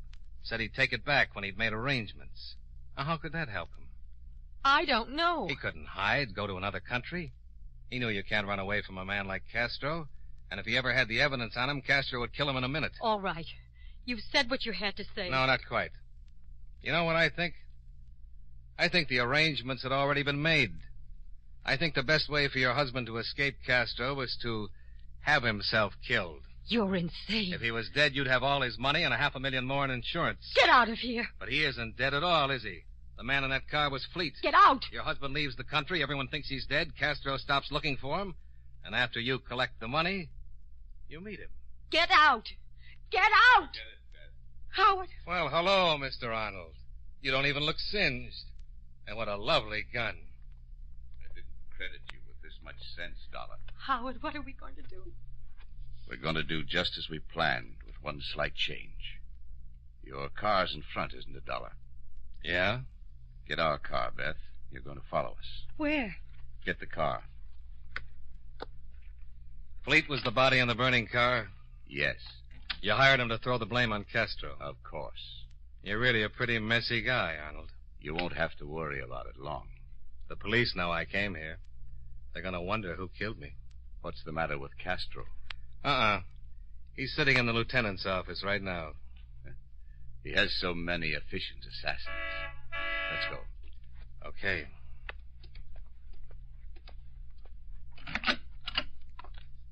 Howard. You just follow us. All right, Dollar. Over to your car. You drive. Howard. What? There's a car coming up the drive. Howard. Look at that nice squad car.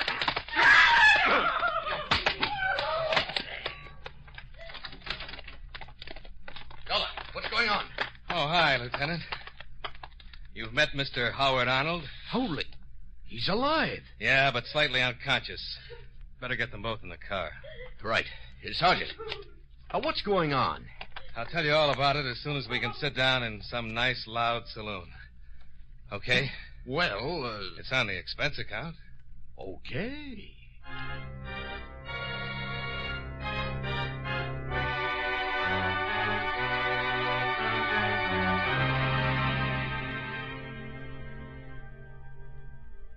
We picked up the not-so-honorable Mr. Howard Arnold and took him back to the station, along with his weeping wife. I filled in some of the details on the way, and later, after I'd changed my shirt, the lieutenant met me in the bar, and I explained the whole thing from start to finish. Between the start and the finish, I ran up expense account items 3 through 25, $27.75, drinks and dinner for two. Expense account item 26, $49.18, car rental and hotel bill. Item 27, $21.43, train fare and incidentals back to Hartford. Expense account total $123.66. Yours truly, Johnny Dollar.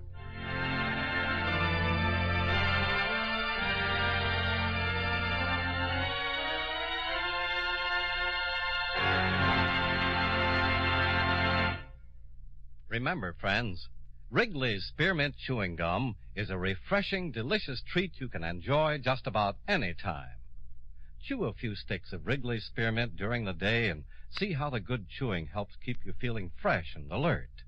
The lively, full-bodied flavor of Wrigley's Spearmint cools your mouth, freshens your taste, and sweetens your breath. The chewing itself gives you a nice little boost, helps you keep going at your best. Millions of people get real chewing enjoyment out of Wrigley's Spearmint Gum every day, and we know that you'll enjoy it, too. Get a few packages and always keep some handy. And remember, Halloween is coming, so be sure to have plenty of Wrigley's Spearmint Gum on hand for the youngsters who come calling for tricks or treats. That's Wrigley's Spearmint Chewing Gum. Healthful, refreshing, delicious.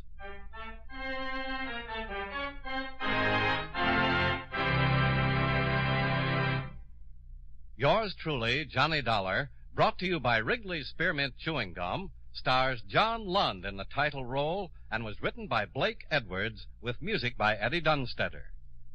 Featured in tonight's cast were David Young, Jeanette Nolan, John McIntyre, Hy Averback, Frank Nelson, and Bill Conrad. Yours truly, Johnny Dollar, is produced and directed by Jaime Del Valle.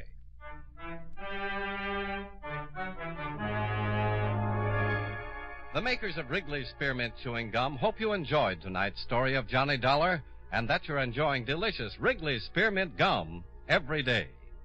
This is Charles Lyon, inviting you to join us again next week at this same time when, from Hollywood, John Lund returns as... Yours truly, Johnny Dollar.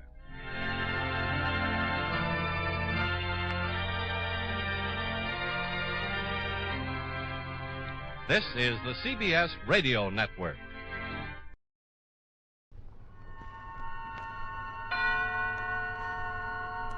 Suspense. And the producer of radio's outstanding theater of thrills, the master of mystery and adventure, William N. Robeson. One of the greatest pleasures we find in this business of keeping you in suspense is the discovery of new talent and of unusual story twists. In what you're about to hear, we think we have combined both. The twist? You'll never guess it, no matter how familiar you are with that mystical literary device, the ventriloquist dummy. And the new talent? Two young men, Bob Jorn, whose first radio play this is, and DeForest Kelley, a bright new luminary in the Hollywood firmament. Put them all together, and you have a strange half hour ahead. Listen then, as DeForest Kelley stars in Flesh Peddler, which begins in exactly 1 minute. It took mighty men to conquer mighty America, and the men set before themselves even mightier heroes, some real, some not. For instance, there was the legendary keelboatman, Mike Fink. Let Mike tell you about himself. I'm a Salt River roarer. I'm a ring-tailed squealer. I'm a regular screamer from the old Mississippi. Whoop! I'm the very infant that refused his milk before its eyes was open and called out for a bottle of old rye. I love the women, and I'm chock full of fight. I'm half wild horse and half cockeyed alligator. I can hit like fourth-proof lightning, and every lick I make in the woods lets in an acre of sunshine. I can outrun, outjump, outshoot, outbrag, outdrink, and outfight any man from Pittsburgh to New Orleans and back again to St. Louis. Come on, you flatters, you bodgers, you milk-white mechanics, and see how tough I am to chaw. I ain't had a fight for 2 days, and I'm spiling for exercise. Cock-a-doodle-doo! Folklore belongs to every nation's legendary past, and I guess we Americans have our share of some tall ones. And now,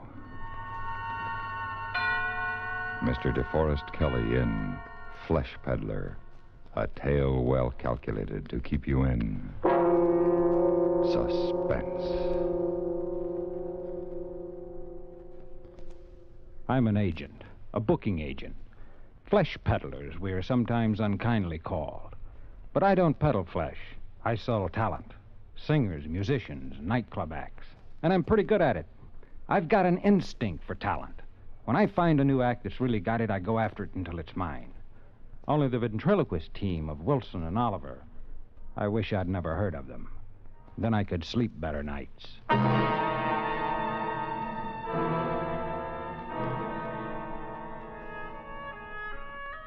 My wife and I were vacationing in the Catskills last summer, and the night before we were due back in New York, a carnival pulled into town.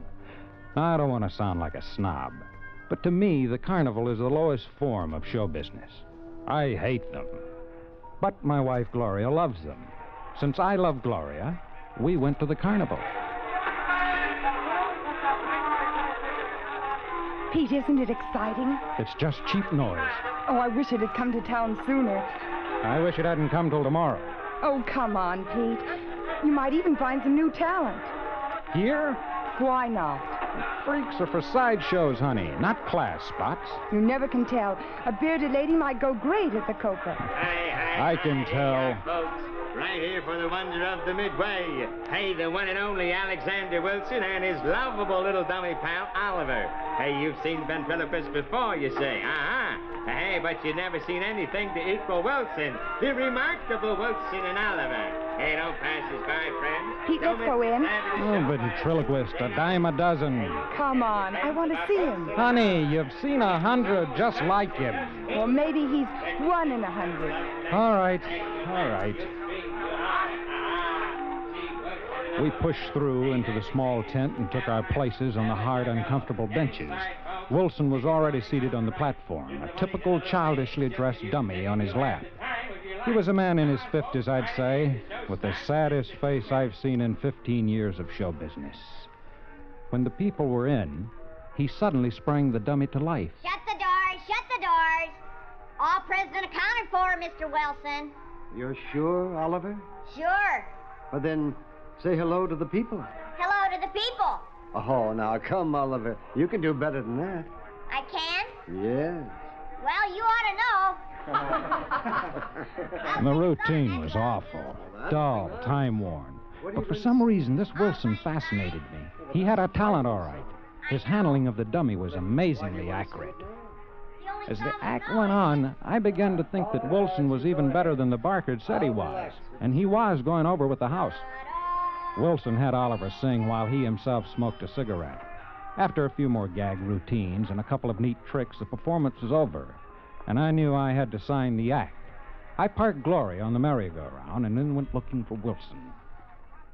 I walked back of the Midway through the maze of painted trailers that were home to carny people. Suddenly, the door to one of them flew open, and a woman stepped out, a neatly trimmed beard covering her chin. What do you want? I'm looking for Alexander Wilson. Wilson? Why? I'm a talent agent from New York. I'd like to talk to him. Agent? Yes, Peter Harris, and you're... Bernice, it's on the posters. Oh, yes, of course, Bernice. What do you want with Alexander Wilson? I told you Who is it, Bernice? Talent agent. Never mind, go back in. Agent? I'm looking for Mr. Wilson. Well, I'm Arthur. You caught my knife act? You know, I could pin a fly to a penny of 40 Quiet. feet. Don't mind him, flesh peddler. Go away. Go home. Agents are no good for us. Leave Wilson alone. And you know, like I could put out a candle flame with a penknife at 30 feet, Agent Man. Arthur? And go back in. Maybe he could sell my act. Go in. All right. Wilson's in trailer 17, Agent Man. Hey, if you ever need a good Shut up, Arthur. George. Shut up. Get in there. Forget what he said. Arthur is... well, he isn't quite bright. You know what I mean? Yeah. What's so wrong about seeing Wilson? There are plenty acts like his. You don't need him. Well, you've got my curiosity going now, Bernice. I hadn't intended that. But forget your curiosity. And go home. Now. Why? Believe me, flesh peddler, you will thank me for this advice someday. Which is trailer 17?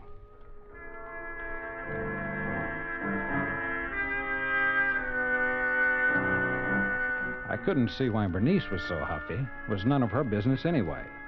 I roamed through the trailers with my cigarette lighter held high, looking for number 17. Finally, I found it. A small aluminum antique set apart from the rest, with a pre-war Chevy attached to it. The trailer was completely dark. Mr. Wilson. What is it? I'm Peter Harris. I'd like to talk to you. What do you want? Well, I'm an agent, Mr. Wilson. I'd like to see you. Just a minute. Yes? I just caught your act, Mr. Wilson. I enjoyed it very much. Thank you. I'd like to do business with you. Do business? Here's my card. My office places acts on all 4 networks and all the principal nightclubs. I'm afraid it's out of the question. I never play nightclubs. But... Yes, I never play nightclubs, Mr. Harris. Well, could I come in for a moment, explain my setup? Maybe when you... No, forgive me for appearing short, but I'm not interested in any offer you have to make. To begin with, I can get you $200 a week. Oh, excuse me. $250? No, I'm very tired, if you'll pardon me. Okay, Mr. Wilson. But will you tell me why you want to stay with a 2-bit freak show when you could make a small fortune working with me? No. No, I'm afraid I can't tell you. Good night. I suppose I should have forgotten all about it, but I'm not used to the brush off. Like I say, when I see an act I want, I go after it until I get it. And then there was something about Wilson's reluctance that wasn't somehow on the level. As I walked back toward the bright lights and the noise of the midway, a figure stepped from behind one of the darkened trailers. So you saw him? Oh, Bernice. Yes, I saw him. And are you satisfied? Not at all. Just more curious. Exactly. Only fools push their noses into other people's business, flesh peddler. Harris is the name. And only fools get themselves and other people into trouble. Trouble? All I wanted was to offer him a nice fat job, $250 a week, and he slammed the door in my face. Alexander Wilson cannot leave this carnival. Why? You don't know, Mr. Harris, and you're not going to know. Know what? Stop asking foolish questions. Your curiosity can do a great deal of harm. Bernice, where does the carnival go from here? Really, Mr. Harris, you don't expect me to... Look, I can ask any one of the Barkers or setup men. Ask them then. All right, I will. But remember, flesh peddler, if you follow us to Poughkeepsie, Poughkeepsie? Very well, now you know. But if you follow us and try to see Wilson again, you are a fool.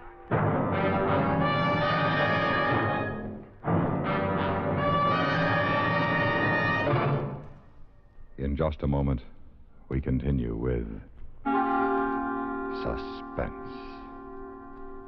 One of the more colorful lumberjacks of the Midwest was a lad named Whiskey Jack, sort of fellow who could single-handed lick an entire logging crew or swim one of the Great Lakes with one hand tied behind his back. But as in all heroes' lives, there came a tender moment. As legend recalls, Whiskey Jack was not much for learning, certainly couldn't write his name. It was always the big X that he made on any slip of paper. Then one day he came in quiet-like, a little subdued, and when they gave him his pay envelope, he signed for it with great deliberation. The clerk looked, stopped, and called out, "Hey, Jack, why the 2 X's?" Whiskey Jack replied, "Why, son, I have just met me a lovely young lady in the next river town, and we was hitched, so I thought it only proper and fitting that a married man should change his name." Folklore belongs to every nation's legendary past, and I guess we Americans have some good ones. And now, we continue with the second act of Flesh Peddler, starring Mr. DeForest Kelley. A tale well calculated to keep you in suspense.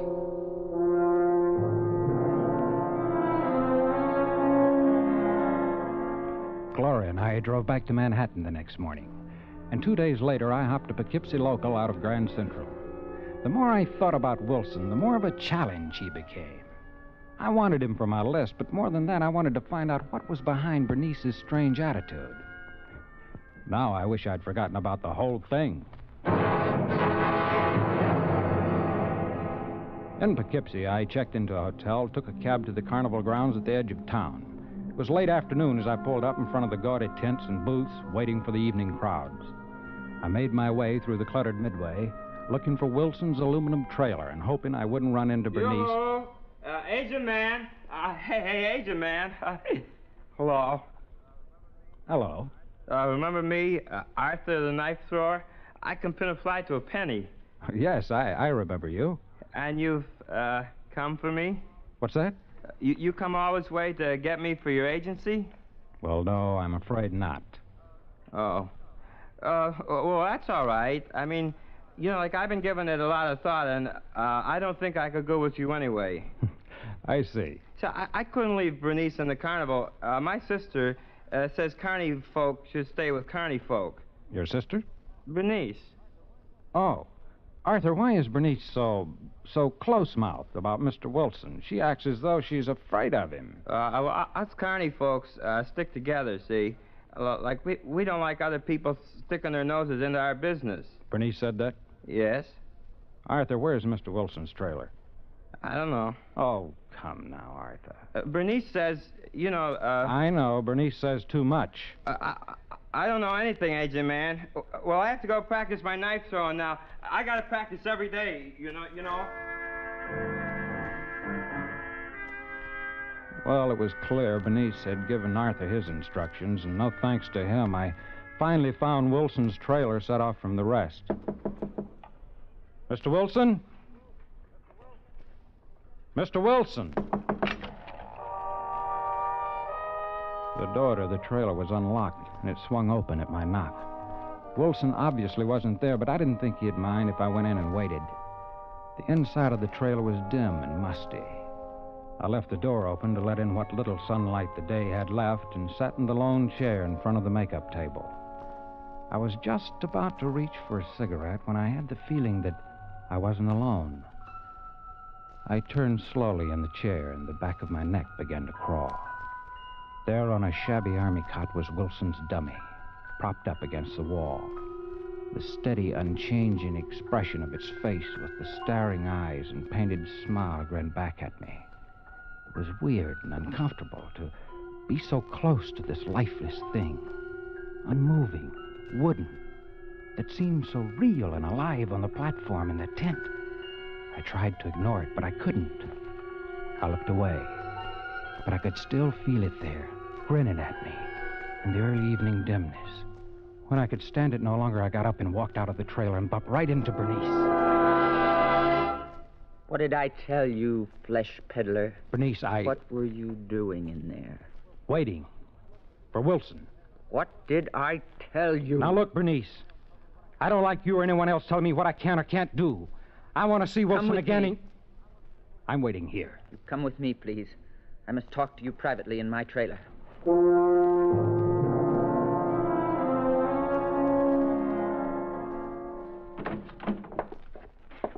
Sit down. Well, what's on your mind, Bernice? I didn't really think you'd follow us. I told you I'm not easily discouraged. Mr. Harris, I must warn you again to leave now without seeing Wilson. I don't think you understand me. I'm used to getting what I go after. Mr. Harris. I intend to see Wilson to try to talk him into signing a contract. And you've said so far, all that you've said is go away. Can you give me a good reason for not seeing him? Okay, then why did you insist on dragging me in here? Mr. Harris, can you assure me your interest in Wilson does not go beyond signing him as a client? What do you mean? Your interest in Wilson wouldn't by chance be in his past, his private life, and not in his professional talent. I never heard of him until I caught his act 3 days ago. Mr. Harris, I'd hoped I wouldn't have to tell you this. I didn't realize you were so stubborn, but... Yes? Well, Alexander Wilson lost his mind many years ago. That doesn't disturb you? It might, if I believed you, Bernice. What? I don't think Wilson's nuts. Apparently something's bothering him. Something big, maybe, but it's not insanity. I suppose you know Wilson better than I do. I didn't say that, but a man in my business meets every kind of person there is. The cheats, the phonies, the right guys, the bums. So? So you develop an instinct about people, and my instinct tells me Wilson is not insane. You'll have to try something better to scare me off. Mr. Harris, Wilson thinks he's a murderer. You are trying to scare me, aren't you? If that's necessary to protect you and us, yes.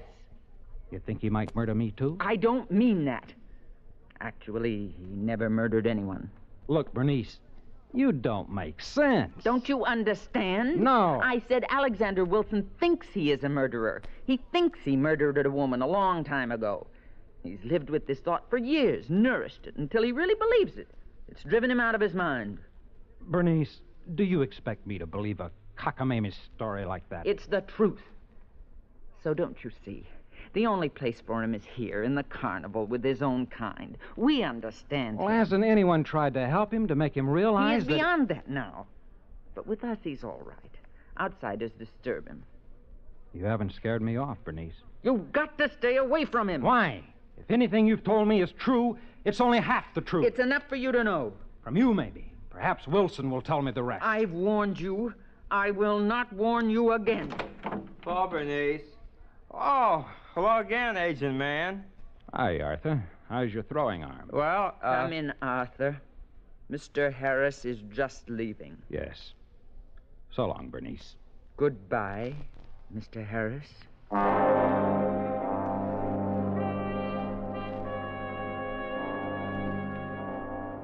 When the trailer door closed behind me, I guessed Bernice would start talking her fury out on Arthur. So I moved around to the small window in the back of the trailer to see if I could learn anything more. I don't care. I don't even want you to say hello to him. Nothing. Understand? Well, just saying hello don't hurt, does it, Bernice? I don't want you to open your mouth in front of that man, even to yawn. I had to lie to him to get him away from here. And I don't want you saying anything to bring him back. All right, Bernice. Just pray he goes back to his flesh peddling in New York on that first train. Just as I thought, Bernice had lied to me. I was determined to get to the bottom of this double talk about Wilson more than ever. This had become more important to me than signing him to the usual 7-year management contract. When I got back to Wilson's trailer, there was a light inside.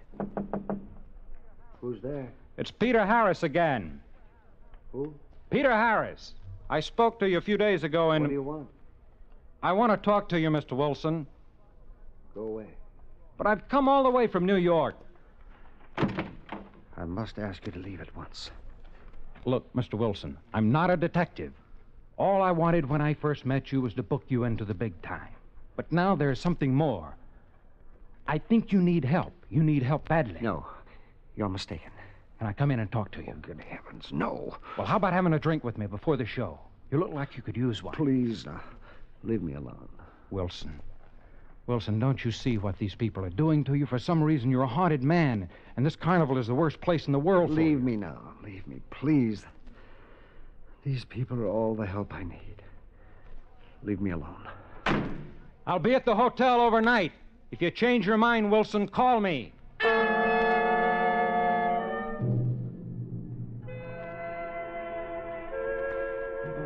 No, I was mad. If he wanted to rot there going with the carnival until it wasted away, it was no business of mine. I had a few drinks in my room at the hotel, phoned Gloria that I'd be home the next day, went to bed.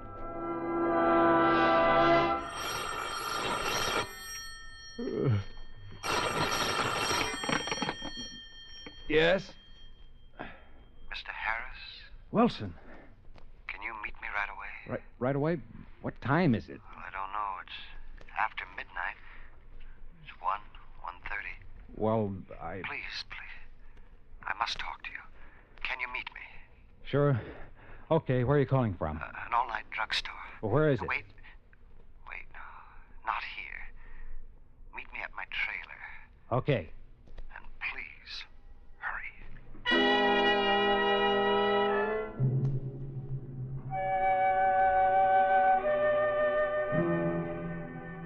It took me longer to wake the cab driver in front of the hotel than it did to get to the carnival grounds.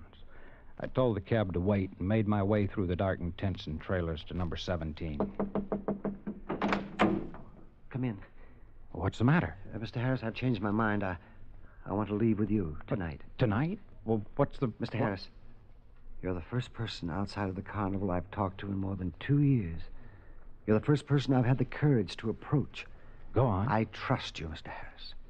I can't see why, but I know you'll believe me. and help me. I can't live like this anymore. Sure. Now, just take it No, easy. no. Listen to me. 2 years ago, I killed a woman. A beautiful woman. I loved her more than I've ever loved anything or anyone in my life. When I tried to tell her how much I loved her, she laughed at me. I couldn't stand that laugh. I understand, Wilson. But that isn't exactly justification You see, for she murder. and her son, she was divorced, were working in this very carnival when I first saw her, back in my hometown in Illinois. Yes? I fell in love. Oh, you can call me a rube, anything, but I was in love. I quit my job and followed the carnival for months. That's how much I loved her. And she laughed at me. So I shot her one night. And then I wanted to die, too. And when I saw her lying there at my feet, I wanted them to hang me, but they laughed at me. They laughed at you? you? The law, the police, they didn't believe I'd done anything. They wouldn't let me give myself up. Where did you get this crazy idea, Wilson? It isn't a crazy idea. It's the truth. Look, lots of people get lots of funny ideas. They think about something they want to do, and they think about it so much that they really believe they've done it. It was real from the beginning. I killed her. I did. But there was no evidence against me. Listen, Wilson, you're not making sense. You listen. He destroyed every bit of evidence so he could punish me himself. The police couldn't arrest or even suspect me. Who destroyed what evidence, Wilson? Her son, Oliver. Oliver? Yes, Mr. Harris. He's referring to me. A trick? No. Wilson was too upset to be tricking me. I wheeled at the sound of his voice, and there in the doorway stood Wilson's dummy, Oliver, a small but capable pistol in his hand. You are just as curious as Bernice said you were, Mr. Harris. Oliver. Bernice told me a lot about you. You had to know. And now you do. No, you're not... You shocked to learn I'm a midget. I must admit you gave me quite a start when you made yourself at home in the trailer this afternoon. But that was... That was me, Mr. Harris. Fortunately, I was already made up for the evening performance. Mr. Harris hasn't done anything, Oliver. Let him go. That depends on you. You see, Mr. Harris, Wilson is no ventriloquist. I guess that's obvious now. It is. Wilson murdered my mother, and I protected him from the police. But why? Why? So the law couldn't punish him. What satisfaction would there have been for me if they'd just hanged him? He'd been dead at an instant. Is that enough punishment for a man who has murdered your mother? No. He deserved more. And I've given it to him. I've punished Alexander Wilson for years. That's right, Mr. Harris. He's held this over my head ever since. Sitting on my lap at every performance, reminding me, night and day. Well, I've had as much as I can stand. So go ahead, Oliver. Shoot! Shoot! Oliver, be sensible. If you pull that trigger, they'll hear it. They? Bernice and Arthur and everyone else? Bernice already knows, and now I don't care if the others do, too. For heaven's sake, shoot me. Get it over with. Shoot me, you monster! Shoot me! With horror frozen on his face, Wilson slid to the floor, dead. Then Oliver turned on me, the pupils of his eyes tiny with madness and his frail little body trembling. I'm afraid this is one act you can't book, Mr. Harris. Oliver. You wanted to know everything. Oliver, now wait. I'm really sorry for your sake. He asked me to let you go, but under the circumstances. No. I'm sorry, Mr. Harris. It flashed by my head and landed quivering in Oliver's chest, a long, gleaming knife blade. And there was Arthur in the doorway of the trailer with Bernice, his face like stone, watching Oliver crumple the little distance to the floor. Slowly, the faces of the others appeared in the doorway, silent. The terror I was holding back was a physical pain. I walked to the door and stood looking down at the little body lying awkwardly like a dummy now. A lifeless thing, unmoving, staring, even with the traces of a painted smile grinning up at me. This couldn't have gone on any longer, I suppose. The police will come now, and at last there'll be an end to it. Go home, flesh peddler, and forget all about us. I went home, but I haven't forgotten. and I'm afraid I never will.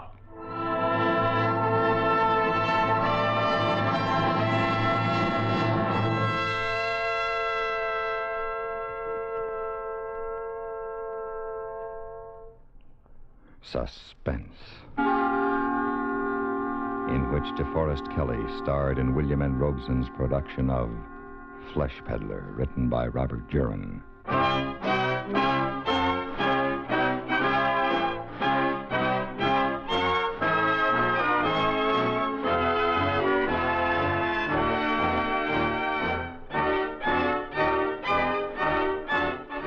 Suspense has been brought to you through the worldwide facilities of the United States Armed Forces Radio and Television Service.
My name's Jeff Regan. I get 10 a day in expenses from a detective bureau run by a guy named Lyon. Anthony J. Lyon. They call me the Lion's Eye.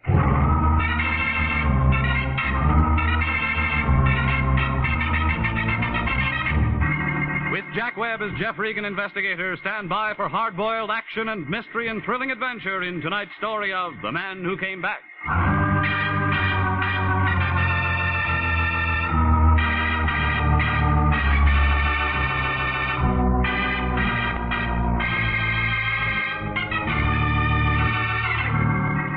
Well, this is the way it started. It was a hot Tuesday afternoon, about 4 o'clock. Melody was sitting at her typewriter watching a tired-looking fly crawl across the ceiling. She didn't say a word, just waved an arm in the direction of his door. Certainly we will, Mr. Brondike. Absolutely. Certainly. Yes, of course. Come in, Reed. Yes, yes. It's all right, Mr. Brondike. Yes, he'll be there in an hour. Oh, all right, half an hour. Goodbye. Regan, you're it. I'm what? Here's his address. Name's Elmer Brondike. Has a real estate office in Altadena. Check came by a special messenger half an hour ago. It was late, but the bank tells me it's good. So you're it. You know, that's what I like, efficiency. It's too hot to be funny. I want you to hop out there and see what he's excited about. Didn't he tell you? Yeah, he's one of those nasty old coots. He didn't make much sense on the phone. Something about someone coming back. Besides, his teeth were slipping around. Yeah. Anyhow, it's a job. Business has been terrible lately. You know, I still want my expenses on that Tartaglia thing. Have you ever come up short with me? Yes, I have. You'll get all that's coming to you. When? As soon as Melody gets a bill from that hospital, because that's coming out of your check. Now, beat it out there and find out what this guy wants and call me if you're running into any trouble.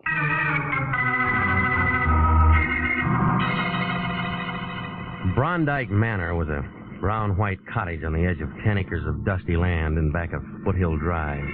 There was a big sign right in front of it telling you how easy it is to own your own land and have your own home on Brondike Estates. Well, I parked across the highway, and it was just about then that a big, heavy-set man wearing a dirty white Panama hat and a suit that didn't fit him around his stomach, crawled out of a 36 Ford sedan, jammed a cigar in his mouth, and came over to my car. He had hair in his ears. Yeah, hot afternoon, ain't it? Yes, sir, sure is hot. Sure is a hot afternoon. Yeah, it is if you spend it sitting in a car pulling on a bottle. Smell it, huh? A mile away. Just trying to beat the heat. Okay, you've been parked in a car beating the heat. Yeah, you win. Ain't much good trying to look like a guy who wants to buy a house. Yeah. Who do you look like? Yeah, it's a little greasy, but it's me. Marty Anderson. Confidential investigation. Guess I ought to have new ones printed up, huh? All right, you're a sleuth. How's business, Marty? Bunk. Too bad. You going in to see old man Brondike? Your nose is getting sunburned, Marty. I was just going to go and see him myself when I spot you pull up.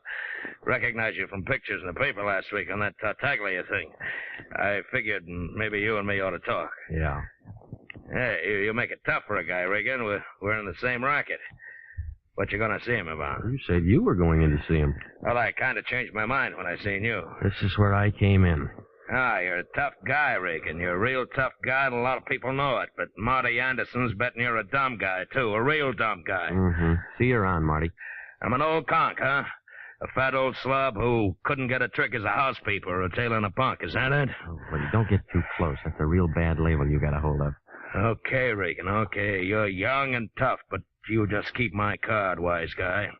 You'll want to see me. You'll want to see me before it's all tied up.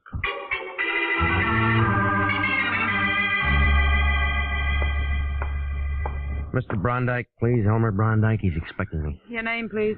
Regan. Mr. Regan. R-E-G-A? No. You don't have to write it down, lady. And your business? Private. I'm afraid I'll have to know a little more than that, Mr. Regan.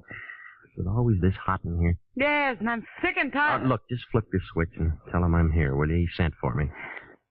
Wait a minute, please. Well, what is it, Connie? There's a Mr. Regan here, Dad. He says he's expected. I don't find him listed on your appointment book. Don't be an idiot. Send him in. Send him in. Let me go in now, Mr. Regan. Yeah, thanks. Is he always like that? Most of the time.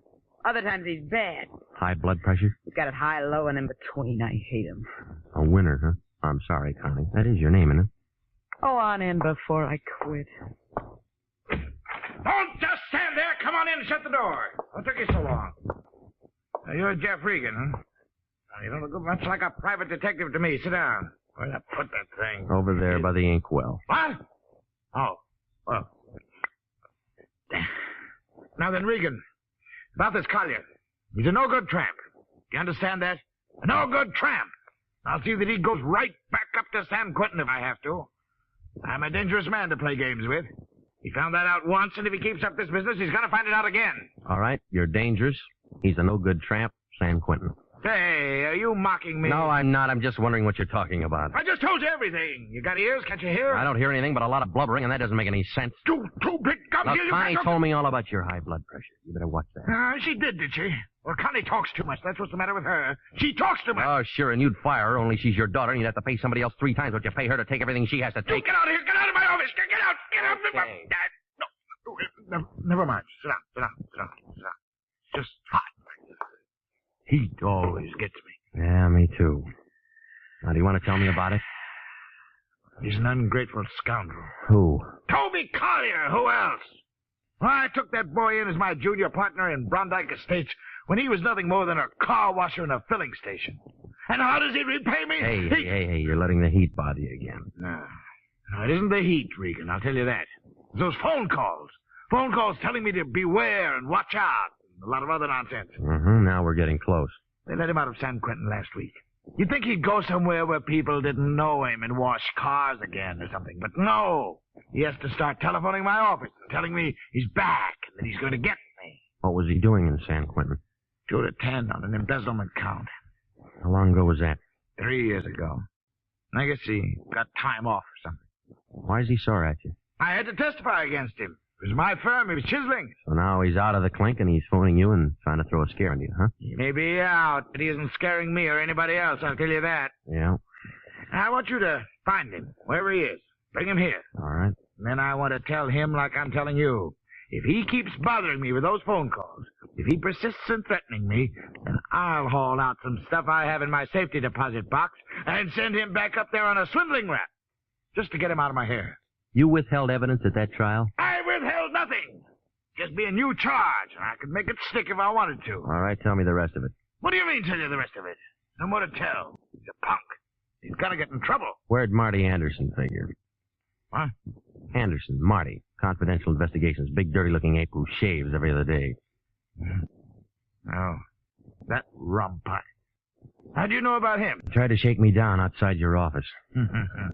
He would. Yeah, he's just a second-rate gum heel I called in 3 years ago when I thought Collier might be fixing my books. I think it's the only job he ever had.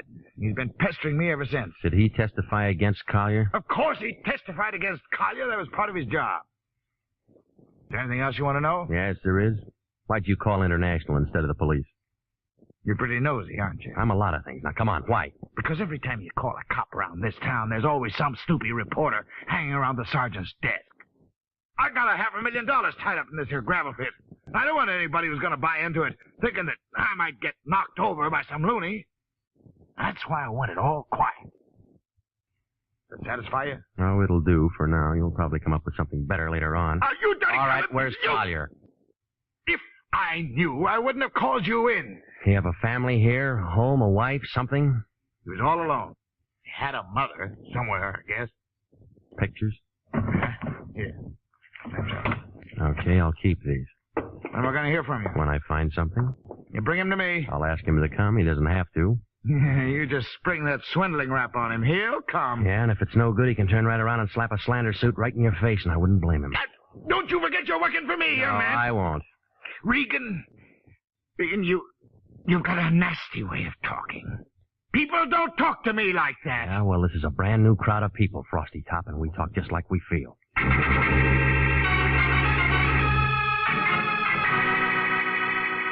Down at the city hall, they didn't have anything on Toby Collier, except that he'd been released from San Quentin August 10th. From there, I went to the parole board office, but it was closed by that time.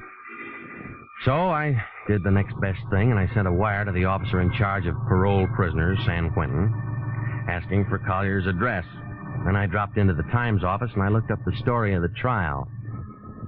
It was a page 3 item for 2 days, a second section filler for a week. After that, nothing. There were no pictures. But it did give the name of Collier's lawyer, a man named Alan Nordale. The phone book gave him an address over on Kingsley. Now, that you, Millie? Hold on just a minute. I was just trying to get my dinner over before you... Who are you? Mr. Nordale? Mm-hmm. Well, my name's Regan. I'm a private investigator. I'm trying to locate a former client of yours, a man named Toby Collier. Well, come in. I was expecting Millie, but come in. Thank you. I always fix my own dinner, poached egg and half. I have ulcers. Name's Regan? Yeah. You want an egg? No, thanks. You mind if I finish? No, go ahead. Thank you. What's what with Toby Collier? Well, I'm just trying to locate him, that's all. I found out that you were his lawyer. He was released from San Quentin 10 days ago. Yeah. You sure you won't have an egg? You get used to him after a while. Who do you work for, Regan? International Detective Bureau. The line still there? Yeah. Well, so you're the line's eye, huh? Yeah. Lines is a bandit. But whose case? Elmer Brondike. Mm-hmm. What's you want Toby for? Ball him out for making threatening phone calls. That all? As far as I know.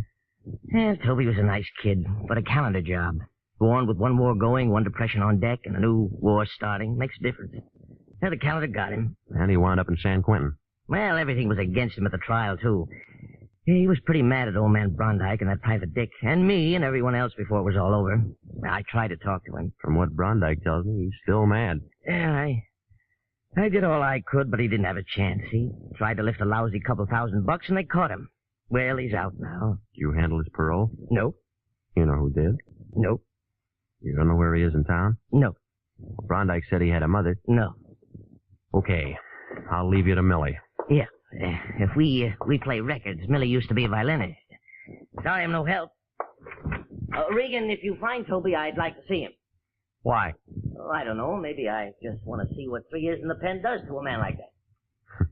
Yeah, I'll bet you do.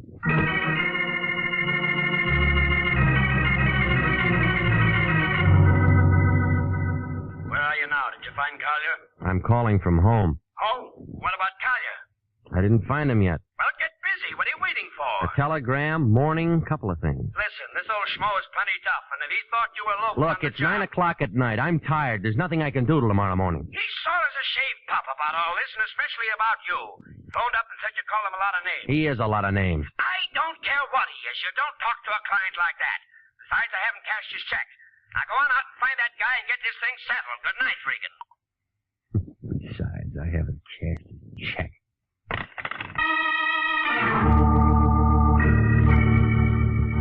Well, I just set down the phone and started at the door when it happened.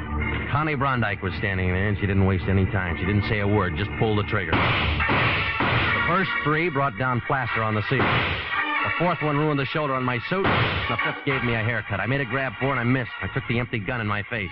Next thing I knew, she pulled off one of those high spiked heels and raised it above my head. I tried to stop her, but my arms wouldn't work, and that's all I remember.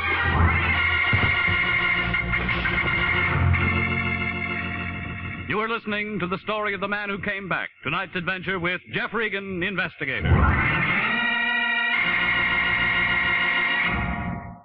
They're still available for qualified nurses. Yes, the Army Nurse Corps Reserve still has commissions available.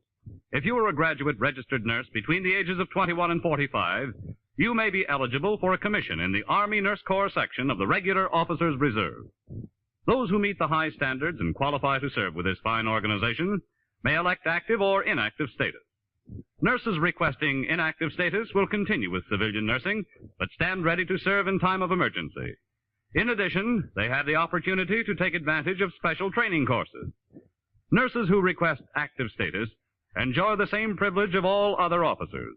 Graduate work is provided at the Army's most modern teaching centers, and the nurses obtain educational experience that benefits them in both civilian and military nursing. If you believe you qualify for a commission in the Army Nurse Corps Reserve, apply to the Adjutant General, Washington, D.C. And now, back to the story of the man who came back and Jeff Regan, investigator.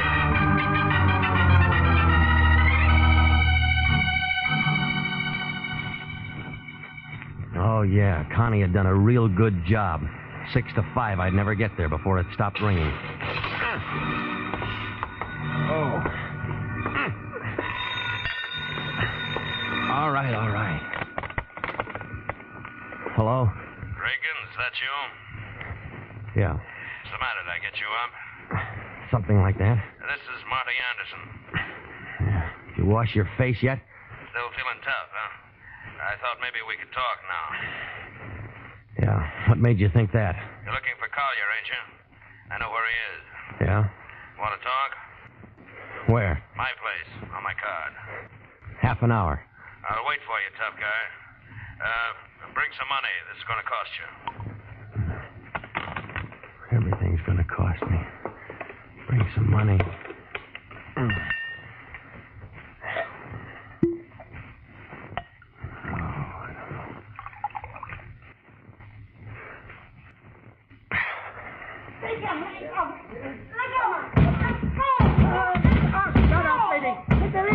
Mr. Regan, it's me, Jake. You all right in there? Fool me! Go! You all right, Mr. Regan? Yeah, I'm fine. I told you it was all right. I want to go. I was real worried. I thought I heard some shots, and I seen this one jumping down the stairs like she had a good homicide somewhere. You sure you're all right? Go on me! Stick your hands off All me! right, Jake, let her go. She's a friend of mine. You sure it's all right?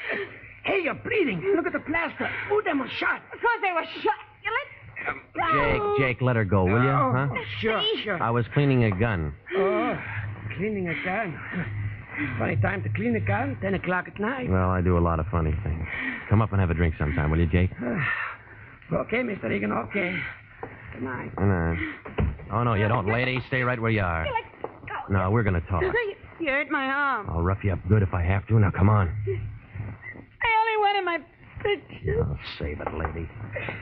I didn't have any right to give them to you. They were mine. Should have done that. So you come over to get them, and you take 5 shots at me and slam a gun in my face. Why didn't you finish the job with your heel? I couldn't do it.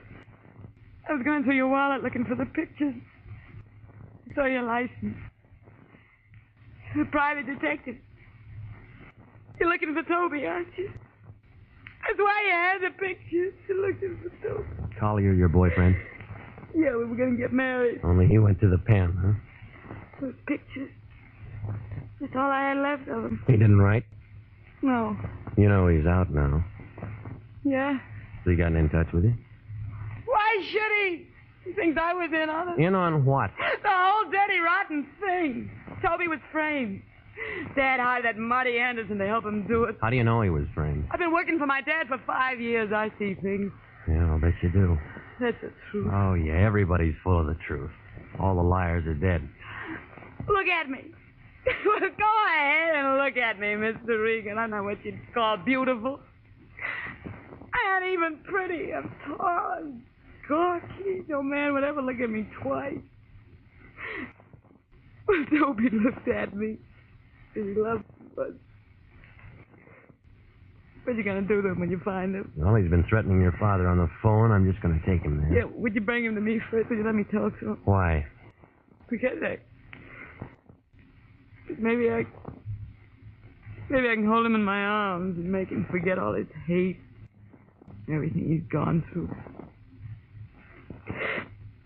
Maybe he'll still love me. We can go away together and get married. You know where he is. Can you find him tonight? Maybe. You gonna help me? I gotta see a man. Guess I went kind of crazy tonight, huh? I don't know. I've been thinking about him so much lately. Yeah. Well, next time, give me a little thought, will you? Good night, lady.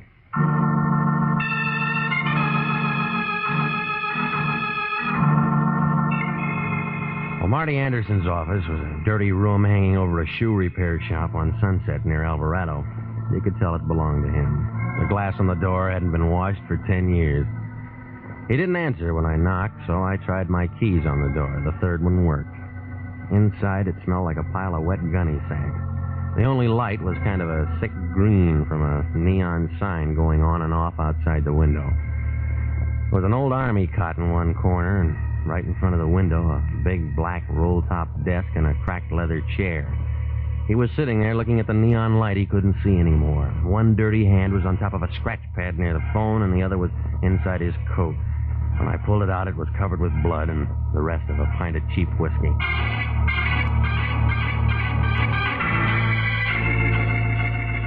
I found a .38 cartridge case on the floor. He didn't have anything in his pockets except some keys and a plug of chewing tobacco. There wasn't anything in the desk drawers either.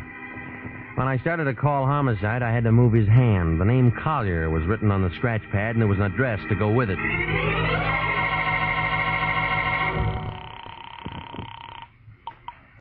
Police Department, 24. Extension 2521, please. Homicide, Chandler. Lieutenant Wendetti. Off tonight. Who's calling? All right, take this down, Sergeant. Shoe shop, Sunset near Alvarado. Yeah? One flight up. Yeah? Office. Belongs to a private detective named Marty Anderson. Yeah? Got all that?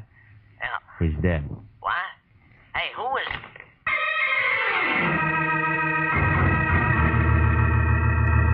The Santa Monica fog was all over Flower Street on the 1300 block south. The streetlight didn't do much good, just kind of hung around and watched everything get wet. I used a half a pack of matches finding my address. Out kind of late tonight, aren't you, Pilgrim? What'll it be? Toby Collier here? He was here. All right, I'll wait. He ain't gonna be here no more. You a friend of his? Never met the guy. Yeah. It's midnight, beat it. All right, wait a minute. Oh, like that, huh? Any way you want it. I'm gonna do you a favor. I'm gonna tell you something. All right, Santa Claus. Before I turned night watcher, they call me the Candy Kid. 6'4", pound of 2 under 300. It'd be assault with a deadly weapon if I slapped you in the mush, but you're tempting me. Now, beat it. All right, wait a minute.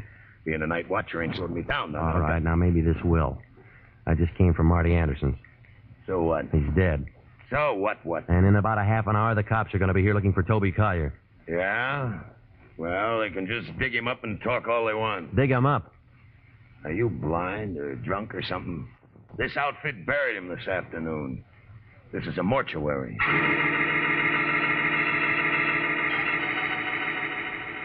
Well, when I got home, she wasn't there, but a telegram was there. It was a long answer from San Quentin telling me how Collier had been brought to Los Angeles on a stretcher and the hospital that he was in, and a lot of other things. It took me 20 minutes to get out to Aladino, but I was too late. Well, her aim was a lot better this time. By the time I got through the door, the old man had dropped his gun and was kind of hanging onto a piece of drapery by the window. Got it. Got it. They'll get you for this. They'll get...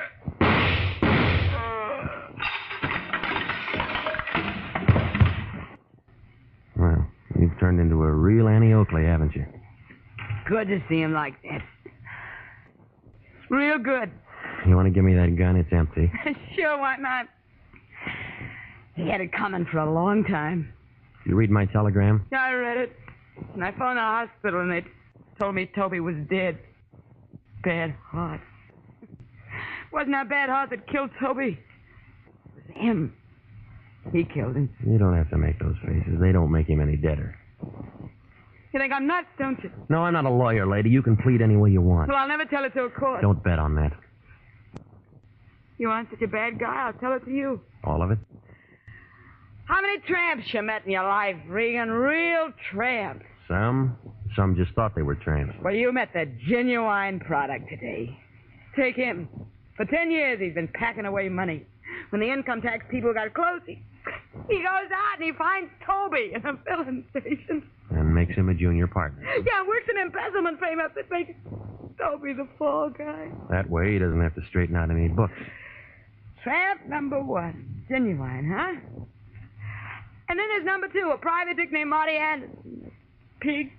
Oh, he's dead. Somebody shot him tonight. Yeah, he did it. The only decent thing he ever did in his life.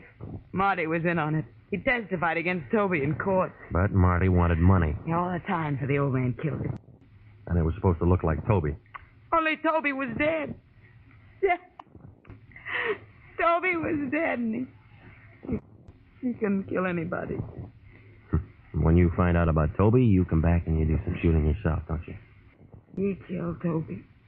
At the morgue, they told me it was his heart. His heart, soul, everything that made him. He was on a hospital ward all the time he was in prison. He only written and told me.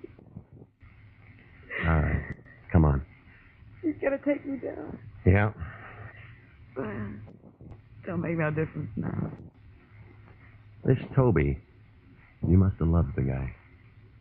I'd have died for him. Yeah, lady. I guess you will.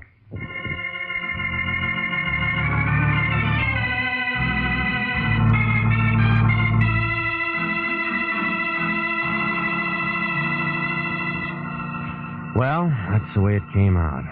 Brondike killed Marty Anderson because Marty was trying to sell me what he knew about Collier's trial. Oh, Marty was a lousy private detective making those phone calls and trying to make Brondike think it was Collier. Well, the lion was mad because I phoned homicide and then ran away. He said it'd give the agency a bad name. And then he began talking the way he does. Funny thing about all this, Regan, those two going for each other. Yeah. She was nothing to look at. Him, he was a smart guy. He wound up in prison, didn't he? Yeah, but he was a smart guy. He was just framed. Not many smart guys get framed. What do you mean? I mean, Collier sold out to Brondike, and then he made the frame deal. How do you know? Collier left a will. You think they'd have made a go of it? I mean, gotten married or something if all this hadn't happened? Nope. Why not? She went for him, and he went for her. Say, he didn't serve much time on a 2 to 10 rap. He must have had a smart lawyer. No, you mean doctor. What? He had a heart condition. He was dying. And they paroled him? They let him out to die. Well, they do things like that? Sometimes. No wonder he didn't write that dame. Yeah, what do you know about that? Nothing. You work on it. I'm tired. Good night.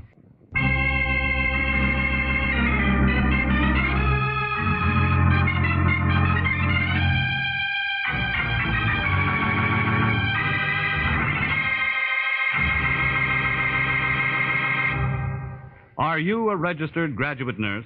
Do you know someone who is? Then please listen carefully to this important message. 29,000 nurses are needed to join the new Army Nurse Corps Officers Reserve.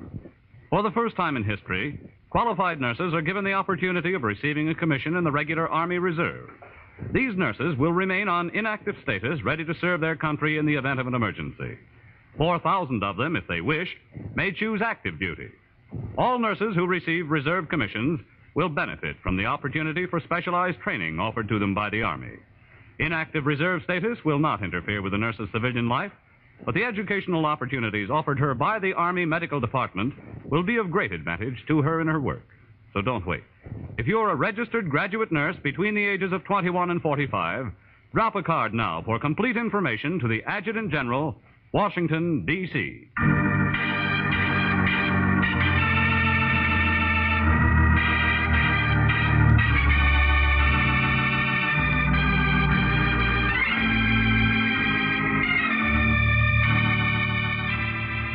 Jack Webb is starred as Jeff Regan, with Wilms Herbert as Anthony J. Lyon. The role of Connie Brondike was played by Betty Lou Gerson. Jeff Regan is written by E. Jack Newman, produced by Sterling Tracy, with original music by Dick Arant. It's CBS same time next week for more hard-boiled action and mystery with Jeff Regan, Investigator.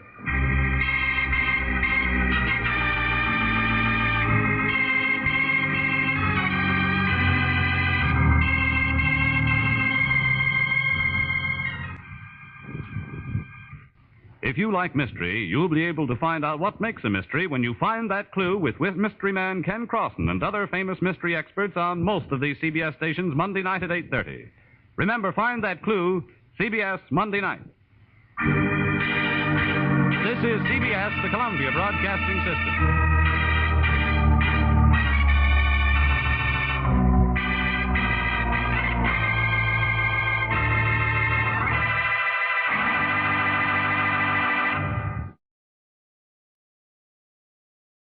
For your listening enjoyment, John Lund as Johnny Dollar. Philip James, Johnny. Oh, hello, Mr. James. Got a job for you. I'm available. This is an arson case. We insure the business of a Mr. Lester Matson, plastics. Old factory burned down. $700,000. Police found definite evidence that rules out accident. How was it set? Some kind of high-octane fuel. Any suspects? No, not yet. Lieutenant Ridgway at New York headquarters will fill in the details. When can you leave? Oh, a couple of hours. Fine. Good luck, Johnny.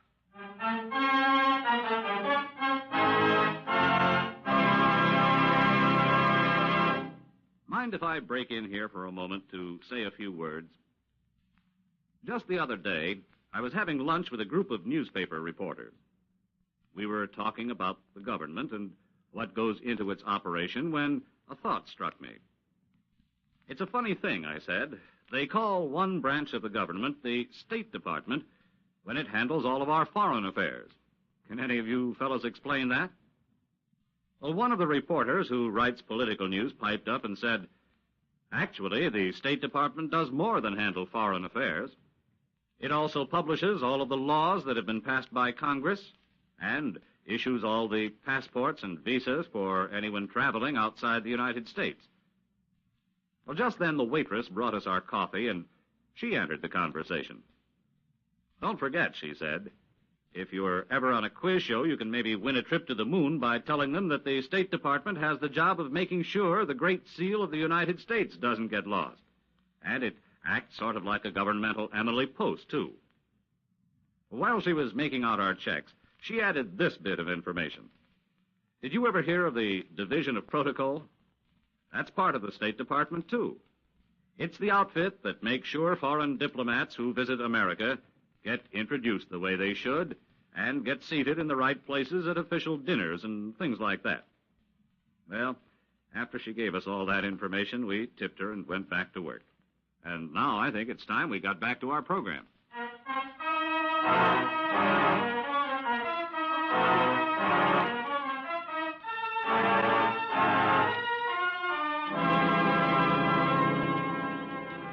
Expense account submitted by Special Investigator Johnny Dollar to Home Office, Columbia All Risk Insurance Company, Hartford, Connecticut. The following is an accounting of expenditures during my investigation of the Lester Matson matter. Expense account item 1, $17.55, train fare and incidentals between Hartford and New York City.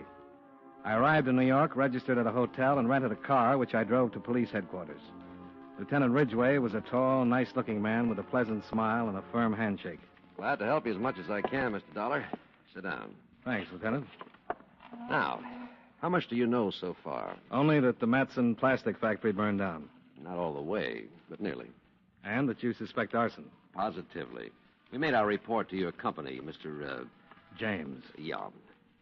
He told me about the high-octane fuel. Mm-hmm, and a 10-gallon can.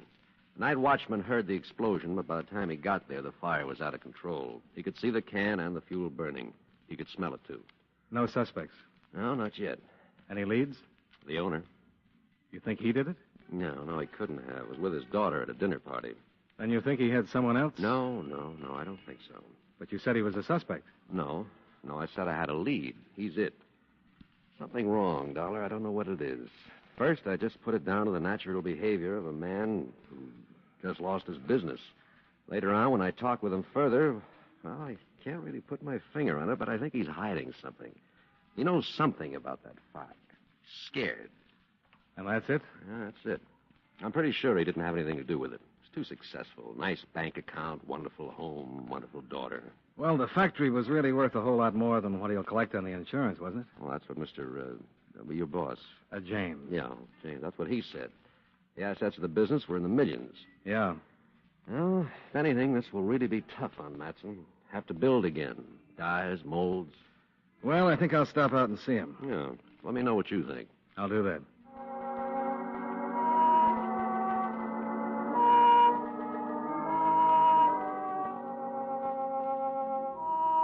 The Matson home was across the river in Jersey. A big white colonial with a long circular drive that led up to the front door. A butler showed me into a spacious study, and I was told Mr. Matson would be down shortly.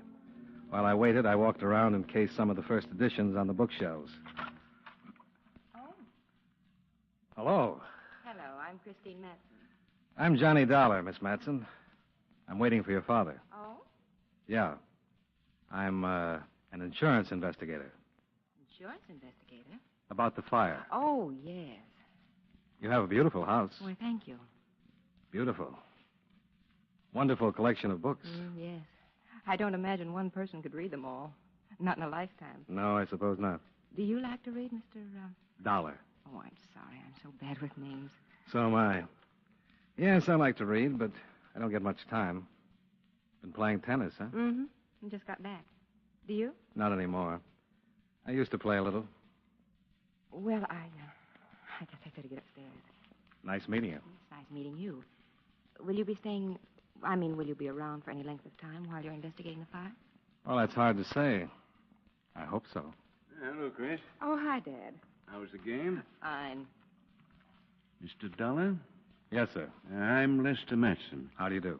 You two have met? Yes. Yes, I was just on my way upstairs. See you later, Dad. Goodbye, Mr. Dollar. Goodbye. Well, your company notified me you'd be coming down, Mr. Dollar. You have a seat. You're an investigator. That's right. The police have already made a pretty thorough investigation. Yes, I've talked with Lieutenant Ridgway. Well, I can't tell you any more than I've already told them. You were at a party the night of the fire? That's correct. It's all in the report. With your daughter? Yes. When did you find out about the fire? When I arrived home. Mr. Dollar, I explained to that you... You've said everything to the police, yes. That's right. There's absolutely nothing I can possibly add at this Mr. Matson, you're insured with my company for a lot of money. Hardly what I lost in the fire. I'm aware of that. But I have a job to do, and this is an arson case. That's what the police say. A night watchman says so, too. He could have been mistaken. In the excitement, he could very Mr. easily... Matson, what difference does it make? It makes a great deal of difference. Your factory burned. You've suffered a considerable loss. I certainly have. I can understand how that would make a difference. But a fire's a fire. If you didn't have anything to do with it... I most certainly did not. Then why so much concern about whether it was deliberately set or not? Well, wouldn't you be concerned if somebody deliberately set fire to one of your factories? About the fire, yes, but buildings burn down all the time. Fires are started deliberately all over the country. I am sure this one was an accident. Well, accident or the work of a pyromaniac. If you're clear, you'll get the insurance. You think this is the work of a pyromaniac? Seems like a pretty reasonable assumption. But you're sure it was an accident? Oh, I don't know. I just don't like the idea of a fire like that being started deliberately. I admit it's a little frightening. Yes. You have to understand, A business like mine, so many inflammables. It's a little terrifying to think someone would deliberately start a fire. Well, what if it had happened during working hours? That's not very probable. Well, I've read about fires in hotels. People burned to death, deliberately started by some madman. Yes, the firebug would have a good chance in a hotel. He wouldn't be seen so easily. Most of the people in their rooms, and he could get in and out easily. And most of those fires are started during the night sometime. But a busy factory in the daytime isn't very likely. Well, I sincerely hope you're right. I'm just going by the records. You see, I have 2 more plants. Let's hope I don't turn out to be the exception to the rule. I doubt it. Now, if you don't mind, Mr. Matson, I've still got to make a full report to my company. Oh, certainly. I'll give you all the information I can.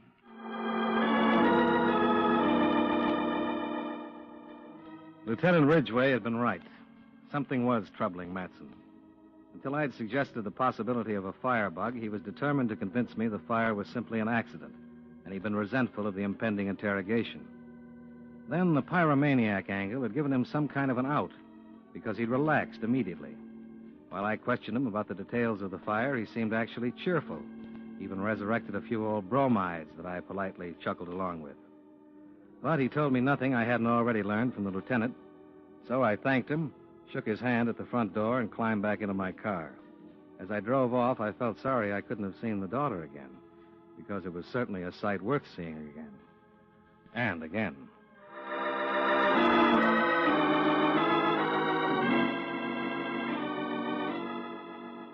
I arrived back at the hotel, went up to my room, and put in a call to Lieutenant Ridgway.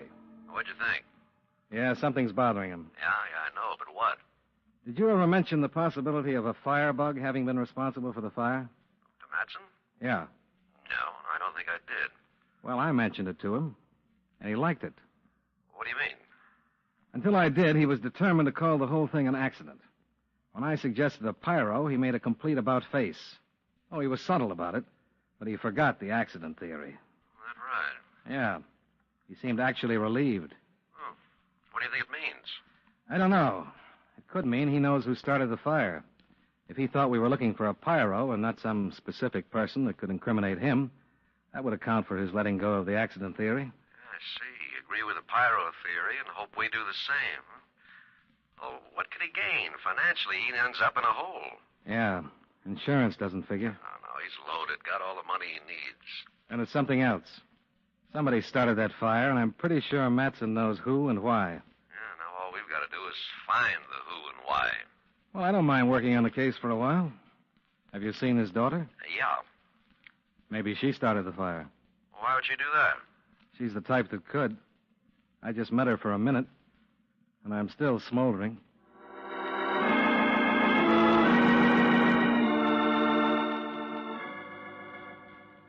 The lieutenant suggested a stakeout for Lester Matson.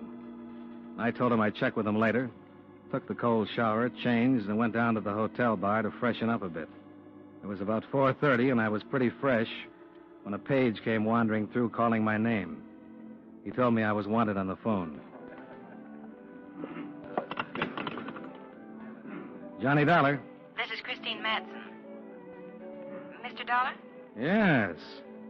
Hello. I found out where you were staying from your company. Well, that's nice. Why did you find out where I was staying from my company? Well, it's very important that I talk to you. All right. Where are you? I don't want to meet you at your hotel. I have to be very careful. Well, so do I. That's not what I mean. If certain parties saw me with you, my father's life would be in danger. Is this about the fire? Yes, it is. Would you meet me at the corner of 5th and 115th Street in a half hour? Sure. I'll be in a cab. I'll pick you up. I'll be the guy with a fire extinguisher.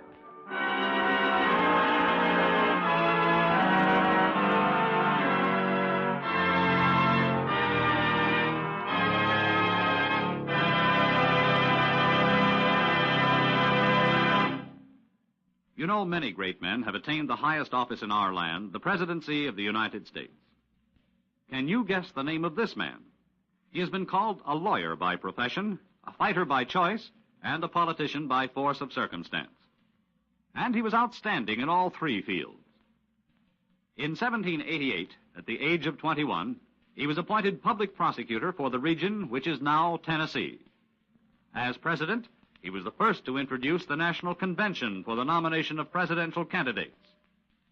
During his campaign for the presidency, his opponents attempted to smear him by an unwarranted attack on his wife, Rachel, who never recovered from the ordeal and died just before her husband's inauguration. If you don't have his name by now, here's one more clue. During the Battle of New Orleans, as Major General of the Army, he accepted the help of the pirate Jean Lafitte. Who was he? Andrew Jackson, 7th President of the United States. His life is part of your American heritage.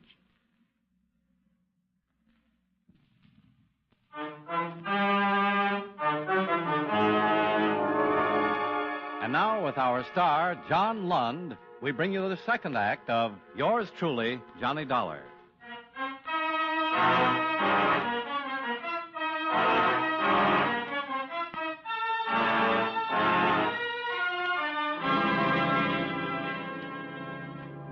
As long as the lovely Miss Matson was picking me up in a cab, I left the rented car behind and charged up expense account item 2. $1.65 for cab fare from the hotel to 5th and 115th Streets. It was getting dark by the time I arrived. I waited for about 10 minutes until Christine Matson's cab pulled up at the curb and she opened the door for me.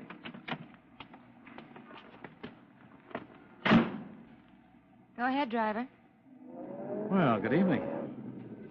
Is this a terrible inconvenience? Oh, not a bit. Where are we going? I just told him to drive around. Mr. Dollar, my father's being blackmailed. In connection with the fire? He had nothing to do with the fire, Mr. Dollar. But he knows who did. Yes. They burned the factory to frighten him, to make him pay the blackmail. You mean someone's shaking him down? Well, about a week ago, he was approached by 2 men. They demanded he pay them a certain percentage of the profits from his business. In return for the percentage, they guaranteed him protection. So he didn't pay, and they set fire to the factory. That's it. Why didn't he go to the police? Well, he was frightened. Well, he couldn't have been too frightened if he refused to pay them. He was frightened for me. He thought maybe he could bluff them by not paying, but he didn't want to take a chance and go to the police for fear they might really do something serious. Losing $1 million business is pretty serious. He tried to bluff them, and it didn't work. Now he's really frightened. He knows they mean business, and they've told him if the police ever find out, they'll do something a whole lot worse than just start a fire. Do something to you? That's what Dad's afraid of. And you're not? Of course I am. Aren't you taking a pretty big chance telling me about it? Well, you're not the police, and I have been very careful. I was hoping you could help without it being necessary to start a wide-open police investigation. You're not giving the police much credit. If you'd told them the same story, they'd have kept it completely undercover. Oh, I thought about it, but too many people would have to know about it. And there's always the chance of someone saying something or a slip-up. How do you know about all this? Well, my father told me, of course. Just like that? Daughter, darling, 2 men have been trying to blackmail don't me? Be silly. He said nothing at first. He kept it from me.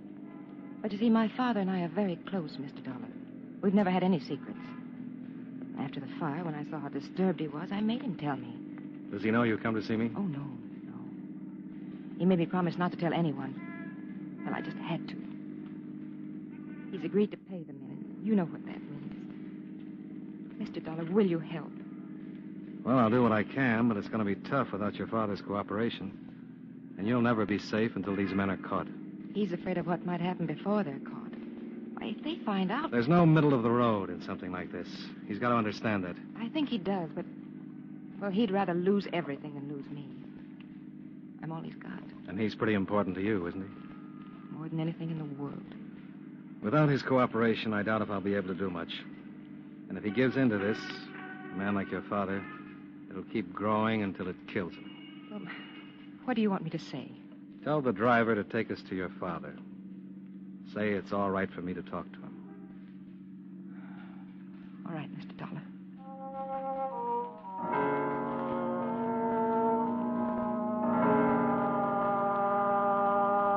She looked as though she might cry, but she didn't. She gave the driver her address, then sat back in the seat and kept looking straight ahead while the cab headed across the bridge for New Jersey.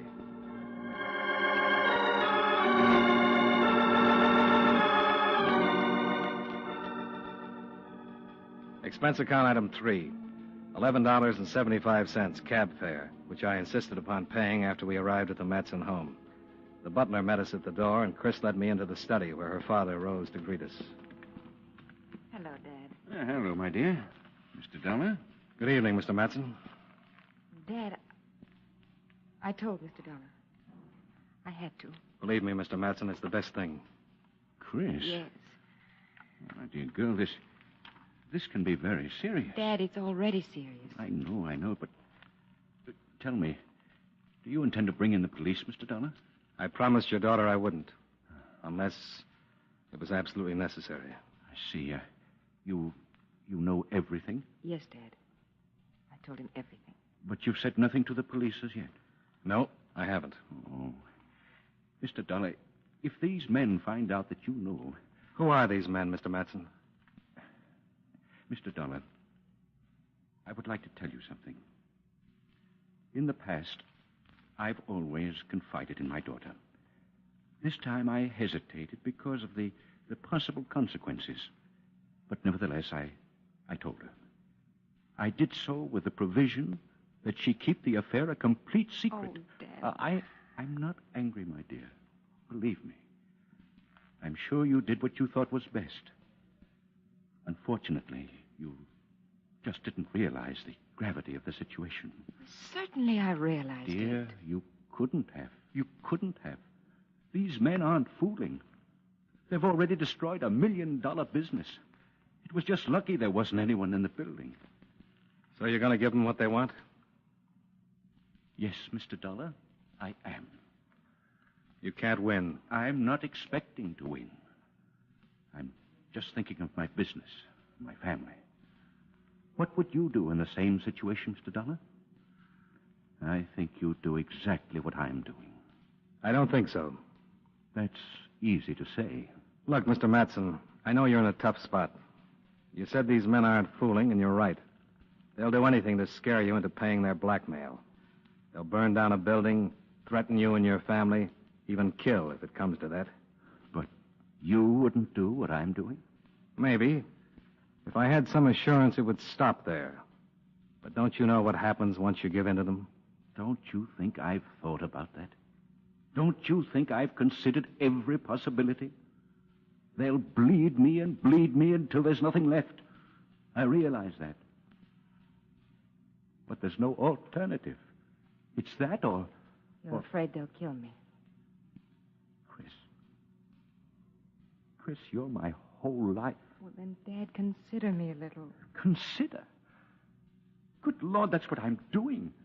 That's all I'm doing. Not now. What about a year from now? 2 years? 5 years? Well, Dad, if you give in to these men, what will it do to you? What will you have left 5 years from now? The business doesn't matter. I'm not talking about the business.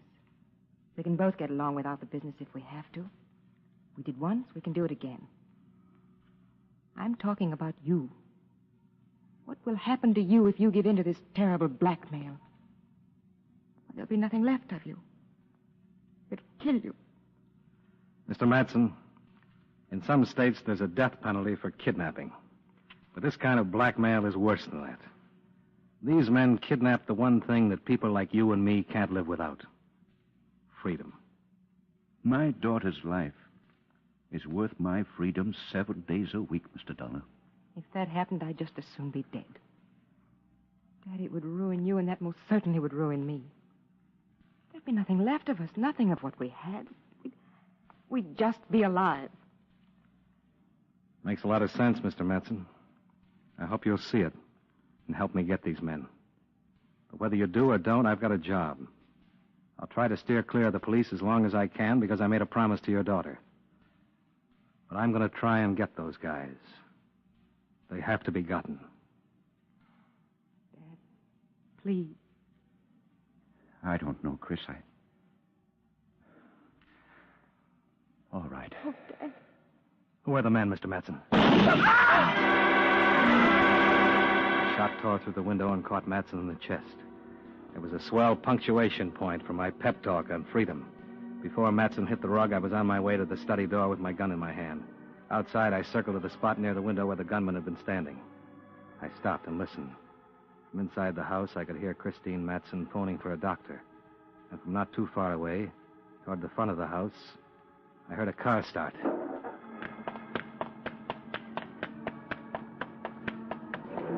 I ran out to the drive and spotted the car pulling away about 50 yards from the house.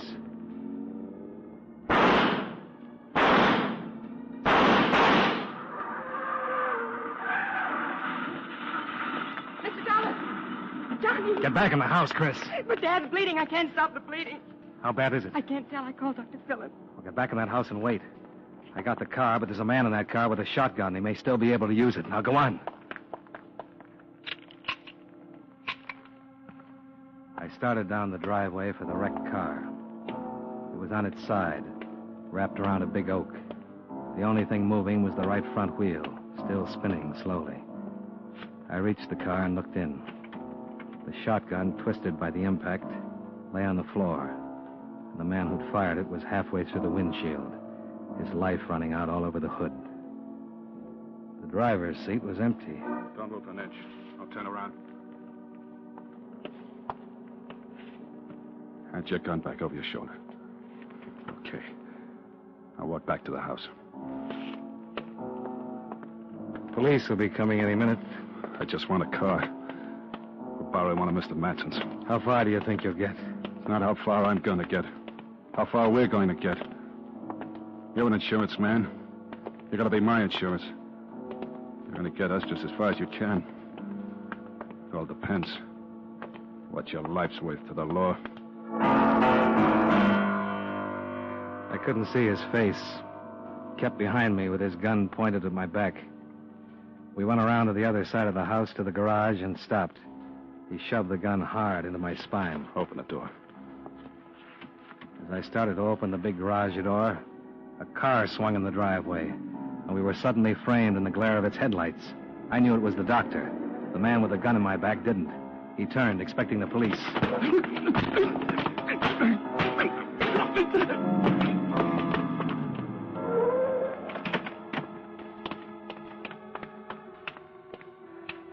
Doctor?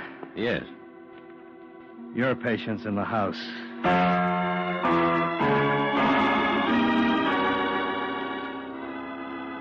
Lester Matson lived and later identified both men as those that had tried to shake him down.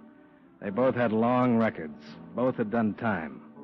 The man with the shotgun was named Ernie Starbuck. The other, Stan Cole. Starbuck they buried in Potter's Field, while Cole looked unhappy. Not because he'd lost a partner, more because he'd gained a new one. A cellmate in Sing Sing he'd have to put up with for the rest of his natural life. After the doctor said her father was out of danger, I went back over to Jersey to say goodbye to Christine Matson. Do you have to go right away? Oh, case closed. Expense account likewise. You live in Hartford? Yeah. Sometimes I drive up that way. Oh? That would be nice. When does your train leave? 4:30. I don't catch that one. There's not another one until 12:15. Oh. Will you be saying goodbye to Dad? I thought I'd stop by the hospital on my way to the station. Are you going in to see him? Mm-hmm. Drive in with me. We can see him together. Maybe have a quick drink afterwards. I don't like quick drinks. No. Johnny. Yeah? Would it make so much difference if you took the later train? Oh, it sure would. But, I'll take it.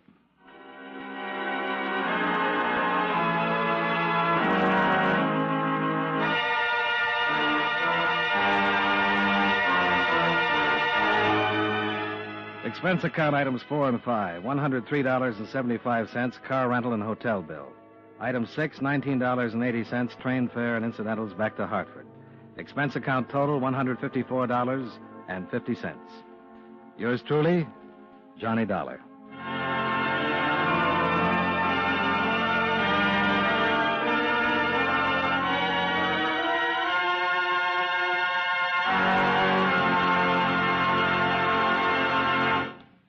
Yours truly, Johnny Dollar, stars John Lund in the title role and was written by Blake Edwards with music by Eddie Dunstetter. Featured in tonight's cast were John Larch, Lillian Byatt, Hal March, and William Johnstone. Yours truly, Johnny Dollar, is produced and directed by Jaime Del Valle.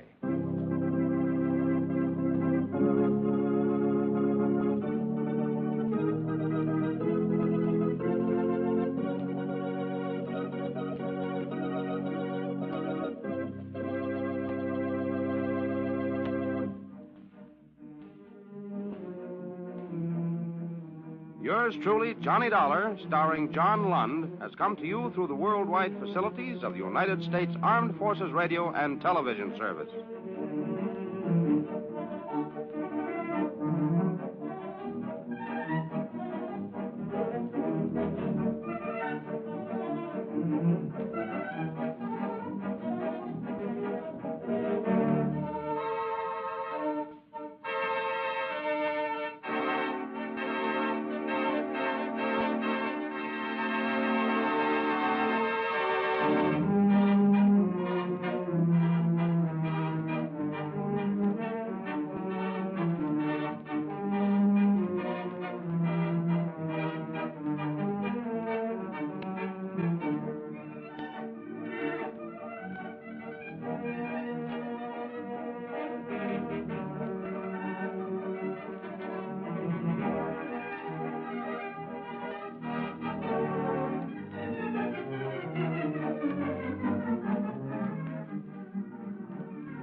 From Hollywood, it's time now for Bob Bailey as Johnny Dollar.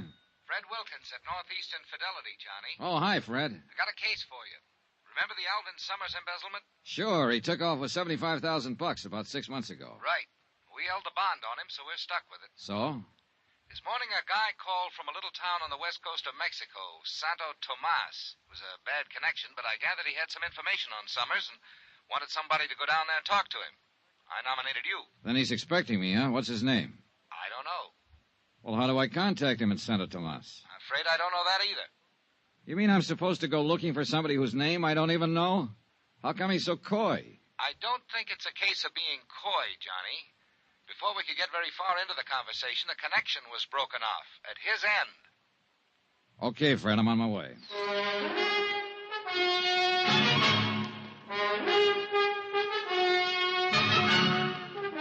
Tonight and every weekday night, Bob Bailey in the transcribed adventures of the man with the action-packed expense account, America's fabulous freelance insurance investigator. Yours truly, Johnny Dollar.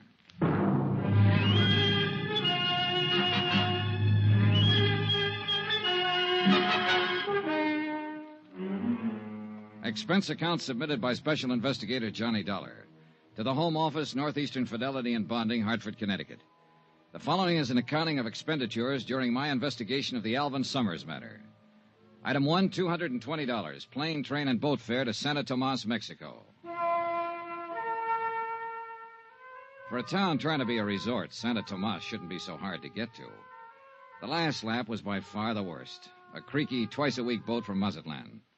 And I may be wrong, but it looked to me like the only outfit interested in making a resort out of Santo Tomas was the big new hotel up on a cliff overlooking the sea, the Playa del Mar. The rest of the town just didn't seem to care. It was a sleepy fishing village. A dilapidated pier, a long curving beach with the jungle crowding in on it, and a miscellaneous assortment of adobe shacks huddled here and there, sort of digging their feet into the ground.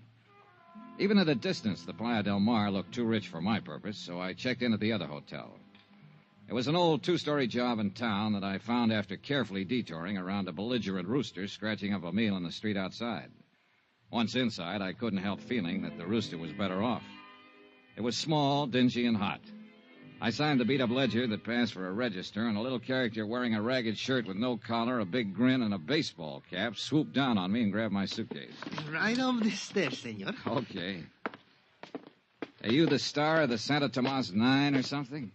¿Qué? The baseball cap. Oh, it's a first-class hotel here. I got to wear a uniform. Oh, sure. Silly of me. Which way? Follow me, senor. You come here to fish? Not exactly. My cousin has a very good boat to hire a cheap. Sorry. Oh. Well, if you're here on just a vacation, I'll be glad to show you the scenic sights for a very small fee. Hey, look, promoter, before you start making a career out of me, how about showing me my room? Okay, senor. Here. It's a very nice room, no? Oh, sure. Hey, look, can we get a little air in here? Oh, see, I turn on the overhead fan. It's better, no? No. There's a balcony out here? Oh, see, with a beautiful view of the ocean, Senor Dollar. Beautiful. The only thing I can see is the wall of that building across the alley. But if you climb up on the railing and stand in the corner and look over the roof of the building, there in the distance you'll see the... Beautiful. Look, Benito, senor. Benito, I gather that in addition to a few other assorted enterprises, you're the bellboy in this establishment. I do everything. Oh, must really be a strain. Oh, see, I'm always straining. Been in Santa Tomas long? Si, senor. Too long. Have you heard my name mentioned around town lately? Anybody asking for me? No, senor. Holy rattle. Oh, the door to the balcony. Oh, it's nothing, senor. Only the fan. What? Well, when the fan is on, the door, it blows shut. You're jumpy, senor. Huh? See, you are jumpy. Yeah, well, I'm in a good business for it, but, Tell me, did you ever hear the name Summers? Summers? Senor, in Santo Tomas is always Summers. Okay. I mean a man named Summers. Alvin Summers. Here's his picture. Take a look. Ever seen him before? Senor, in this heat, it's a strain to use the memory. Yeah, well, you think this might make you forget the heat? Quien sabe, Senor Dollar, it might help. Here. Oh, $5 American. Gracias. Now, how about it? Si, senor. I have seen this man. Here in Santa Tomas? I think so. Where? How long ago? I don't remember, but I'll try to find out for you. Okay, Benito. That bill I gave you, I've got a few more just like it if you can locate the guy in this picture, Alvin Summers.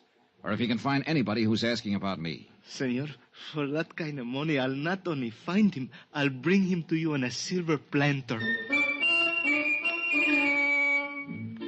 Item 2 on expense account, $5 American to Benito the bellboy. Flying blind the way I was in this deal, I figured I needed all the help I could get. And who knows, Benito just might turn something. After he left, I stretched out on the rickety bed and tried to figure out a plan of operations. I had to make myself conspicuous if I wanted the man who'd called the home office to contact me.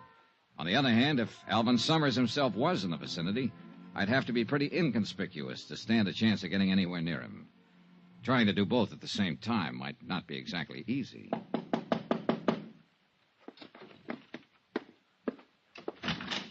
Yeah? Dollar? Well, yeah. Who are you? Carson's the name, E.K. Carson, and I'm sure glad I found you, friend. Hey, you the guy who telephoned and wanted to see me? I sure am. Well, my luck seems to be holding up pretty well. Not too well, I hope. Huh? Yes, sir. As soon as I saw you check in, I phoned the desk clerk to ask who you were. I says to him, he looks like an American to me. See, I'm in room Wait a 10 minute. downstairs. Desk clerk? I thought you meant that long-distance call. Well, the reason I hope your luck's not too good, friend, I'm sure hoping to get you into a little cribbage game. Cribbage? You play, don't you? No, I'm strictly the gin rummy type. Oh, I could teach you, friend. Wouldn't take a jiffy. Sorry, I thought you were somebody else. Oh, I sure wish I could get you into a little game, friend. Gets mighty lonesome making the rounds of these small towns. Are you in business here? No, I'm a traveling man. Regional sales manager for Hold-Tight Zippers. Zippers? Down here? Sure thing. All a matter of education. As I often say, business is where you find it. Why, half the world is just waiting to be zipped up. Great thought, ain't it? Terrifying. Look, Mr. Carson, if you'll excuse What me... about that cribbage game, friend? Sorry, as I told Now, you... I'll bet if you just learned to play the game, you'd find out it was a whale of a lot of fun. I'll wait. Well, then, why don't we have us a good talk about business? Look, if you don't mind, I've got a few things to do around here, so... Sure, I know. To tell you the truth, I guess I'm just plain lonely. Daytimes aren't so bad when I'm out on the road, but nights I don't seem to be able to find anyone to talk to. Now that you're Yeah, here... well, maybe we can have a drink sometime. Say, I'd sure like that. Then maybe we can get up a little game later. Well, maybe.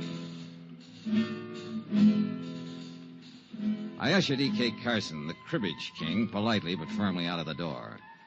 I'd figured him for the man who wanted to talk about Alvin Summers, but all he apparently had on his mind was cribbage and zippers.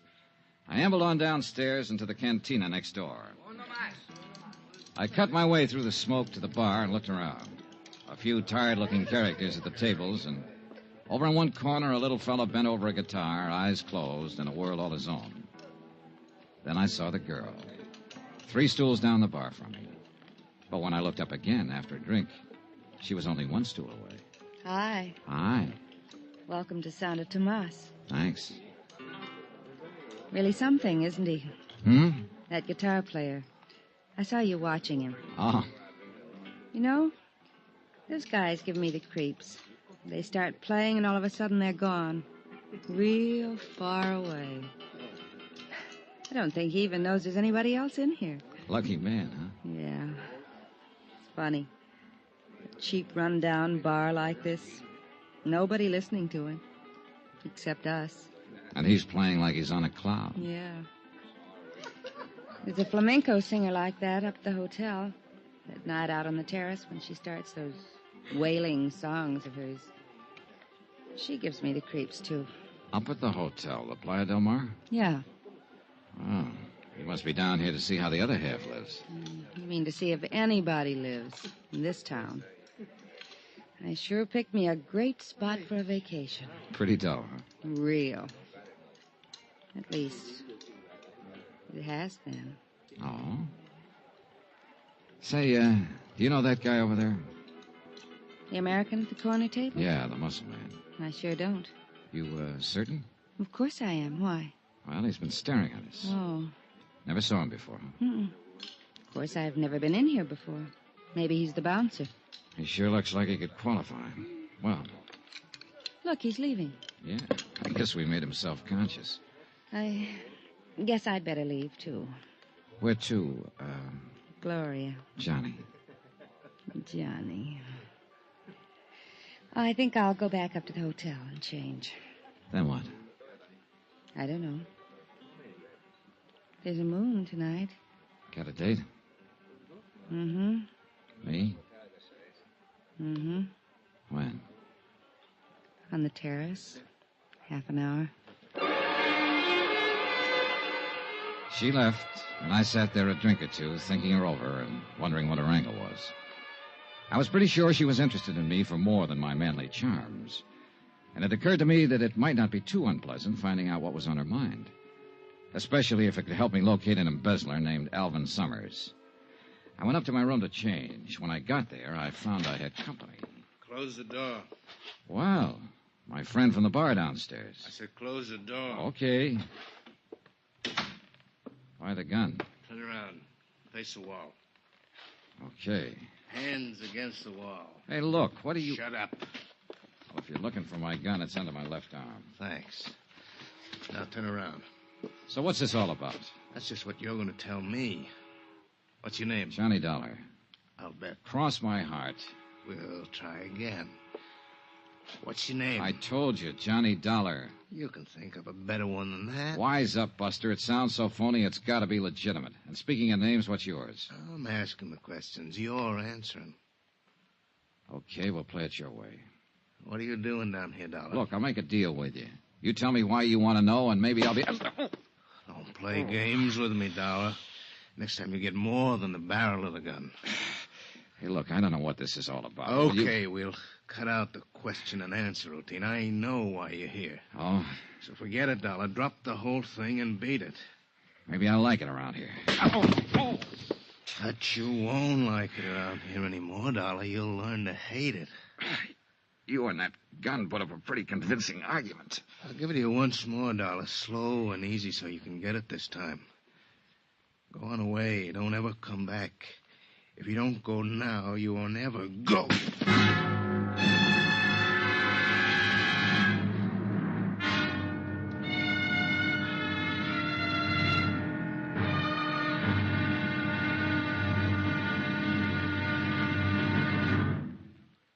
There'll be another exciting episode in the story of the Alvin Summers matter tomorrow. Tomorrow night, a threesome on a moonlit beach. A beautiful girl, me, and a guy with a knife. Join us, won't you? Yours truly, Johnny Dollar.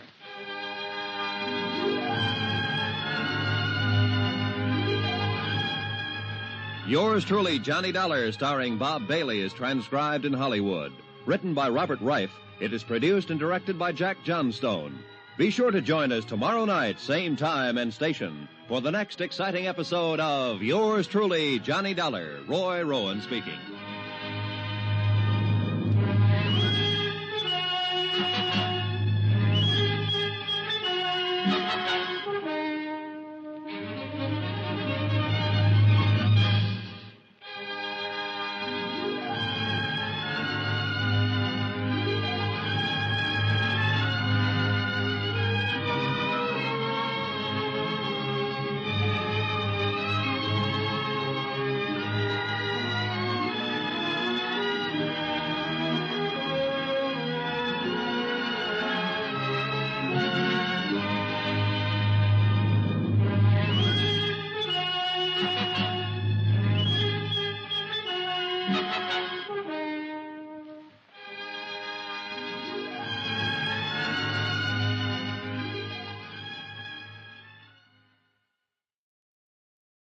From Hollywood, it's time now for Bob Bailey as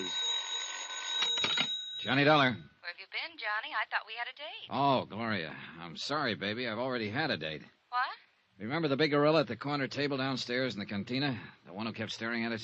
Sure. What about him? Well, he was waiting for me in my room just now. He didn't like the way I parted my hair, I guess, so he changed it with a gun barrel. Johnny, are you all right? Aside from a lump or two, sure. Sounds to me like you need a little nursing, Johnny. I always do. It's beautiful out on the terrace tonight.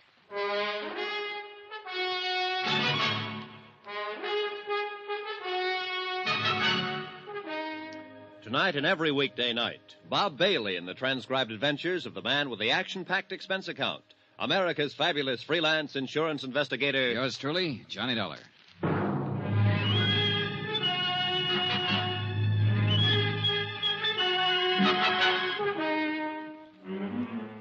Santo Tomas, Mexico. Expense account submitted by Special Investigator Johnny Dollar to the Home Office, Northeastern Fidelity and Bonding, Hartford, Connecticut. The following is an account of additional expenses during my investigation of the Alvin Summers embezzlement case. Item 4, $3 American to Eduardo Moreno, M.D., the doctor who dressed the assorted lumps and bruises I'd collected from the strong arm who seemed quite convinced that I should leave town. For a moment, I'd figured he could be the man who was to contact me with information as to the whereabouts of Alvin Summers, the embezzler. But as it turned out, all he wanted to say to me was goodbye, and he said it very convincingly. But Gloria was waiting for me. She definitely seemed to want to get better acquainted. And although I didn't know what her angle was, I figured it might be fun finding out. I left the joint where I was staying and went up to the Playa del Mar, the big expensive hotel overlooking the sea. There was a terrace with some tables and a flamenco singer wailing at the moon. Gloria was at one of the tables. Hi. Johnny, what in the world happened to you when I talked to you over the phone? I'm sorry I'm late, Gloria. You can see by my face I ran into kind of a rough detour. You all right now? Yeah. Johnny, you said it was that man who kept staring at us in the bar where we met? That's the one. Real charming fella. Muscles, too. What happened? I went to my room to change before coming up here. He was waiting for me, worked me over. The general idea was I should leave Santo Tomas in a hurry. But why? I don't know, yet. But somewhere along the line, I'm going to make it a point to find out. Cigarette? Thanks. Well, looks like things are picking up a little. How so?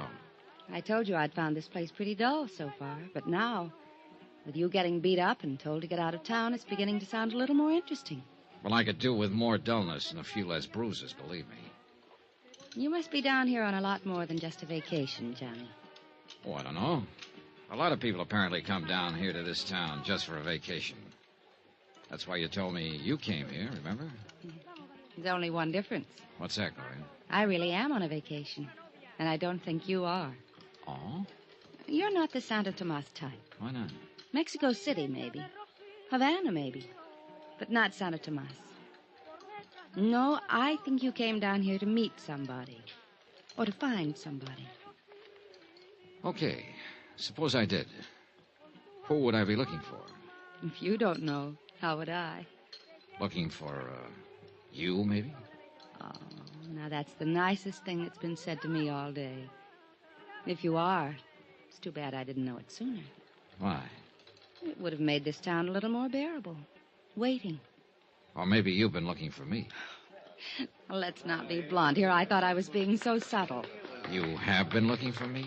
Well, I must admit I've been looking for someone who's alive in this town. Of course, what I should say is that I've always been looking for you, that I... Okay.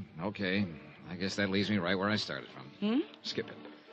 So, we're just two happy people on a vacation. Yeah. Okay, Johnny. Okay. Hey, that music. That the flamenco singer you were telling me about? Mm-hmm. Sounds pretty weird, doesn't she? But I like it. You know something? Sounds even weirder from down below on the beach. Oh? Like to see for yourself? Yeah, I think I'd like to. Well, give me a minute. What's the matter? Speaking of people staring at you. That guy again? Where is he? No, it's a little man this time. Over at the end of the terrace, see him? Oh, that's Benito. Who? The bellboy at my hotel. Excuse me a minute. Be right back. Sure. Senor Dollar. Hiya, Benito. The desk clerk told me you'd come up here. What's on your mind? You told me you'd pay me money if I could get some information for you. That's right. I want to know if anybody's been trying to contact me. You turn up anything? Not about that, senor, but the picture you showed The one of Alvin Summers? See, I told you I thought I'd seen him here in Santo Tomas. Now I'm sure of it. Good boy. Tonight I talked to a friend of mine. I described Senor Summers to him.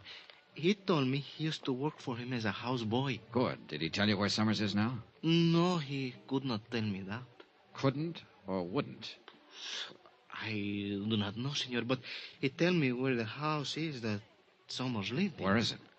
You could not find it, senor. It's in from the beach in the jungle a little way. I would have to take you there. All right, let's go. Well, not now. I'm supposed to be on duty back at the hotel.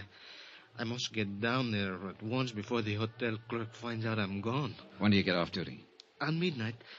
I'll come to your room then and take you to Senor Summers' house. Okay, midnight. Good boy, Benito. A real good boy, senor? Oh, yeah. Here. Oh, gracias, senor. But you should not have come here. Now, look, I've already had one guy tell me to leave town tonight. Don't you start. No, I mean you should not have come here to the Playa del Mar. Oh, why not? Because after you pay your check here, senor, you'll not have any more money left to pay me with. Well, don't worry about it, Benito. I'll bully it through somehow. See you later. Si, senor. Well, hello, Dollar. Oh, no. Carson, E.K. Carson, remember? Sure, the zipper salesman. What brings you up here? Oh, same thing as you, friend. Out doing a little stepping. I thought you told me down at the hotel that you figured half the world was just waiting to be zipped up. How can you afford to take the time off? All work and no play, friend. Haven't you heard? Yeah, well, I have a date. See you later, Carson. I'm still waiting to get you into a cribbage game, friend. Good. That's just what you do. You mean play cribbage? No, I mean keep waiting. When I got back to the table, Gloria was gone. I looked around, no sign of her. This I didn't get, and I didn't like. Why would she pull a disappearing act on me now? Johnny. Then I spotted her, just off the terrace on the path that led to the cabanas on the beach. I went over. She was carrying a scarf and wearing a one-piece bathing suit. The scarf looked bigger. Hi. Wow. I thought as long as we were going down to the beach, we might as well go for a swim. Why not? Be right with you. Item 5 on expense account. $7 for one pair of swimming trunks. $5 for the trunks and $2 to get the hotel shopkeeper out of bed to sell them to me. After all, I figured I ought to stay close to Gloria. That's the way she seemed to want it, and I wanted to know why. She could have some information on the whereabouts of Alvin Summers I could use. Well, she might.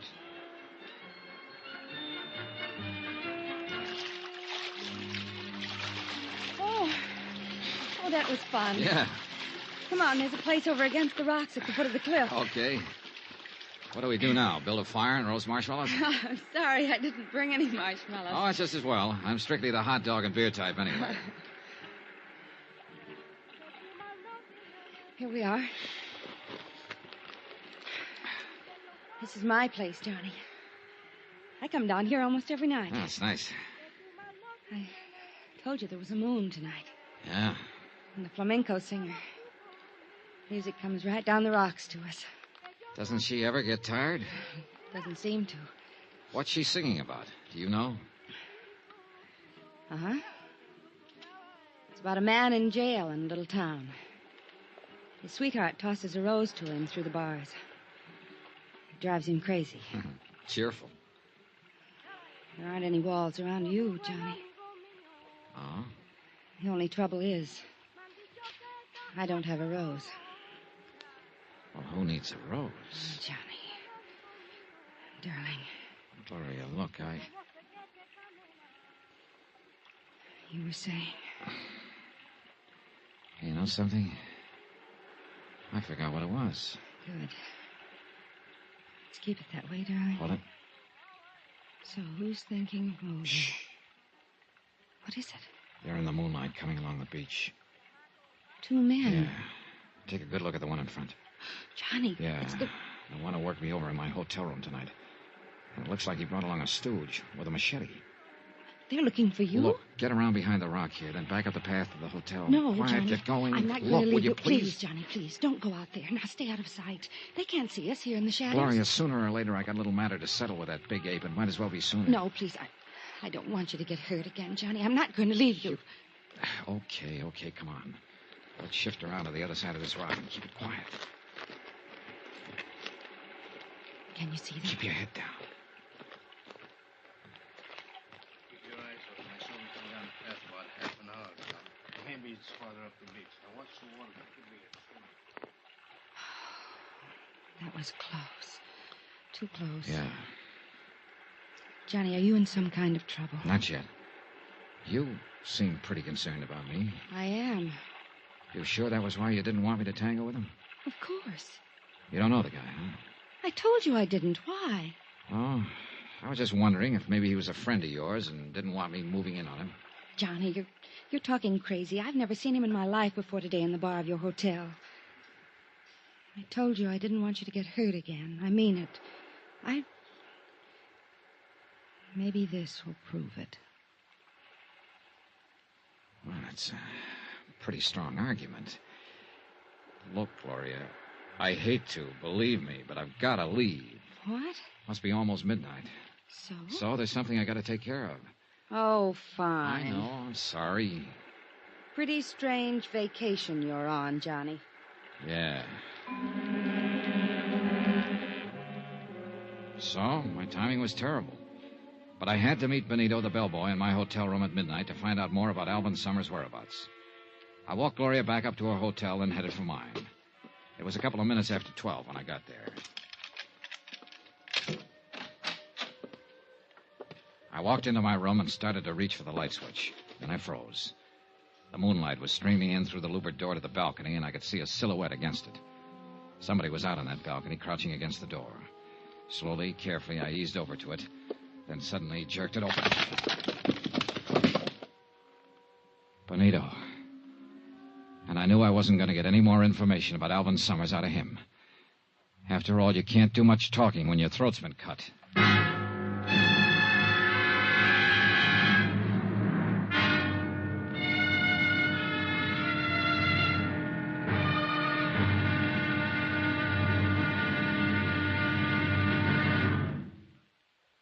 There'll be another exciting episode in our story of the Alvin Summers matter tomorrow. Tomorrow? Well, there are some people you just wouldn't want to meet in a dark alley. But sometimes it can't be helped. Join us, won't you? Yours truly, Johnny Dollar.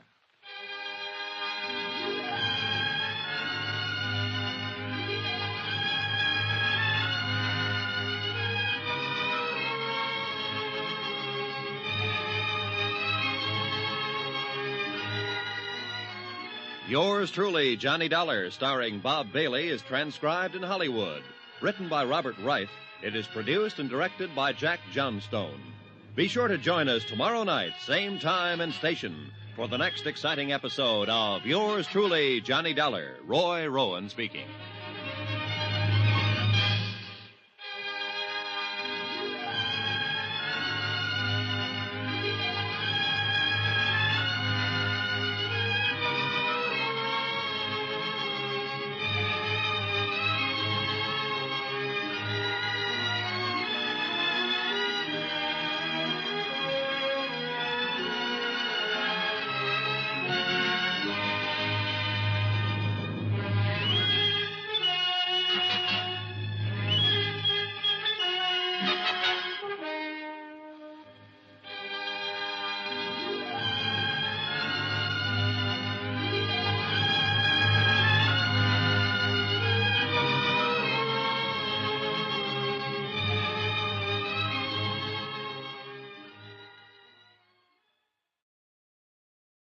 From Hollywood, it's time now for Bob Bailey as Johnny Dollar. This is Lieutenant Gomez of the Santo Tomas Police Department. Oh, yeah, Lieutenant. I have been trying to reach you for some time. Sorry, I was out making some funeral arrangements. It is about the dead man that I wish to speak to you, senor. Fire away, Lieutenant. What's on your mind? Precisely the question I was about to ask you. What do you mean? Surely I do not need to remind you that Benito Escanza was found dead in your hotel room earlier this evening. You certainly don't. But I've already told one of your cops the whole story. Perhaps. Perhaps not. I suggest that you come to see me so that we can discuss it further. Is that an invitation or an order? Let us call it an invitation. But if you do not accept, we will have to come and get you.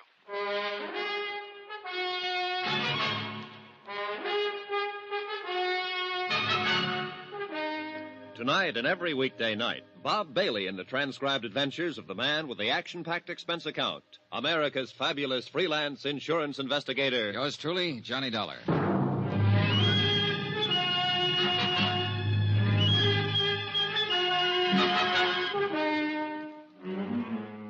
Santo Tomas, Mexico. Expense account submitted by Special Investigator Johnny Dollar.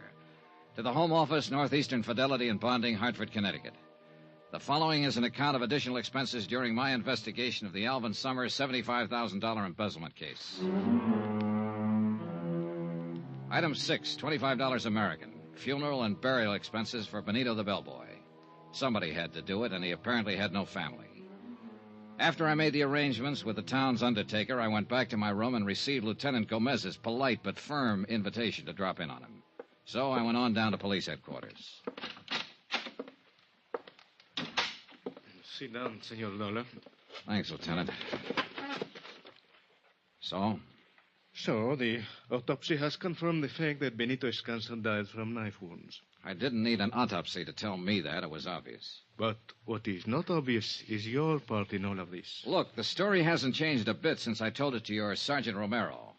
I went back to my room at midnight. I opened my balcony door, and in rolled Benito. His throat had been cut. That is the story. As to what is behind the story, that may well be another matter. For instance? For instance, in a case such as this, everyone is a potential suspect. Everyone, including you. Isn't this being pretty ridiculous, Gomez? Is it? Then perhaps you would be kind enough to tell me if there was some legitimate reason Benito had his throat cut in your hotel room. Well, in the first place, if you're interested in alibis, I've got one. Indeed? Indeed. I was with a girl named Gloria Harris up at the Hotel Playa del Mar all evening. You can check that. Oh, you may be quite certain that I am checking on all your activities this evening, senor. In the second place, if you're interested in motives, I don't have one. No? Why would I want to kill Benito when I was hoping to get some information from him? Information of what sort, Senor Dollar? Oh, I guess I better start at the top, Lieutenant. Here's my card. You're an insurance investigator. That's right. About 6 months ago, a man named Alvin Summers up in the States embezzled $75,000 from the company he worked for. The outfit I'm representing in the deal wrote the bond on him, so they were stuck for the money. $75,000. A couple of days ago, they got a long-distance phone call from down here in Santo Tomas. The man who called claimed that he had information about Alvin Summers. That's why I came down here. Now, who was the man who telephoned? We don't know. I came on the chance that he might contact me here, or that I might get some kind of lead on Alvin Summers' whereabouts. And have you? No, on both counts. Benito said he knew about a place where Summers used to live. He was going to take me there tonight. But apparently somebody had other ideas, and a knife to back them up. I see.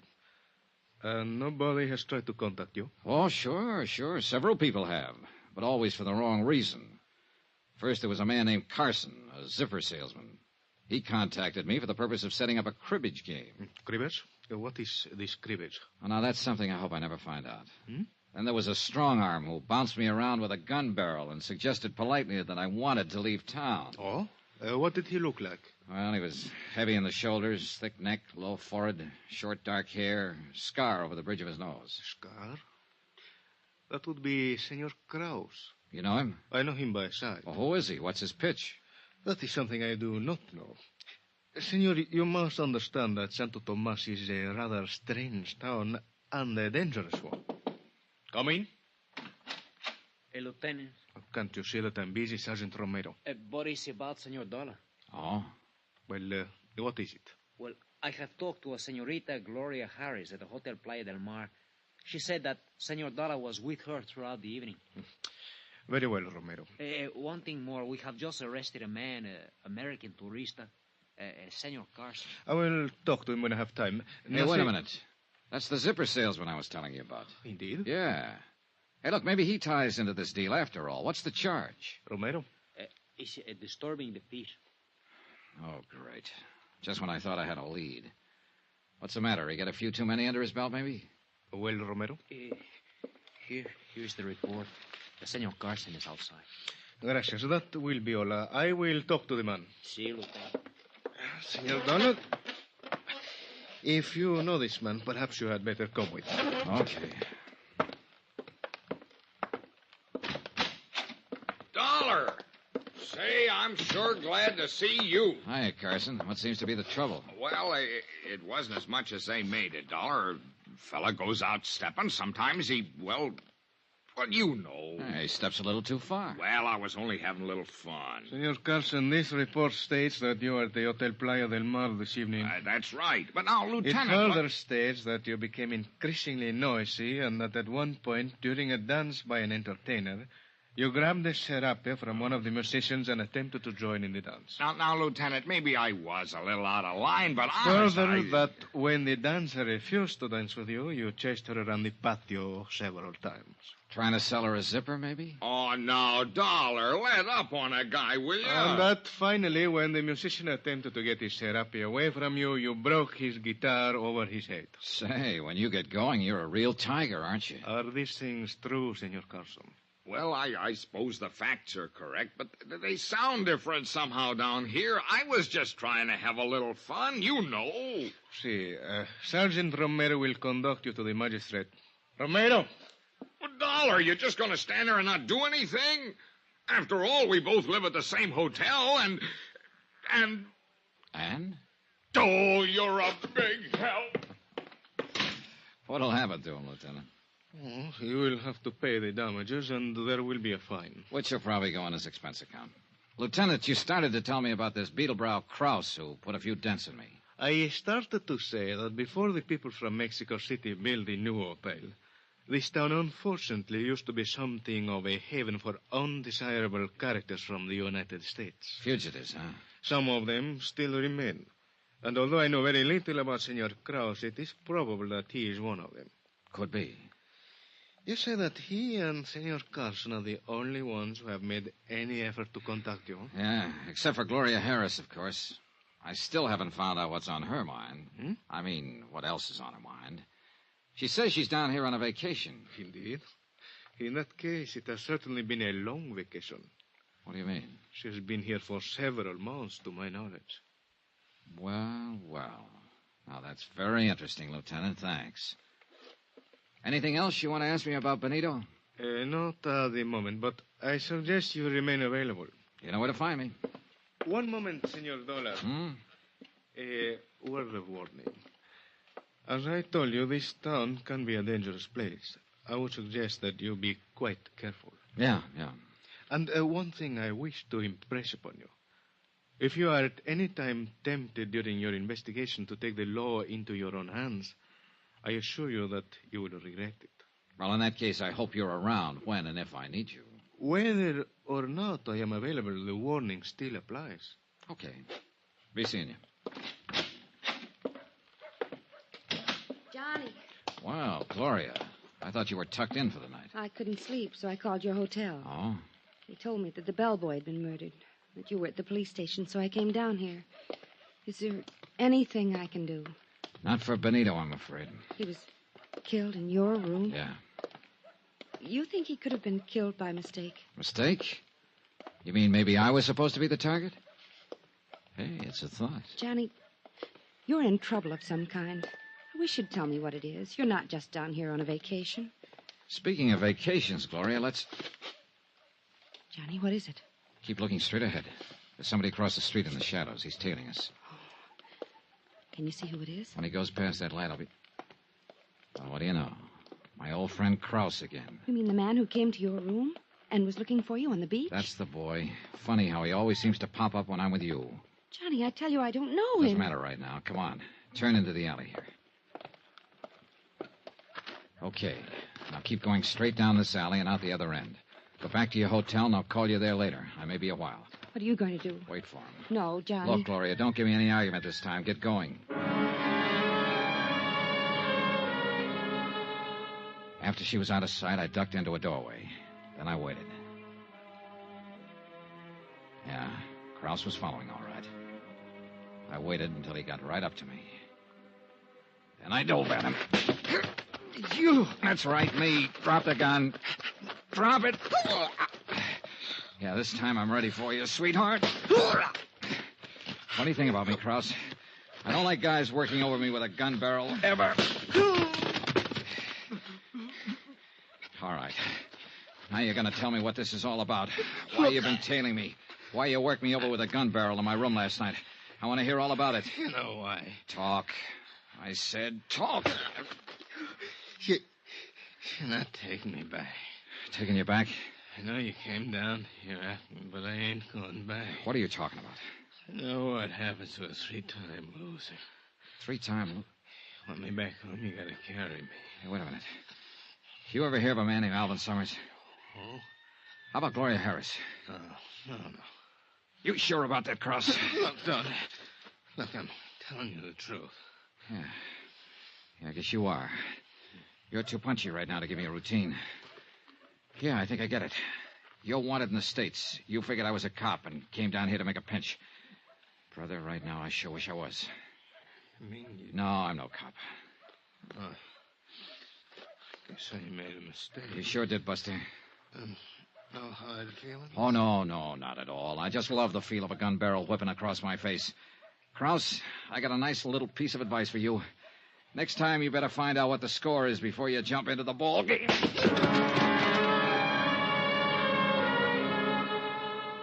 I left him there in the alley and went back to my hotel. Then, just as I was about to open the door to my room, I heard someone moving around inside. I went quietly down to the end of the hall, out the window, then eased along the balcony back toward my room. Inside it was dark, but I could make out someone bent over my luggage, searching it. I edged across the room, slowly. Then I lunged. Ah! Hello, Gloria. Johnny. Yeah, Johnny. Helping me unpack, maybe. Look, I can explain, Johnny. You know something? That's just exactly what you're gonna do.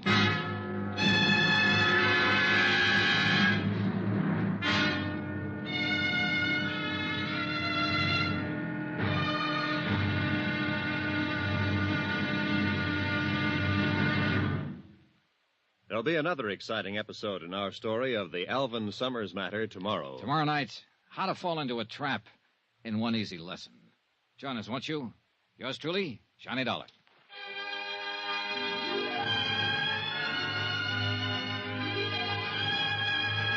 Yours truly, Johnny Dollar, starring Bob Bailey, is transcribed in Hollywood. Written by Robert Reif, it is produced and directed by Jack Johnstone.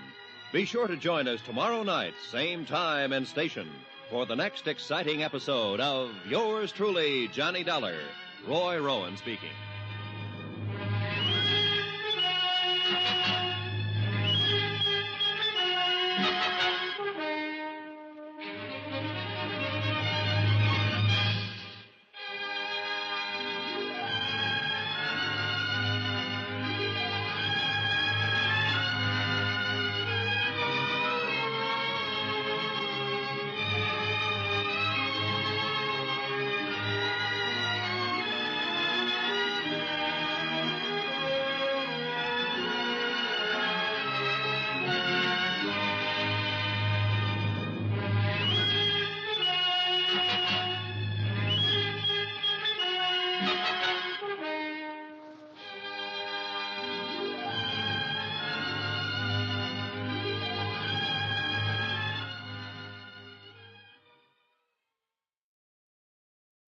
From Hollywood, it's time now for Bob Bailey as... Johnny Dollar. Yeah, remember me, sweetheart? Johnny, I didn't I'm think... the guy you were making the big pitch for. Dancing, moonlight on the beach, the complete routine. Oh, I gotta hand it to you, baby. That was real nice acting. No, it wasn't acting, Johnny. I meant it, all of it. Oh, sure, Gloria, sure. That's why I catch you here and searching my room. That's all part of the big romance, huh? I can explain. And that's just what you're gonna do. Hey, look, Gloria, one guy has already wound up dead on this deal. I've got a strong hunch I'm number 2 man on the list. And this baby I do not want.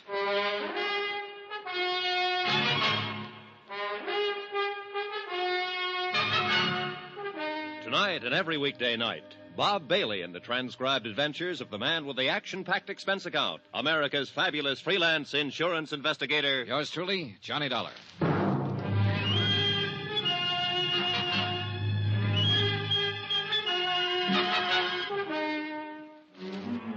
Santo Tomas, Mexico. Expense account submitted by Special Investigator Johnny Dollar. To the Home Office, Northeastern Fidelity and Bonding, Hartford, Connecticut. The following is an account of additional expenses during my investigation of the Alvin Summers embezzlement of $75,000. Item 9, $17.60, business entertainment for one Gloria Harris. Believe it or not, I wasn't going to put that item on the account because I figured it might just possibly be a private romance. But when I caught Gloria searching my hotel room, I knew she tied into the deal somehow. That she could give me information on Summers' whereabouts. Johnny, please. Oh, no, you're not leaving, Gloria, not yet. I'm not trying to get away. Oh, what's the use? You'd never believe me. Why should I? You lied to me. I lied to you once. Only once. When I told you I'm here on a vacation.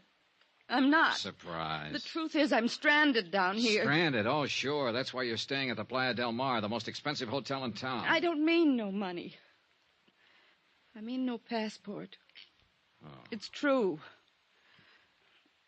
You got a cigarette, Johnny? Yeah, here. Thanks. Yeah. I've been stuck in this ratty town for 4 months now. Just hoping every day that I could figure out some way or find somebody to help me get back to the States. How come you picked this town? Assuming I believe you. Because I heard that fugitives from the States sometimes came here. I've been drifting around for a year, from place to place. I guess I thought my luck had changed here. Well, it hasn't. How'd you lose your passport in the first place? I'll tell you if you really want to know, Johnny. Personally, I'd rather skip it. It's a long story, not a very pretty one, and it's all in the past. Let's just say I made a mistake about a guy. Okay, Gloria, okay. But there's one little item you haven't told me. Why you were searching my room just now. Because I was trying to find out something about you, Johnny. The reason why you're down here. Why? So maybe I could make a deal with you. Deal? You help me get a passport, and I'll help you. How can you help me? You're looking for Alvin Summers, aren't you? Oh, am I? 6 months ago, he embezzled $75,000 up in the States and took off. Go on. You came down here to find him. You're an insurance investigator. Keep talking. That's all. That's it. Now maybe you wouldn't mind telling me how you know all of... Oh, sure. That report in my suitcase. And the picture. Alvin Summers, I know him. I can help you, Johnny. Where is he? First, I've got to know if you'll help me. The passport? The passport. Well, what do you expect me to do about that? In your business, Johnny, you must meet a lot of people, all kinds. Maybe one of them has an extra passport or two for a price, maybe. All right, I'll see what I can do. That the best you can say? That's the best. Take it or leave it. All right, I'll take it. I haven't any choice. Now, about Alvin Summers. I'll take you there, to Summers' place. Where is it? Down the beach, about a mile below town. Then into the jungle a little way. How come you know where it is? I met Alvin Summers a couple of months ago. Here in Santo Tomas? Yeah. I went there once for dinner. Okay, you take me there, Gloria. First, I'd better go up to the hotel and change. The country's pretty rough on clothes. Okay, I'll meet you at your hotel in half an hour. Johnny. I only lied to you about one thing. The reason I was down here. The rest of it I meant. Last night. On the terrace and on the beach. I meant all of it. Really, Johnny. And I mean this. You know, I'm kind of glad you told me that. See you in half an hour.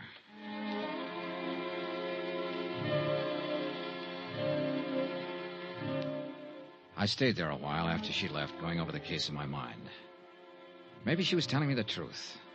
But whether she was or not, I had to follow up any lead I could find, because I was getting nowhere the way things were. Half an hour later, as I was starting out of my room to go pick her up, my phone rang. It was a long-distance call from the States. Fred Wilkins at Northeastern Fidelity, Johnny. Hi, Fred. Well, how's the fishing down there? Fishing? As a matter of fact, it hasn't been so good so far, Fred. That's too bad, but I'll bet the swimming is all right, huh? Whoa there. What's eating you? I didn't send you down there for a vacation. Well, you got a great sense of humor. You should see this place vacation. Then what have you been doing down there? Well, what do you think I've been doing? I've been looking for whoever it was that telephoned you and said he had information on Alvin Summers. You couldn't have been looking very hard. He called me again this morning. He what? That's right. He wondered if I'd sent anyone down there yet. Hey, look, Fred, this guy is not easy to find, believe me. And I think I know why. Obviously, somebody doesn't want him to talk, and that somebody could be Alvin Summers, about one jump behind him. Summers, you think he's around there? Could be. I'm leaving right now to find out. I've got a lead on where he lives. There's somebody at the door. I'll call you when I get anything. Do that. Brother, fishing. Oh, Lieutenant Gomez. Well, look, I'm in sort of a hurry right now. This will not take long. Okay. What is it, Lieutenant? Early this morning, one of my men found Senor Krause in the alley. How is he feeling? He had been badly beaten. He would not tell us anything, but it was fairly obvious who had done this to him. So? So, the last time we talked, Senor Dollar, I warned you not to attempt to take the law into your own hands. Now, listen, Gomez, if you think I want to take a pistol whipping like he gave me and not do anything about it, Do you gotta... not misunderstand. I care nothing about Krause personally or what happens to him. I'm thinking about something more important. For instance? You're looking for Alvin Summers, a man who quite obviously does not want to be found. So? So, when you find him, it is quite possible that there will be trouble. Granted. But let's face a few facts, Lieutenant. You and your boys can't help me. You're in charge of the Santa Tomas police force, all 2 men. And I imagine you've got a few other things on your mind besides an embezzler from the States and an insurance investigator. That may So well that be means true. I've got to do it on my own. Very well, Senor Dollar. This morning I attended the funeral of Benito Enscanza, who was killed because he had information about Alvin Summers. If you find Summers and take the law into your own hands again, I fear I may have to attend another funeral. Yours. That's what I liked about Gomez. He was the cheerful type. Well, I picked up Gloria at her hotel and we headed for Summers' place. We walked down the beach about a mile below town. The beach kept narrowing as the jungle crowded closer and closer to the water. This place is in from the beach a ways. There's a little path pretty soon that leads in. You could walk right by it and never see it. Here it is. And that's just what we'll do. Hmm? Walk right by it. I don't want to lead anyone else here. There's nobody else on the beach. I'm not talking about the beach. That's a regular jungle in there. 20 people could be watching us, so we'd never see them. Oh, I guess so. Okay. We'll go in here, then work our way back to the path. Brother, this is pretty thick in here. Yeah. Oh, when you're walking through thick brush like this, you always feel like somebody's watching you. Imagination gets pretty strong sometimes. I think it's a little more than imagination. What do you mean? Stop a minute. Listen. I don't hear him. Johnny. Yeah, somebody's tailing us again. Look, keep moving straight ahead. I'm going to circle and see if I can intercept him. All right, but be careful. Gloria moved on, and I started circling to the right. Every few seconds, I'd stop and listen. Yeah, he was still there. I pegged the direction of the sound and started edging toward it slowly. Then my foot caught on a butt. I scrambled to my feet and kept going in the same direction. There was a small clearing ahead. I reached it, stopped, and listened. Nothing. Whoever I was chasing seemed to know the country better than I did. He'd disappeared. I caught up with Gloria a couple of 100 yards farther along the trail. Any luck, Johnny? No. Whoever it is pretty good at keeping out of sight. Are you sure it was a person? Might have been some kind of animal. Yeah, maybe. You can see a corner of Alvin Summers' hut from here. Past that big tree. Yeah, come on. And stay behind me. All right. If there's any trouble. You think there will be? Look, a guy who's this careful about hiding doesn't usually welcome visitors. Quiet now. No sign of life. Keep back against the wall. I'm going to open the door.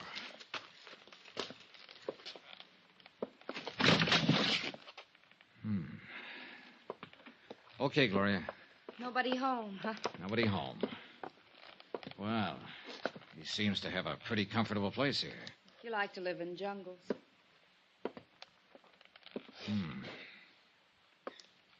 Yeah.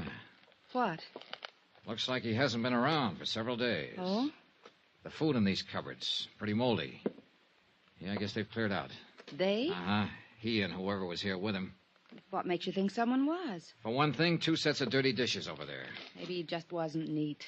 He'd have to have been awfully neat to use 2 toothbrushes and 2 kinds of toothpaste, and 2 people have been eating at this table. See the crumbs? Maybe there's something around here that could give you a clue to where he might be now. Maybe. If he's still alive.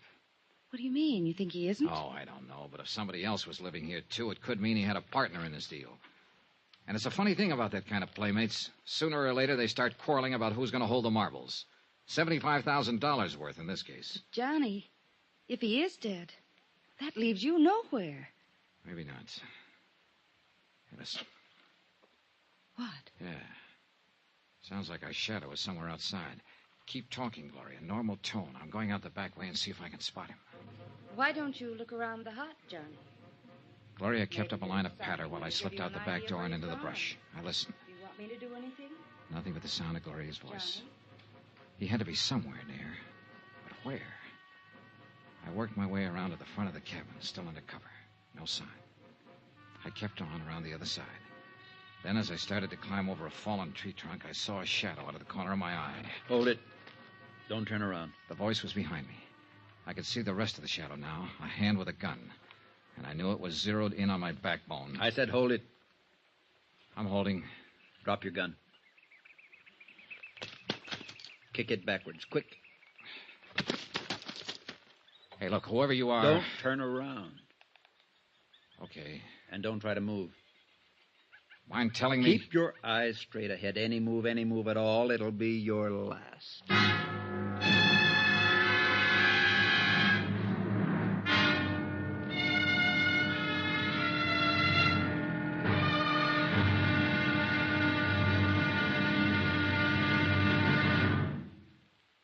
There'll be the final exciting episode in our story of the Alvin Summers matter tomorrow. Yes, tomorrow. How to find out what you've been looking for the hard way.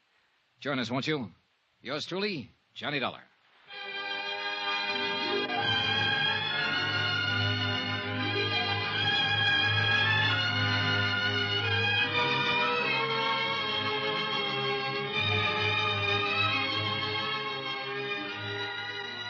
Yours truly, Johnny Dollar, starring Bob Bailey, is transcribed in Hollywood. Written by Robert Reif, it is produced and directed by Jack Johnstone.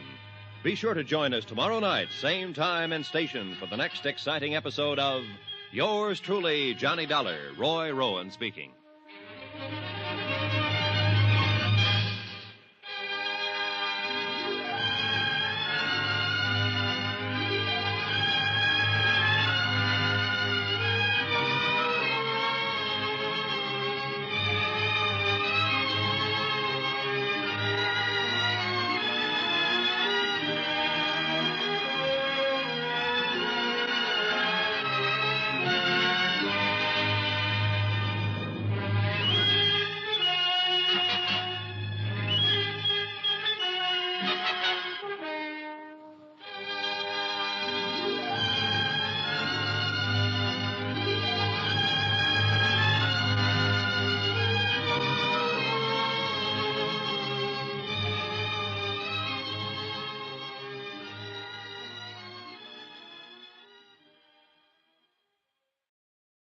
From Hollywood, it's time now for Bob Bailey as... Johnny Dollar. I told you, that's my name. What do you want, an affidavit? I've got to be sure. Look, you've got me out here in the middle of the jungle with a gun in my back. Don't turn around. And I can't even see you. You think I'd be kidding you at a time like this? Any move at all, and it'll be your last.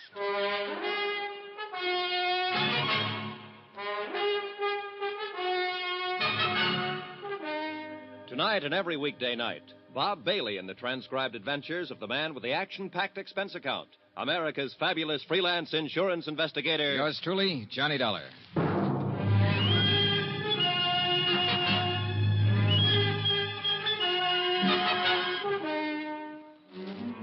Santo Tomas, Mexico. Expense account submitted by Special Investigator Johnny Dollar. To the Home Office, Northeastern Fidelity and Bonding, Hartford, Connecticut. The following is an account of additional expenses during my investigation of the Alvin Summers embezzlement of $75,000. Item 12, 2 cents. Just what I figured my life was worth at the moment. Gloria Harris had taken me down the beach and into the jungle to show me the hut where Alvin Summers had been hiding out. There was no sign of him. But I heard a noise outside in the underbrush and went out to investigate. I didn't see a thing, but I felt something. A gun barrel pressing against the back of my neck. I want to talk to you, Dollar. Well, you've got a quaint way of arranging a conversation, believe me. I could do better if you'd take away that gun. Johnny. Don't answer. Who's answering? Johnny? Wait. Well? Be in your hotel room in exactly 1 hour. Look, what's this all about? You're looking for Alvin Summers, aren't you? Oh, am I? Johnny, where are you? I've got some information about him for you. Let's have it now. Not now. I've got to talk to you alone. Be in your hotel room in town in an hour, understand? Look. Do as I say, and be sure you're alone. Alone. Okay. Now, just keep looking straight ahead. Don't turn around, and don't tell anyone about this. Anyone. Understand? You make it pretty clear. I'll be watching you, Dollar. You won't see me, but I'll see you. I can believe it, mister. Johnny, please. Johnny, where... Oh, here you are. Yeah, here I am. Why didn't you answer me? I came out here looking for a guy, remember? How am I going to find him if I start shouting at you? But I got worried when you didn't come back to the hut. Yeah. That noise you heard outside, did you see anything? No, I didn't see a thing. Johnny, didn't you find anything to give you a lead on where Summers might be? I don't know. But you said if I helped you find him, you'd see what you could do about getting me a passport back to the States. Yeah, sure. Come on, let's get out of here. It suits me fine. This place gives me the creeps, all these trees and vines. Broad daylight, but you can't see a thing. I know. My imagination's still working overtime. I've got that feeling we're being watched again. Funny, isn't it? Yeah, real funny. We kept on toward the beach. Gloria was fidgeting because she thought somebody was watching us. I was fidgeting because I knew somebody was. And I had a strong hunch he was the man whose long-distance phone call to the States brought me down to Mexico in the first place. We got back to the beach. I took Gloria up to her hotel, then went down to mine in town. As I crossed the lobby toward the stairway to the second floor, out popped a familiar face. Hello, friend. Oh, Carson. Lieutenant Gomez let you out of jail, huh? Oh, now, let's get one thing straight, friend. I never was actually in jail. Well, you're lucky. I've seen the jail. Huh? Oh, well, I just had to pay a fine, and that judge they got in this burg read me the riot act, but then they let me go. Well, good.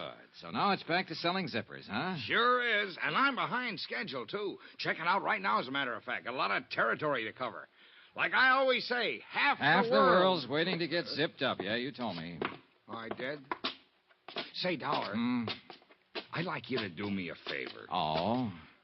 That little trouble I got into last night up at the Playa del Mar Hotel, I'd sure appreciate it if you'd keep quiet about it when you get back to the States.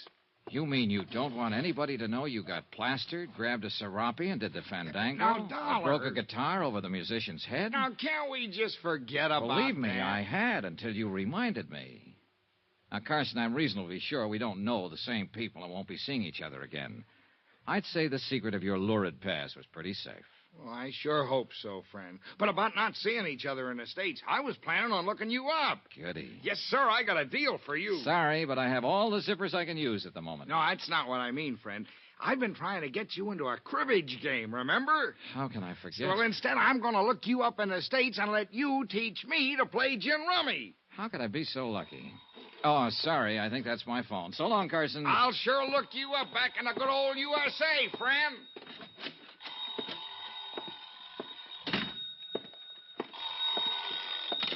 Hello? Hello? Hello? Keep your hands on the table. What? Oh, my shadow again. Anybody follow you? Not that I know of. You're early. I know. And I searched your room. That's become an old Santo Tomas custom. To make sure you really were Johnny Dollar. So now you know. What about it? You can turn around. Oh, no. Maybe you'll tell me what... Wait a minute. A decent shave, and you'd match that photo I have in my suitcase. Alvin Summers. Yeah. I'm Alvin Summers. I don't get it.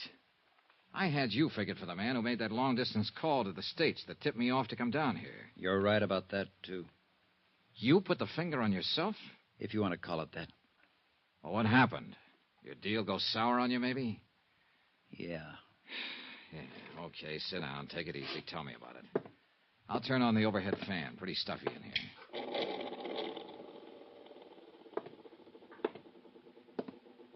Dollar, that phone call you got just now. Hung up. Clerk downstairs must have rung the wrong room. Or somebody was checking to see if you were here. Could be. Okay, suppose you start from the top. What was that? Relax. What are you... Just one of the charming features of this room. You turn on that big overhead fan, it slams the balcony door. Oh, well, turn it off, will you? I'm kind of edgy. Yeah, sure. You asked me if my deal had gone sour. It went very sour.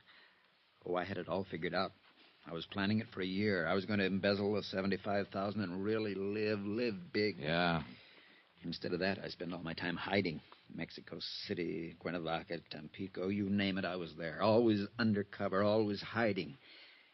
Did you ever spend much time hiding, Dollar? No, not much. Oh, it's a great life. Great. Every time somebody looks at you on the street, you're sure he's after you, tailing you. You wake up in the middle of the night, you see a shadow outside. Turns out to be just a bush, but you spend the rest of the night sweating. Finally, I just couldn't take it anymore. The rest of my life that way. You know, Summers, a lot of guys figure that out before it's too late. Too bad you didn't. Yeah. So, finally, I phoned the bonding company. Long distance, I knew they'd send an investigator. They sent you. I thought if I could talk to someone like you, see what could be done. There's only one thing can be done at this point, Summers. Come back with me to the States. Bring back what's left of the money. $60,000. That'll help. But you know there can't be any deal. Yeah, I guess I always knew that. Here, take the gun. Thanks. Now, what about the money? It's in a safe deposit box in Mexico City. Here. Here's the key. One thing I don't get, though, Summers. Yeah?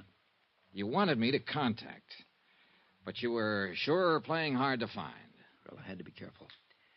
I got a look at you the first day you arrived. I wasn't sure you were the one, so I decided to come to your room that night, but then I saw somebody else coming here, so I gave up. Who was it? The bellboy. Benito? Hey, that'll be just before he got knifed. Oh, no. I wasn't the one who killed him, Dollar. I'm no killer. Just the fool who runs away with somebody else's money, remember? Anyway, I didn't have another chance to get to you till today.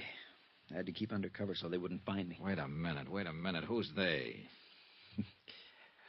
The man who arranged for me to come down here and the girl who was going to make it all worthwhile. The girl... Summers, don't... Me, Johnny. Gloria. Hello, baby. Here, let me... Leave the gun right where it is, Johnny. Put that safe deposit key on the table. I guess you're calling them. Thanks. And it all adds up. You found out Summers here was planning to turn himself in. You didn't want that money to slip through your fingers. But Summers disappeared from his hideout. You couldn't find him, so you figured you'd let me find him for you. That's right. And it worked. And you're so right about that money. You think I'd give it up now? Gloria. Keep out of it, Alvin. If you want to go back and be a Boy Scout, that's your business. The money stays with me. Johnny. Yeah? This doesn't have to be the end of it for us. Oh. So now we get the pitch about making beautiful music, huh? I'm not kidding, Johnny. 60,000's a lot of money. You know, you put on quite an act. Maybe I believed a little bit of it. But if I did, I quit the moment you walked through that door just now. Okay, Johnny, that's enough. I thought maybe you'd be smart, but if you won't, you leave me no choice. No, Gloria, don't. Gloria! The balcony. Out on the balcony. Hold it. Carson. Stay right where you are, friend. Oh, shut up. She's dead. She crossed me. You and she were working against each other. She wanted me to lead her to Summers. You wanted to find him yourself. That's right. And Summers, you took a lot of finding. That's why you killed Benito the bellboy, to shut his mouth. Then you went up to the big hotel and clowned around so you'd get arrested and that way set up an alibi for the evening. I was pretty proud of that little idea, Dollar. And it's all worked out just the way I wanted it. You see, right from the start, Carson was holding all the trumps. They were made out of lead, and I knew he was going to start dealing them any second. Then I remembered the overhead fan. The switch was right next to my elbow. The balcony door was open, and Carson had his back to it. What are you doing? Just turning on the fan. I need some air. Can you blame me? Yeah. You're sweating, aren't you, Dollar? What's the matter? You losing your nerve? Well, it really doesn't matter. What the... The door slammed. Carlson whirled, and I knocked the lamp off the table. By the time I hit the floor, my gun was out.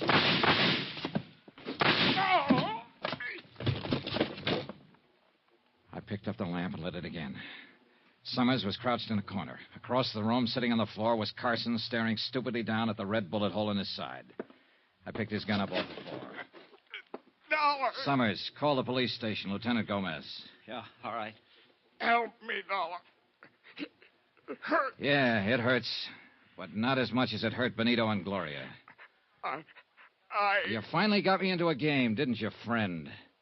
And you lost.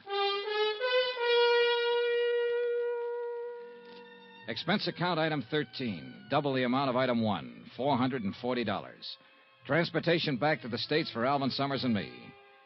And you know, I turned him over to the authorities as soon as we got back. That's the way he wanted it. Gloria? Well, once in a while I get to wondering if she really meant some of the things she told me. Not that it matters. Conclusion of report. Expense account total $923. Yours truly, Johnny Dollar.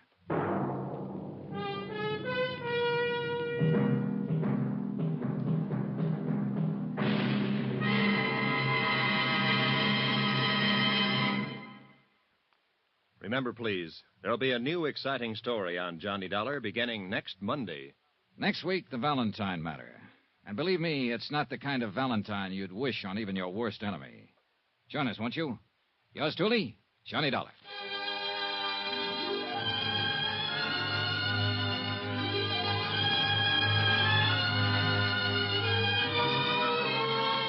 Yours truly, Johnny Dollar, starring Bob Bailey, is transcribed in Hollywood. Written by Robert Reif. It is produced and directed by Jack Johnstone. Heard in this week's cast were Virginia Gregg, Marvin Miller, Don Diamond, Tony Barrett, and Parley Bear. Be sure to join us on Monday night, same time and station, for another exciting story of Yours truly, Johnny Dollar. Roy Rowan speaking.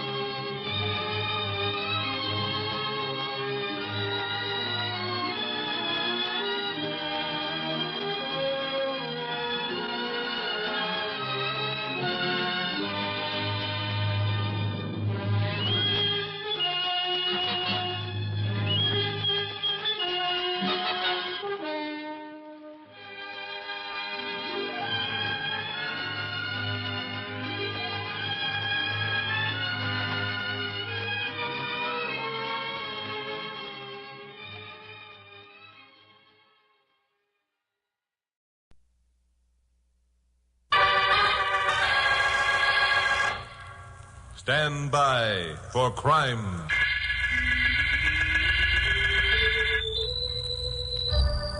Hi, Chuck Morgan again, newscaster on radio station KOP here in Los Angeles. You know, murder has become such a commonplace crime that it takes one of unusual violence or fiendishness to really make an impact on the public. Well, we had one of those especially fiendish murders in L.A. not long ago. A young couple parked up a Mulholland Drive. Their murdered bodies had been found, horribly mutilated. Mutilated, in fact, beyond recognition. A police car had happened along 5 minutes after the tragedy and found a man standing over the slashed bodies with one hand on the door of the car. His name was Eddie Flores, a parolee. He seemed dazed when the cops approached him, but he snapped out of it when they accused him of the crime. He slugged one of the cops, managed to evade the other, and got away by jumping over a steep embankment and disappearing into the brush. By Wednesday, Eddie Flores still hadn't been taken into custody. On Thursday morning, I arrived at my office around 11 o'clock. Found Carol Curtis, my blonde secretary, waiting for me with a look of concern on a gorgeous face. What's the matter, Glamour Fuzz? Have a hard night? Yeah. I had a hard night wondering why you didn't take me to dinner after your 11 o'clock broadcast like you promised. All that. Well, you see, Glamour Fuzz, I had something We'll talk about it later. All right. Right now, there's a female waiting to see you in the outer office. A female? Is she good-looking? Well, what do you care if she's good-looking or not? Good-looking girls are always easier to talk to. That's why I hired you, Glamour Fuzz. Oh, is that... Oh. What was that you said? I'll better get you. Who is she? What does she want? Oh, Chuck, do you really think that Yes. Now, who is she? Oh, you're so romantic. Well, hold on to your hat. She's Eddie Florey's girlfriend. Eddie Flores?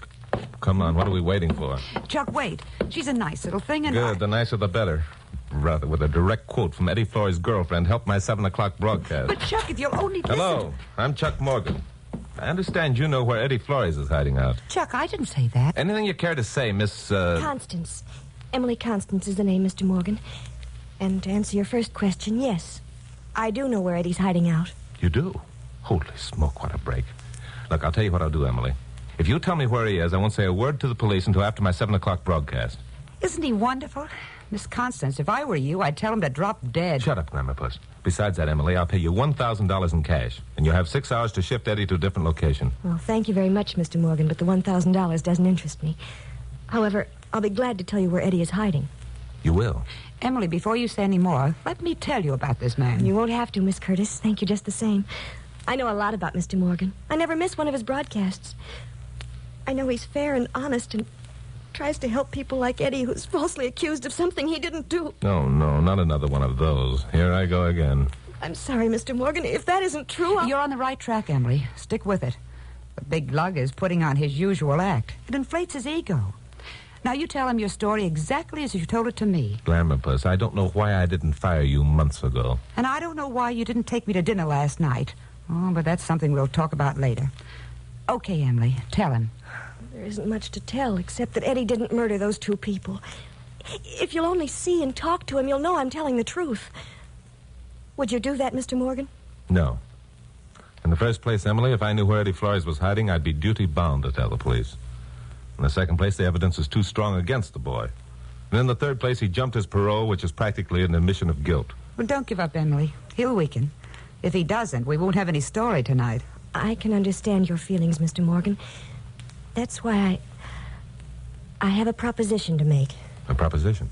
I wish I had the words to convince you that Eddie is innocent, but only Eddie can do that. That's why I'm willing to take you to him.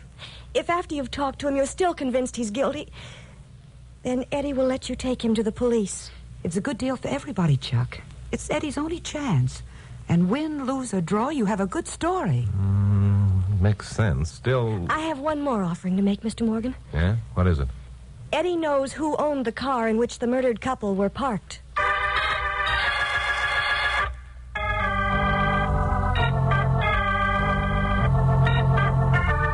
Well, as Carol said, win, lose, or draw, I'd have a story if I took Emily Constance up on a proposition.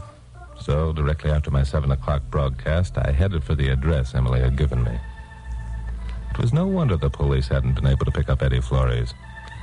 He was hiding out in the last place I or anyone else would expect to find him. In an apartment in Longwood Towers, the swankiest and most expensive apartment house on Wilshire Boulevard. It didn't make sense because Eddie had been working part-time in a tree nursery, earning less than $50 a week. Well, anyway, I survived the lofty looks of the uniformed doorman and the uniform elevator boy and found apartment 1121.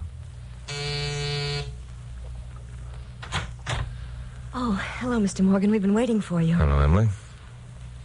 Quite a place your boyfriend picked out for his hideout. It cost $500 a month in advance. Huh. It took every cent Eddie and I could scrape together, but we knew no one would look for him here. And you don't expect to be here for more than a month. We hope that Eddie will be leaving tonight. Oh, here's Eddie now. Eddie, this is Mr. Morgan. Hello, Mr. Morgan. So you're Eddie Flores. Well, Eddie, you're about 15 years younger than I thought you'd be. How old are you, son? 21. 21. And already a parolee. You're off to a bad start, Eddie. Do you know why I'm a parolee, Mr. Morgan? Why should I know or care? That's why I asked Emily if she'd try and get you to come here.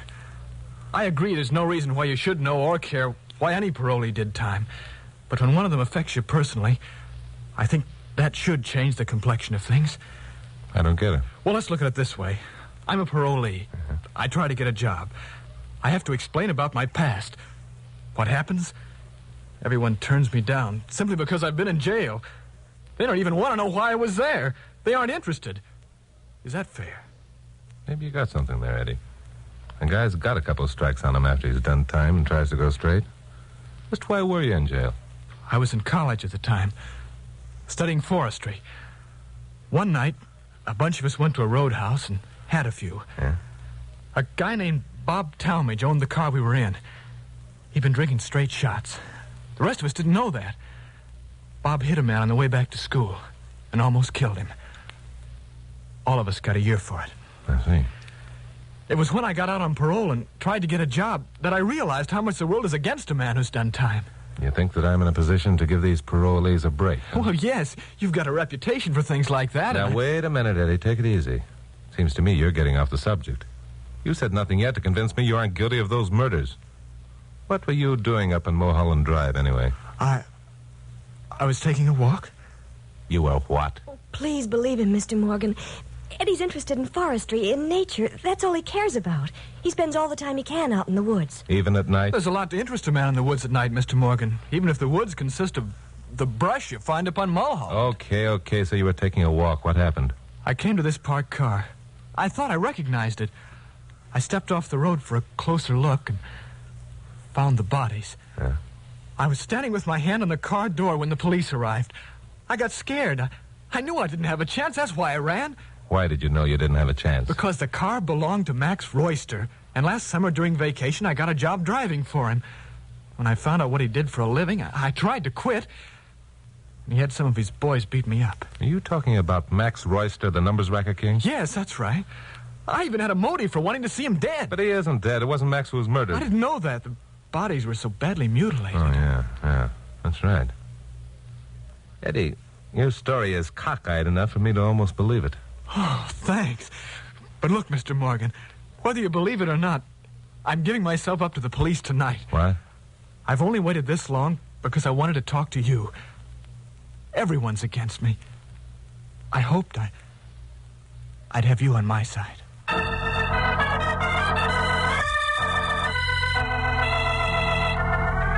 When I went out of there with mixed feelings of doubt and certainty, I was more than halfway convinced that Eddie was telling the truth.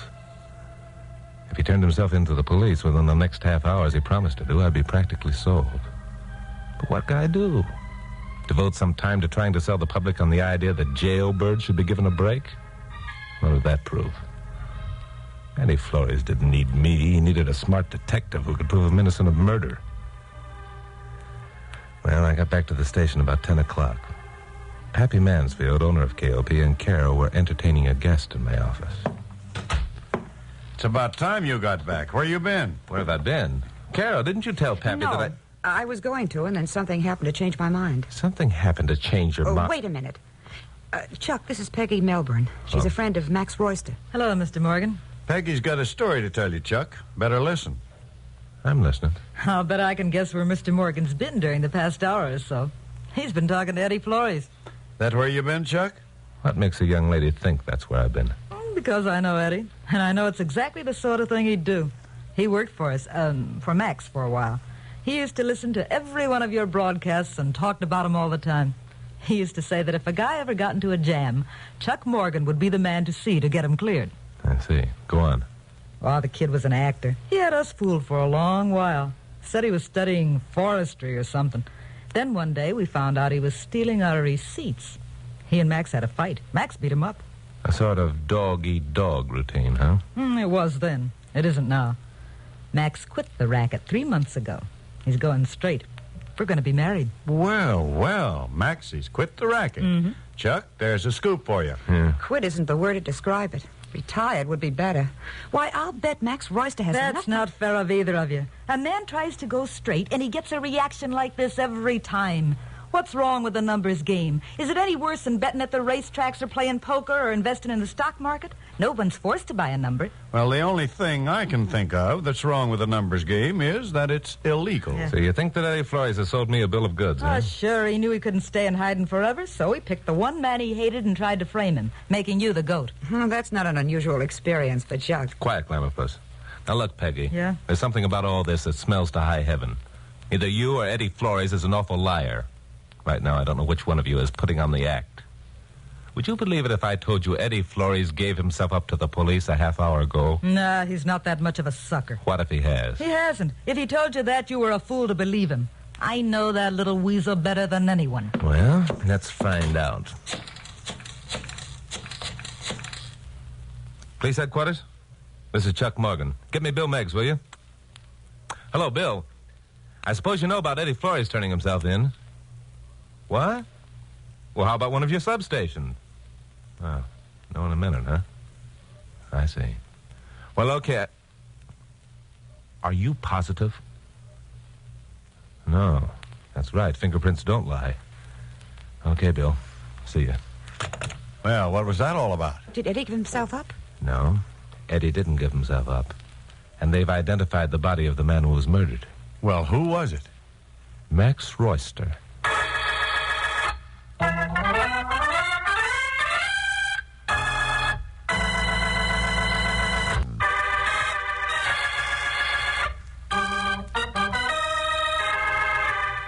Well, Sucker Morgan had gotten himself behind the 8-ball again.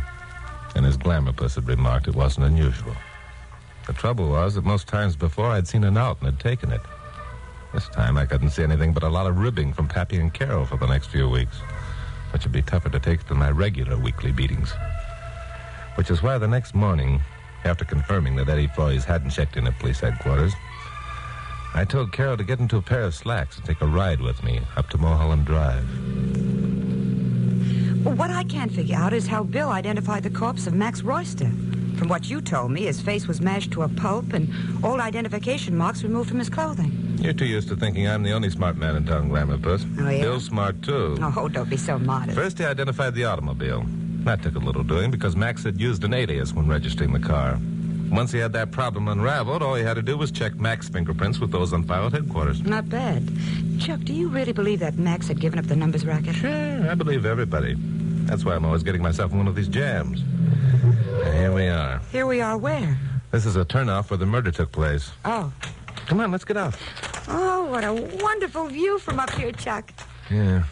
That's Hollywood over there. All the glitter and glamour of Chuck, do you ever wish I were a movie star? You are. You're Adele Jurgens. Now, quit fishing for compliments. Let's get going. We've got work to do. Work? I didn't know we were coming up here to work. Hey, what kind of work are you talking about, I hope? Look, Glamourpuss, why don't you take the car and go home? I'll walk back. Oh, Chucky boy, I'm sorry. Well, what do you want me to do? We're going down into that canyon and look around. Now, don't ask me what we're looking for. I don't know, but I'll recognize it when I see it. That makes sense. No, wait, I didn't mean it. Let's go.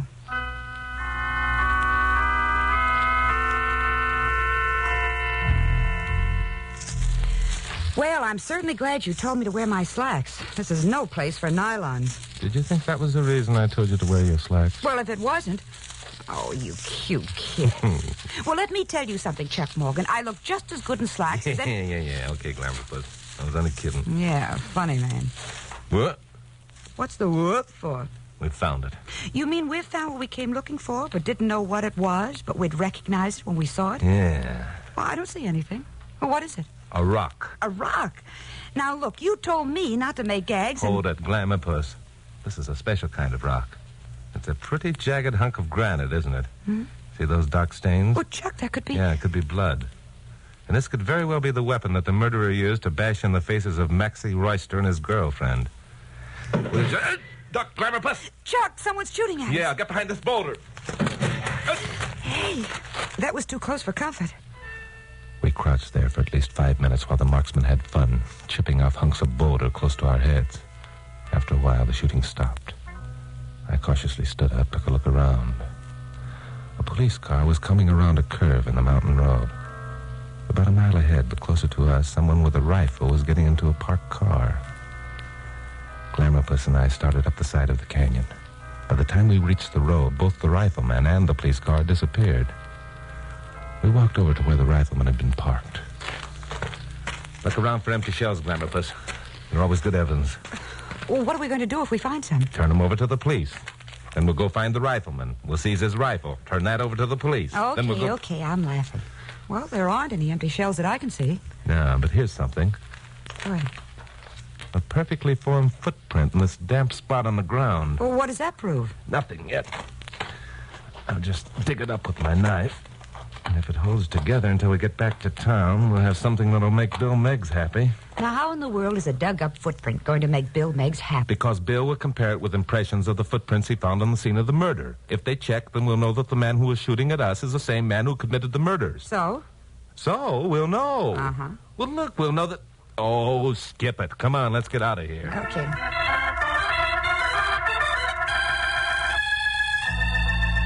Well, we drove back to town. I dropped Carol at the studio and drove over to headquarters. I turned my footprint over to Bill Meggs and ran into another blank wall. The murderer of Max Royster had been thorough in more ways than one. The police hadn't found a single footprint at the scene of the crime. Well, anyway, Bill promised to make an impression of the footprint I brought him, and I also turned over the blood-stained rock, asked him to dust it for fingerprints. On the way back to the studio, I got started off in a line of thinking that I couldn't shake off. It was still with me when I went on the air at 7 o'clock. After the broadcast, I checked through the telephone directory, found the address I wanted, and by 7:25, Glamourpuss and I were headed for North Beechwood Drive up in the Hollywood Hills. So where are we going now? You'll see. Now, don't tell me it's another one of those, I don't know what we're looking for, but we'll recognize it when we see it. No, this is one of those I know what we're looking for, but I don't know what we'll find when we get there. Let's get out. I feel like I'm playing blind man's bluff. Very good simile, very good. There's the house. No lights. That's bad. Well, come on, let's get on with it. It was a rather large stucco house, almost completely hidden by shade trees. We went up the walk and onto a vine-covered porch. I struck a match, found a doorbell button and pushed it. Nothing happened. We waited a few minutes, then went around to the rear. There was another porch here. This one was screened in. Overhanging tree branches made the place as black as ink. I lit another match, tried the screen door. It was unlocked. We stepped cautiously inside. The match in my hand went out. Wait a minute, Glamourpuss. Start finding another match. I feel like a thief. Chuck, look out! Chuck, help!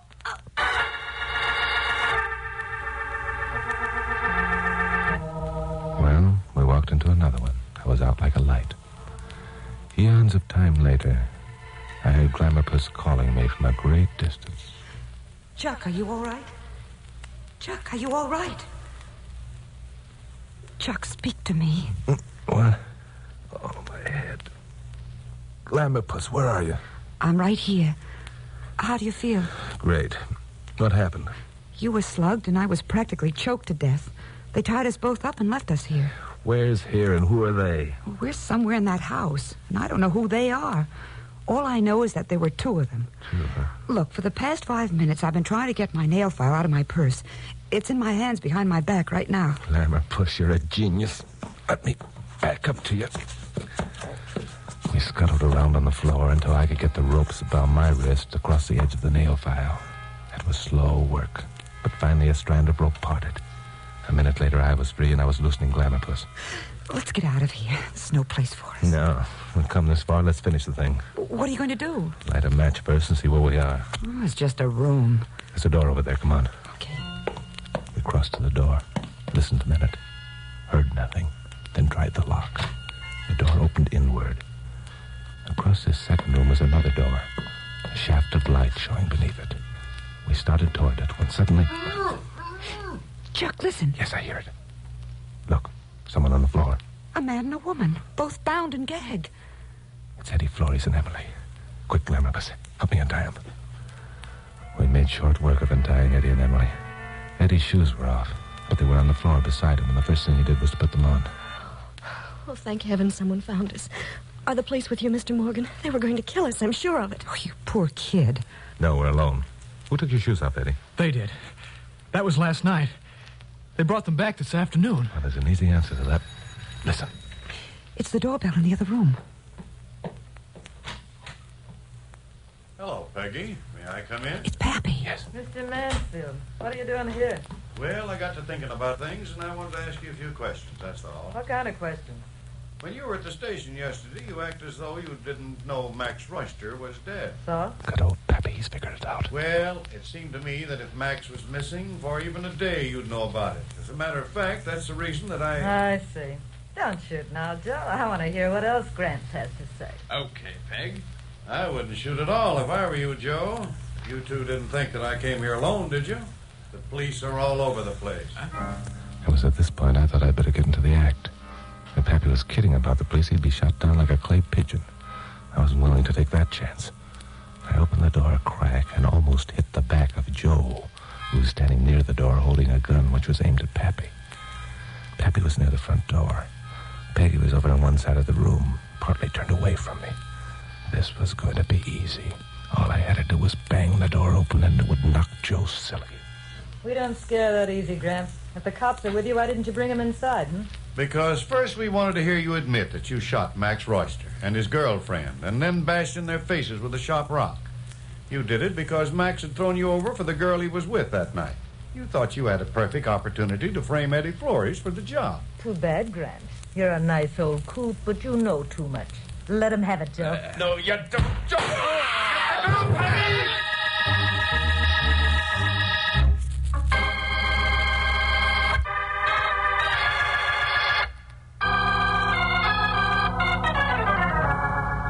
Pappy hadn't been kidding when he said the police were all over the place. They were. They swarmed in like ants when the payoff came.